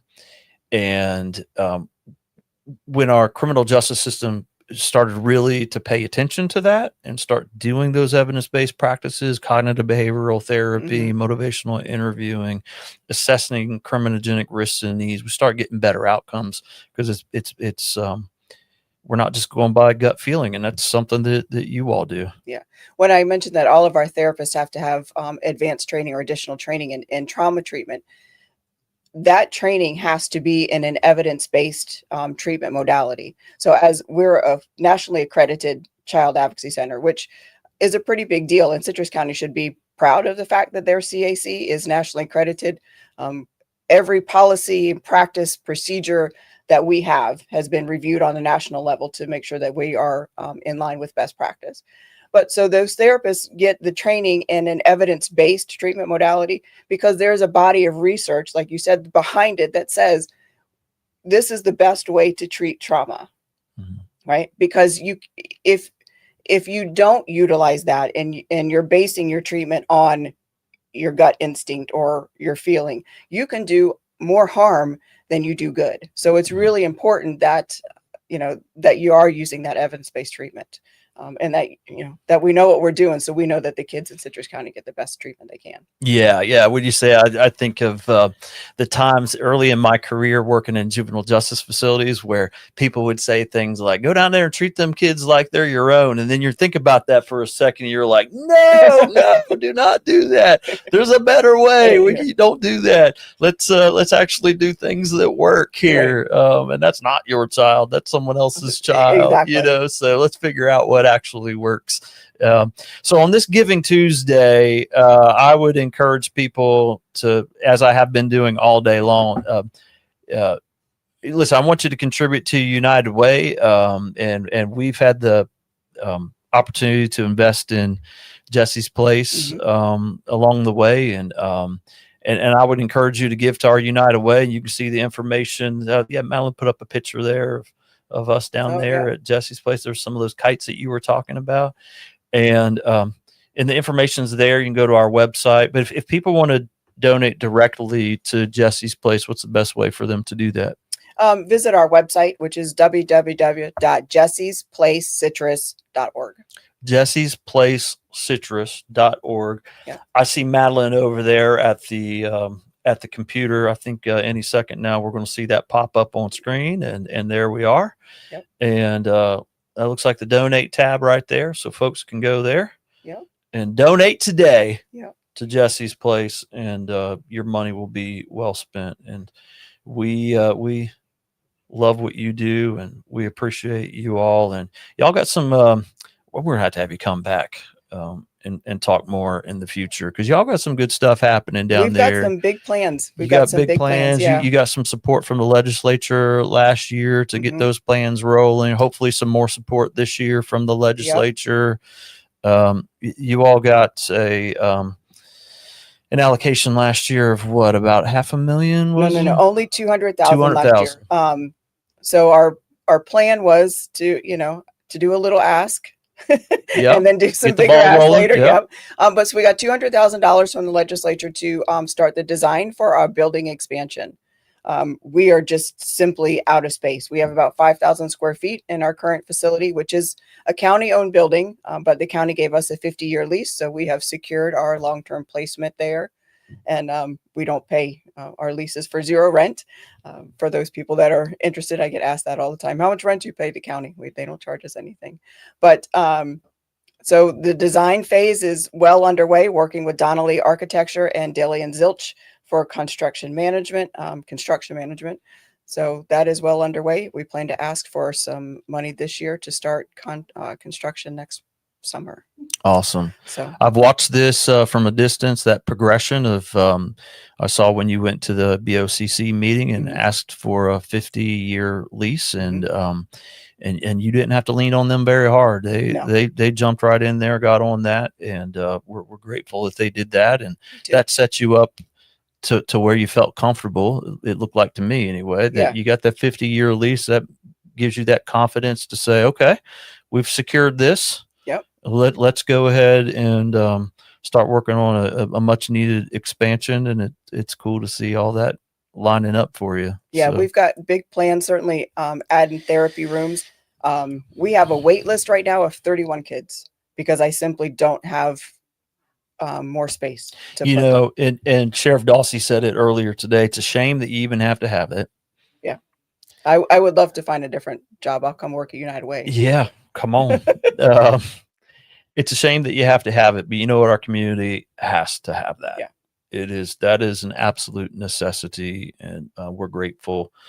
That's what a legacy for Sheriff Dawsey, right?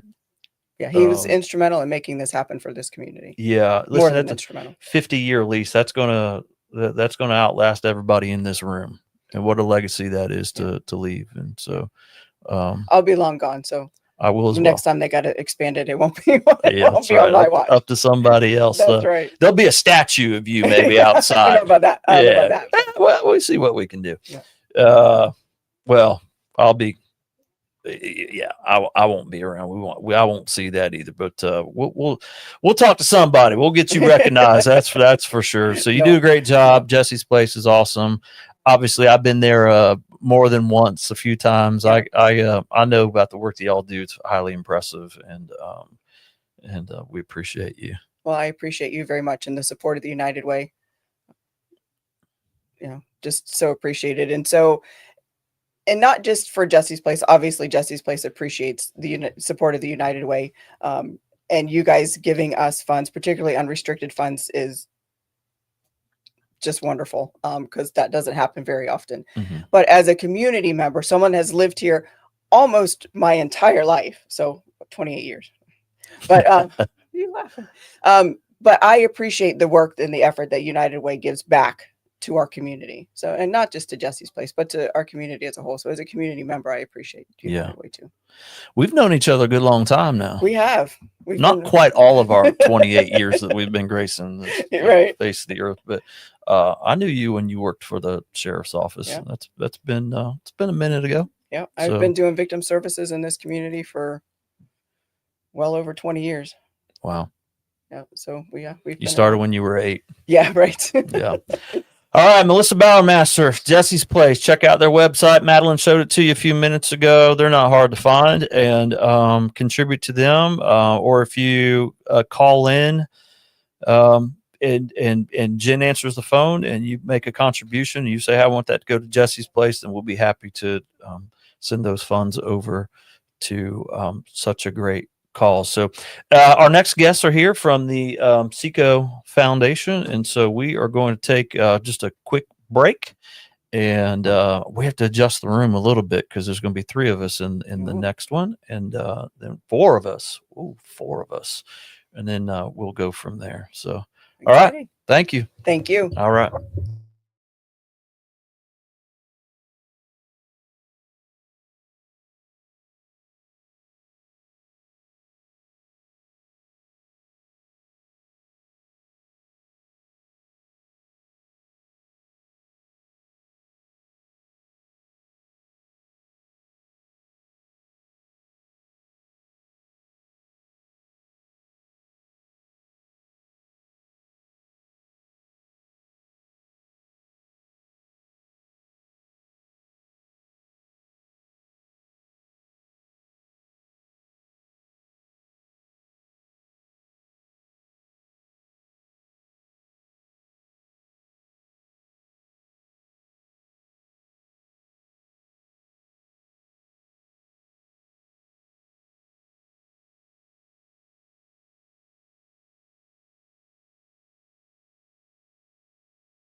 So we're getting a little punchy.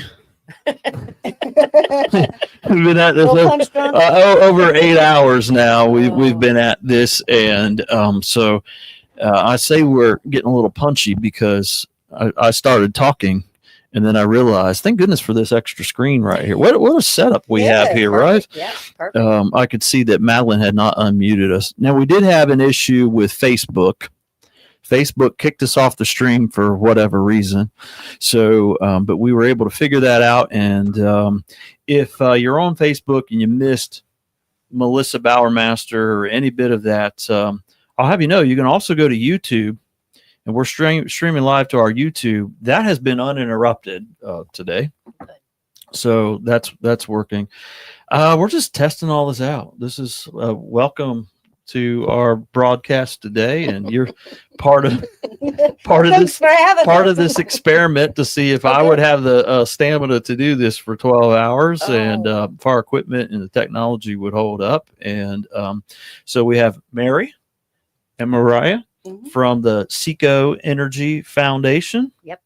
And we are very, very happy recipients of some grants from Seco Energy Foundation, and the foundation is rather new as well, because when I first came here to our United Way 3.5 years ago, we had funds that Seco would provide us to help Seco Energy customers with their bills, and that was probably maybe my first 2 years here. And then the Seco Energy Foundation was created to sort of expand the amount of help that agencies like ours could provide to the community. And so we are now in a position to apply for grants that we can still use to help people with their bills. And that's important when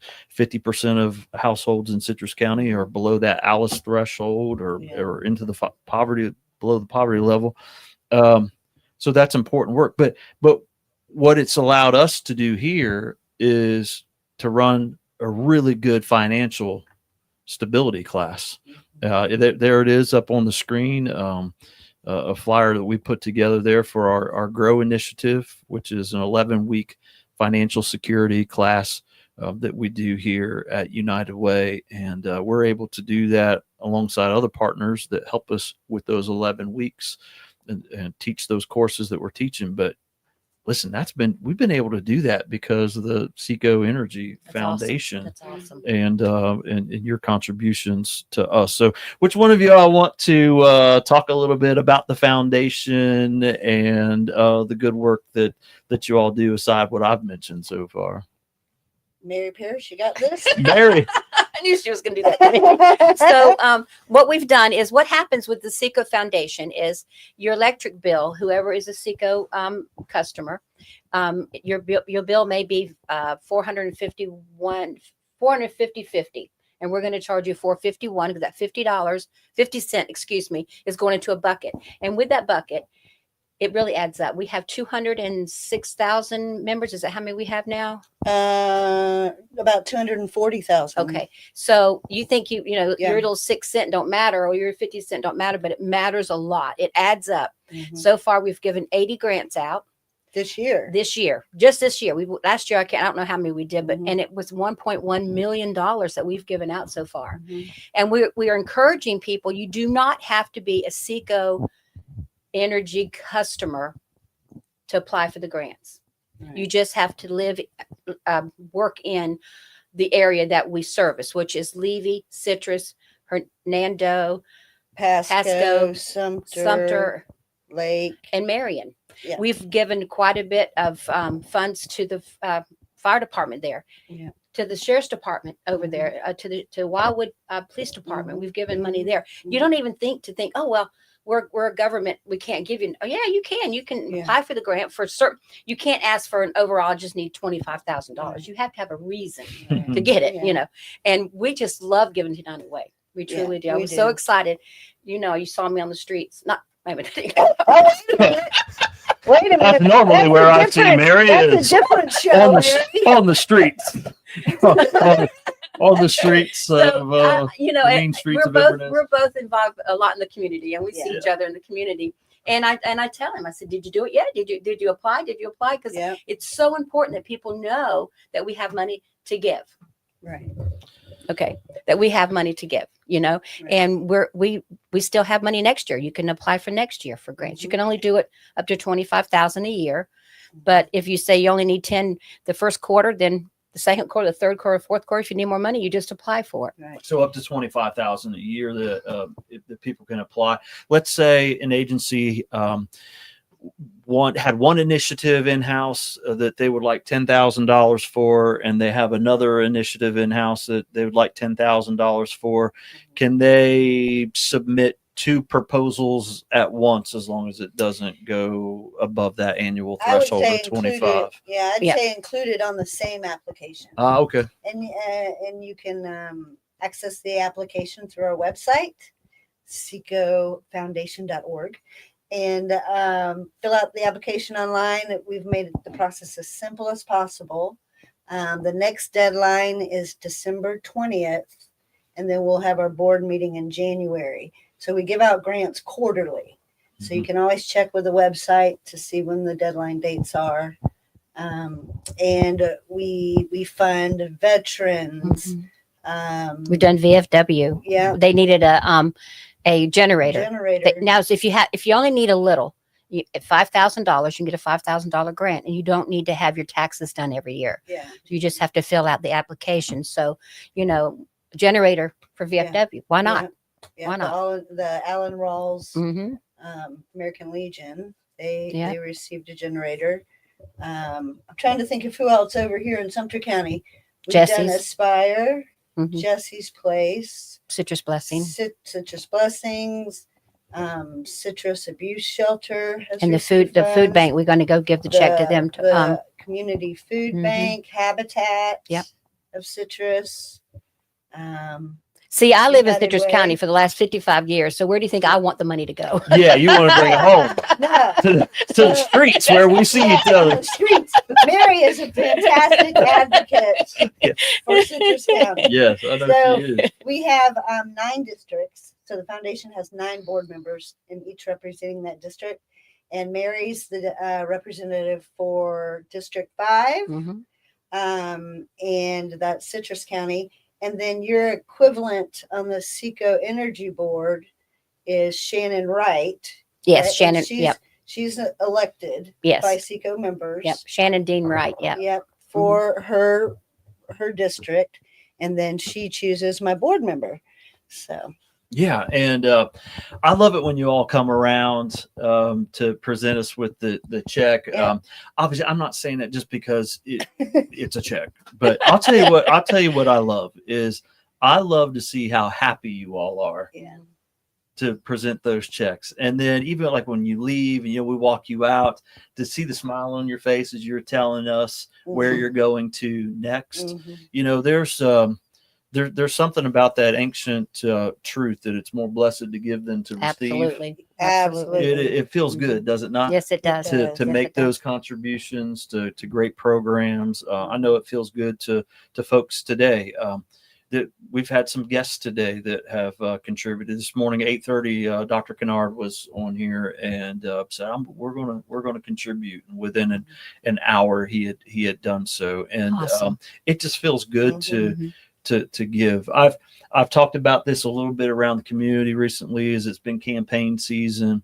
I remember growing up in a household where we had to give our toys away, some of our toys away before we got more at Christmas time. Mhm. And one year I gave away my favorite toys Oh. to a needy family. And here's what I can tell you all these years later, 35, 38 years later, I remember the gift that I gave, Oh. but what I don't remember is what I received for Christmas Oh, that year. wow. Right. And it's, Yeah. it- That's awesome. for me, That's a that great points, testimonial, that points to the evidence absolutely. of the gift that you give is more lasting, memorable, gratifying than the receiving of the gifts. And so I always get to see you all, how excited you are. We're excited to receive in that moment. Absolutely. But it's cool to see how much you all enjoy making those contributions. Oh, we And do. we received $23,000 from the foundation to run our grow program, and there we are accepting that, Yep. that check. Yeah. Yeah, I remember that we took that picture actually out in our warehouse space, didn't we? Yes, yes, we did. With the Mhm, logo mhm, behind us mhm. there, and think of it. We just had I think it was 28 folks that went through that course. Now Oh, that was awesome. that was our 5th cohort of running that class. Oh, wow. And we patterned it after Strong Families over in Marion County. Mm-hmm. And so we just finished our 5th cohort. When we started that, we piloted that. We had like 8 people in that class. And in short order, we're up to 28. That is awesome. That is awesome. And that's really amazing because it is hard to get people to attend classes. And so the fact that you have that many in your classes must mean that they're spectacular. They must be really teaching something that people want to learn. Yeah, and it's also testament to the partnerships that we have with other agencies, some of which have been through here today, like Habitat for Humanity, and they come in and they teach a night. Truist comes in and teaches for 3 nights. Career Source comes in. The person who handles our books here at United Way, Tabitha Wells, she comes in and provides people information on taxes. That's awesome. Yeah. And there's other agencies where if I wasn't 8.5 hours into a Facebook Live, I can remember them right now at this point. But You still got 4 hours to go, that's dear. right. That make that class possible, and so that's in part why we have 28 people in there, because those agencies Right. will refer people to us, or maybe Habitat says, yeah, you know what, we have to have our clients go through budgeting classes as well. How about we have those folks come and do that down at United Partner. Way during your grow initiative? And so that's what that's looked like. There's no shortage of need out there. No. For sure, for those types of programs, and we're happy to do it. And we did have a great model in what they do over in Marion good. County. So That's good. so when you provide childcare, Mm. and again, we wouldn't be able to pay those qualified childcare providers to make that happen without y'all support.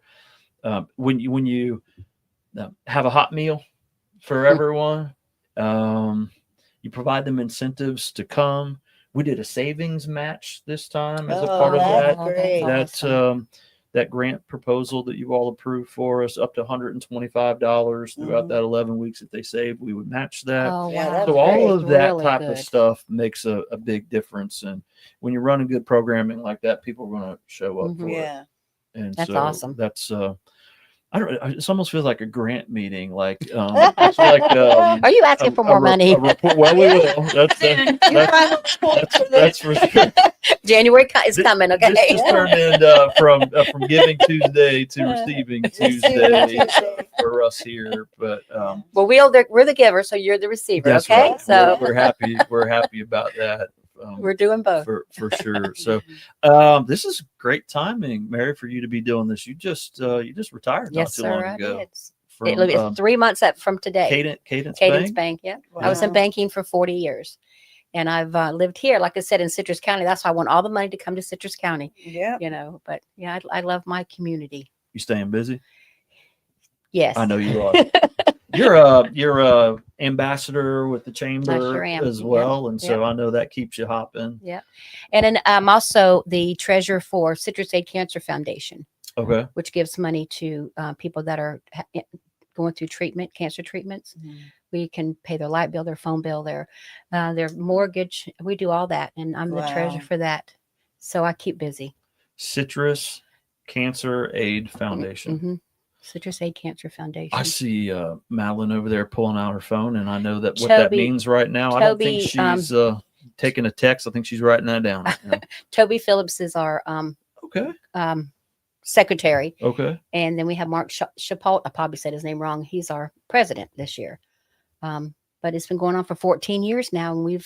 And I just have to tell you, and I cannot stress as much as the community is so giving.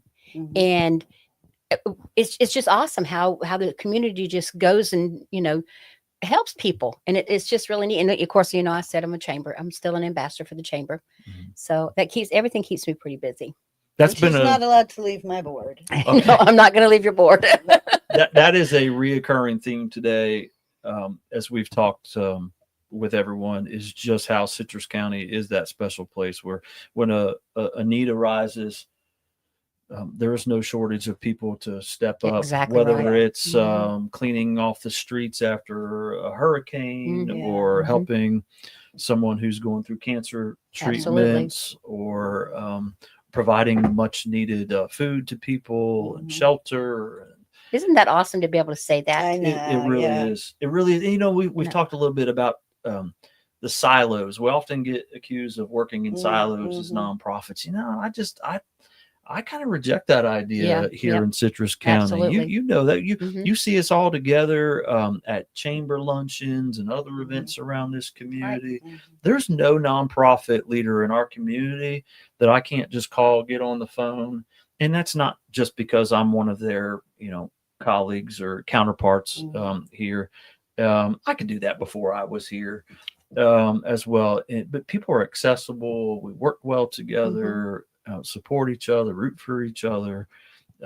This is definitely a special place. I don't know. I haven't done this work in any other county. It's been here. I'm sure there's other Well, we're special gonna places. keep you here, okay? Yeah. All right.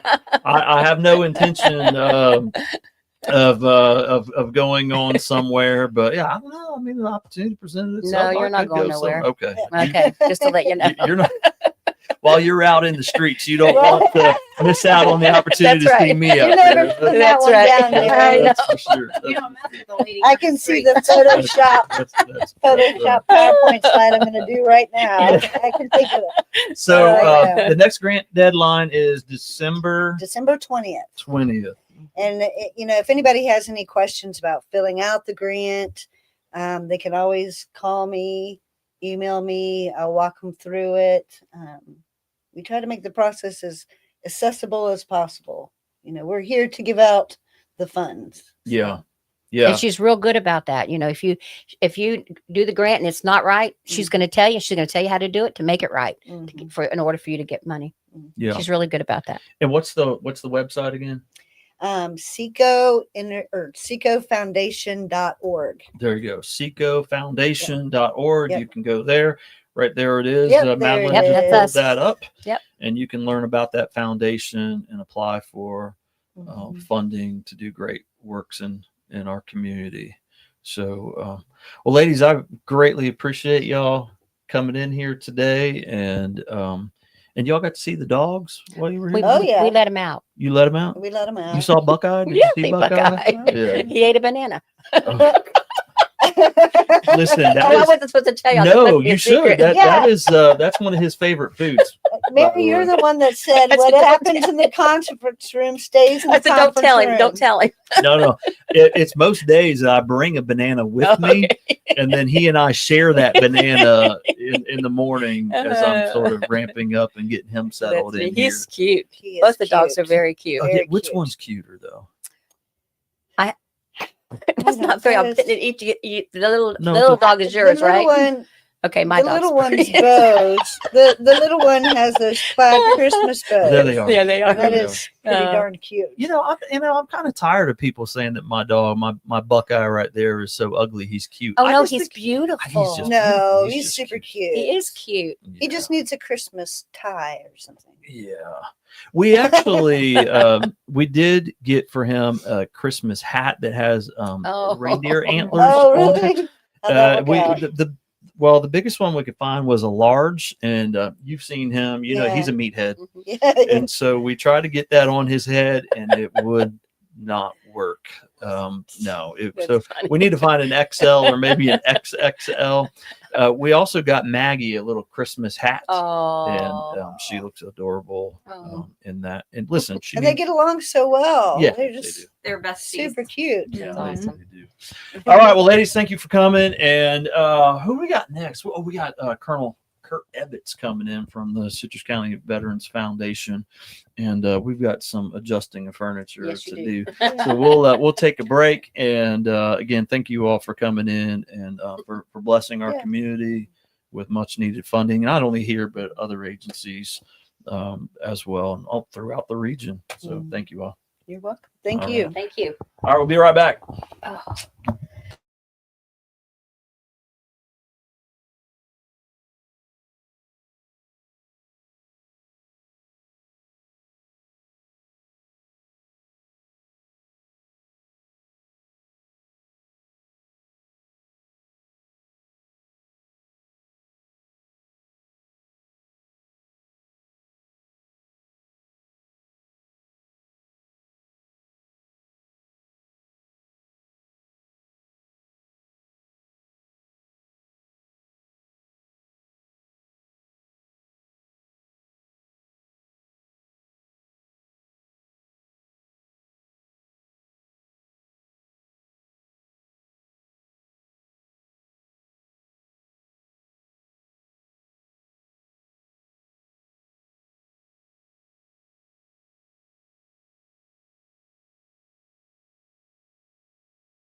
Should I look at you or? Oh, you could. There's a camera right there. One over. That one's on me. That one's on you, and then we got one in the center. But yeah, we could just talk.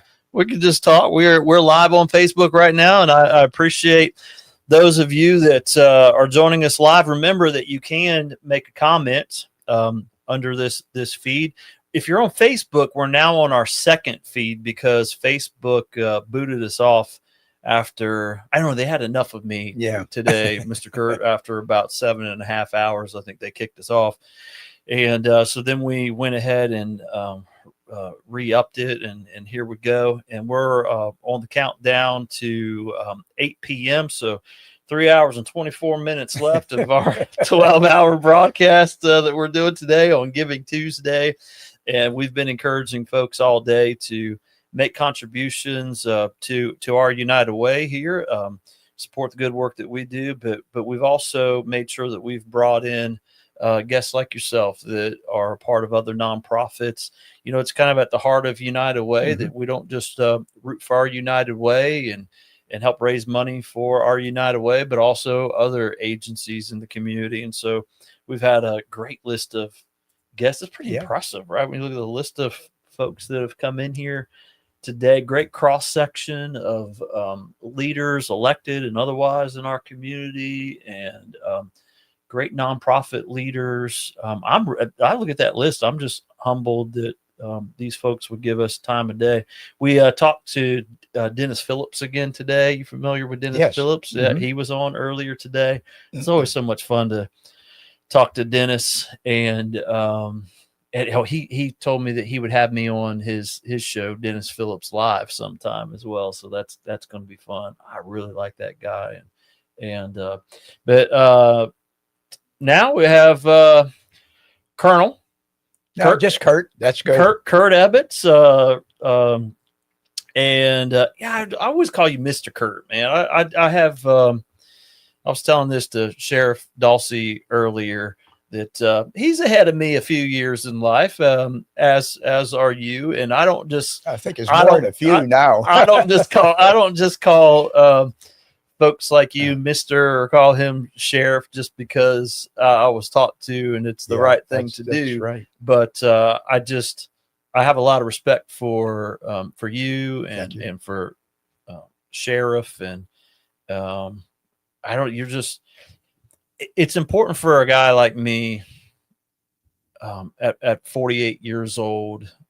I plan on being in this role for a while and serving our community. It's been almost 28 years of me doing that so far. And I think I probably got another good 20 years ahead of me, but it's important for me to look at folks like you and Jerry, who was in here earlier, and others, as that generation of folks that are older than me, men in particular, that I admire. And I don't think I've ever really told you that, but I do admire you, and glad to have you here, and want to hear about the foundation that you run, and it's fun to be on the editorial board with you as well. You've been on the editorial board. I have been there. Wow.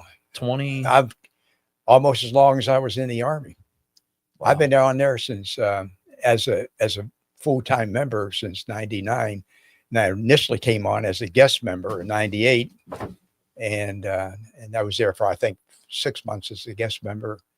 And then that was it. And then they invited me to come back in 99. They were short staffed at the time. They had several people with some major health issues at the time. So I've been on ever since. Yeah, that's a good long time.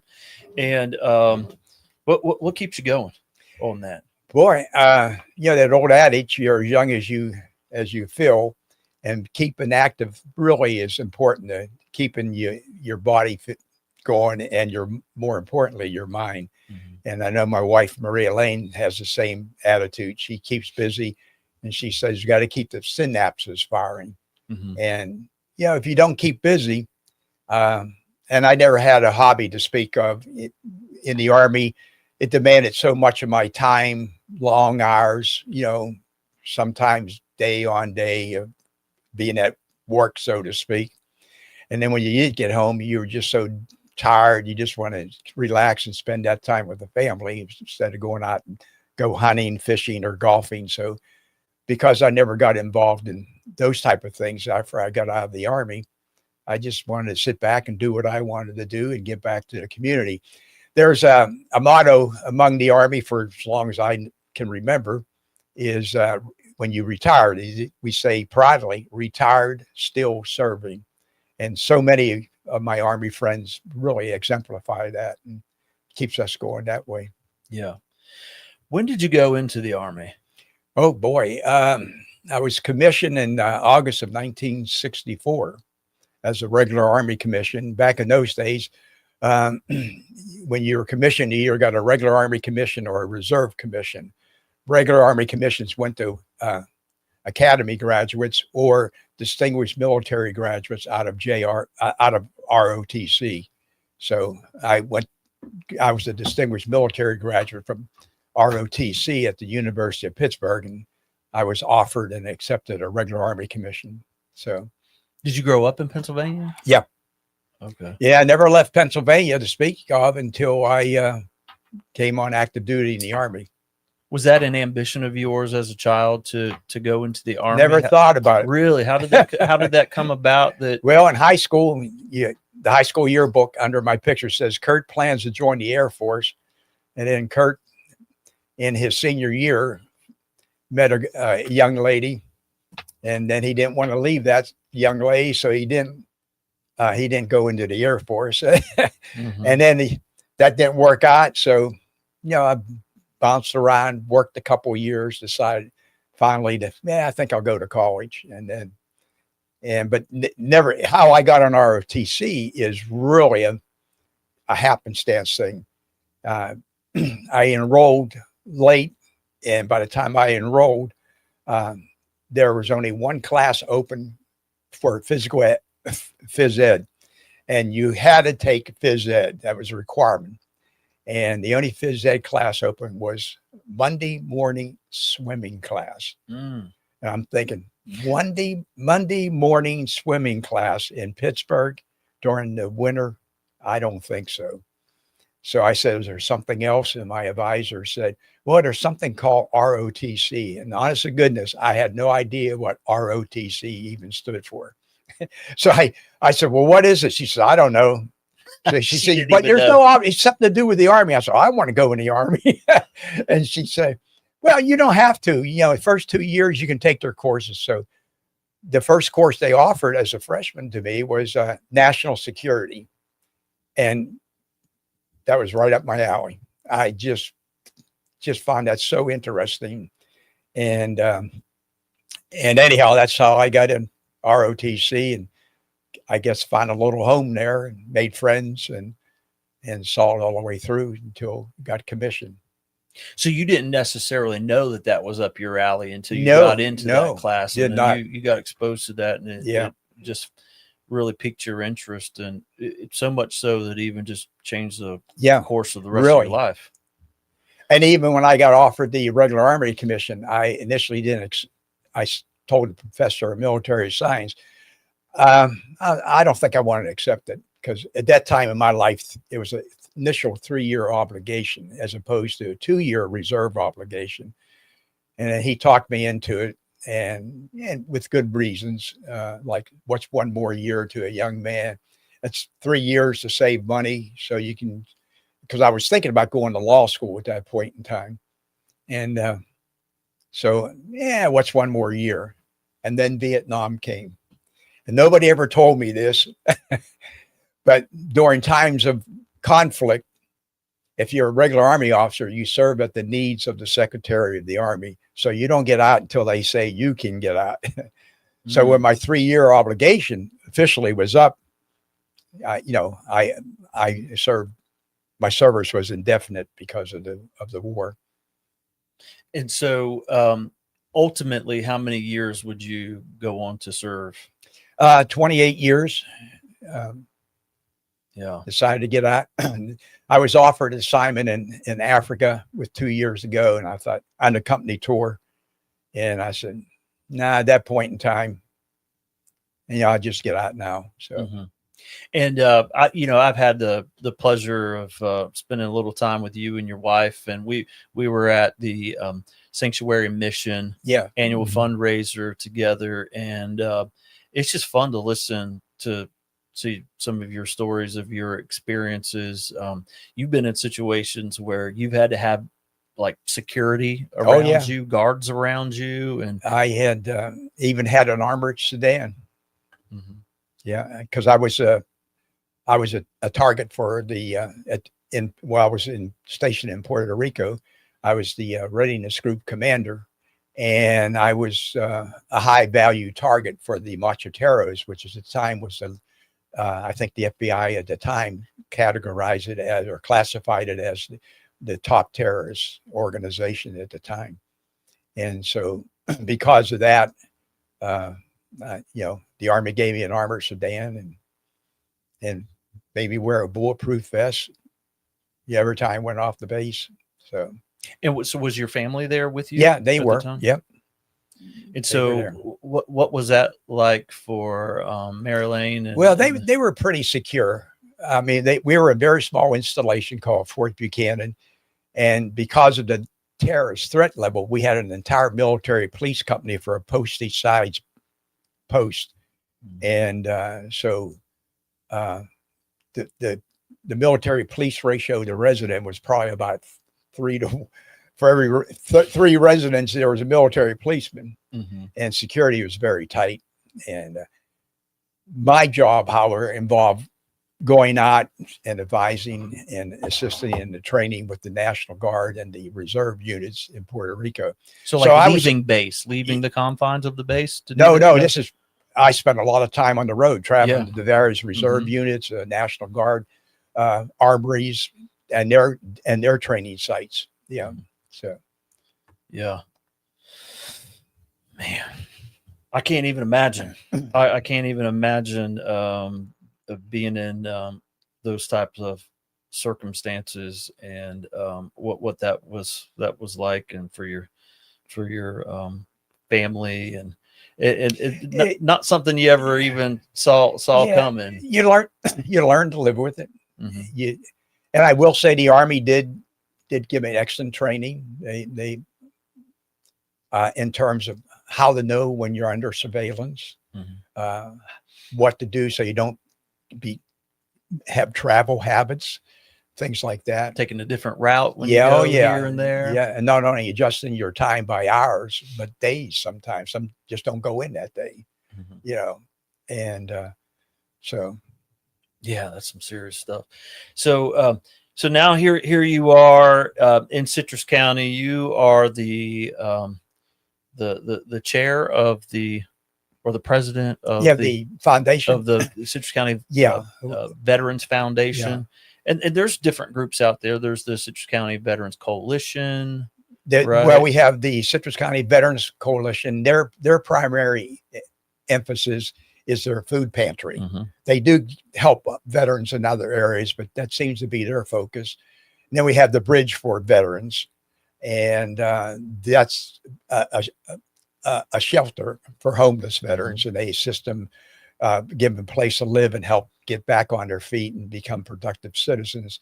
And then our Citrus County Veterans Foundation was formed in 2004 to provide urgent assistance to Citrus County veterans and their surviving spouses. And we, as an organization, we take pride that we, being military, a lot of our board members are retired, and we know how important the spouse is to a successful military career. They're the ones that keep the family together when you're out traveling or going overseas or go off to war, so to speak. And so we make sure the surviving spouses are, we want to help them too. Yeah, they're serving as well. Yep, absolutely. Yeah. So what are some of the types of services and supports that you all provide to veterans and their surviving spouses? Well, like I said, we're there to give short-term emergency assistance, and car repossessions. If a car is going to transportation is vital. And so if their car is going to be repossessed, we have paid their back car payments. And also if they use their car, which a lot of them do, to go to work or the part-time job, or even go to the doctors, so to speak, we pay for car repairs, anything to do with transportation.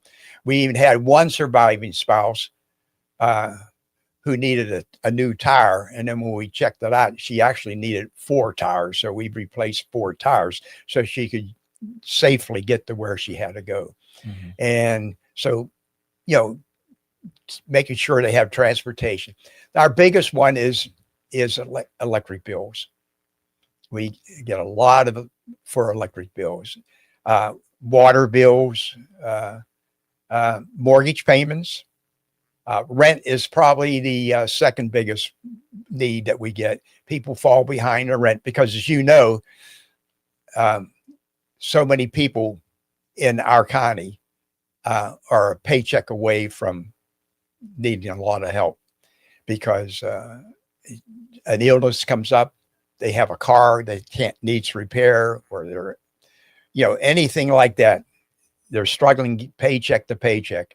And anything unforeseen can really, and that's what we're there to do in those situations, to get them over the hump. And so we do that. And we've even paid property taxes, so they wouldn't lose their only asset that they have. And on 3 occasions, we had surviving spouses ask for assistance just to cremate the remains of their husband. They didn't have the money for cremation. So 3 times we helped on that, which is, it really gets your gut when you think about it. You have a loved one and you don't even have the money to give them, an honorable burial, which they deserve.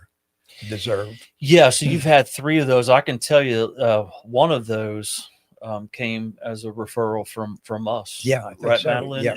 And I remember that quite well because we were leaving the office to go somewhere, and there was a lady coming in, and I saw that she was going to our door, and so I stopped and talked to her and just find out what her need was and what was going on, and that was what the need was. And so we talked, and in no time we got her connected to you all, and you all met that need. And you're right, that one kind of punches you in the really gut. does. It really does. And you said the key word for our organization, referral.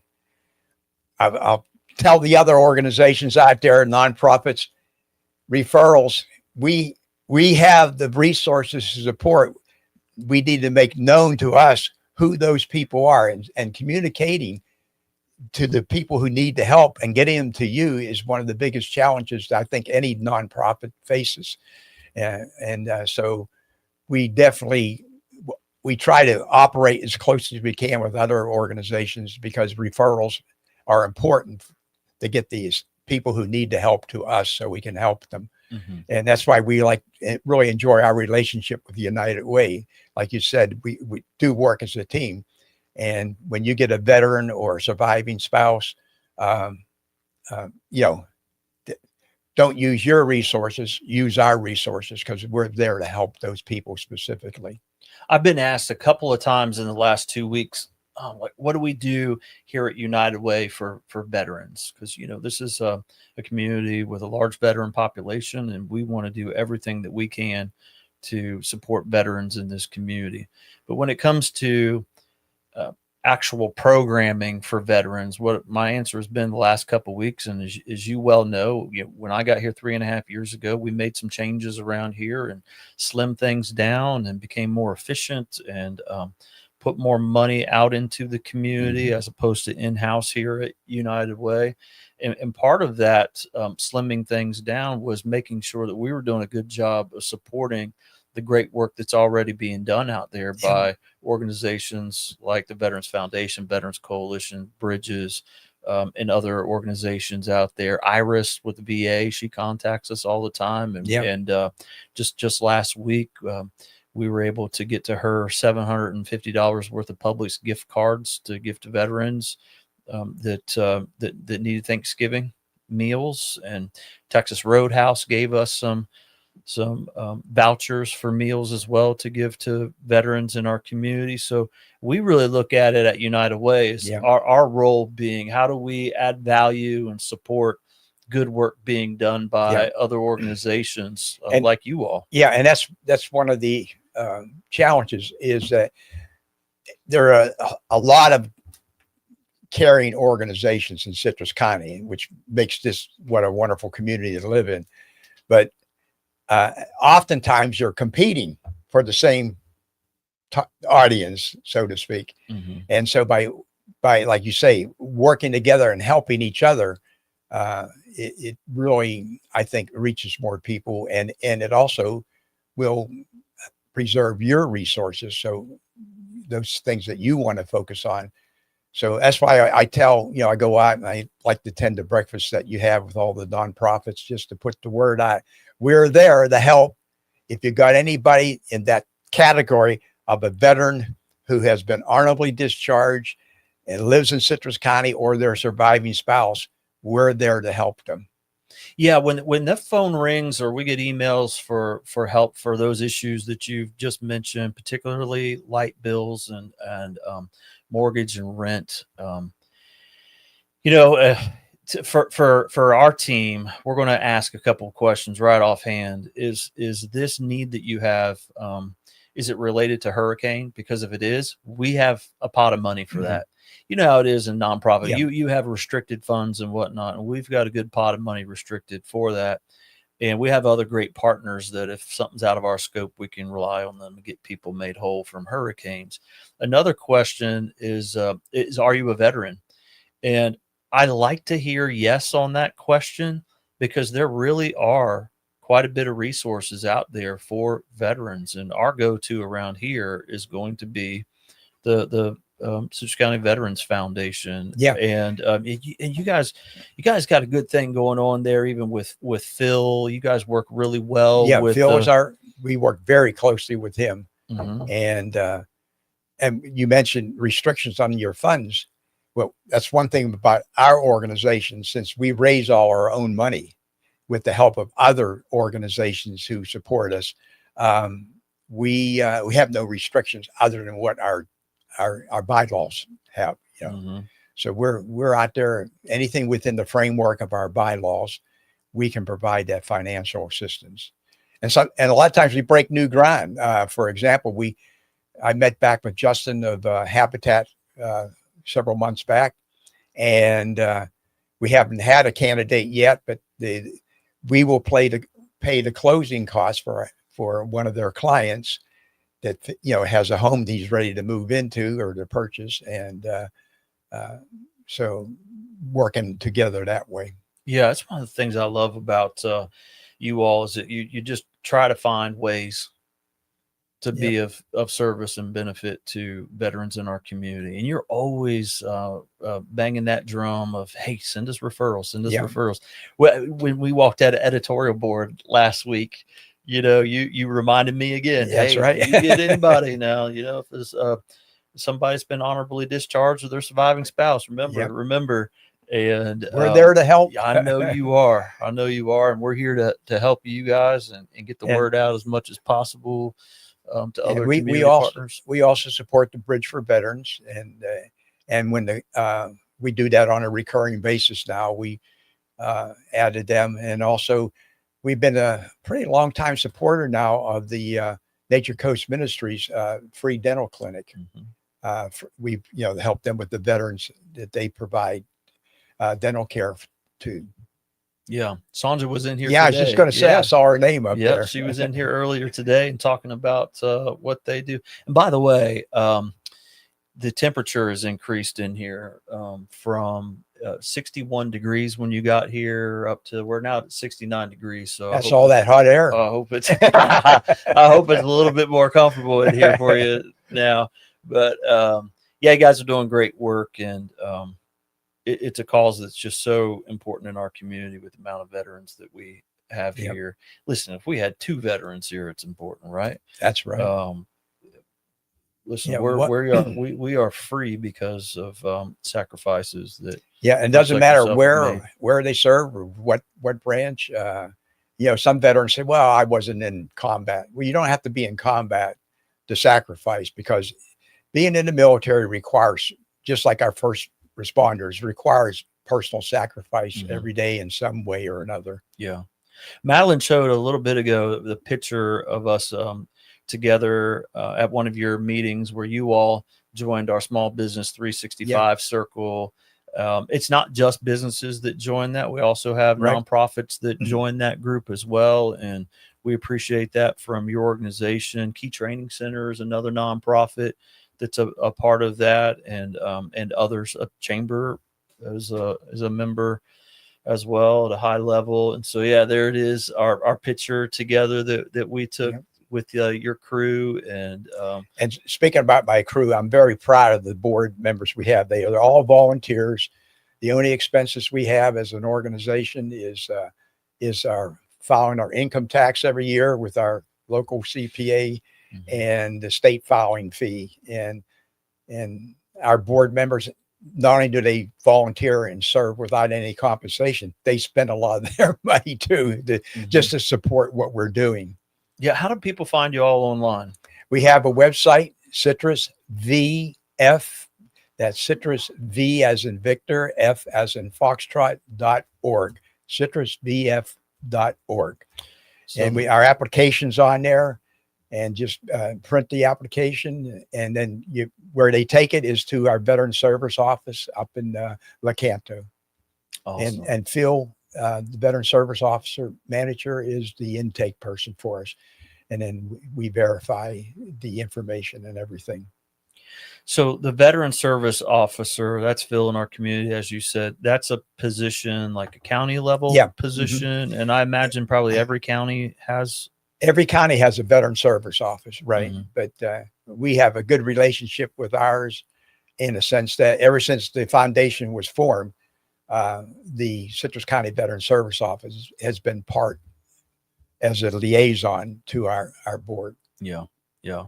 That's fantastic. And he attends our meetings, participates in them. And so we have that really good, close relationship. And that's keeping expenses down and more money out for veterans in our community. Absolutely. That are in need. And we it's good because, veterans come in, they go to the Veteran Service Office, and right away he knows if they need any assistance, just when they come in to file a claim, or wherever it may be. Yeah. All right, everyone. So visit, Madeline just put the website up there, citrusvf.org, to learn more about the Citrus County Veterans Foundation. And Mr. Kurt, we need you in our community doing these good works, and we appreciate it. And well, thank you. We appreciate you and the United Way, and what you all do to help people in our community. Yeah, we appreciate your service and that of every other veteran in our community. I get to sit here and run my trap for 12 hours today on Facebook because I live in a free country, and that came at a cost, right? People willing to step up and maybe even when they didn't see it coming, like you that's did. right. You happened upon a ROTC class in college, University of Pittsburgh. Yeah. And what a life that turned out to be for you and your family. So appreciate you coming in. So we are going to take a quick break. Rain is here from CASA, and we're going to switch spots here, and I'm going to wet my palate real quick. I'm surprised I still got a strong voice. Very strong voice at 5 p.m. with 2 hours and 55 minutes left to go. Do you hear my knee? Well, crack thank you right very there? much, and Oof. wish you all a Merry Christmas. Yeah, wish you a Merry Christmas as well. I'll see you before Christmas, but hope you and your family have the best Christmas ever. All right, we will be right back in just a minute with Rain.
shitting himself. Is what he's doing. Come here, big boy. Come here. Buckeye has joined the broadcast, and he is very rambunctious right now. He's been downstairs all day while Daddy's been up here running his mouth, and here he is. And you brought gifts for our babies today too, didn't you, Rain? I did. I could not leave them out today. All right, so we have Rain from Casa. Hello. Thank Me, you for having me. Oh my gosh! There's Christmas gifts. Oh my goodness. Oh, yes. Oh my All right. gosh. I know it's as big as you. Oh, It's as big as he you. is. He is having fun with this. Look at this. Oh my gosh, buddy, this is. Rain, I hope you're not going to be offended that this toy is not going to last No. until I leave here at 8 o'clock. Oh, it's got a squeaker too. It's got a He wants squeaker. hers. Yes. You can have both of them. All right. So if you're watching right now on Facebook, I would like for you to go into the comments section and comment on whose dog is cuter. Buckeye, my boy right here, or Maggie right over there. Rain's petting Maggie right now. So Buckeye or Maggie. And for any of you Ohio State haters out there, don't be saying Maggie just because my dog's name is Buckeye. And I am originally an Ohio boy, and I love my Buckeyes, and I love this Buckeye. Oh, thanks, George. What happened? Oh, that's United Way, said Maggie. You did that, Madeline. You know, always cheating the system here. All right. So did someone? Oh, all right. D square, Donna Dyer. My mother coming in strong. Yeah. What'd she say? My granddaughter dog, of course. Maggie. Yeah. Oh, Well, here's another one. this thing is rigged already. This is I don't even know who that is, so it's very fair. Jan. I don't know. Can we get a check on the cameras? I don't know. Oh, if that's my we're board not- chair. Oh, is that who that is? Okay. Well, obviously, I don't think we're shooting in high definition right now. I think the stream might be convoluted or something. People clearly are not seeing these dogs for what they are. They couldn't see his face. He had the That's toy in right. it. He's so cute. He's so cute. This is our chief fun officer here, and Rain, you brought the fun with toys today, and Maggie is the Paul Jack manager around here, and we had some cute pictures of them. Madeline got them jerseys, obviously a Buckeye jersey for this one, and an IU jersey for Maggie. Madeline is from Indiana. I'm from Ohio. And we are very excited about the Big Ten matchup at 6:30 p.m. on Saturday with number 1, Ohio State, and number 2, Indiana. And so It's going to be a reckoning. Yeah. I'm a fellow Hoosier. She is. I seem to remember that now. Mhm. Yeah. So are you a fan of the football team, or like do you follow that at all? Or? I do not. Okay. I did when I was It's at home. best That's that you the only don't. I thing. mean, like, yeah. By 9:30 on Saturday, it's going to be best that you're not really following the IU football program, because they're going to get leveled by the Ohio State University. But anyway, that's not what we're here to talk about. We have talked a little football today, that's for sure. But I've been talking now for 8+ hours and 9+ hours. My math right? 9+ hours. So yeah, football's going to get in there. But today is Giving Tuesday, and Giving Tuesday is the response to Black Friday, Cyber Monday, where we all go out and we spend money. I haven't spent any yet. I'm like one of those last minute people, but spend money on gifts and whatnot for our family members, which is a great thing. But it's also a great thing to give to worthy causes in our community. Rain, I always tell people that I definitely believe in buying local, supporting local businesses, but giving local is also really, really important. Not a discouragement to give to national organizations, because there's great ones, but in all of that giving, we also want to give to local organizations. And you happen to be the head of a really good one, that being CASA, Citrus Abuse Shelter Association. And so tell us about CASA, and we might need to move that mic a little closer to you as you do that. So tell us all about CASA and what you all do down there. Yeah, so CASA is Citrus Abuse Shelter. We do have a lot of people moving here from up north and whatnot. So there is some thinking that CASA is the guardian ad litem program. Oh. Because that's what it is up north. It's a children's service. So for all of our northerners that come, CASA is Citrus Abuse Shelter, and we are Citrus County's local domestic violence agency. We've been in operation since 1983. Started very small with a few volunteers, answering hotline. And today we have a 32-bed safe home. We have room for up to 40 men, women, or children in that shelter.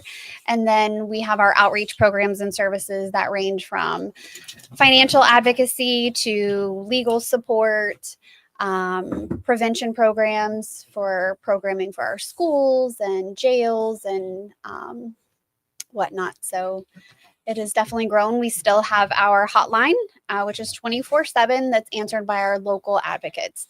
So everything remains in the county, local. So anybody reaching out to the hotline is going to talk to most likely somebody that they're going to see face to face when they come into the office or the shelter.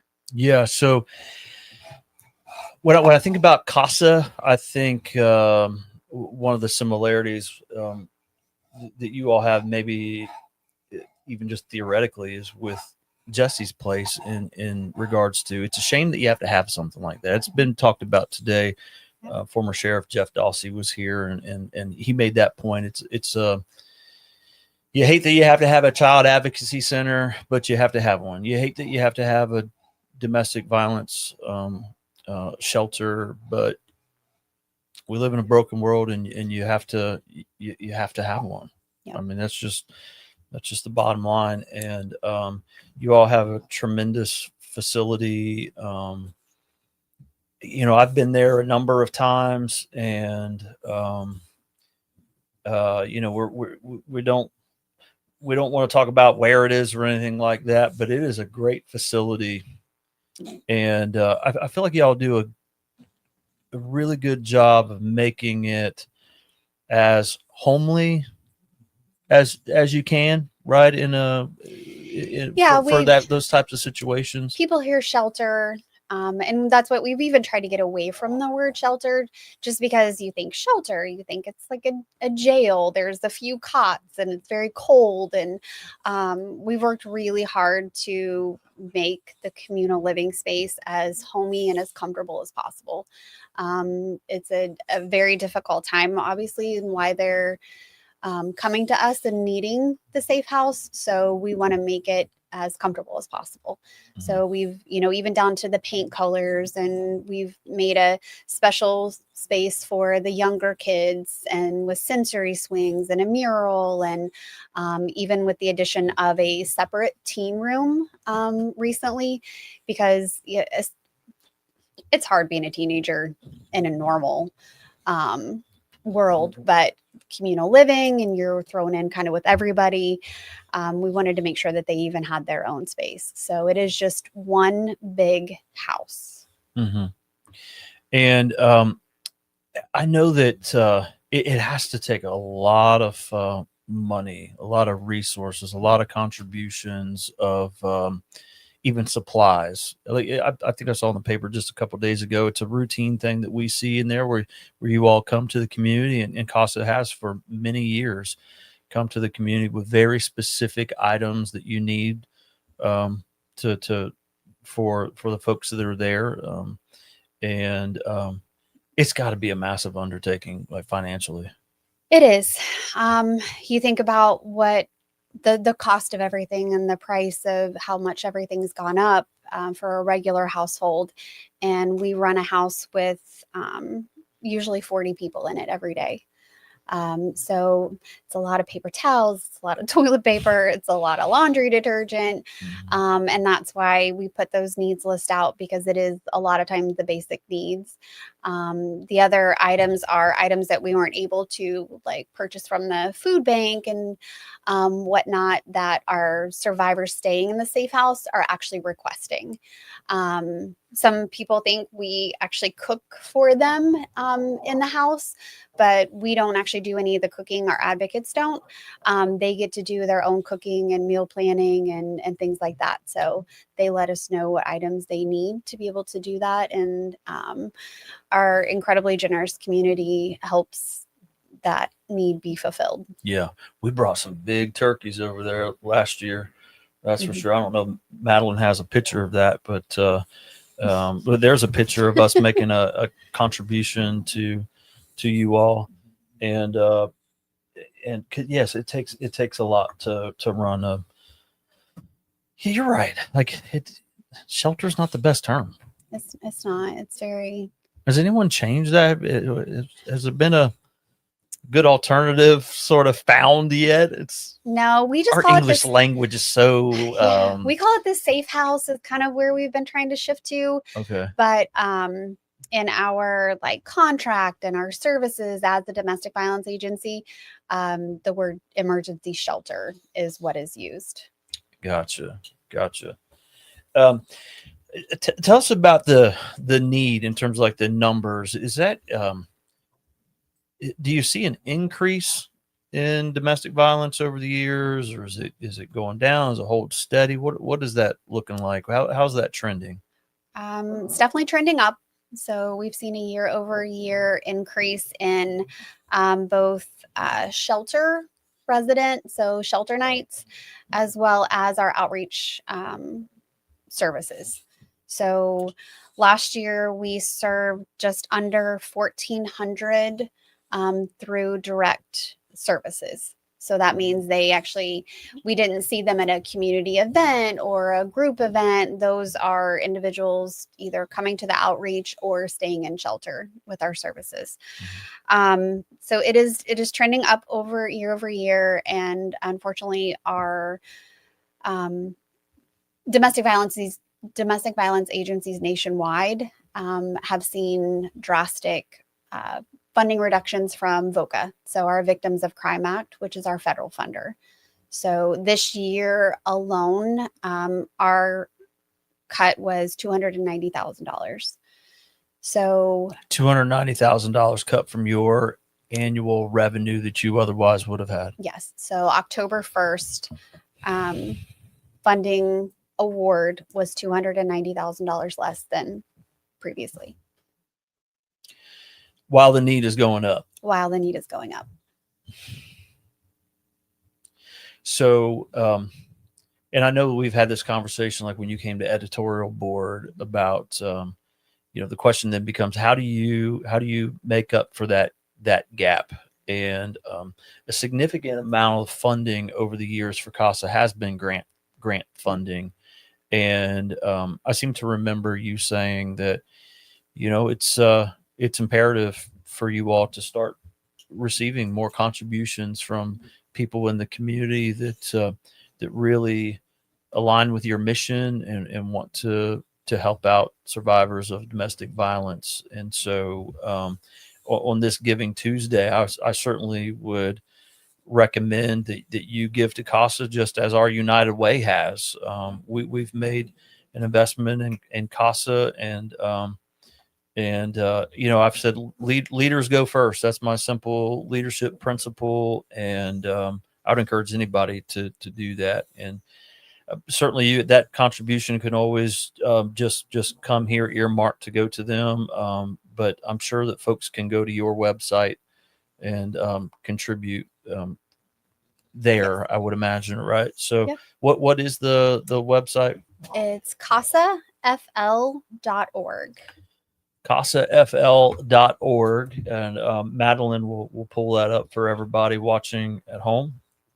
And we want to encourage people to give because it was one of the challenges that I was asked before I even darkened the door of this place 3.5 years ago.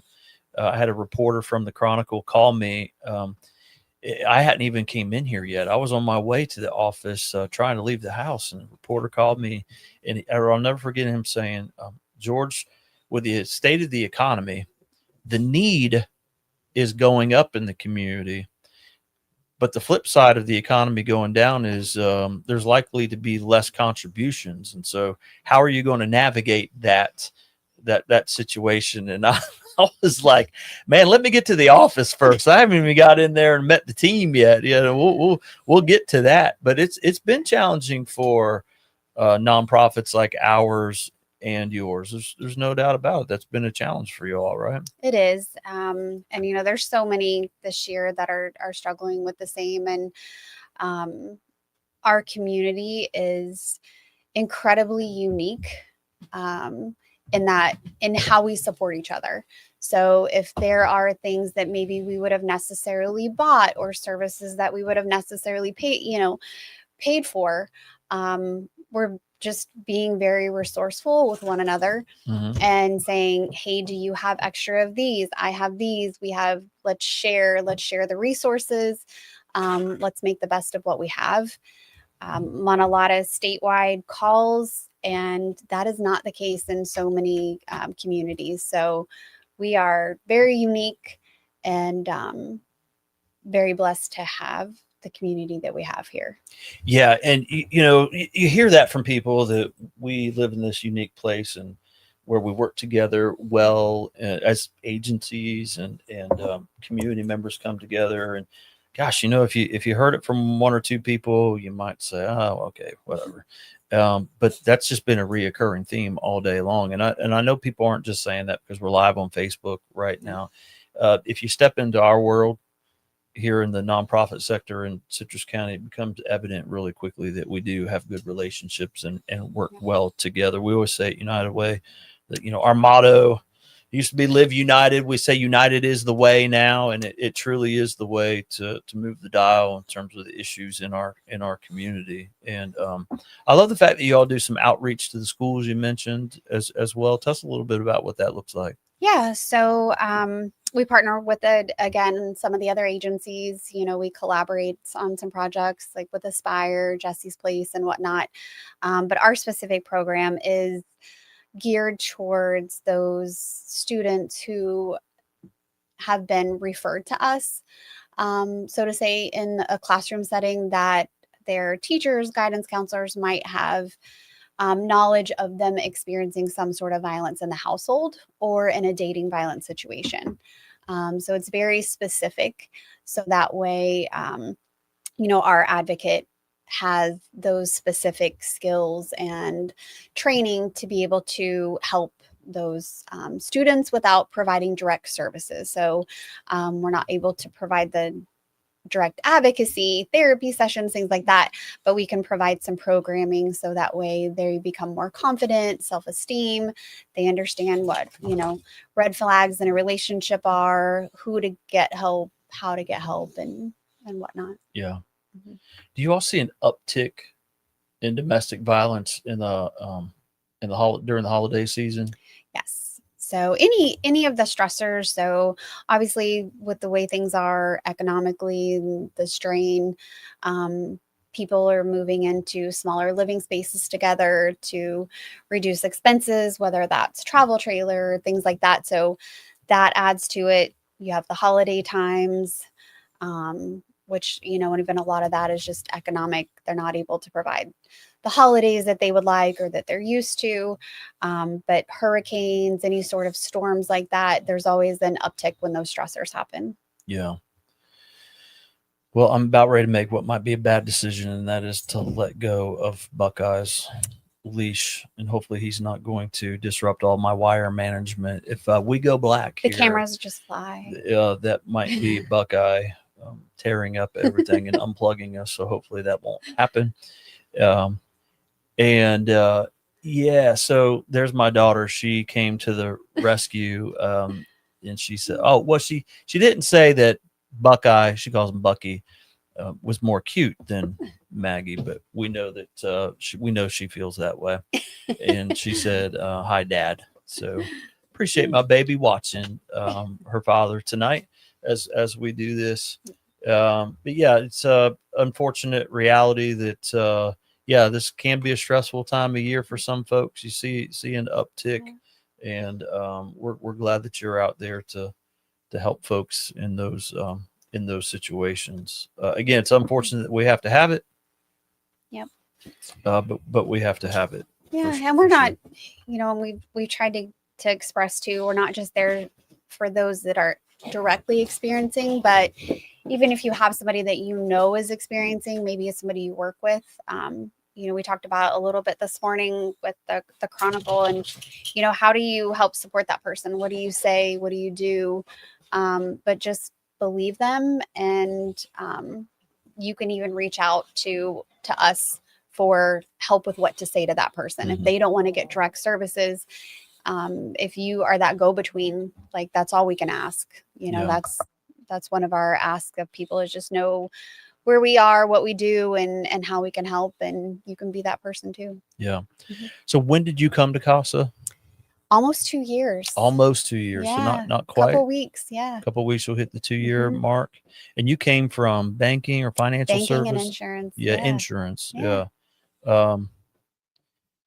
I just want to say, so this is your first foray into nonprofit world, is that right? Yeah. Yeah. Yeah, it was. Well, I have seen you just grow so much, and I'm proud of you personally, and as an old head in the nonprofit sector. March will make 28 years for me, 3.5 here, but you're doing great stuff, and I'm assuming this has been a good move for you to do this and to be on this mission. Yeah. Yeah. So thank you. I appreciate it. It has been incredibly challenging, but also very rewarding to know that just what we do has a direct impact. We're not making more money for a huge corporation, and we're affecting people's lives every single day. Mm-hmm. Yeah. All right, Madeline, do you still have the there's where we dropped off some turkeys and whatnot. Was that last year? Gosh, time just running by so fast. That was last year. And RJ's here, and Buckeye is really enjoying RJ over there right now. I'm not sure how much RJ's enjoying Buckeye. You should ask which dog. You should ask which dog is the best behaved. Oh, yeah. Well, listen.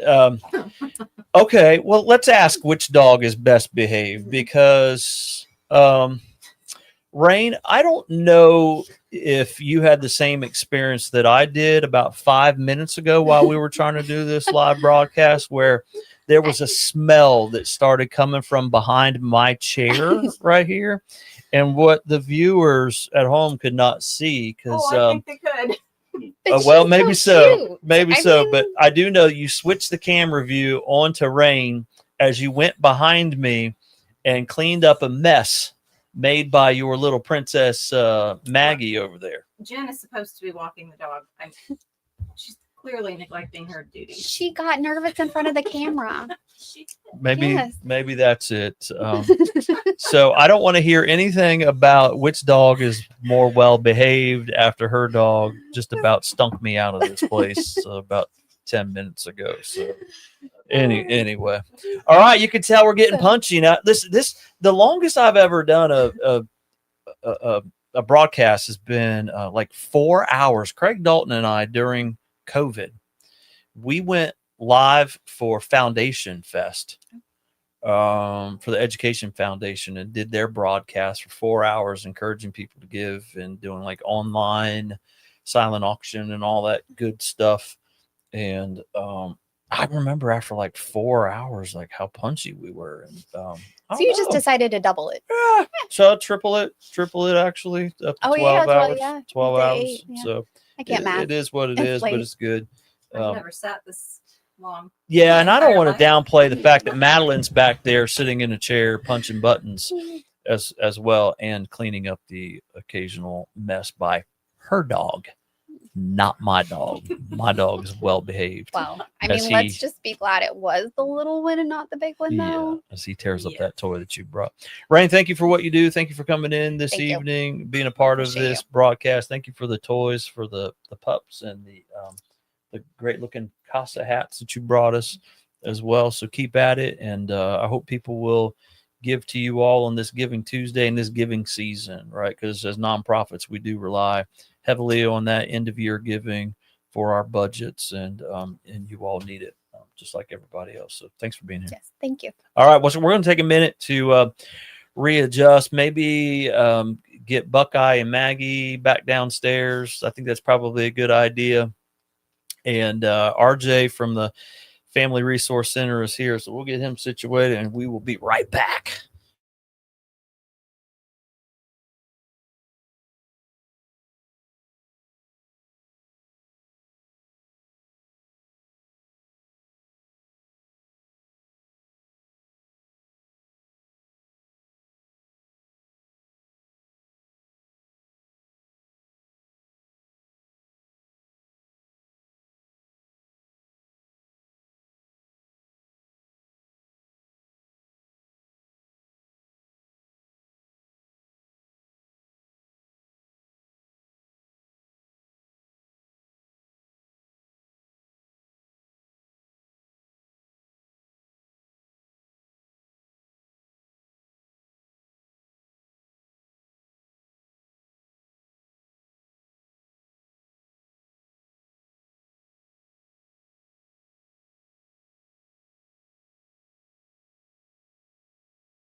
Man, I had to go down and get that wrap real quick. You haven't eaten. I know I've not eaten today. It's this day started off early. Still no time for food. RJ Fontana. Thank you, Family George, for having Resource me. Center. Yeah. Appreciate you being here. Yes, sir. Yes, sir. I feel like your stock is growing in this community, man. Like you've been at it now for what, about 3 years? Mm-hmm. Yes, sir. Down there. Yeah, you know, it was close to this time that Ginger West passed away. Mm-hmm. Yep, she passed away in 22, December 18th of 22. Yeah, and I stepped in as the executive director back in March, so that following year. Yeah, and yeah, it's been an adventure and a ride from there. I know it has, man. And I feel like I've had a front row seat to it, and it's been a joy and a pleasure to get to know you and to watch the evolution of the Family Resource Center. And we'll talk about that. But you like our digs up here, though, don't you? I'm loving it. I wish you guys could see it. It's really, really nice. It's a nice setup. Yeah, Very nice. and it's a lot of tech up there, Oh, right? yeah. And I saw your eyes lighten up when you were looking at it over there when Rain was here, and it's a lot of wires, a lot of different things, and I just started compiling all of this stuff years ago when COVID hit, and I started doing like a little podcast of my own and Facebook Live, and I started compiling this stuff, added some other things to it recently, and here we go. And so it's I don't know, maybe it's been a little bit of a pet project, but RJ, I feel like this is like where the future is going. Absolutely. More nonprofits Mhm. probably need to would benefit from having some technology like this. And so listen, man, Mikasa Sukasa, you want to shoot some stuff or do what? You guys are starting to do some videos and whatnot that I've enjoyed watching, some high quality stuff. But man, you want to shoot PSA or do something, you just let us know and we can make something happen. Awesome. Thank you. Yeah. So this is a busy time of year for you all. I mean, this is the time of the year where I feel like the eyes of the community are really on the Family Resource Center. Your time where you just kind of stand out head and shoulders above everybody else because it's Christmas season. No one does Christmas like you all do Christmas, serving so many children and families. And you got a great new, well, it's not a new building, but recently renovated building. Tell us all about what Christmas looks like at the Family Resource Center. So it's amazing. I mean, our community is amazing. We are in the old fire station on Highway 200, and it's amazing. It's 4,000 square feet of just pure magic. And I tell people that because we're able to serve over 2,000 kids in a 6-week span. And we have over 400 volunteers that come in and help make that happen. We have sponsors. We have no need for sponsors. First time ever, our kids are already sponsored out. We're just waiting for them to come back. And when you say sponsors, what do you mean by so we work with 35 groups in our community that identify the kids directly, and we kind of find the sponsors, and we have amazing business owners and county departments and individuals, churches that come in and sponsor these kids. And then we get to we have volunteers that come in and wrap the presents, and then the caseworkers get to deliver the presents. And it's the best space we've ever had, and for a program as big as ours and a program that we're most known for, we needed a separate building that could just house everything that we do. The unique thing about our program is we try to give away toys and clothing.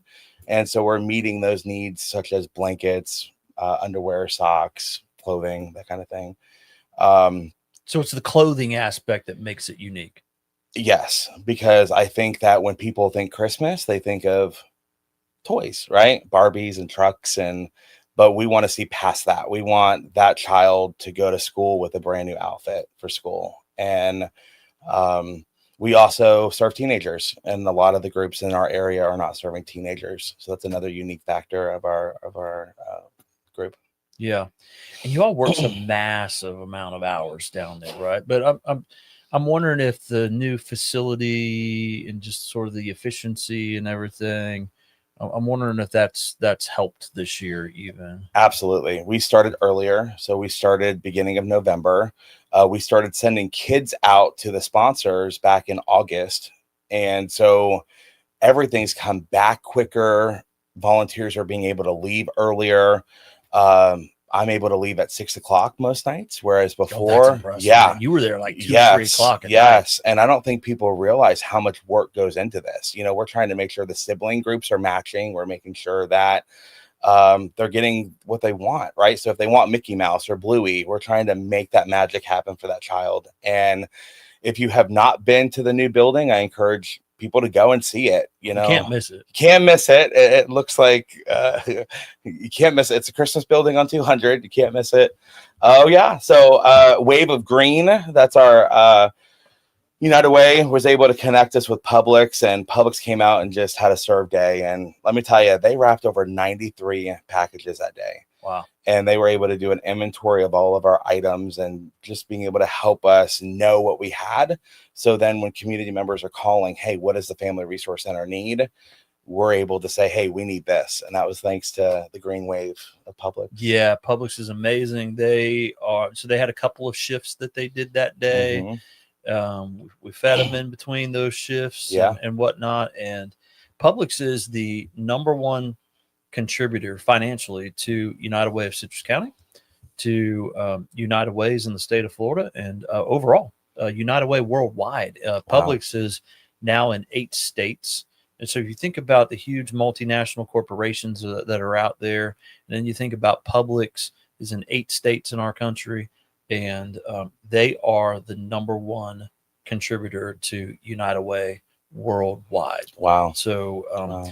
Mr. Jenkins made that commitment many years ago to support United Way, and that commitment is strong today, and we're so grateful. When we have natural disasters that we've experienced for the last couple of years, Publix will go above and beyond their giving, and next thing you know, you get a check in the mail for another $20,000 above and beyond to help residents in our community. Such an amazing corporation, and just culture at Publix, right? And I know you have to see that on full display when they come down. Oh there. yeah, absolutely. Absolutely. Yeah. So it takes about 400 volunteers, did you say? Yeah. And believe it or not, we are booked for the season for rappers. We normally are begging to get help, and we're booked for the season. And I think a lot of that is I've been able to really go out into the community and educate, hey, this is what we're doing. Here are the needs that we have. Here are the volunteer opportunities. And being able to bring in our business community has been a huge piece of it too. And, they're able to do team building while they're there, and it's been just a real cool thing to see. Another cool thing is we've seen Girl Scout groups come in, and they started off at 6 or 7 years old, and now they're a part of our evening processing team. And so now they've grown up, they've aged out of school, and now they want to give back. So they started from one angle, and now they're helping on the whole other side of our program. So it's really cool, even generationally. Like we're seeing families come in together, and now they're bringing their kids. And it's been a cool thing to see the last 3 years, because we've been doing it for 40 years. Yeah. So Christmas is just one aspect, and we devoted some time here to talk about that, because obviously it is the Christmas season, but there's so much more to the Family Resource Center as well. You all have a medical clinic, which is amazing. You have food, clothing, education that you all provide as well. So, and you've made some changes. So, and every time there's leadership changes in an organization, someone's going to come in and have maybe a little bit of a different approach or new way to meet the mission and whatnot. And so things have changed a little bit at the Family Resource Center. Your approach, your logo has changed. Your Christmas program has changed. The way the building looks. The way the building looks. You just had a ribbon cutting, and you've had an open house recently as well for people to come see the main building where you all operate out of, and it looks absolutely amazing. So tell us about the main building, the programs, what you're doing for the community out of the main building aside from Christmas. Of course. And so first and foremost, I've been the director now for almost 3 years. And one thing that I wanted to do was go around to the other nonprofits and really look and see what's being done, right? And how can Family Resource Center bridge the gap? And hence why we don't have a whole lot of our programs anymore, because we were looking at at the time of the program start for Family Resource Center, things were not being done, right? And as time progressed, other nonprofits have picked up on the areas that were lacking at that point in time that Ginger started a program. And so we were able to really kind of look back and see, are we doing this program well? Or are we just doing this program, right? And do we have the staff? Do we have the volunteers? All those things are important when you're working in our world, because nonprofit really is a business, right? It is. And so, and it needs to be looked at that way, because just like any business owner, we have expenses. We have to pay the accountant. We have to do all those different things so we can be on the uppity up as well. And one thing that I noticed is that there were so many of one thing, but not necessarily the other, right? And this is where you and I, United Way and Family Resource Center, see so much on the same wavelength, because the Alice population is really what was falling. That particular demographic of people were falling through the cracks, right? It wasn't our seniors. It wasn't those experiencing homelessness or food insecure, because all those programs are being done. It was really who is going to focus on the Alice and who's going to help our neighbors get to long-term self-sufficiency. And so we want to backtrack. So after all that happened, went back to the board and said, listen, all these nonprofits are doing all these things. What can we do? Right. And so there is some overlap of duplication. So we do have a food pantry like others do, but we want to use that as a tool to get them in, figure out why they're there, identify the barriers, and then release them. And so that's been my ultimate goal over the last 3 years. And we just were able to get a brand new board voted in that's going to really help us grow as an organization. And they're really encouraging the empowerment model. We want to get our people to long-term self-sufficiency. We want to build a bridge. And what does that look like? It just can't be a saying, right?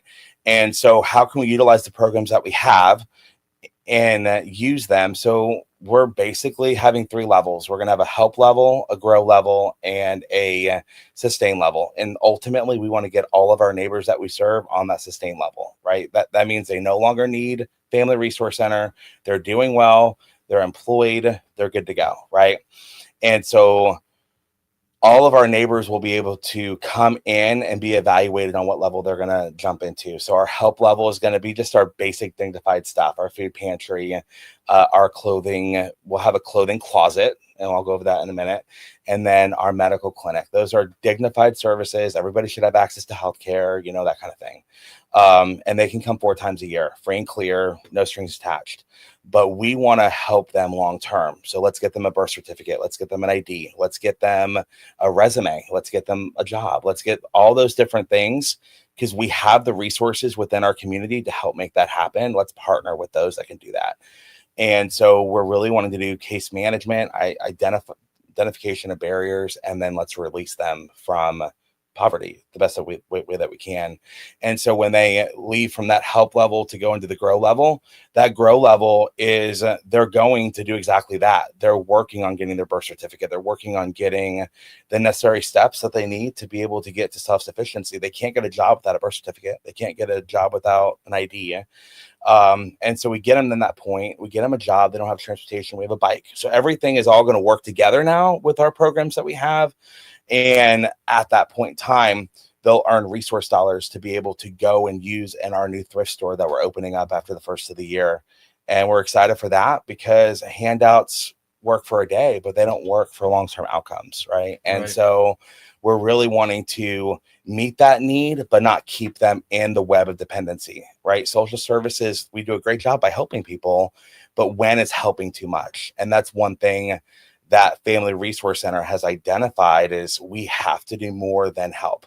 We need to get them to a point where we teach them to fish and we release them, catch and release, right?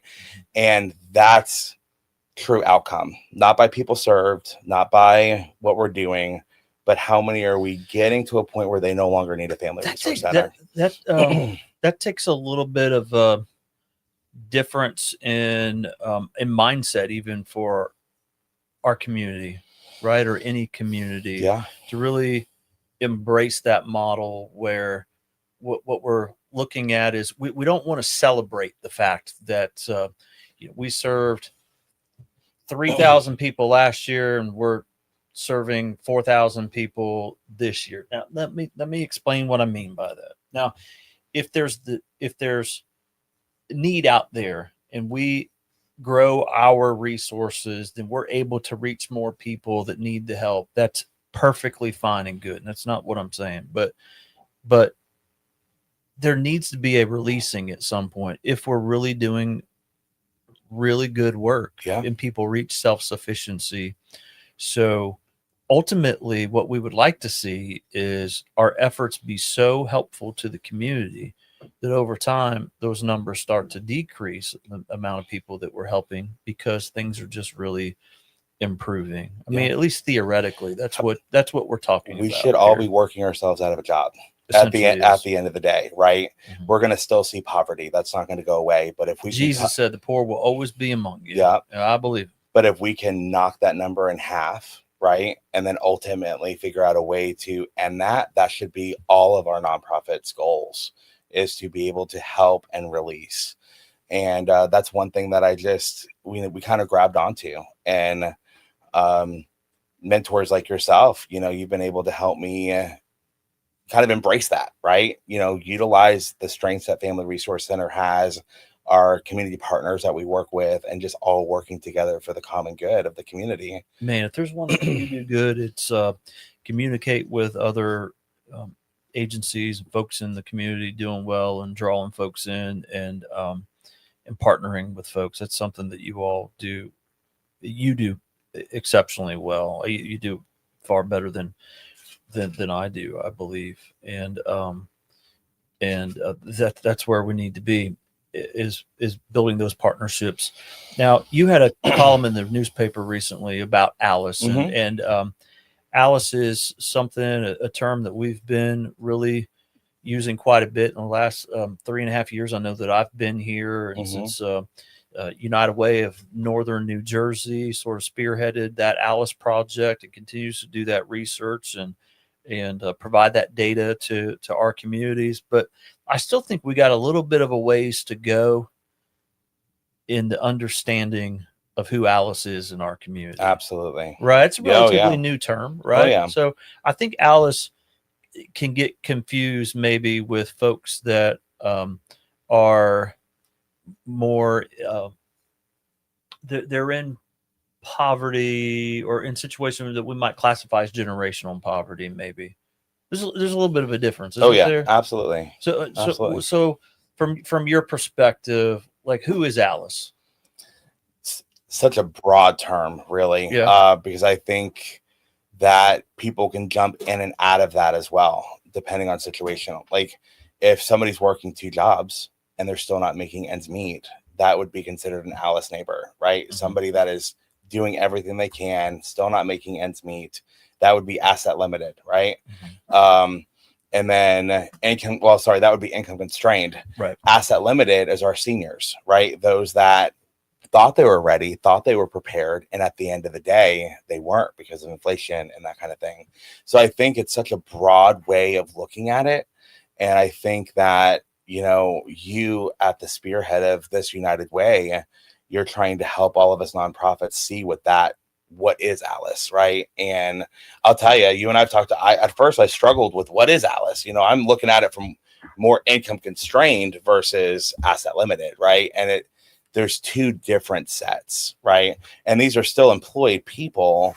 And that's what people need to understand, that I was trying to express in that column, is like, it isn't people that are lazy. It isn't people that are just asking for a handout. It isn't people. These are people that desperately need the help, should get the help. And a lot of them are refusing the help because they feel like somebody else needs it more than them. Yeah. Right. So that's the and thing, they're the man. hardest Like, to reach. We're real. Yeah, they are very hard to reach. And I think that, I think you put that finer point on that issue, even for me.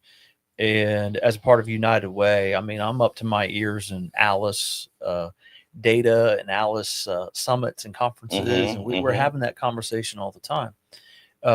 I think it even catches people off guard sometimes when we know that transportation is an issue in our community. But you and I know that. Does Alice have a car? They have a car. Alice has a car. They have a car. Alice has a car. People are surprised to find out that there you are in Hernando, and you guys do a great job of keeping track of data. And the majority of your clients come from where? Crystal River and Homosassa. There you go. Crystal River and Homosassa. And that catches people off guard as well. That they think that it's just folks that are needy in Hernando or the east side of the county that are coming to the Family Resource Center. That's not necessarily the case. And so I think we need to continue to have conversation about who is Alice in our community. It's not the folks that are living homeless in the woods. It's not folks that just don't have a car. It's look, the price of childcare is so astronomical that before you know it, your household is not making that Alice survival budget, is what we call it, the survival budget. And that budget's pretty high. These days. And I think a lot of times too, even with our business community here, we need to be paying affordable wages to our people that are working for us, because at the end of the day, we want to not have them within that Alice report, right? And so, it's a challenge for sure, trying to just figure out.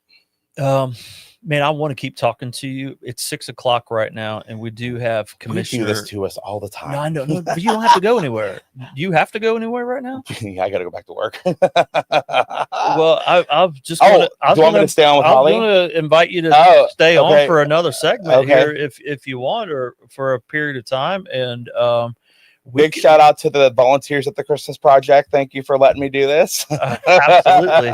What? Okay. Oh, look at there. There's your wife chiming in here. Awesome. Why don't we just go ahead and bring in Commissioner Davis into the discussion even now that we're having. And Commissioner Davis, welcome. I'm feeling kind of FOMO because you got this great studio set up, but one of my little brat ponies got loose this afternoon, and it was just a bridge too far to actually get out of the house down there in time. So, and all right, hey, Madeline, will you delighted to turn have RJ stick Commissioner Davis up a little bit? No, just the volume on the computer so that I can hear her a little bit better. Yeah, there we go. Let's bring that up a little bit. I love it. Hey, listen, Commissioner Davis, you live in my neighborhood, and so I would be really caught off guard if I looked out in the backyard and saw a. Is it a pony or a miniature horse? I don't know. Oh, there we go. There we go. That's the brat that got out. That's baby Ruby. That's the brat. So if I saw that brat in my backyard, it would be a little alarming, but I would know who it belongs to. That's for sure. Honestly, she's up there. She and her mother are all of 39 inches tall. So even people who are scared of horses are not scared of these two. They're like overgrown dogs. They're very affectionate. So. All right. So when I'm coming down, my street, I am so accustomed now to when I pass the point in the road where I can look over and see in your backyard. I'm so accustomed to looking over and seeing if your babies are out there, and I see them frequently. Yeah, they're just over there to visit, to have a little grass. It's driving season right now that it's not hotter than the surface of the sun. So I bring them over. They live outside the HOA, of course, because we can't have them there. But they come over and I drive them and then tie them out to get a little grass because they don't have any grass where they are. So they bring a lot of joy to the neighborhood. It's the senior citizens and the kids in particular love them. And people will screech to a halt. And, there's a lady going, honey, pull over. And, comes out and they feed them sugar cubes and take pictures. And, they're just, they just bring a lot of joy. And I now located unicorn horns. So I have turned into the crazy old lady that has a costume for all the holidays. So I literally now have unicorn horns, and little girls are going to lose their ever-loving minds. Well, I've heard of the cat lady, but I've not heard of the unicorn lady. I feel like you're blazing a whole new trail here. Are you ready to go for a pony drive with me? I'm happy to take y'all around. That would be fun. I could just walk over to the house. Yeah, I take a lot of the neighbors out. So you got my mobile. That's right. Time. But RJ is a very tough act to follow. To get down to the serious part, I do not serve at the front lines like you do, George, like RJ does, like Anne Marie Briercheck, like so many luminous amazing public servants that we have in this community. I just am trying very hard to do what I can as a commissioner to aid your efforts to help our least fortunate among us, and especially those who are really striving to get out of the situation that they're in. George, you and I have done some mind meld on that whole hand up, not hand out thing. And you and I are in complete agreement with that. And to allow people the dignity of a livable wage and the dignity of work and providing for their own family is huge. And somewhere there's a path forward for that. Yes, absolutely. And yeah, when you all had the discussion in chambers about the homelessness issue in our community, and had agencies come in and talk about who was doing what. I was somewhere out of town. Was I in You were in DC? Washington, I was yeah. in Washington DC and was unable to attend. Yeah, you were But, definitely. yeah, I actually skipped out on a couple of breakout sessions during that conference and stayed out in the lobby and tuned into the live broadcast. And Commissioner Davis, I heard you at some point say, what is it that George says about when you give, like the one-way giving and like what happens? The 5 things that I have yet Yes. to commit it to memory, but I'm sure you're going to remind me right now. Yeah. So, and in fact, when I heard you say it, I actually sent you, I texted you You did. I didn't get it till after the meeting because I'm a good girl, Yep. but yes. yeah, I texted you a graphic that had it, but, and that comes from a book called Charity Detox. And that author also wrote a book called Toxic Charity. I turned RJ onto those books, and that really disrupted everything for him. He may have cursed me a few times as he was just working through that shift in mindset that kind of comes when you read that book. But that section of the book, RJ is talking about this one-way giving, right? And that neither your agency, mine, anyone else, we're not going to solve generational poverty with one-way giving. And what I mean by one-way giving is that gift that we just continue to provide, that electric bill assistance, rental assistance, whatnot, and it requires nothing from the recipient, right? It's just one-way giving. There's no dignity in that. That's exactly right, Yeah. Commissioner. And so, and we don't want to rob people of their dignity. And so, yeah, you give once, you'll get appreciation from that recipient. You give twice, you'll get anticipation. If they're at the door at our United Way the third time, and we give, there'll be expectation. If you give 4 times, that's where you get entitlement. And by that 5th gift of one-way giving, you start to get dependency. And there's a flip side, and it was probably on the graphic that I sent you, Holly. There's actually a flip side as well. What does it do for the person giving the gift? And that can be equally as toxic, because I don't have all those memorized yet, but I do know the last one is. I'm going to have to get that book. Yes, it's good. Yeah, when we have given like 5 times and we've created dependency, even out of a good place, it can create a sense of like paternalism on your end as the giver. And that is not a good place to be when you're the person given that gift, right? Yeah, I think that people want instant gratification, right? So when they see an event where we're giving things away, when they see a Christmas project that's doing 2,000 children, right? I think people want to see that instant gratification. They see their money at work. But how do we shift their focus to looking at it from the standpoint of they may not need the Christmas project. They may not need this giveaway. They may not need, long-term self-sufficiency. Outcomes are more important than people served, right? And I think our community as a whole, they're so generous and they're willing to help all of us in numbers. And, prime example with Kennard, I saw the podcast with that, but, people want to give in our community. and we heard this yesterday at a meeting that we were at, but I think long term, people are wanting to see, there's so many of us out there doing good work. How are these donor dollars being used in the way to get people out, right? And I think that's everybody's desire, is for us to all look at, right? Like, what are we doing to get our people to... Clarity helps a lot. And I've told that story a lot to folks, because people will say, oh, well, I know that they're double, triple, quadruple, quintuple dipping, et cetera. And I said, not so fast. We now have the technology to actually track that, as long as all of the various nonprofits work together, which y'all are, very well now through Clarity. And so you do actually catch people trying to double, triple, quadruple dip, and it doesn't happen. Or if it happens, it happens very rarely. There's, occasional mistakes, but there's not mass fraud going on.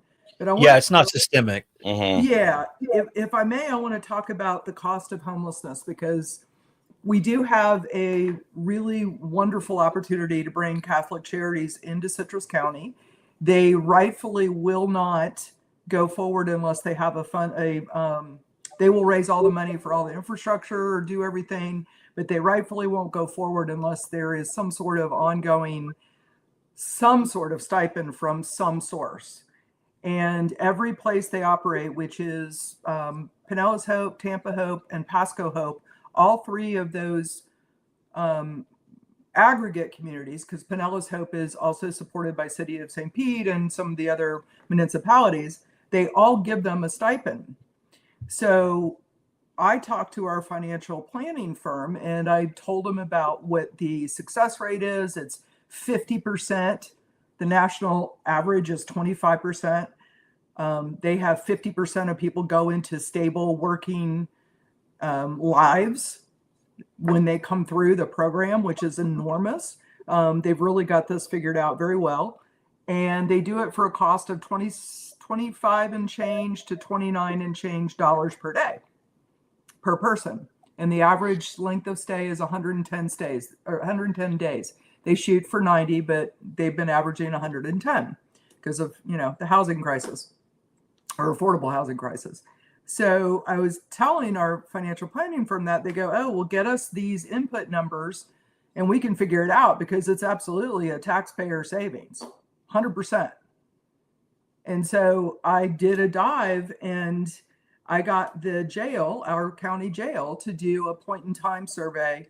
I think they've done 4 or 5 months in a row now. They're averaging 55 inmates daily who are homeless, that are in jail essentially because they're homeless. They got picked up for loitering, for panhandling, for shoplifting for food and Wawa, and they don't have a place to be. Those kind of true homelessness kind of things. And our jail monitor, Joe Wittick, said something quite heartbreaking to me. He said, we have people serving life sentences 90 days at a time. They go in, they get 3 square meals a day, they stay there 90 days, they serve their time, they get out, they go right back in. That is a twofold insult. It's an insult to their life, to have dignity and have a productive life, and be that person that they could be. And it's also an insult to taxpayers, because we're supporting that. And so the cost at $87 to $88 a day times 55 inmates is $1.8 million a year. 1.8 million Citrus County taxpayers. Okay, so take a fraction of that. Some hundreds of thousands, less than 1 million. Because we're not going to eradicate homelessness. We're not going to take 55 to 0. Absolutely not. But let's take a swing at that number. Let's say we can reduce homelessness by 50%.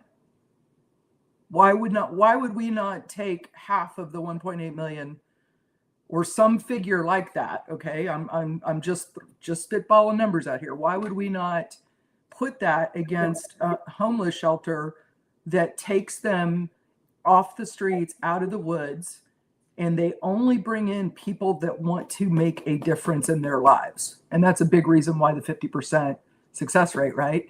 People always talk about, well, there's people that want to be in the woods and they just want to be homeless. Yeah, they are. They got a needle in their arm and they're just going to die there. Okay. But there are so many stories of people that they are one bad run of luck or a couple of knuckleheaded decisions away from being in the woods. And our Alice population is the ones that are hovering on the edge of that. You know, you have a couple of bad car repairs, your kid gets sick, your wife gets sick, you get sick, you miss work, whatever, all of a sudden you're living in the woods. But they've been trying their darndest to not be there. So those are the folks that Citrus Hope would help to bring them back to productive lives. And I'm going to stop my rant now. I know it's totally good. And, you know, Holly, as you're saying all that, and RJ, I want to hear your reaction to what Commissioner Davis just said as well. But I'm sitting here wishing that I had brought upstairs from my office the latest numbers that I got from Mid-Florida Homeless Coalition on the number of homeless that are in our community. And part of the challenge, and we had this conversation yesterday at RJ in a meeting, is just wrapping our heads around the definition of homeless across the different agencies, right? Mm-hmm. And so we had that conversation yesterday. The Florida Chamber president was in the room, local chamber representatives, and some nonprofits, our superintendent, our sheriff, RJ, myself, a few other agencies involved in the discussion about how we have to have some common language and be singing off the same sheet of music so that we can even inform our community of the issue in a way that's coherent and makes some sense, because there are so many different guidelines for what constitutes homelessness. If we look at HUD guidelines, we had an instance that I shared yesterday where we had someone in the community that contacted us because he and his wife was paying the bill for a family to be in a hotel and then subsequently an Airbnb for the week. And we said, no, we can get them connected to Mid-Florida Homeless Coalition. We can get them housed. We have the best housing services director at the county you can imagine. Oh, and Michelle Alford's amazing. We can get some stuff done here. Let's do it. And so when we got them connected to Mid-Florida Homeless Coalition, the pot of money that they needed to draw funds out of to help this family get housed, they had requirements there from HUD that basically said, no, they're not homeless according to the definition because there's a good Samaritan in the community that's paying the bill. So, well, the question then becomes, how do we make them homeless? Because that's what we're doing now. and so that they meet that definition. And it was like, okay, well, George, they'll meet the definition if an agency like RJ's agency or United Way, if we're footing the bill. And so we did. We went ahead and got them into another Airbnb the next week. That qualified them as homeless. That opened up the pot of money from the federal government to help get that mother, 5 children, and her 2 elderly parents that she was also caring for into a home. Yes, so essentially we just that. need to tell Good Samaritans to donate money to. Well, there you go. Yeah, that's a great Way. point. That's a real salient point here on Giving Tuesday, Commissioner, is that yes, we need those resources in an instance like that to be able to put that family up, because now that opens up resources to them that otherwise wouldn't be. You made me think of something else though, George. Talking about trying to, number one, what is the definition of homelessness? Because there's so many different definitions, and McKinney-Vento, all those different ones. Then there's unhoused versus homeless. The other issue is that a whole bunch of the agencies don't track homelessness. Some of them are not allowed to. So the hospitals don't track. So the homeless use ERs as primary care, right? So that's a couple of different things. It's a drain on taxpayers. It's a drain on the hospitals.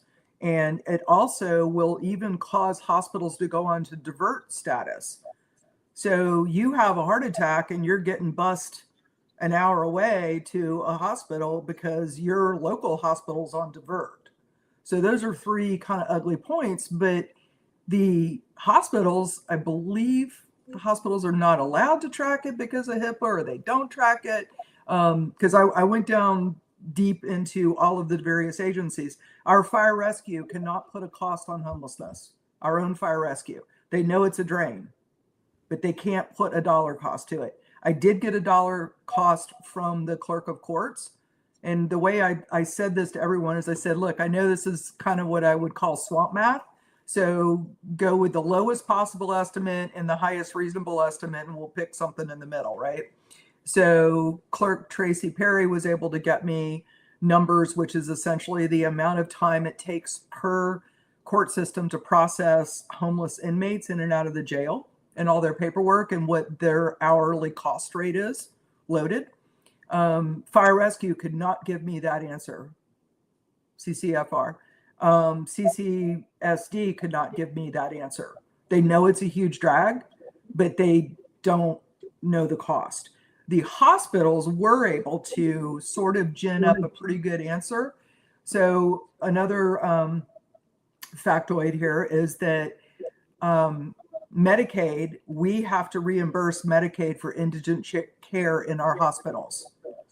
Last year, it was almost 2 million. I believe this year it's like 2.3, $2.4 million, something like that.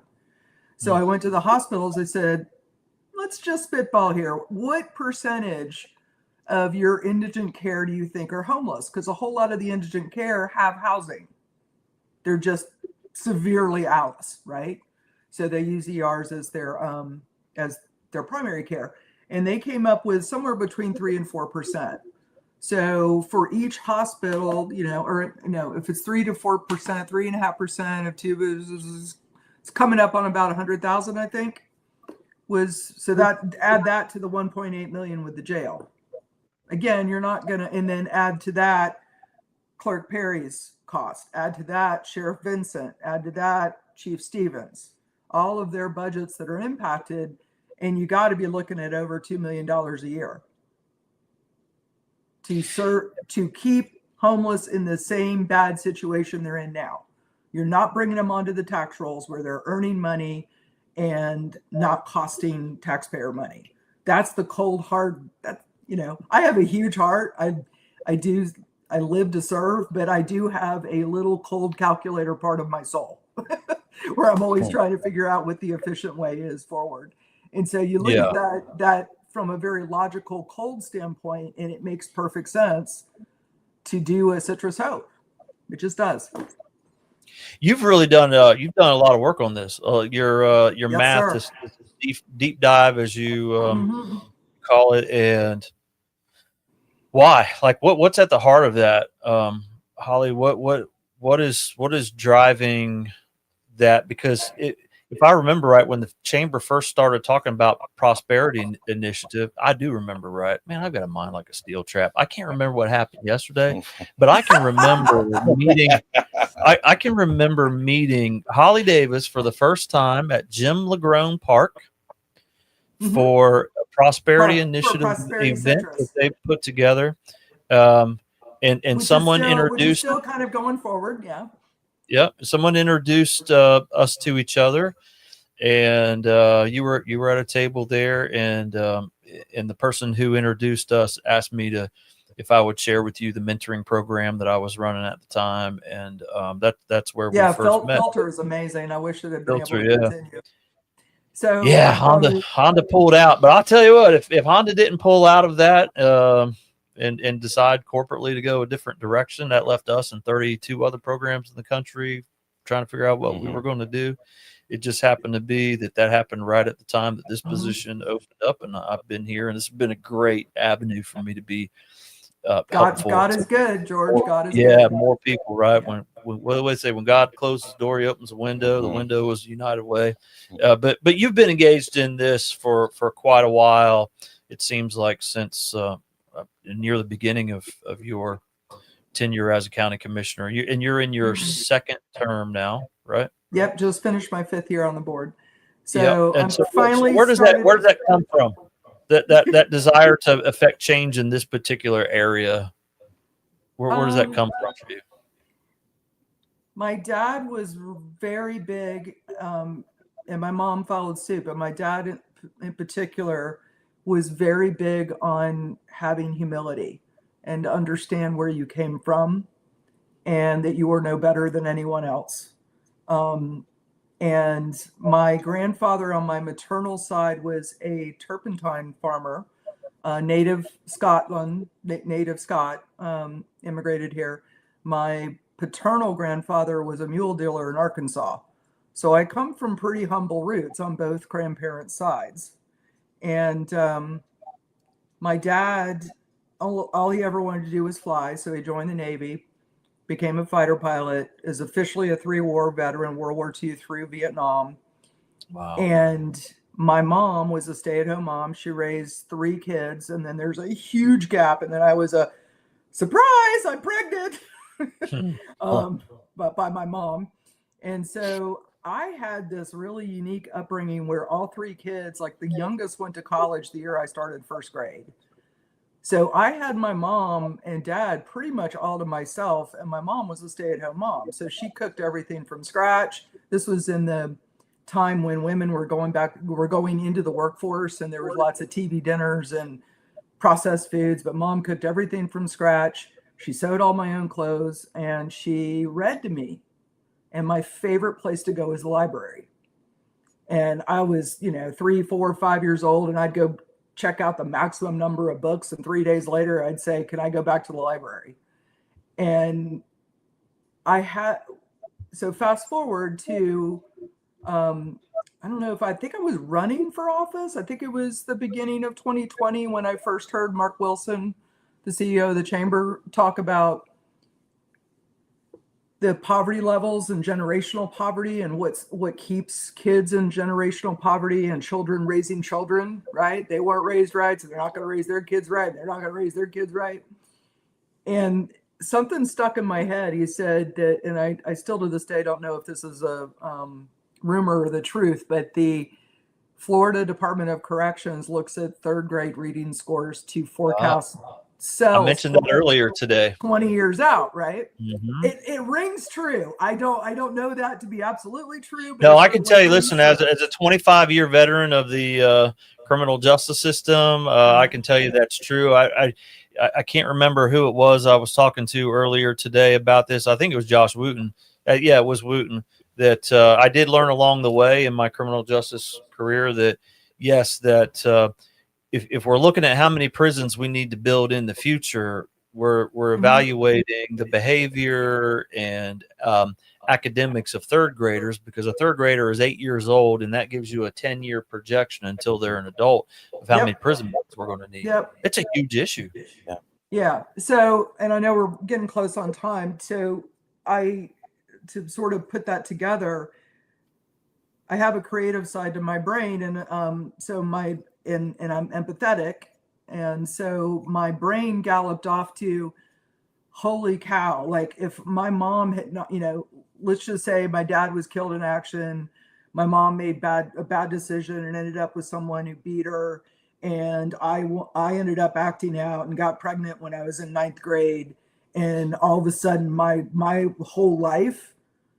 I mean, I was born on second base. There are kids born not knowing where the ball field is. And I actually consider myself so blessed in my childhood that I'm kind of a slacker. I mean, I should have accomplished a lot more with the beginnings that I had. And so someone suggested to me that I read a framework for understanding poverty. And there was something really heartbreaking. And there's a lot of case studies in there, and I highly recommend reading the book. One of them was a school teacher. There was a little kid. He was maybe like that 3rd grade level, something like that, 2nd grade level. And he had been, he got into fights. He had horrible grades. He was never paying attention in school. And there was one school teacher, I think when he was in 2nd grade, that she saw something in him, and she invested a lot of extra time in him, and his grades started coming up. And all of a sudden there was like a field day, like the kids have at school. And this old man comes stomping up to her and says, "Quit this nonsense." It was the boy's grandfather. He honestly basically said, "I don't want the boy to rise above his raisin." Wow. So there is that culture, and I think a lot of us have read enough about that, about Appalachia and things like that, that there's that culture of belonging. And even though it's kind of not a nice place to belong, it's your tribe, and they don't want, it's like the mafia, they don't want the tribe people to leave, right? And you end up getting sucked in. And so a big part of a framework for understanding poverty was to say you remove them from that situation. And that's why a place like Citrus Hope, where everyone who is there wants to turn their life around, makes a lot of sense, right? Because you have people who are all striving to get out of a bad situation. Yeah, listen, these issues for me come back to the family. Mm-hmm. And you've basically said that here in your answer, Holly. I challenge people often to take any ill in society and trace it back anywhere other than the family. And you're hard pressed to do that, right? I mean, of course, we have mental illness issues and whatnot, but right now, if you look at the ALICE data, 50% of households in Citrus County are below the ALICE threshold. Holly, that number goes to 22%. That's a drastic drop for households where they are led by a married couple with children. So the question, so when we hear questions like, well, how do we cut that ALICE number in half? We cut it in half when families are strong and they are staying together. Now, if you're part of that 22%, we still need solutions in the community to help drive that number down as well. But it is the family unit that needs to be strong in communities to if we're going to have a shot. If we look at the data from Mid-Florida Homeless Coalition, they survey their clients and to ascertain what are the leading causes of homelessness in Citrus County. And if you look at their data, the top answer is family issues.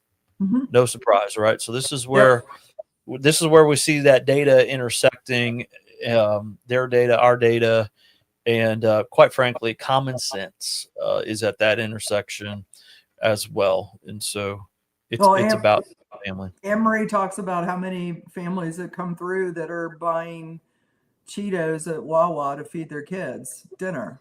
Like, this is not healthy, and it's also expensive. Yeah, no kidding. I will tell you though, man, if it was like liver and onion night at my house when I was a kid, I'd have eat them Cheetos. You hear what I'm saying? I'd have been all about that bag of Cheetos, some Funyuns, pork rinds. I'd have ate a bag of pork rinds for sure. You had to bring up the Funyuns. Yeah, Funyun. I love Funyuns. You may not want to be around me afterwards, but I love those Funyuns. All right, 6:31. We're going to say goodbye to Commissioner Davis and Thank to you so much for having me, RJ. George. Yeah, of Good course. seeing you. RJ, any final words, man? You hung in there with us, Yeah. but hard to get a word in edgewise in the second segment between Holly and myself. I've done a lot of talking today. Yes, sir. I have done a lot. I've done a You're lot gonna of have talking. to rest the vocal cords when you get home. Yeah, I'm surprised that my voice is still so strong after these hours. Hey, I started the day on the radio with Richard Spires on 99.9 out of Brooksville at the 7:05 segment this morning. So it has been one heck of a broadcasting day here. Oh, I think I got stuck with like a 6:05 segment with him one time when Kennard couldn't do it. Oh man, yeah. That was no. brutal. When Richard calls or texts me, I'm usually like, all right, man, give me that 7 o'clock or that 8 o'clock. I don't know about that 6 o'clock. And I'm an avid listener, but yesterday, apparently, he brought my name up a couple times on the show, and he caught me not listening because he called me earlier in the afternoon.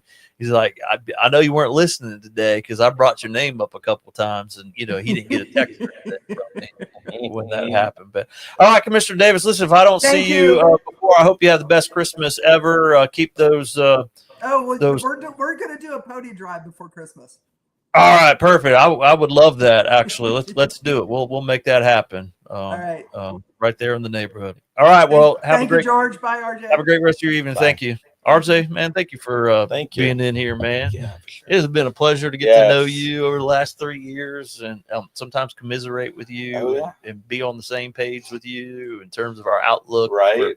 seeking great outcomes. It's a and dangerous game having it- both of us in the same room. It is. All right, brother. Thank you. Well, thank you. Hey, we'll be right back with Dave DiCarlo, Pasta, as he's called. He's joining us right now. In fact, I don't need a break. Let's just roll right into it. Let's bring Pasta up. There he is. The man, the myth, the legend, the Pasta. Can you hear me okay? I can't hear you. Can you hear me? Yep, I can hear you. I can't hear you, so stand by. Madeline, can you hear me? I think I we're heard Holly. I heard Commissioner Davis. Oh, that's interesting. Okay, so if you're out there watching live, we have some people. Yeah, I can't hear you. Stand by. We've got some people watching live right now, and you can be a part of our technical team here and let me know. Just drop a line in the chat there in the comment section and let me know if you can hear me while Madeline is pulling up her phone right now to see. This probably looks really weird right now. My lips are moving feverishly and maybe no one's hearing me. Oh, What yeah. about now? Can you hear me now? Jeff, yeah, I can hear it. Can you hear me? You're not coming across well at all, George. I apologize. You're coming across all squeaky. I apologize. Can you hear me okay? I'll tell you what we ought to do. We ought to have you somehow shut that thing down and start it over and see if that works. And maybe what you do is, Madeline, you I'm gonna have Jess call him and tell him all of this. yeah, and this will give me an opportunity to take a break right now while we get this ironed out, and we've got time to do that. So we'll iron this out. So Madeline, go ahead and send us to break, and we'll be back with Pasta in just a minute.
Let me finish this banana real quick.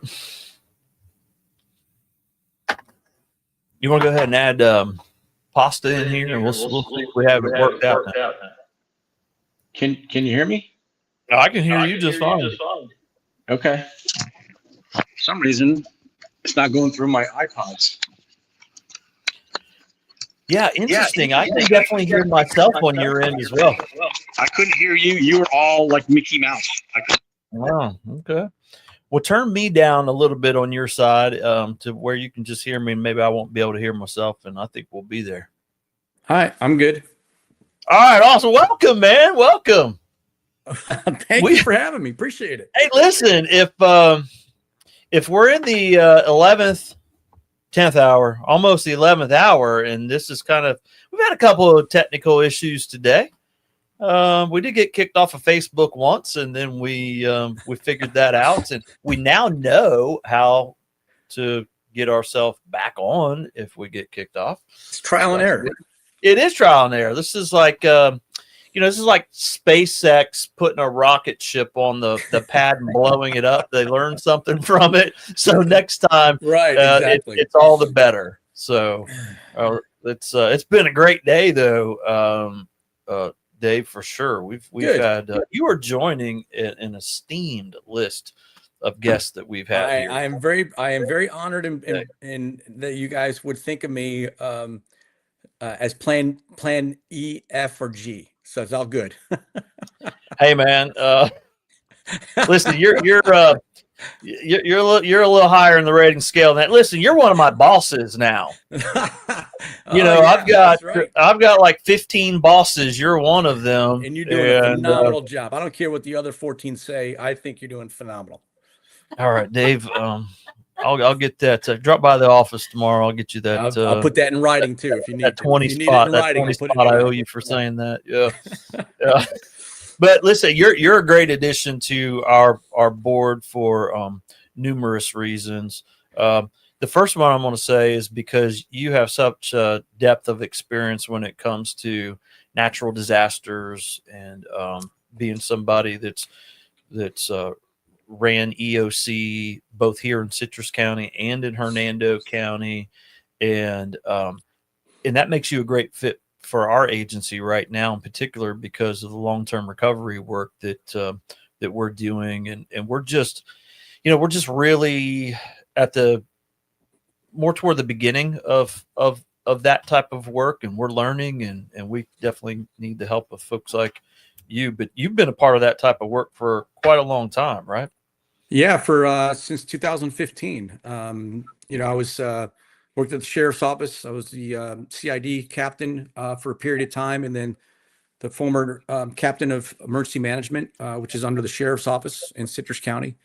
He retired, and so then Sheriff Jeff Dawsey, who is one of your collaborators today, my understanding, he asked me to be the emergency management director. So I really didn't have a clue what emergency management was all about, but he had the confidence in me that I can learn on the fly, and that's exactly what we did. Because as soon as I was, put in that position, we got storm after storm since 2016, and just this year we have, it is the first time in about 10 years that we have not had a hurricane hit the continental United States.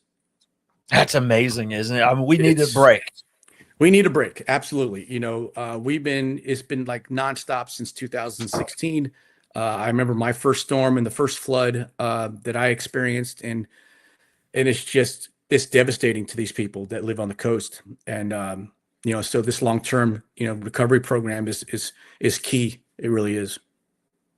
Yeah, we had Dennis Phillips on today as well, meteorologist from ABC Action News, Channel 28 down in Tampa, and we talked quite a bit about hurricanes and the weather. And yeah, man, we needed a break this year, because I think that I'll tell you what a break does for us here at our United Way in a very practical, sort of functional way, is it allows us to get a little breathing room in terms of helping people recover from the events of the past 2 years.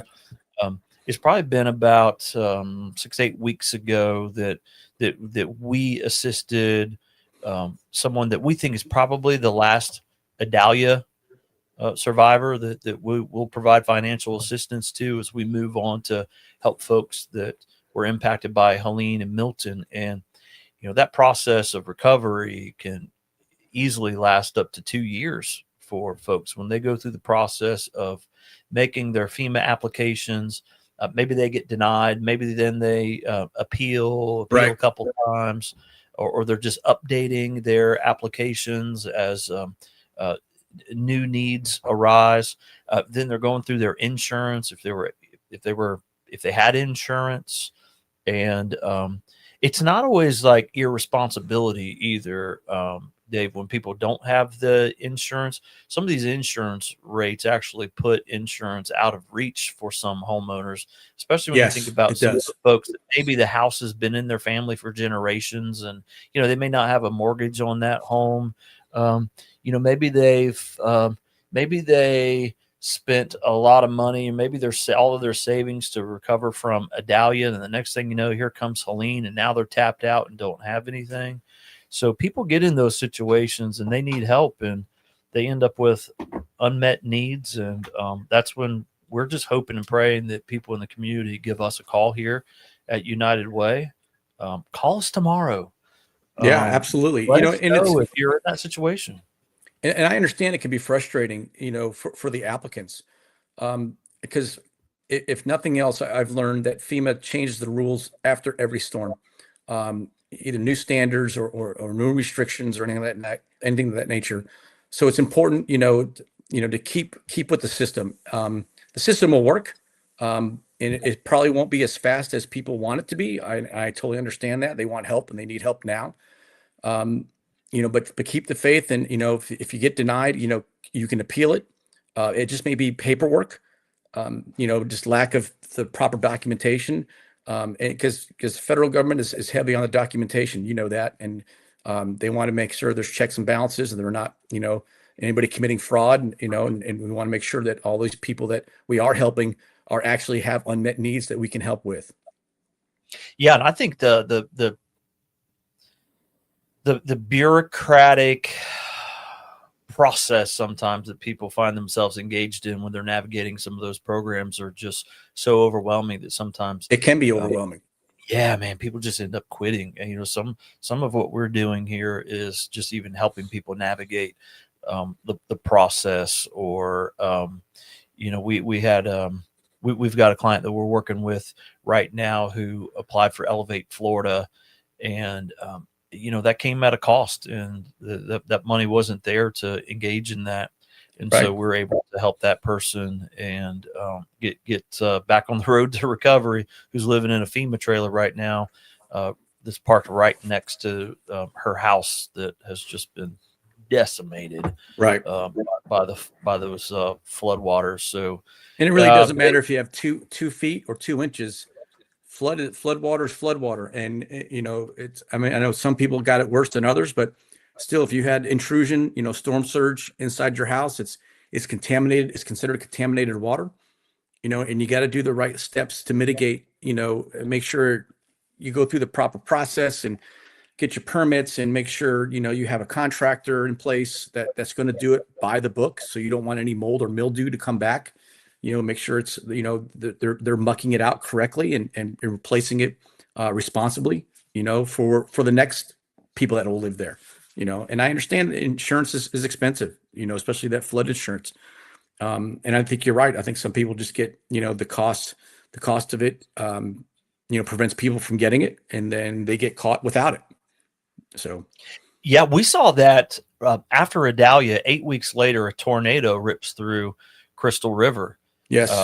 Those of you that are watching from Citrus County right now, you'll remember that well, I believe. And so that left plenty of people in Crystal River in a really bad situation, because some folks after Adalia, their insurance was canceled, or the rates went up so high that they could no longer afford their premiums. So then here comes a tornado ripping up people's the last thing that we need, breaking right? windows and Right. all of that sort of stuff with no insurance coverage. We got a call from just a wonderful human being in in our community that we just love to death. Her name's Charlene. And she asked us to come to her neighborhood and take a walk around and just see some of that damage. And next thing you know, thanks to some funding that we had received from PNC Bank, they gave us some money to help Adalia survivors. But we called them up and said, hey, would it be okay if we use your $25,000 and we could put more money toward it as well, but $25,000 towards those that need help after that tornado. And of course they were like, absolutely, go help those folks. And next thing you know, we're working with a local roofer to re-roof some houses in that neighborhood. And that was an interesting situation too, because that was not a declared disaster. No. There was not enough damage to reach that threshold of what was somewhere around 40 million or something like that. I don't remember the number. You might know better. If I hadn't been talking for almost 11 hours now, I might remember it. But it was not a disaster that was declared, so you couldn't go to FEMA and try to get money for that. And And that was those isolated tornadoes, unless there's extensive damage like they had in North Florida a couple of years ago. In fact, there's still, executive orders that they've been extended for that declared state of emergency for those tornadoes up in North Florida. But when it's so isolated, like we had in Crystal River, obviously there's catastrophic damage, but it's just the state won't come in or the federal government won't come in for assistance. So we all depend on the local community, and that United Way is a perfect place, to help these people, because, obviously, disaster recovery is so important, and we've experienced it for years after years after years, and luckily we kind of sailed through this hurricane season without one. So we absolutely definitely needed that reprieve. Man, did we ever. And right now we're right around $180,000 that we have dedicated toward disaster recovery for citizens in Citrus County. And as we get further into that recovery process with Helene and Milton, that's going to go pretty quickly. And so we're glad to have other partners as well that have deeper pockets than us to bring those cases to. And I don't know, man, that it might even catch people off guard that I say that we're still kind of at the beginning stages of that long-term recovery, because there does take a little bit of time. It takes time. It does. It's not an overnight process by no means. Yeah, they work through that FEMA process and the insurance process, and that might take 8-9 months to a year working through some of that. And then that's when people realize, okay, I need some extra help. In fact, we had, and I'm not trying to slam FEMA. I mean, we know that, and they know, and they make no bones about it. They're not going to be able to make people whole completely. No. And I've heard them say, listen, after we've done what we can, then it's up to the philanthropic community to help. And so I'm sitting in a meeting and I hear that, the philanthropic community, and I'm like, why That's you. The philanthropic They're community? talking to you, George. Well, they're talking to me, and they're talking about the nature of why we've been broadcasting all day, is that the philanthropic community are the people that have been watching today and that have made contributions to us today. It's the chamber that made a contribution. It's Dr. Kennard that made a contribution today, and others that have contributed. That's the philanthropic community. And we have so much work to do at United Way, just in terms of the programming that we're doing, supporting the good work of other nonprofits. When you add on top of all of that work, that's a full-time job in and of itself for our small team of 4.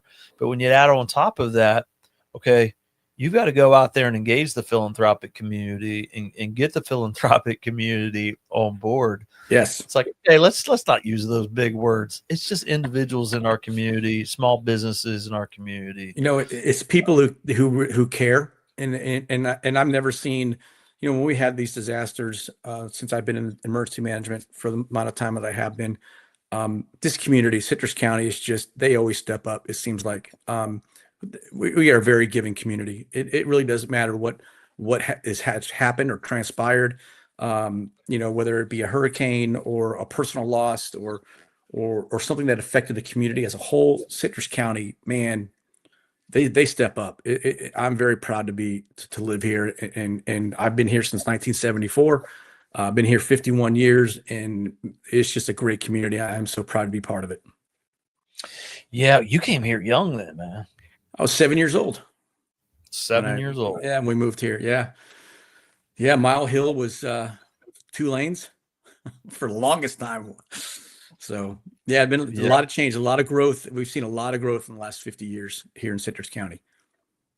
So many people are used to referring to you as Pasta. Tell us what's the origin of that? If it's not one of those where if you told you had to kill me. No, it's really nothing. It was it's been since probably high school, freshman year of high school, middle school probably, but definitely in high school, freshman year in high school. I was of all things, I liked basketball, so I was a basketball player. And yes, short little Italian guy. I was a shooting guard. Okay. I was going to say, I don't know if you fit the description, but yeah, go ahead. Absolutely not. Right. Broke all the norms. So it was our first away game, and I didn't know any better, and some of the guys that, some of the upperclassmen, they had brought a sandwich or lunch on their bus ride to the away game to have something to eat, and I didn't know any better. And so, of course, me being Italian, a little bit Italian, they said, "Hey, what did you bring to eat?" And I said, "I didn't bring anything." He says, "You didn't bring any pasta?" I'm like, "No, I didn't bring any pasta," because I was Italian. And it kind of stuck. They started calling me Pasta, and I don't mind it. Some people don't know my real name. They just know me as Pasta, which is okay with me. It's all good. So it's, it was kind of given to me through friendship and my teammates. And I absolutely have embraced it ever since. I love it. I love it. My grandmother by marriage, not by blood, but the only grandmother that she's the only one I knew.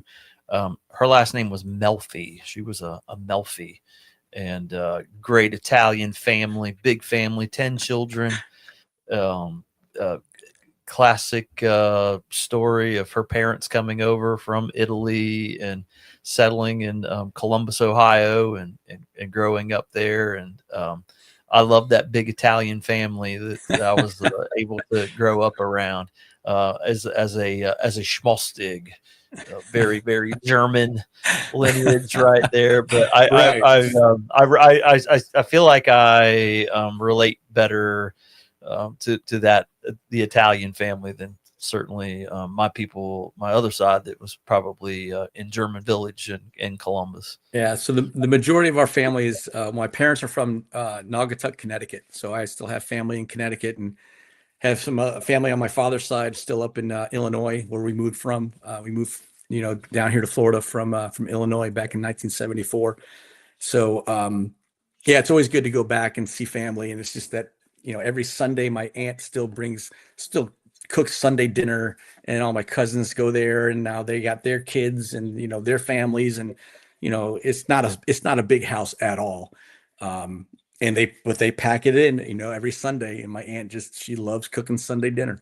So we've talked about our Facebook feeds today a little bit. Like mine is full of me running out of gas, eating White Castles, my dog, and wearing white pants. That basically sums up my Facebook feed.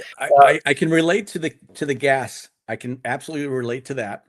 Okay, I'm not the only one. I mean, I really caught some grief today by my longtime friend Diana Finnegan. The fuel in the car. Yes, absolutely. Yeah, but if I think about your feed, I think about you in the car with your father. Yes. Yeah, every weekend we try to take a ride.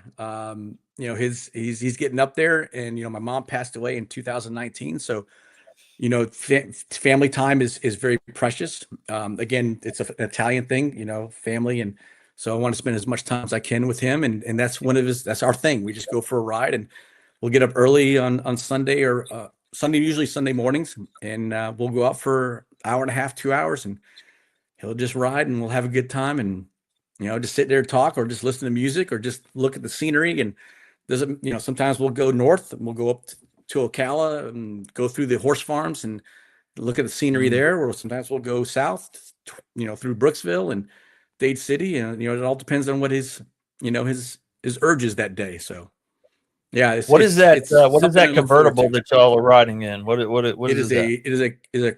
a Chrysler Crossfire, 2005 Oh, Chrysler Crossfire. That's it. Yeah. gotcha. That was from this past Sunday.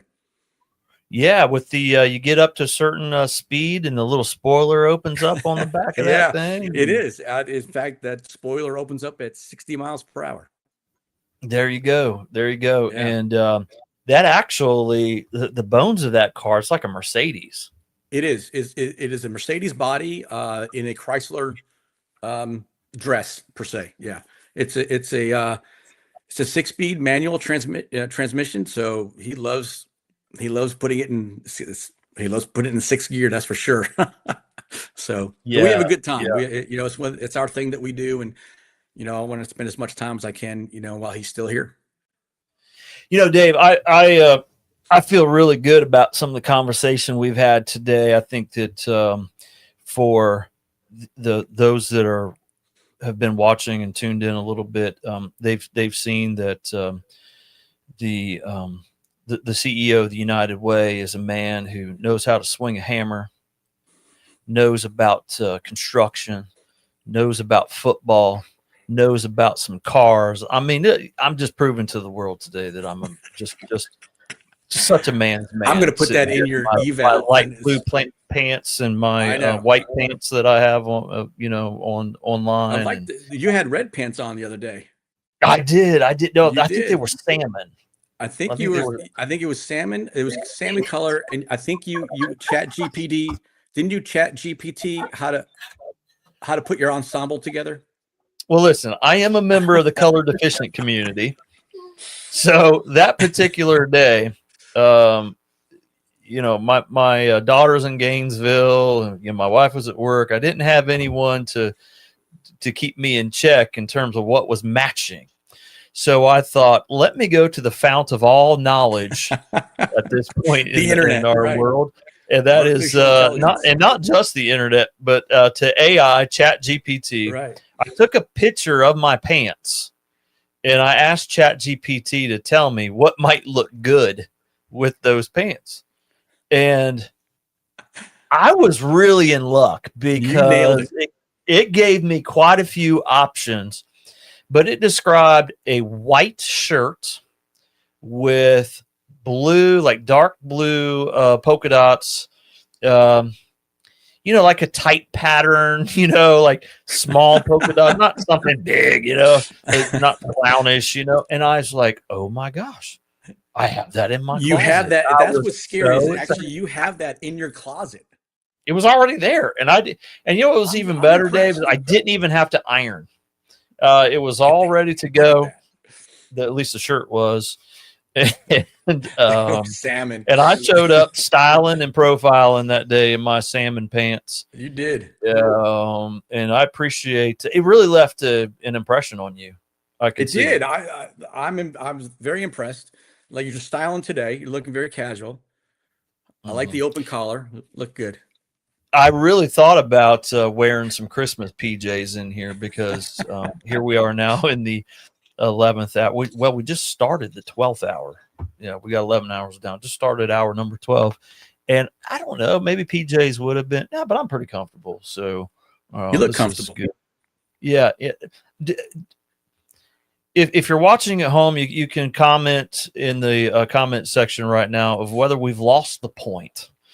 So let me bring us back here. Let's bring it back. All right, let's bring it back. The point is Giving Tuesday, and there's so many agencies, nonprofits in our community and outside of our community as well that do so much good work. And Giving Tuesday is that response to Black Friday, Cyber Monday, where it's about consumerism. And hey, listen, that's not all bad, right? Like, let's not treat that like it's a dirty word. We need a thriving economy. So we do. So get out there and don't overextend yourself and cause yourself stress, obviously, but you get those gifts for your loved ones this holiday season. But the answer to that consumerism in the minds of some is on the Tuesday after Cyber Monday to kind of come back and recenter and say, okay, this is the giving season as well, and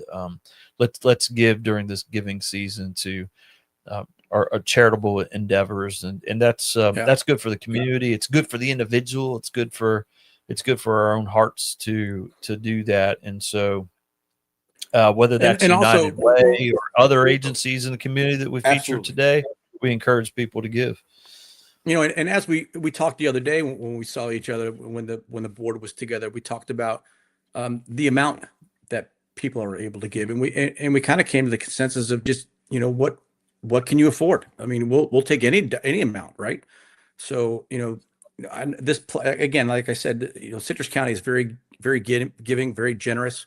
And people, you know, always dig deep, you know, but there's no set amount per se. You know, we'll give what you can.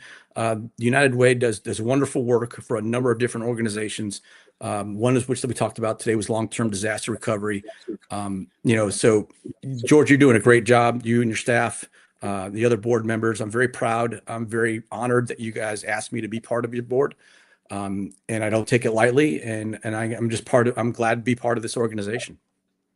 Well, I'm glad to have you back in Citrus County. I'm certainly glad to have you on our board, but even if you weren't, I just think it's good to have you back in Citrus County. So at the sheriff's office, since Sheriff Vincent came on board, he brought you on board to be the director of community engagement, Executive director and of transparency.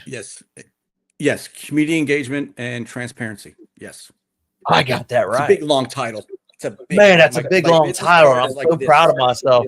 I'm so proud of myself in the 12th hour that I got that correct with no notes.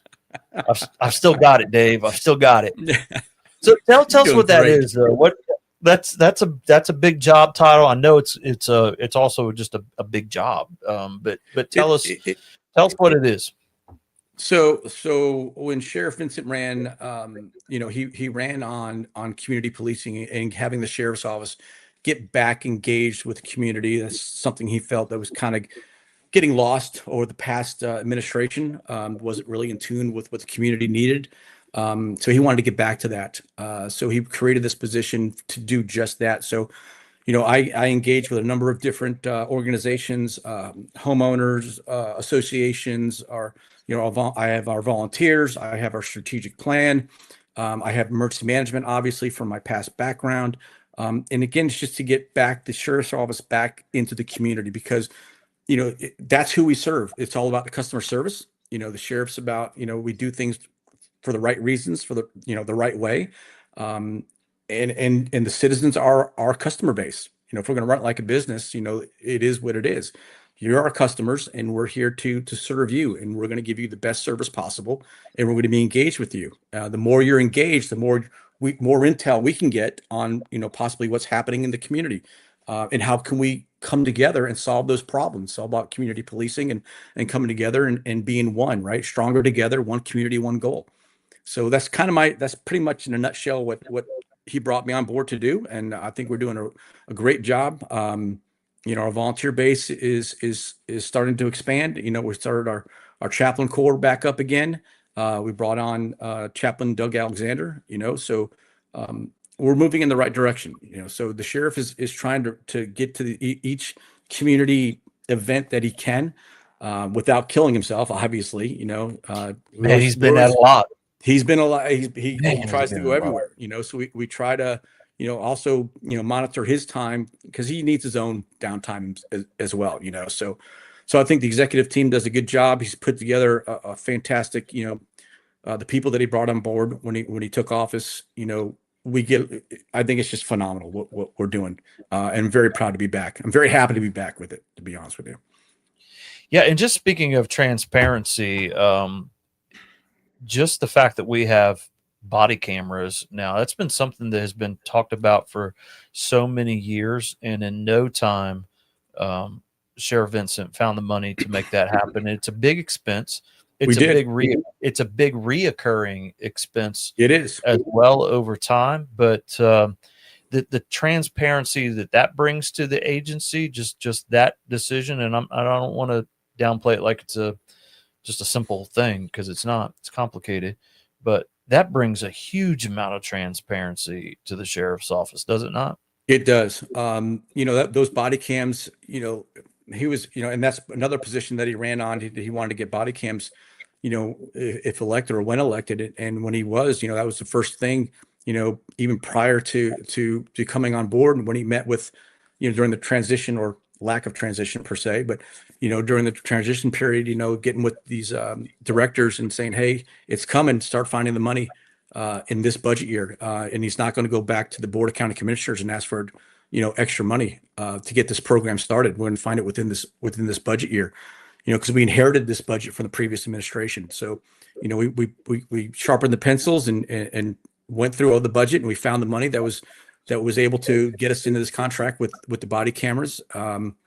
You know, and the recurring costs, he met with each of the individual commissioners, and, you know, they're on board, you know, so, and that's part of transparency. You know, with those body cams will protect, you know, our deputies, but also show a true picture of what is depicted. If we're and, you know, anybody complains or anything of that nature, we'll just go to the body cam, you know, and the sheriff's always said, you know, if we messed up, we'll say we messed up.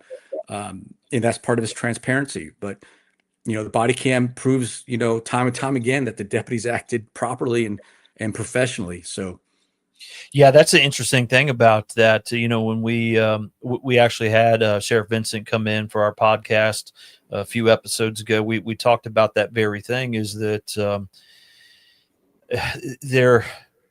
you see across the country in different municipalities the outcry we need from citizens. We need body cams basically to hold the you know, law enforcement accountable. But Dave, it is clear as can be that who does it benefit most? It benefits the law enforcement officer the most. These body cams have protected the law enforcement agencies more than I think it. Yes, just one man's opinion here. No, that it actually even has the community members, because it's like more than 9 times out of 10 we replay the tape and we realize, man, that officer was being patient, was speaking kindly, and the person was non-compliant, and thank goodness there was a body cam there to show that. You know, and it's always being professional, you know, and that's you know, we're going to be nice until it's time not to be nice. You know, we'll be patient up to that point, but we're still going to be nice about it, right? There's still a way to be professional and still put somebody either in handcuffs or place them under arrest or escort them into the vehicle, you know. So it still goes back to that customer service, you know, and the deputies were really kind of excited to get the body cams. You know, some of the older guys were like, we'll see how it goes. But, you know, for the most part, everybody's is on board now. You know, my son's a police officer in a small department here in Florida, and he wouldn't go. He loves the body cam. He would, you know, so he like, if they took this away, I'd be really upset. So the body cams, again, it's about the transparency, you know, these open communications. You know, the sheriff does his weekly wrap up every Friday, you know, with the statistics, you know, with the number of traffic stops, number of arrests, number of citations, number of calls for service, you know, and again, he wants to highlight the employees. So you'll see some significant arrests that the deputies, the men and women, you know, that are on the road patrol that they do. You know, he wants to highlight them, you know, because our brand is the men and women within the sheriff's office. This is not, you know, Sheriff Dave Vincent's sheriff's office. This is the Citrus County Sheriff's Office. And he prides himself on that, you know, so the men and women are the brand of the Citrus County Sheriff's Office. So, you know, how we act and how we behave is a direct reflection on the badge, and the integrity of the badge is paramount above everything else, you know, and he takes that very, very seriously. And we have, you know, that message has been delivered to all the deputies, and civilian staff as well. So we're very proud of what we've come, you know, since we taken office and everything that we've accomplished so far within the last, you know, going on 11 months. Soon it'll be 12 months. It'll be a year. Right. You know, right around the corner, it's going to be a year that the sheriff's been in office. But it's been amazing. It's been a great ride so far, and we're having fun. And that's the main thing. Have fun while we're doing it. Yeah. Gosh, and that is Those are some words to live by right there. We try to do that here as well. Now, Madeline, I see a something else that we're probably learning right now about our phone system. Do you see the comment that Emily made? So we have our phone system here set to go to the away greeting at close of business.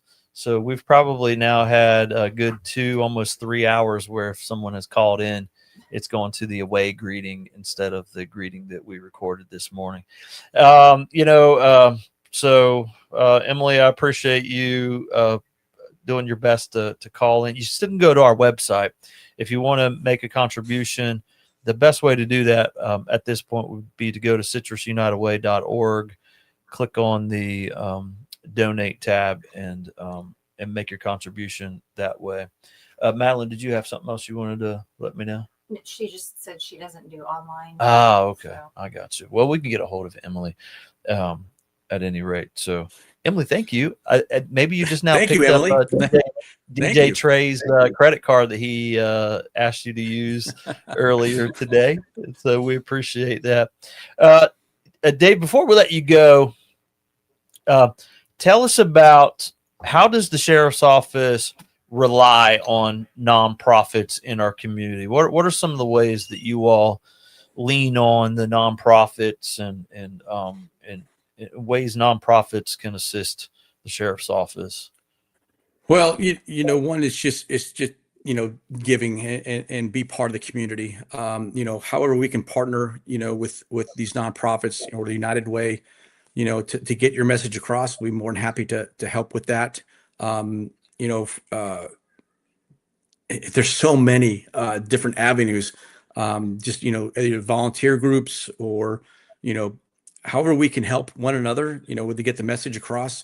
We're more than happy to do that. And the sheriff wants to, it's one of his things. He wants to be a community partner, a very giving partner, and whatever we can do within, the realm of giving, we'll do that for sure.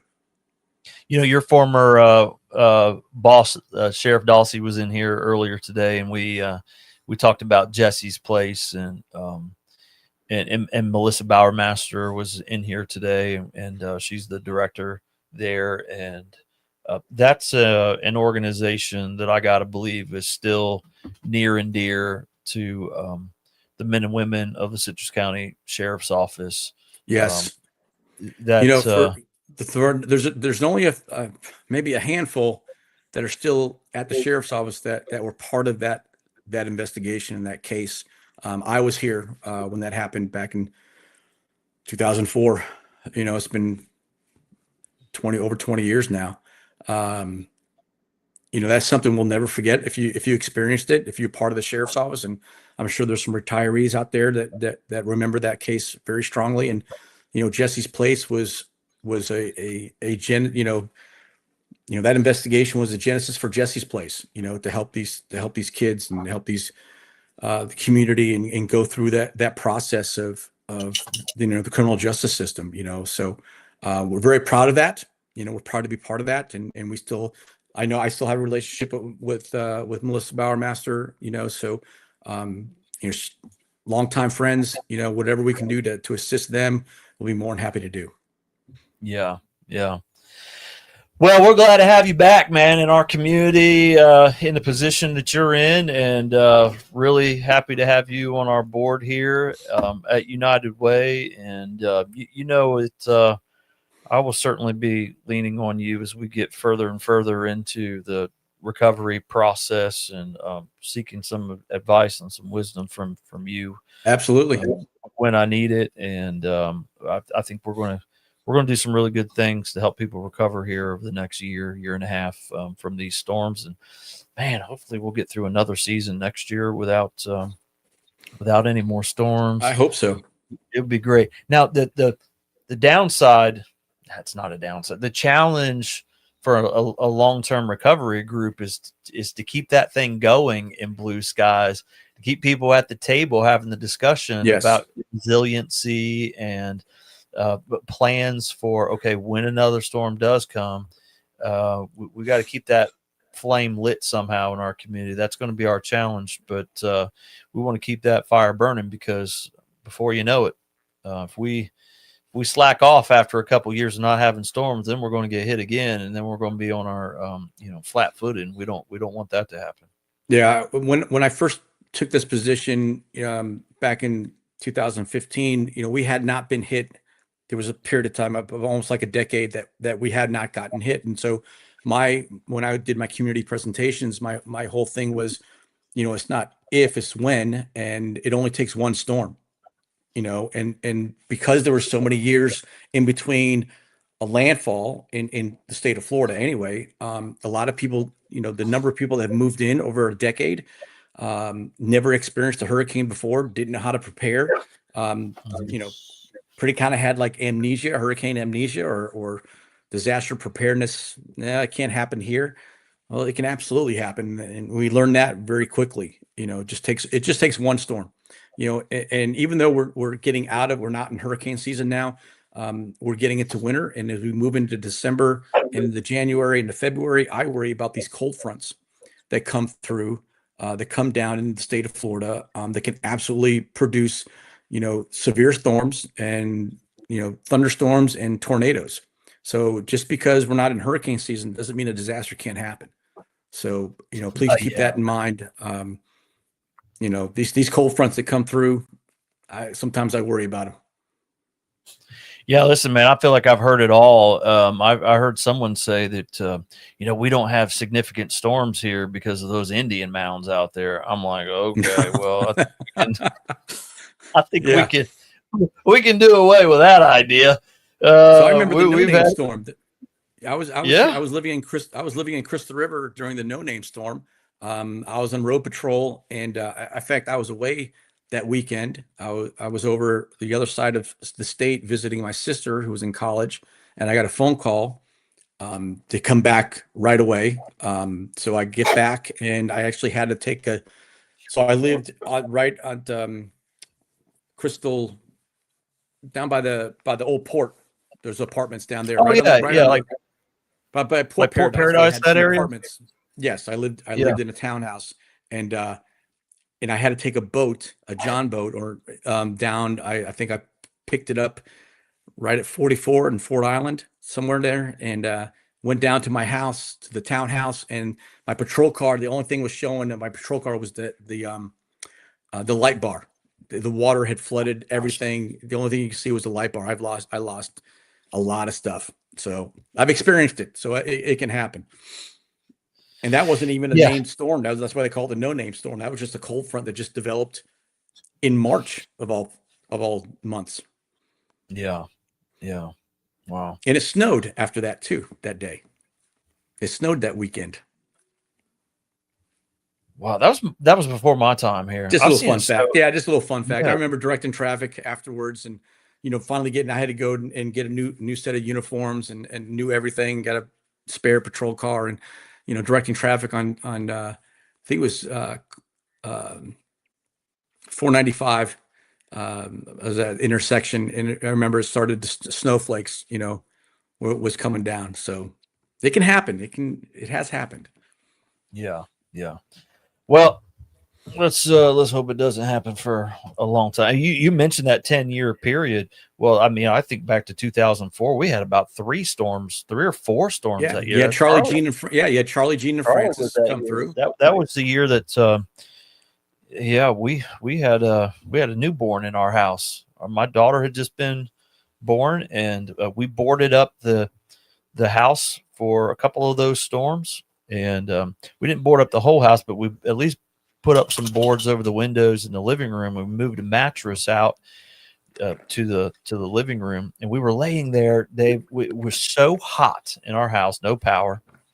It is just pitch black outside, and I'm so hot.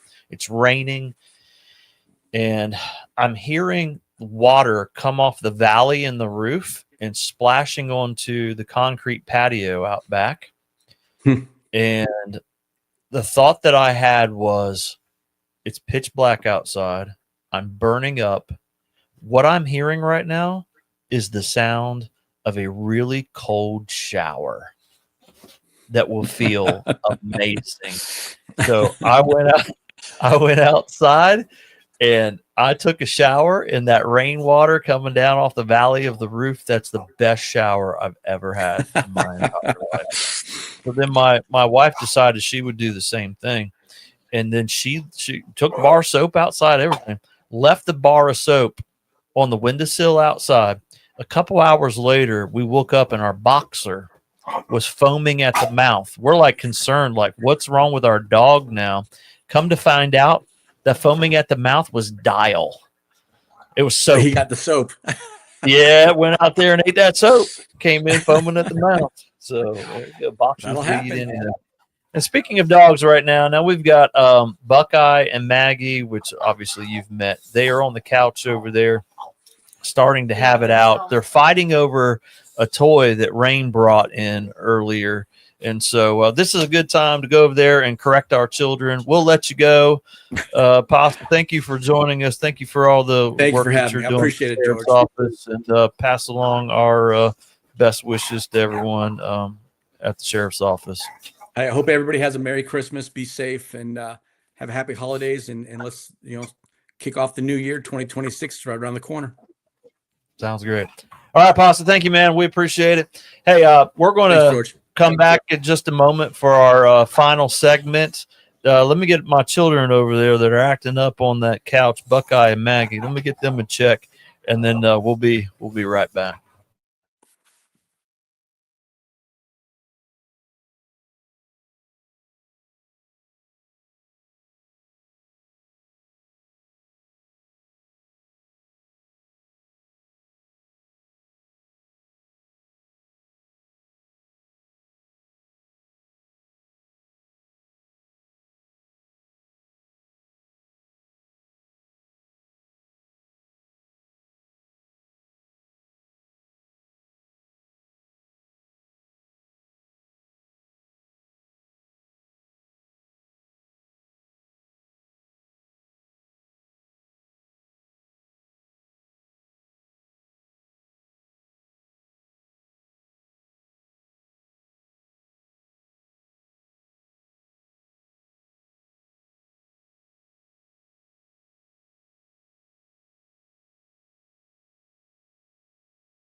All right, and just like that, we are back. It's 7:30 p.m. We've been at it since 8,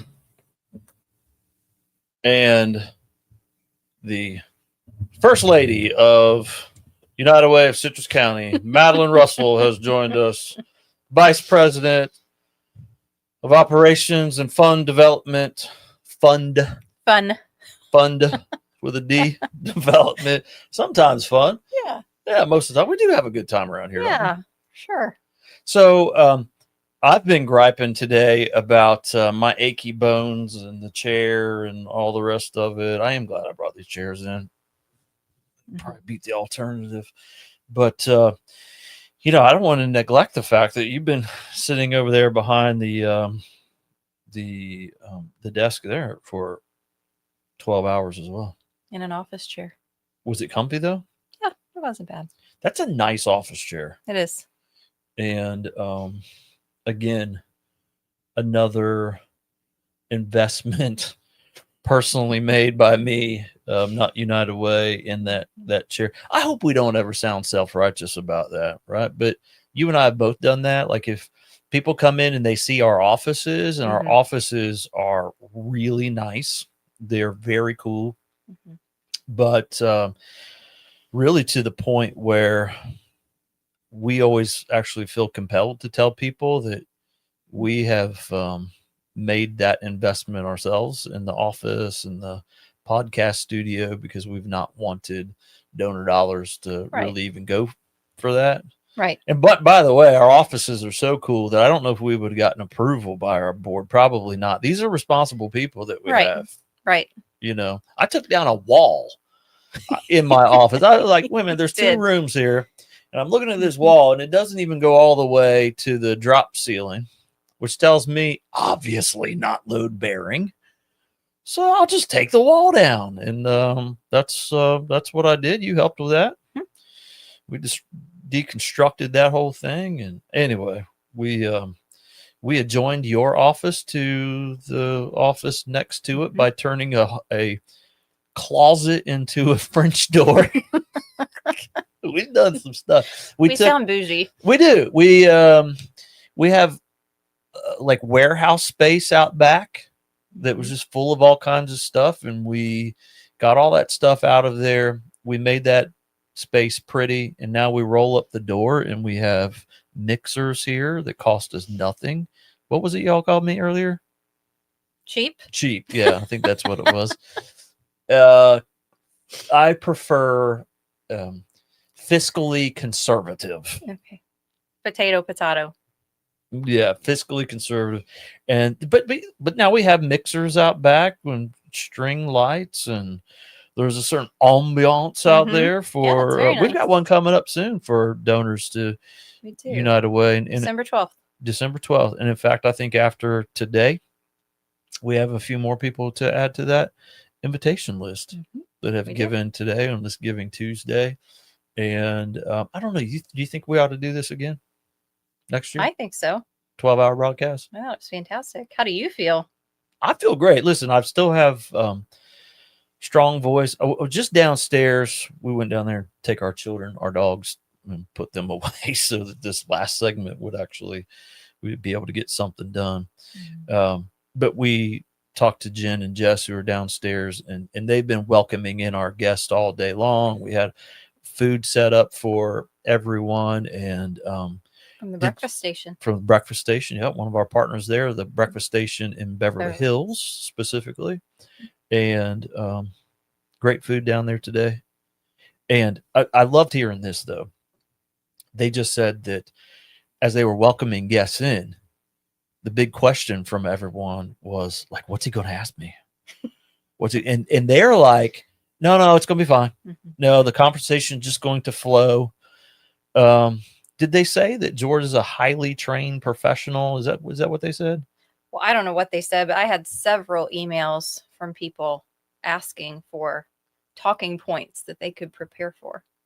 Oh yeah, prior to this. And what did you tell? You just told them, no, it's fine. Yeah, it's just going to be conversational. It's friendly. He's not going to put you on the spot. Or I don't know if that microphone's close enough to you right now. I hope it is, but yeah. I've never been accused of being too quiet. It's been a long day, sis. It has. It has. Yeah, but that was a number one question. But I think everyone, it sounded like from their perspective, there you go. Everyone left feeling great about their experience today. Yeah. I don't think we'll get any emails or anything tomorrow about guests having a bad experience. No And hate listen, mail. That was quite the list of people that we had here today. It too. was. Are there any moments as you were fulfilling your duties as producer that stand out to you today?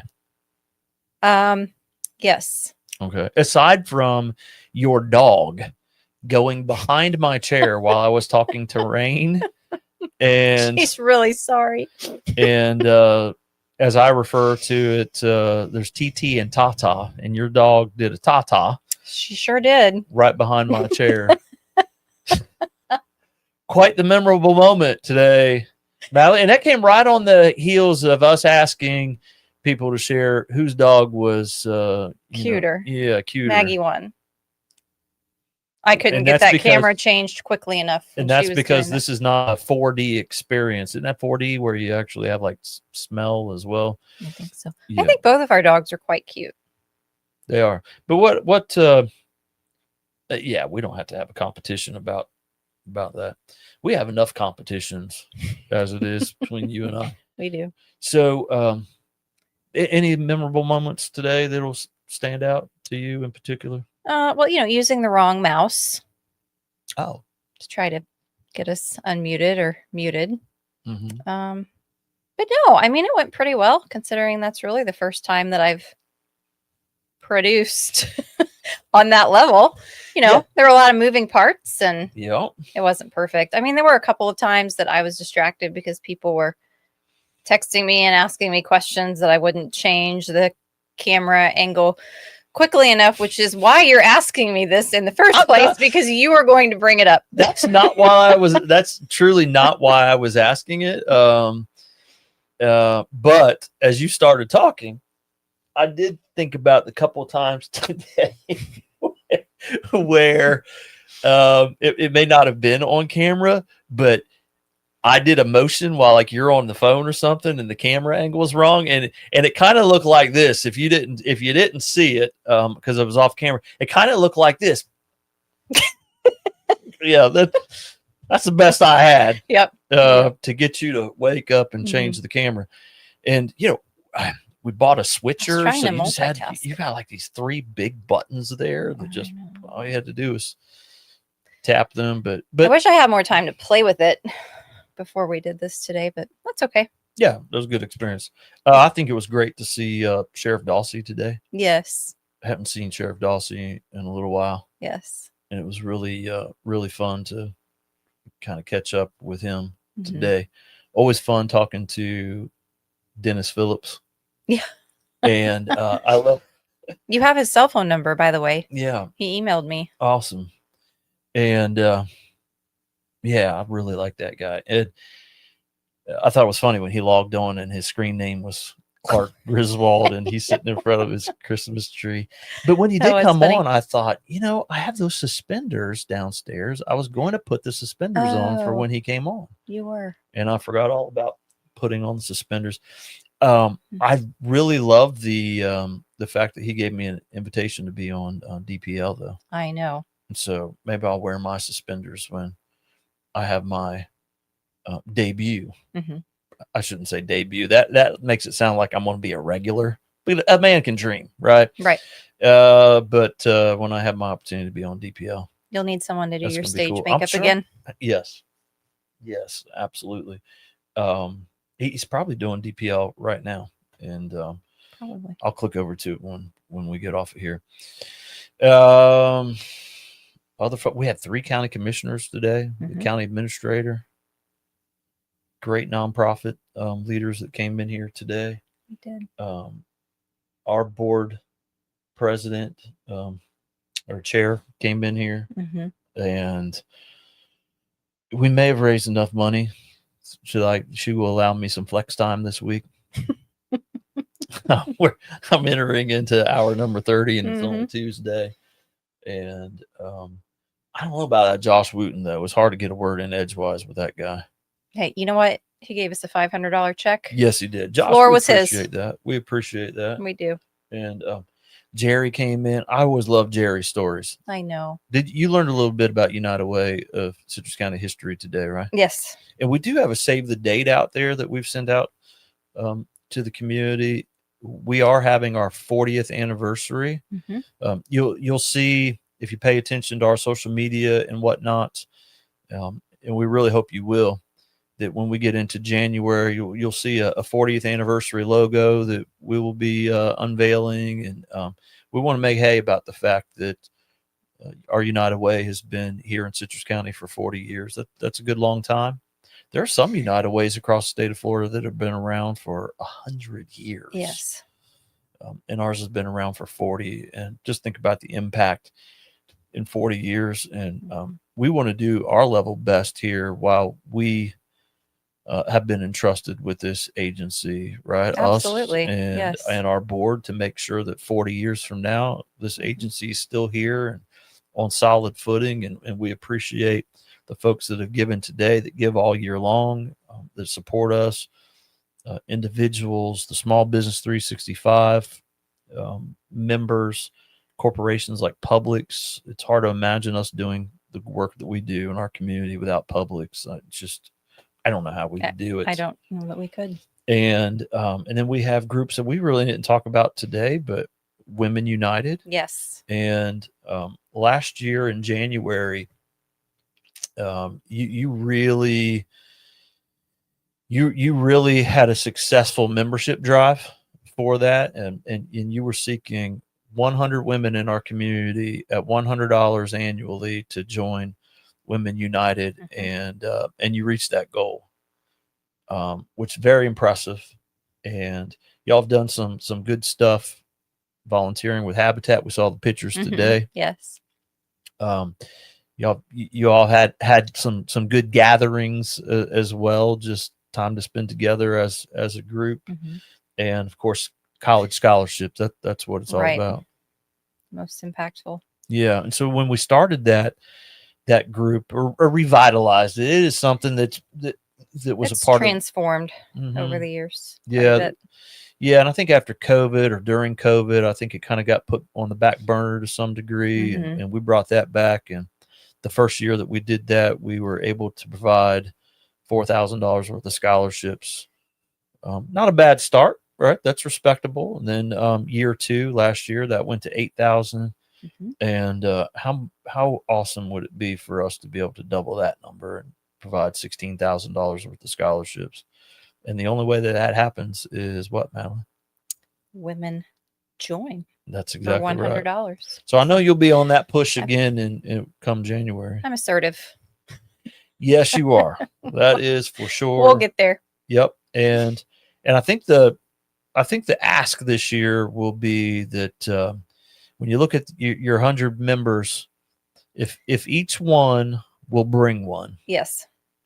if each one brings one, then we reach that goal of $16,000 worth of scholarships Yes. for graduating seniors, and that's going to be a great thing.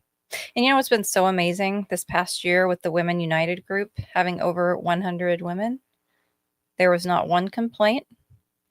There was nothing but praise, and this group is awesome, and all of those women just really are happy to see the collective impact that they're making by providing scholarships.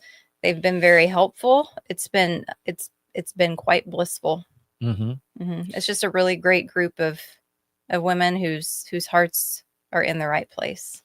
Yeah, one of the things I think about, another highlight of the day, was having Corey in here, Corey Edwards. Yes. From 352 Legends. And when he painted that picture of what it's like for friends and family members to come to the field, and I loved how he talked about making an event out of it where people hang around.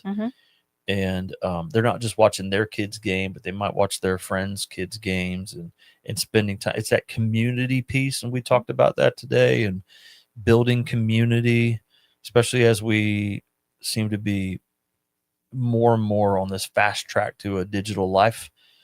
And so, yeah, when you mentioned the Women United group it makes me think of that conversation with Corey today. Is we need in our community a healthy, thriving culture is going to need that real life human interaction.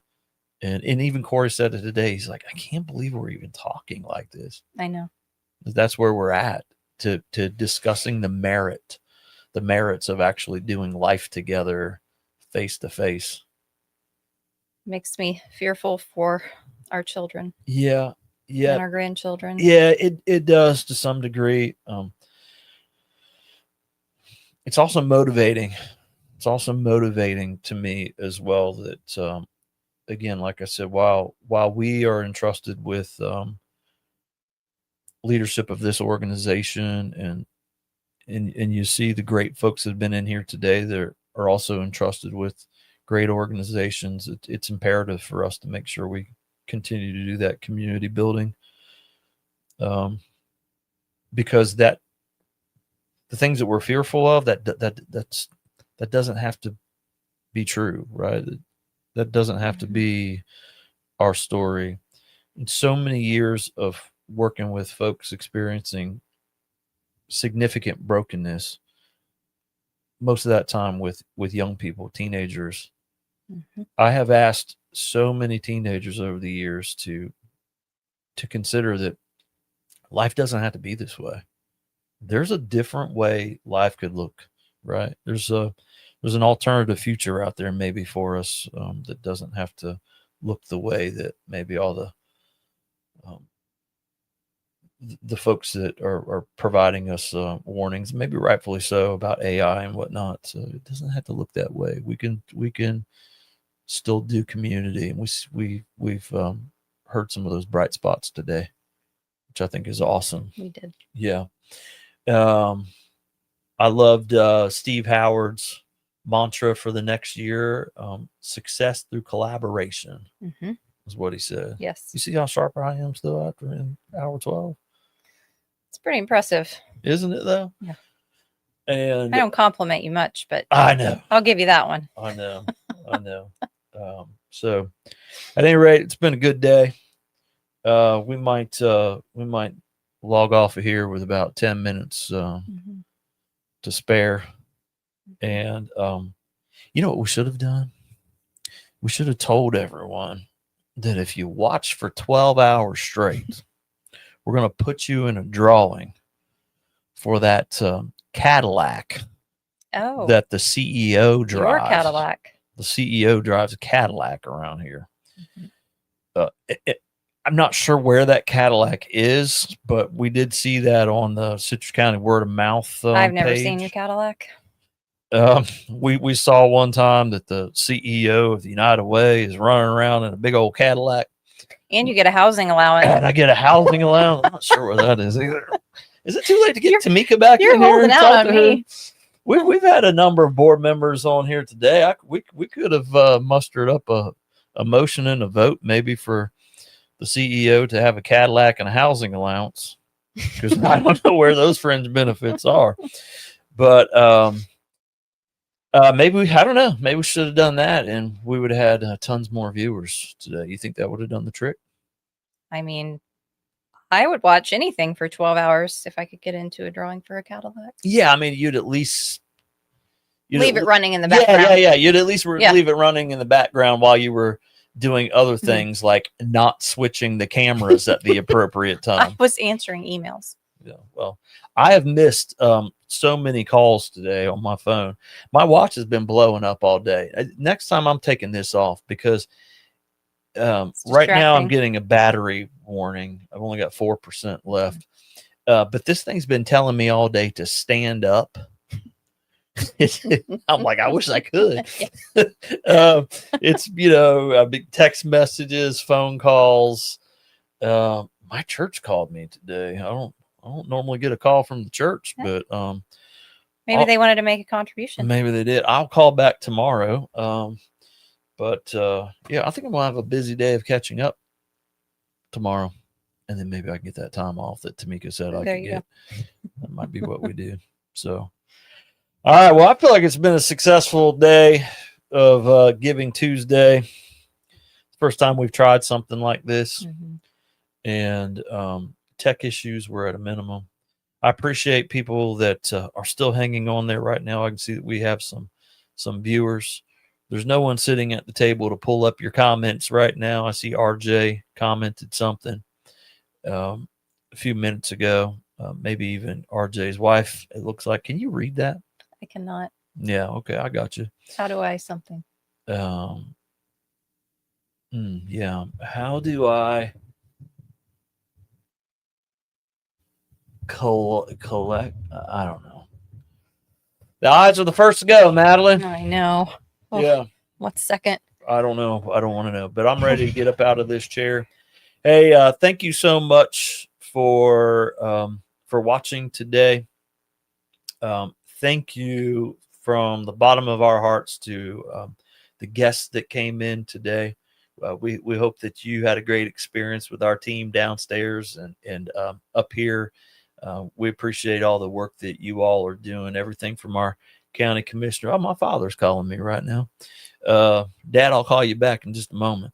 Our county commissioners, and county leadership, and nonprofit leaders, and just all around great folks out there that decided to join us today. We could have asked many other folks that are doing great stuff in our community as well. There's no shortage of individuals doing great stuff out there, but I really feel honored that when we put out the call that we had the response. Melissa Nelson, President of United Way of Florida, Dennis Phillips again, just great folks. Kurt Ebbets. I just look at Kurt Ebbets like in awe. I just think that dude's a hero. I really look up to that guy. It's fun to talk to him today. So we got a community that's amazing, great folks. And now this is a point where unless I say goodnight, I'm going to start repeating myself. So I'm going to say goodnight. We've talked about quite a few things today that I would love for you to get a hold of our office in regards to. You've heard us talk about disaster recovery today. If you know someone that needs help recovering from Helene and Milton, please, please, please have them pick up the phone, call our office as early as tomorrow. We'll get the ball rolling in terms of helping with recovery. Tax season's coming really soon. And Madeline and I will be doing taxes for people in our community for the third year. Households that the household income is below $80,000, we'll do your taxes for you free. That's our VITA program.